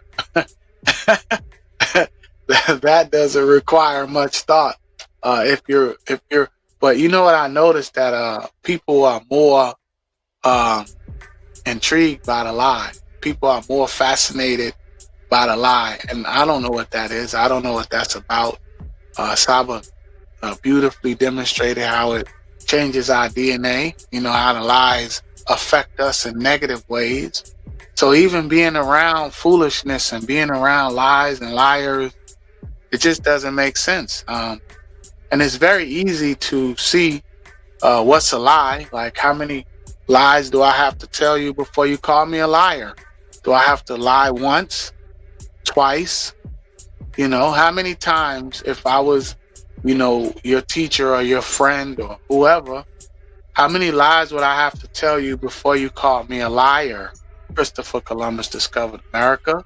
How many lies would I have to tell you before you called me a liar? Easter bunnies lay eggs. Like, it just doesn't make any sense. So if you appreciate the truth, then you'll support. This isn't a joke. This isn't a game. We're all up here because we all want the truth, and we all appreciate the truth. And this is why Anu and Antu are here consistent every time. I don't even remember when you came, but you're here now. And I'm here now. And that's what's important. That the support is there. There's a few of us that are truly consistent, and we truly appreciate SABA. We truly appreciate the truth. We truly appreciate the Natiru. We understand a little bit about what's going on. We understand enough to, put our energy and our effort towards something that's going to benefit us for eternity. Those of us that truly, truly, truly understand.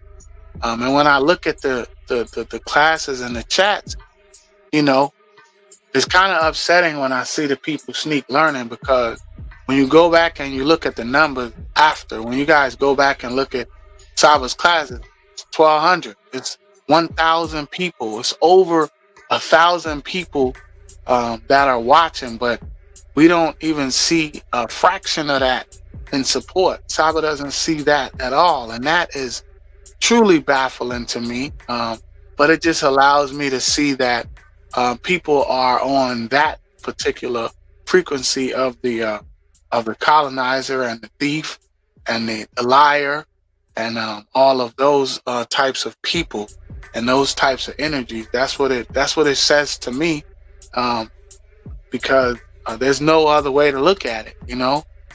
This great brother Hush Nation is way across the ocean, way across the water from us. I can't even pronounce where he's at, but he's supporting. And the beautiful thing about this brother is that he was supporting for a very long time, and we just didn't know. SABA knew that, and he was supporting in secrecy.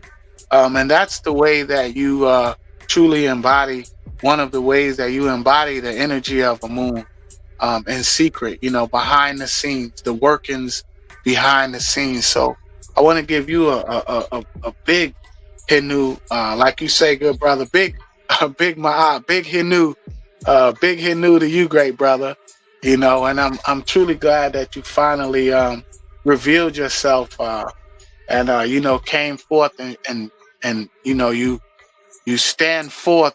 You what they say, stand on business, you know, I'm truly glad that you are able to stand on business and you know, show your face and you know, represent, brother, for the house of ATTON. So, you know, I know I speak for SABA and all the brothers. We appreciate you.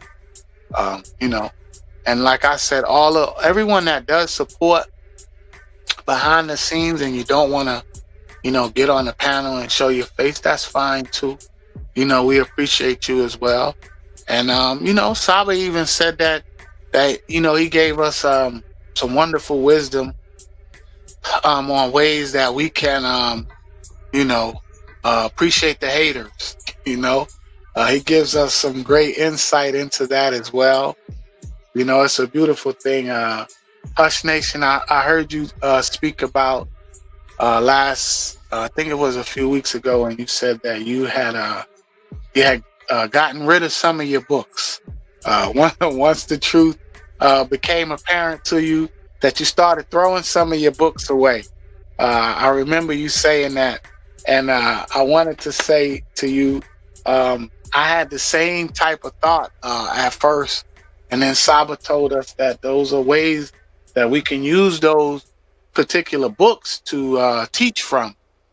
You know, that we didn't have to throw them away, that we could keep them and use them when we're talking to the people that still, you know, use those books in different ways, like we're able to learn and teach from those books. So I just wanted to give a hinu to our great teacher, because he shows us and gives us so much insight into so many different things.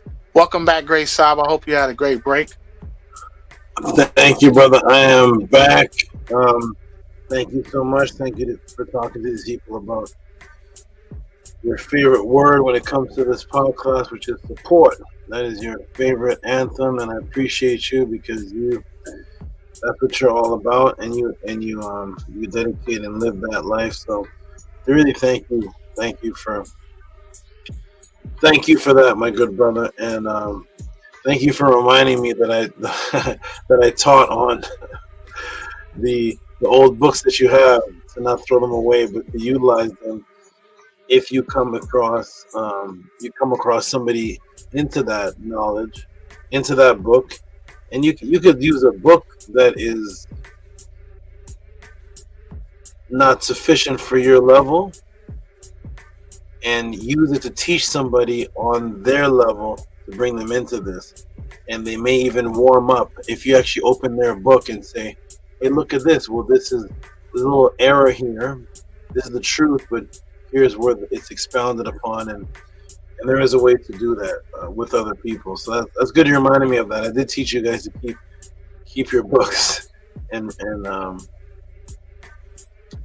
I have a lot of garbage books. I have books from the 80s. I got books from all type of time, and then sometimes they're memories. I look back and say, "Oh, I remember." I used to buy books as to decorate, to just put on the coffee table for other people to come in and see images of like Kemet. I've never read. I don't think I've read a book yet. I think I probably read 2 books in my life, maybe. I've never read a book. As far as books that are for sale in the stores, I've never read a book. I never read a book yet. I use them as like decoration and to help other people. Okay, so shout out to the book readers. I've never read one yet, but shout out to those who read books. All right, we're gonna get into the rest of these support donations that have come in, and Terry Patty. I was like, where's the brother? Where's the brother Terry Patty? Nana Amun, and he pops up. With his great continuous support. He's gonna replay, he says. What do we call this?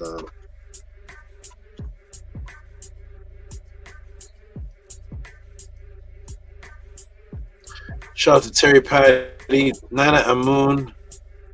This brother right here came in.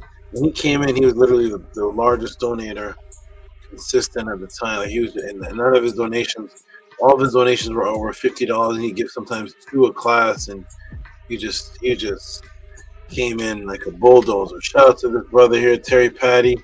Says to a SABA will replay. Give him some hand claps, please, for that.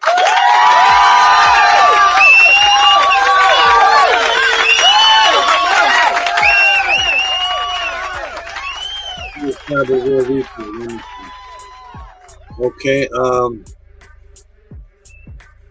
who else is here? Okay, we're gonna go down, and where's Ox Effect? Then there's Menko Raw. It's not sharing anymore, is it? No, it's not.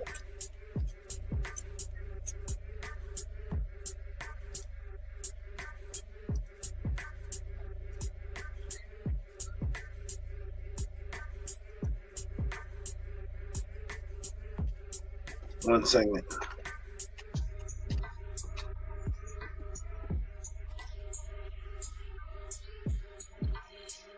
Okay,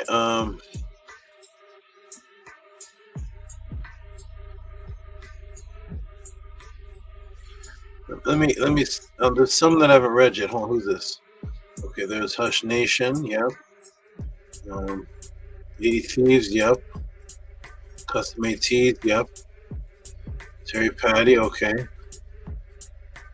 Let me scroll down. Who's this? Be at Leisure,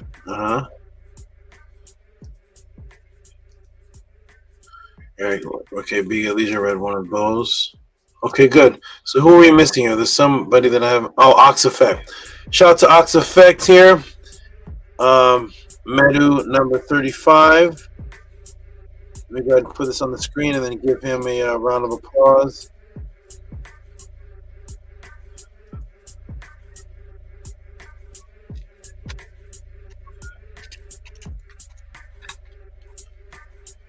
Okay, Ox Effect, appreciate you.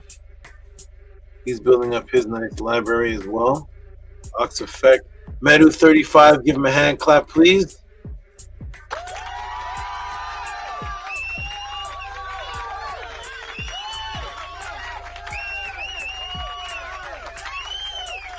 Shout out to Ox Effect. He's so Ox Effect is so dedicated that he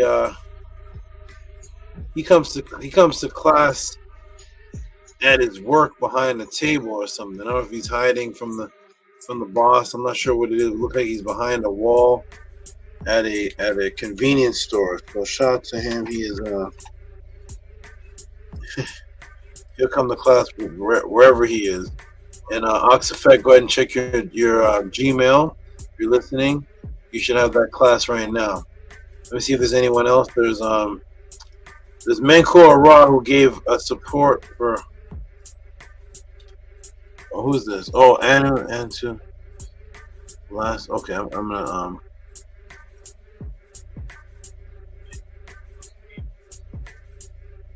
shout out to Anu and Antu. I'll go ahead and read this one here because it is support for the animal world, and they are. Oh, what's this? Wait a minute.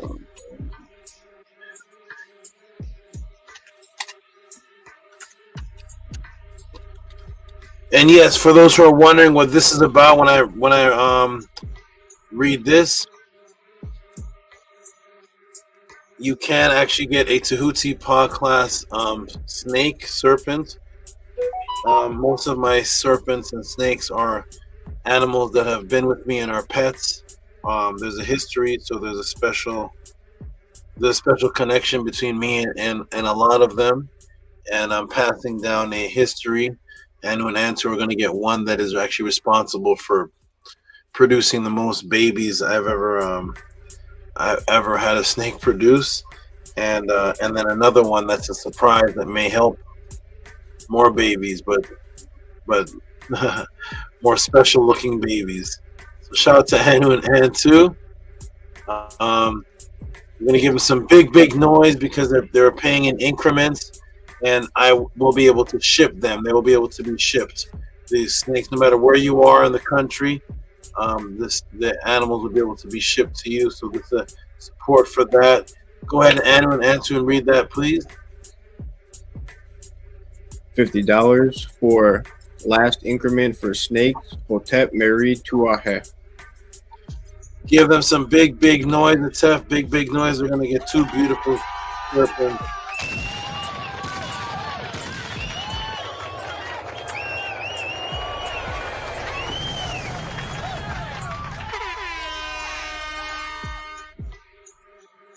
Thank you. They're actually going to get the very. It's funny. It's interesting because they're going to get the very first serpents I got for the Podclass, and never. I did a class on them, and I don't think I ever brought. I don't think I ever brought those ones. They just became breeders. They just kept breeding babies, and I left them alone. I don't think I ever brought them to the Podclass, but they were the very first ones that I got with the intentions of bringing to the Podclass. And I did a class on them. When you see the one you're going to get, Antu and Anu, I did a class on Killer Priest on the particular pattern of why the Kemetic priests have the panther prints, and the snake that you're getting has the panther prints. And I never brought it. I don't think I ever brought it to a Podclass. So both of them, none of them I ever brought. And one is really one I never thought of letting go. I don't know why. I guess somebody just told me let him go to you guys. He's really interesting looking, very unique, and partly see-through. Not the see-through Viper though, not that one. Antu doesn't want parts of that yet. Not just yet. She has to build herself up for that. But it's another see-through one that is harmless. You're gonna really like him. His name is Spirit. Okay, you all enjoy him. All right, so go ahead, Anu. The lag, go ahead. So very much, Saba. I'm extremely appreciative. Well, Yes, you are. Nini. So those who are wondering, yes, you can come to the pathways. You can, if you drive up here, you actually can drive back with the 2-2 Podclass serpent. If you don't, then I'll arrange how you can get them sent to a certain hub by you. Okay, all looks happy and too smiling. You guys are gonna get you. This snake is 3 colors, man. Oh man, you're gonna get a really. Both of them are special, but one I removed from the clutch that didn't look like nothing else, and the bottom of it is yellow. It's just some other kind of creature, but you guys will enjoy it. Wonderful. And hey, shout out! I haven't seen this brother in a while. I never look in the. I hardly look in the chat, but shout out to Chris Harris, really burning the midnight oil, huh? So yeah, man, it's hard work. Shout out to this brother Chris Harris. I hope everything's good with you, good brother. I went to go visit your channel a couple of days ago, and it looked like it didn't look like as much content as before, like as if a lot of things disappeared or something. But I hope everything is good on your end, and keep yourself focused on the knowledge, good brother, and stay away from all the other creatures that like drama. So shout out to Chris Harris, MVP. Good luck on all your future debates and everything that you're trying to achieve in life. Okay, we are is there anybody what's this? Oh, is that it, everybody? Is that it? Let me refresh the page. Oh yes, EH comes through.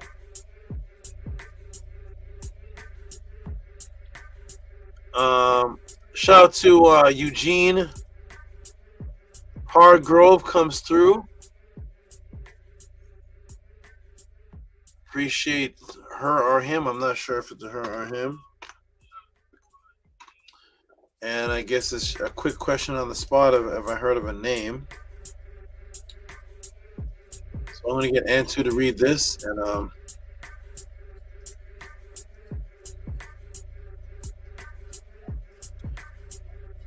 Okay, go ahead. And to read that, and we're gonna give Eugene some hand claps. 1998 for Peace SABA. Have you heard of this name? It says it says FAATILIGA. I'm not sure how to pronounce that. Spell it again. FAATILIGA. Fatigala or Fatiliga. Something. I'm not sure exactly how to pronounce that. Okay. So first of all, let's give. Did we give Eugene some noise? Let's give him a.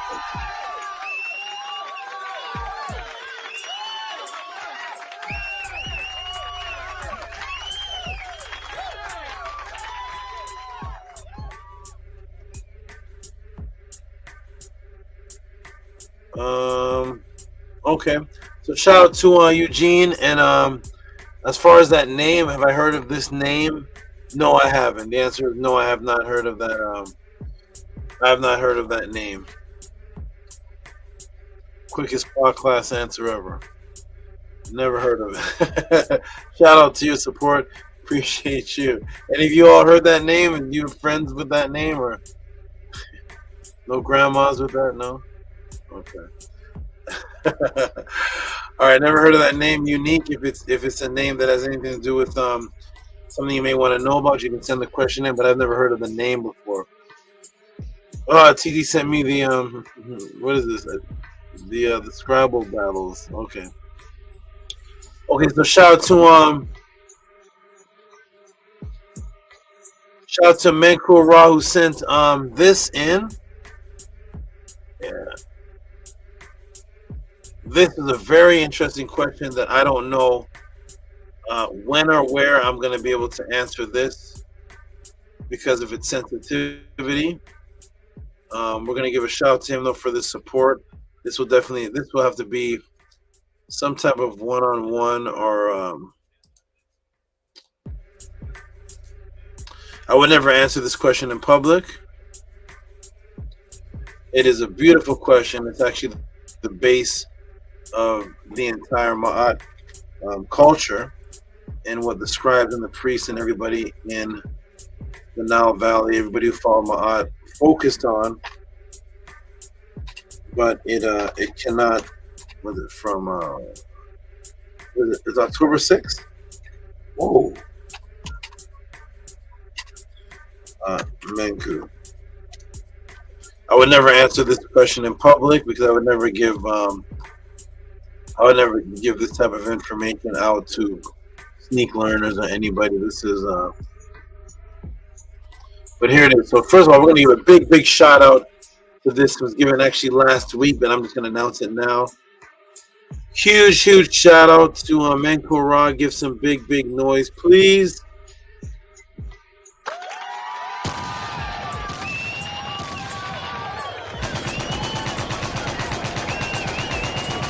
There we go. Make some big noise. Transformers. Yep. Where's I don't play with pseudo. Where's that?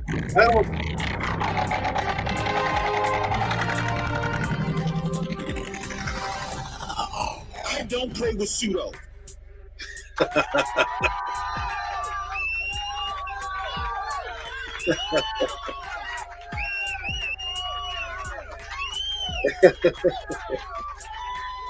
Why do I like that? I like that so much. I don't play with pseudos. Shout out to you, Menkara. Now we're gonna read the. We're gonna read the question. He resent them to me. So let me see. Here's a question.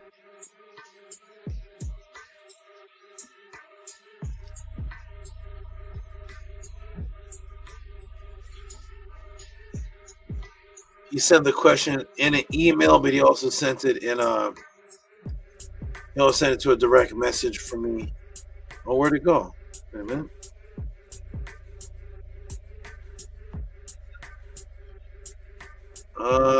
Something disappeared. Hold on, everybody. Oh no, it's right here. Okay. Oh wait. Hold on.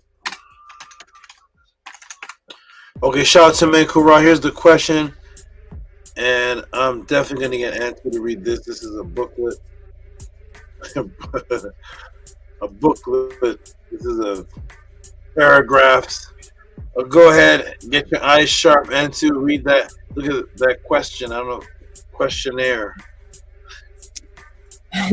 It says, I would like to discuss how I can serve you, your Nets Hertz, or HOA members in the future. What are our plans if we have one of us transition? Can we discuss privately or publicly how we can honor each other in the way our ancestors prepared their loved ones for the next realm? Should we encourage each other to have a legal document like a will stating we want you to facilitate our ceremony? Have you facilitated these kinds of ceremonies in the past? How much would for reciprocity to facilitate this kind of ceremony? Funerals are expensive. I would rather those funds go to you and HOA members, and you and your loved ones can have a ceremony like the followers of Ma'at were honored with. Wow. So obviously, how many questions? That none of these questions cannot be. I would never address this in public. This would be a completely private event. He wanted to know if it's possible I talk about this as the pathways, but I said no. I'm not going to discuss funeral ceremonies and things like that in the pathways. It's too sensitive, and it would take a lot of organization, and it would take a lot of structure, and people would have to be in place with responsibilities. That's an inner house of ATTON discussion, organization, family type of things. I would never relinquish that information to the free listeners on the internet. So shout out to Menko Arado for that. That is wonderful. Nook Panuk says, we the real champion, we the real Natura around here. I don't play with Isfet. He says, I'm not trying to be disrespectful, just sharing great ideas on how to make something. That must be somebody else. For somebody else. Shout out to you, Nook Panuk. You're always very, very live with the questions. He said that's a scroll. All right, so is that it, everybody? Let me go ahead and refresh this. I think that may be it. Let me scroll down. Inbox. Am I missing any? Oh, wait, what's this? Oh. I'm not showing anything on the screen, am I, Anu? No, you're not.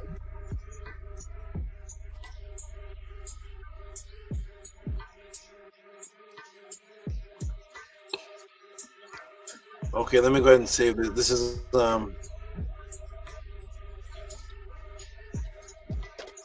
Anu and Antu's Ren, Anu and Antu, Anu. Okay, good. Okay, that's for the Ren ceremony. Okay, that's logged. I think that's it, ladies and gentlemen. I think we can close down. I'm gonna scroll down one more time and see. Let me go ahead and save this to the Anu and to Ren file. Ren for the pathways. Where's Anu and Antu? Anu and Antu, and this is Anu and Antu. Was this the last increment? I'm not reading it right now. There might be one more. The way I have it laid out is so that way by the time of the pathways will be 360 for magical reasons, and then between the both of us 180. So it's like a full circle and a turnaround. Oh, okay. Thank you. That's what I was wondering. I'm like, Wait a minute. This is over the. Is this?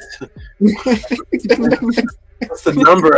I lost track of the number. I'm like, wait a minute. This is over the amount. But okay, because then you never said what the amount is going to be. It's just increment, and you have a magical number you want to get to. Okay, that makes sense. Shout out to you for that support for the pathways, and to shout out to you, of course, too. All right, everybody. I think that's it. I think I can close out and get ready to call it a night. What a beautiful event, everybody. What a beautiful event. I'm going to scroll up one more time. I don't see anybody. Let me go to the next page. Nope. Synchronicity, cartoons. That's it. Let me go back. Oh, VRI? Again? No.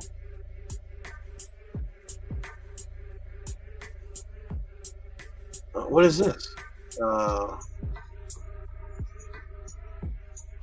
VRI, did you send something else? I read something of you already.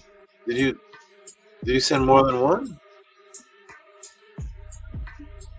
I read 80 Thieves already. 2310, right? Yeah, I read that already. He sent me an email saying I sent support 2310 to SABA. Yes, VRI, we read that and we read that already. Thank you again. I think that's it, everybody. Let me scroll.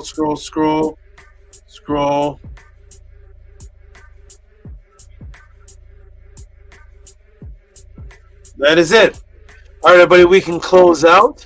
What a wonderful event this was. It's only 9 hours. Wow, that's good. So we started at 2, 3. If we start at 2, 3, 4, 5, 6, 7, 8, 9. Would have ended at 11 o'clock. Okay, wonderful.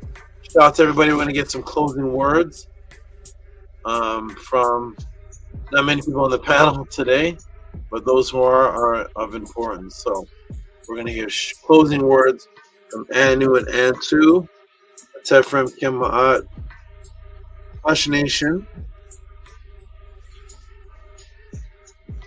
and Nukpu.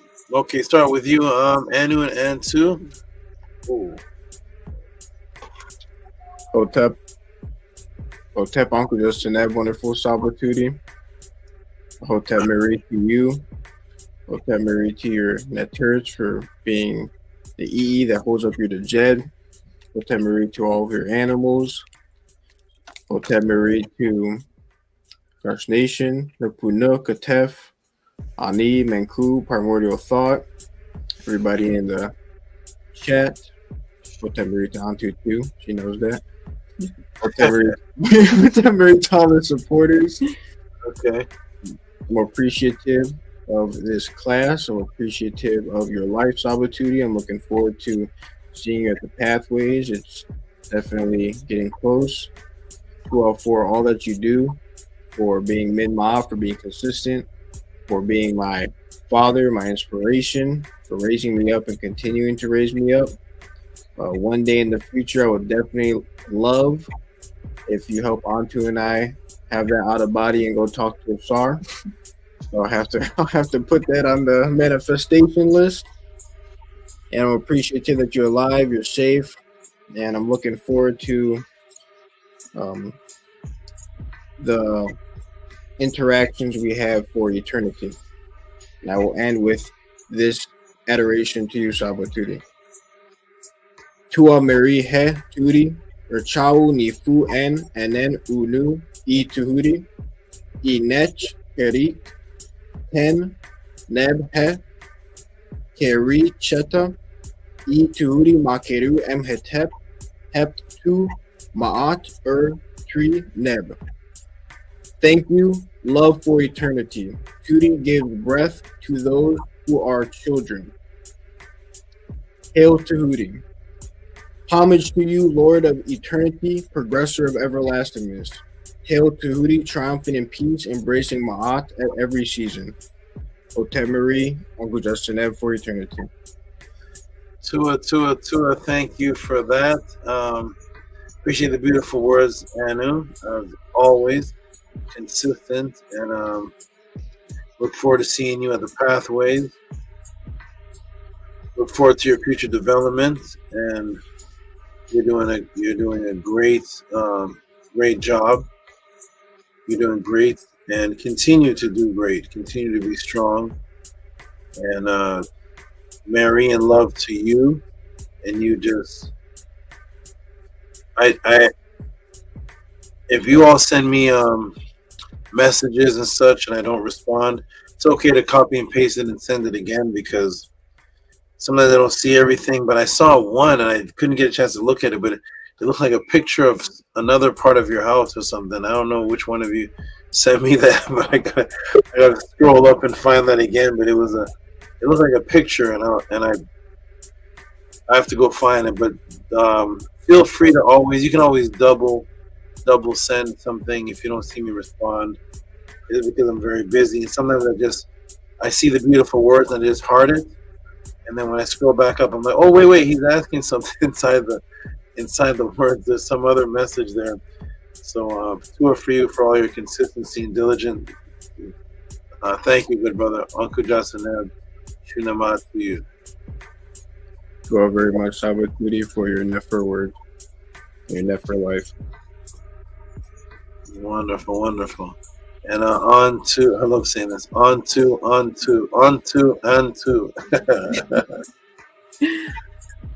Tua Uncle Jasaneb, great Saba Tehuti.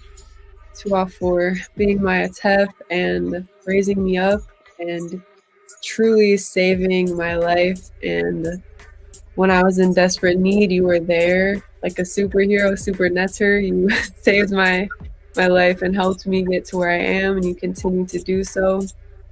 And I appreciate that very much. My words can't express exactly how much that means to me. It can't equal to that, and it is very powerful, and you've done a lot to form who I am today, and as well as Anu in our life and how it is structured. And you are our inspiration every day, and you mean very much to the both of us. And I appreciate your life, your health, your sustainment, and your Nefer out and all that they do for you. I will end with an utterance to you, and I also want to say Kulu before I do that. I am very much looking forward to my run as well. I want to make sure to say that, and meeting you in person as well.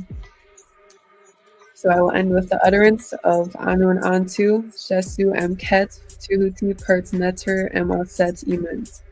Futsen her out and Tehuti, or Hetep her Ma'at. Anu and Antu, the divine followers, are following him, Tehuti, coming forth of the Netter from the secret place. They rejoice at the ways of Tehuti, the great one established by Ma'at. Hotep Anku Jasaneb He. Wonderful, beautiful, and thanks for this one. This was a special. This is a little different than the other ones, and Tua for your appreciation and the life-saving testimony part. That's very, very, very important. I remember I used to speak with you before you were even that name, and it was all about biological imperative, and it was all about constructiveness. And I was like, who is this person? Who is this? I was like impressed. It was all about femininity and motherhood and all type of family. It was great. And I was like, this person's advanced. Tua for staying like that and even more advanced. You're way more advanced than that person that you first came as with that other name. So to you, Uncle Justin and Shunama, to you. Appreciate your appreciation for me. Tua Shunama. All right, excellent. And on to Hush Nation. I think he's in shock. I don't know if the information knocked him. There he is. Hush Nation, how you doing, good brother? I go Saba. Yeah, definitely in shock. A good knockout. Like to go into the Upesh with, so I'm definitely grateful for that. Could meditate on that before I go into the Upesh, and then meditate on it tomorrow and forever after, like how I was saying, you still had more left to go into the vertical Pisces. When I thought you had bring more, then you still went in deeper and opened more Pandora box. So I know you still have more. So yeah, man, I'm definitely grateful for all of the empowering, you know, all this the chem, you know. Yeah. Sometimes I doesn't even have no words for it, but I definitely grateful. You know, I just want the best for you, nothing but the best for you and all of your SABA. And all of my what, brother? And all of yours. Anything that you want, I want the best for it. Oh, thank you. Everything in your host, everything you're working on, I want the best for it. Only the best for it. Thank you. To us so much, Saba, for everything. Nini brother, to you for that. So that supportive, those supportive set of words. And notice at the other answer, the Gematria, I gave even more Vesica Pisces at the end of that one. That's what measures to the center of the landmass, and yeah, so you get you get some extra treats there. So I'm glad you appreciate it, and keep growing over there. Anything you need my help with outside of here, any advice or anything outside of here, always feel free to contact, because you're consistent, you're supportive, and I'm so glad you came out of that anonymous mode into coming on the screen and voicing yourself, and so glad we get to see you. So many donations you gave, I was like, oh man, I can't see who it is, and this is great words, and I can't even say who's giving it. And so I'm glad you're here now, and we see you, and you're doing great, brother. Thank you. Tua Saba, Nini up. Nini up. Let me go down to your twin brother. I don't know, you guys trying to look alike. Let me go down to the American version of you. Nook, who's not a man, he's a man. Go ahead and give it. Oh, glad to have you here, Nook. I know you're having some technical difficulties, and it was freezing you up. We couldn't even get you to read your support. I got who read that for me? Was it Anu read that? One of you. Yes. Yeah. So do it for that support again, Nook, and go ahead and give a good closeout while your computer's working. Yeah, I got the Neturu helped me out real quick to get my technical issues worked out. So shout out to Patak, you know. But yeah, Saba, to up for this Nefer class once again. Hotep to everybody in the panel. Hotep to everybody in the chat. Hotep to everybody that's watching live. Hotep to everybody who's watching in the future. You know, come and support the Saba. Make sure that we keep his Ka healthy, alive. And you know, you're supporting, when you support Saba, you're supporting yourself. When you're supporting the House of ATTON, you're supporting yourself, because we are the ones keeping Ma'at. Ma'at is life. We're the ones keeping this alive, so keep that in mind. Remember that you can't get your snacks out of the snack machine without sending some kind of reciprocity. So that's the same thing going on over here. If you have a question, you need help, you know, we got you. But, you know, just don't think that it just comes with nothing. You know, you got to send reciprocity. And also don't do it just because you want help. You know, do it because it's coming out of your eve. Make sure that it's pure. That's how the heck it really works. And yes, Saba, everything you're doing is powerful. I'm glad you don't fall asleep on us once again, because I can only imagine. So to offer that and everything you go through, all the hardships, and you're still here standing tall like a true netter. So I definitely see that. Shout out to Tef for being here as well, not falling asleep on us, making sure You read the affirmation at the end. Yeah. Yes. That, Wait. yeah, that truly is appreciated. And shout out to also Ani for everything he does, all the technical problems that he able to fix for us.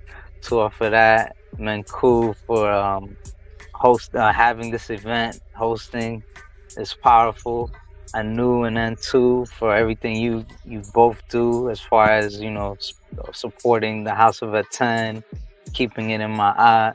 So Tua, and shout out to you, Fix, for supporting SABA and the great House of ATTON, and shout out to everybody else who does support and does their hecka for this movement. So Tua for y'all. And I'm just gonna finish off with the Middle Netter. I'm honored to be here. I'm honored to be able to say these Middle Netter. Thanks to you, Saba. Because prior to you, Saba, I was like, I played with a little bit with the Middle Netter, but I was like, there's too much Satanism going on over here, so I don't want to fall into no spells. Because I do know that they're fast on the typewriting, so I'm like, I don't know. So I'm so grateful and honored for you, Saba. So I'm gonna finish it off with this right here. Sim Sim Hotep Merid Eve Nitiru Ma'at Nuk At Ker Em Kat A. I am without evil in my body. Septu Kua, I am wealthy. Aha A Sekem A Kesef A Meret A. I rise up, I gain the power, and I repulse the evil which is against me. Behen A Sebau, may I crush the evil one. Se Etem Na Apep Em Atef Ma Na, may I destroy a pep at his moment. Sakur Na A Shimi, I have overthrown the destroyers. I Nu Anu Em Sa'u Ka, I have came that I may be protecting thee. Makeru Makeru Makeru. Aka Ua Kurt FMF Hotep Nitiru Ma'at. Wow, that was beautiful, my good brother. Appreciate that. Nania Setmer's clapping in the background.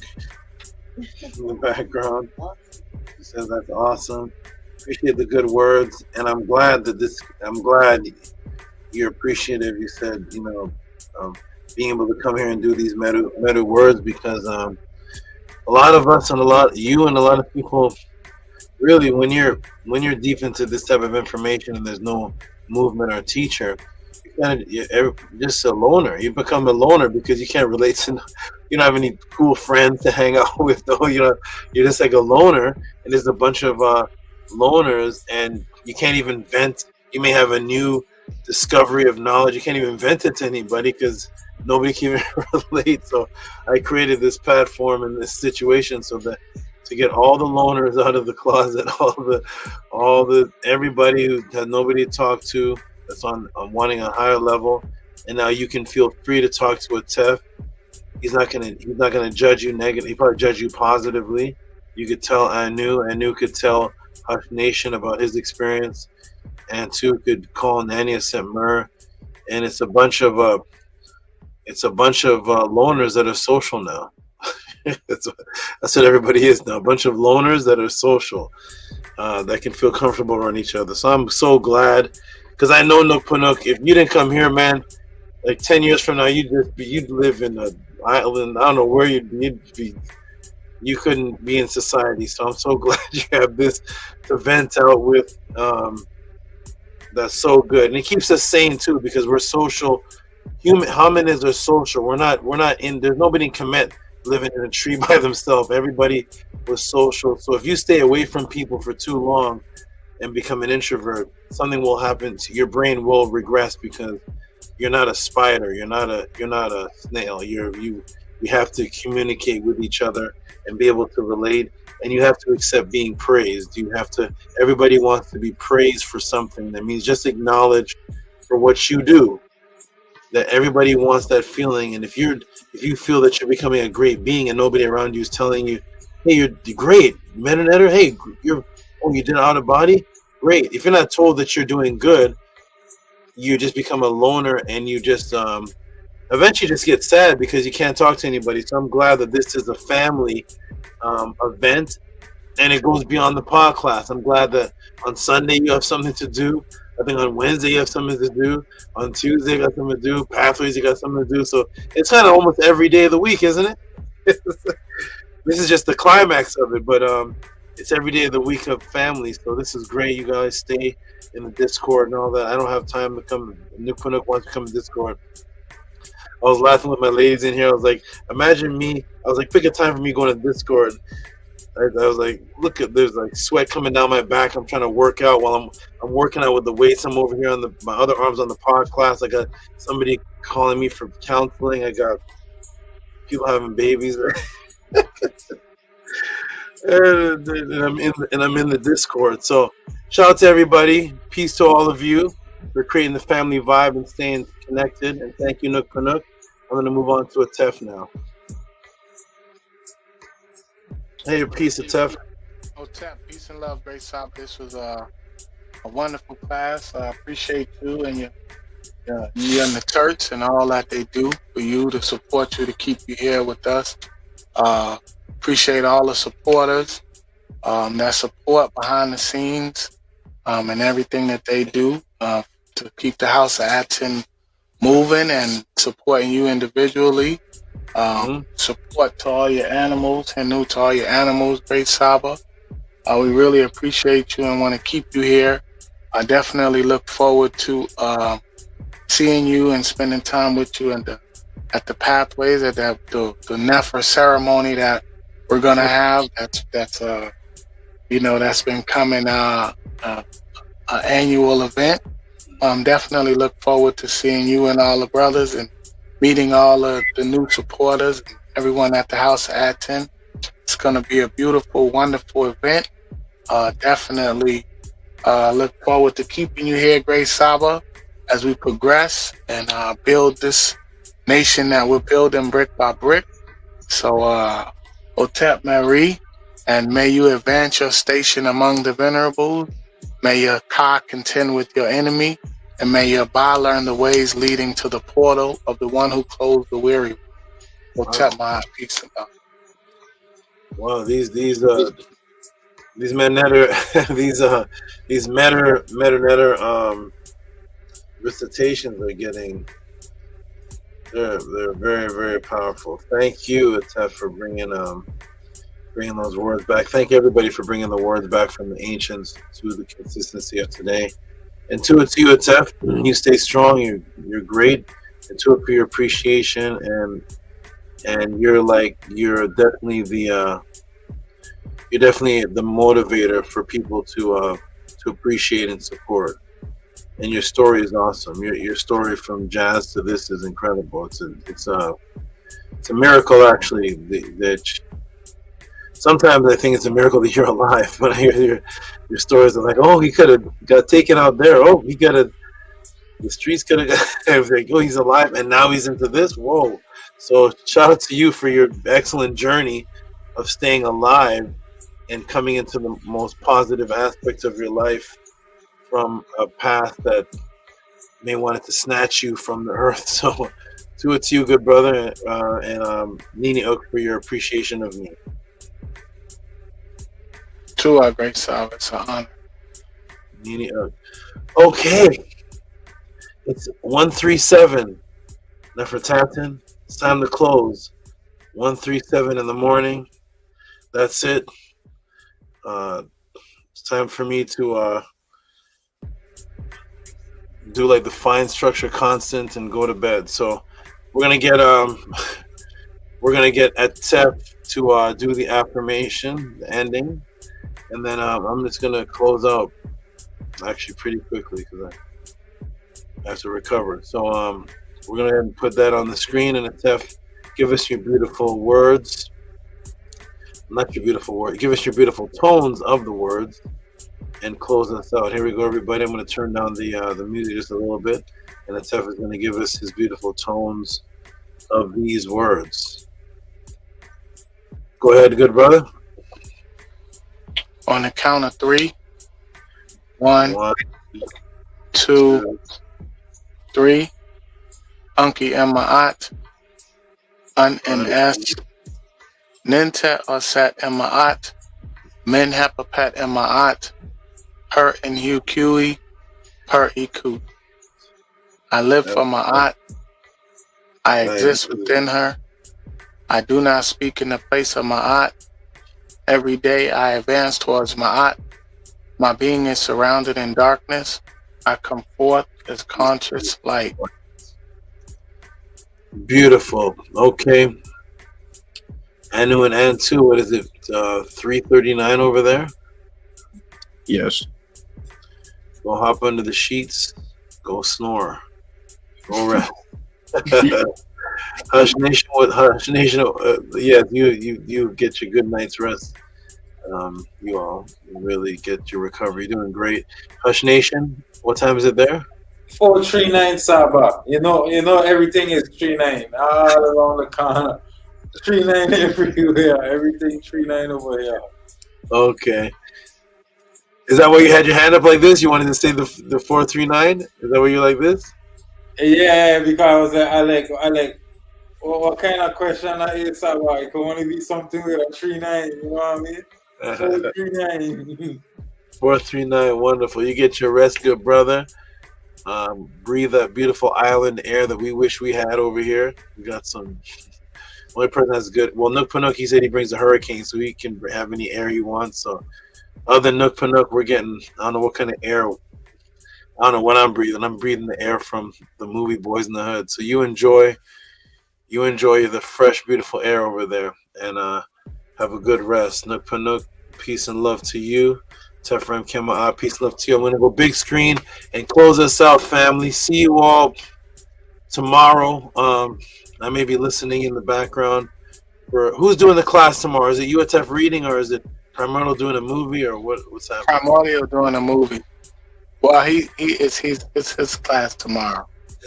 Yeah, Primordial doing a series of. He's so creative. He's awesome. I'm gonna probably have that in the background. Okay, peace, family. We're gonna go big. I'm gonna go big screen and close us out. Peace and love. Peace and love, Saba. Love. All right, yay. Okay, everybody. Another, like I said, 9 hours and 27 minutes ago. Another beautiful event. The Tehuti Podclass is an event. We are here for the consistent ones. Consistency is all that matters. Fine structure, constant. We're only here for the consistent. This Ankh is from the Nile Valley, brought over to me by Scribe. To him for this, custom made and brought in from the Nile Valley. For that. It's a beautiful event. Everybody knows how to support. We've been saying in all the class. If you're watching this and this has benefited you more than whatever has been spent on Doritos, Lay's potato chips, Cheetos, and Cheerios and Crispy Crunch for the children or whatever it is that people are giving the reciprocity to, support the Tutsi Podclass. Keep me here. Keep this here at this level. It seems to get higher and higher each class, each answer. Merry and love to everyone who definitely is constant with this. This is a beautiful thing. I wanted to stay around as long as possible. For those who just tuned in, the questions that were sent in today were: is there a biological effect on the brain? Look at these questions. Who gets questions like this? Is there a biological effect on the brain by receiving falsehood and religious lies? Was there Gematria in Kemet? Gematria, is it good or evil? You know, where you see questions like this ever, send in live questions. Support the Tutti Podclass with reciprocity if this has benefited you in any way. Those are some of the topics of today. There's many other topics, but those are the main base topics of the day. Those who support are great. Shout out to the people I haven't seen in a while. Hope Rigo is fine. Strangers, stay strong out there. A lot of people I haven't really seen in a while. I haven't seen Anthony Drain. Who's that? Is that Teppy Slim? A lot of people just hope everybody's safe out there, and you may be going through your phase where you don't come to the Podclass and you're caught up in whatever it is. But whatever it is, just look around and really analyze and see if it is equivalent to this. And come back and let us know and say, hey, I found something else that is at a higher level of correspondence with Ma'at and more unified than the House of Atten and delivering more and better answers than the Tutsi Podclass. Let us know, and we may contact those people and merge with them. Shout out to everybody. You all are beautiful. And in the end, when all is said and done, and people come and look for the Tutsi Podclass in the archives, and people find out what we did, and the legacy is left, the archaeologists will see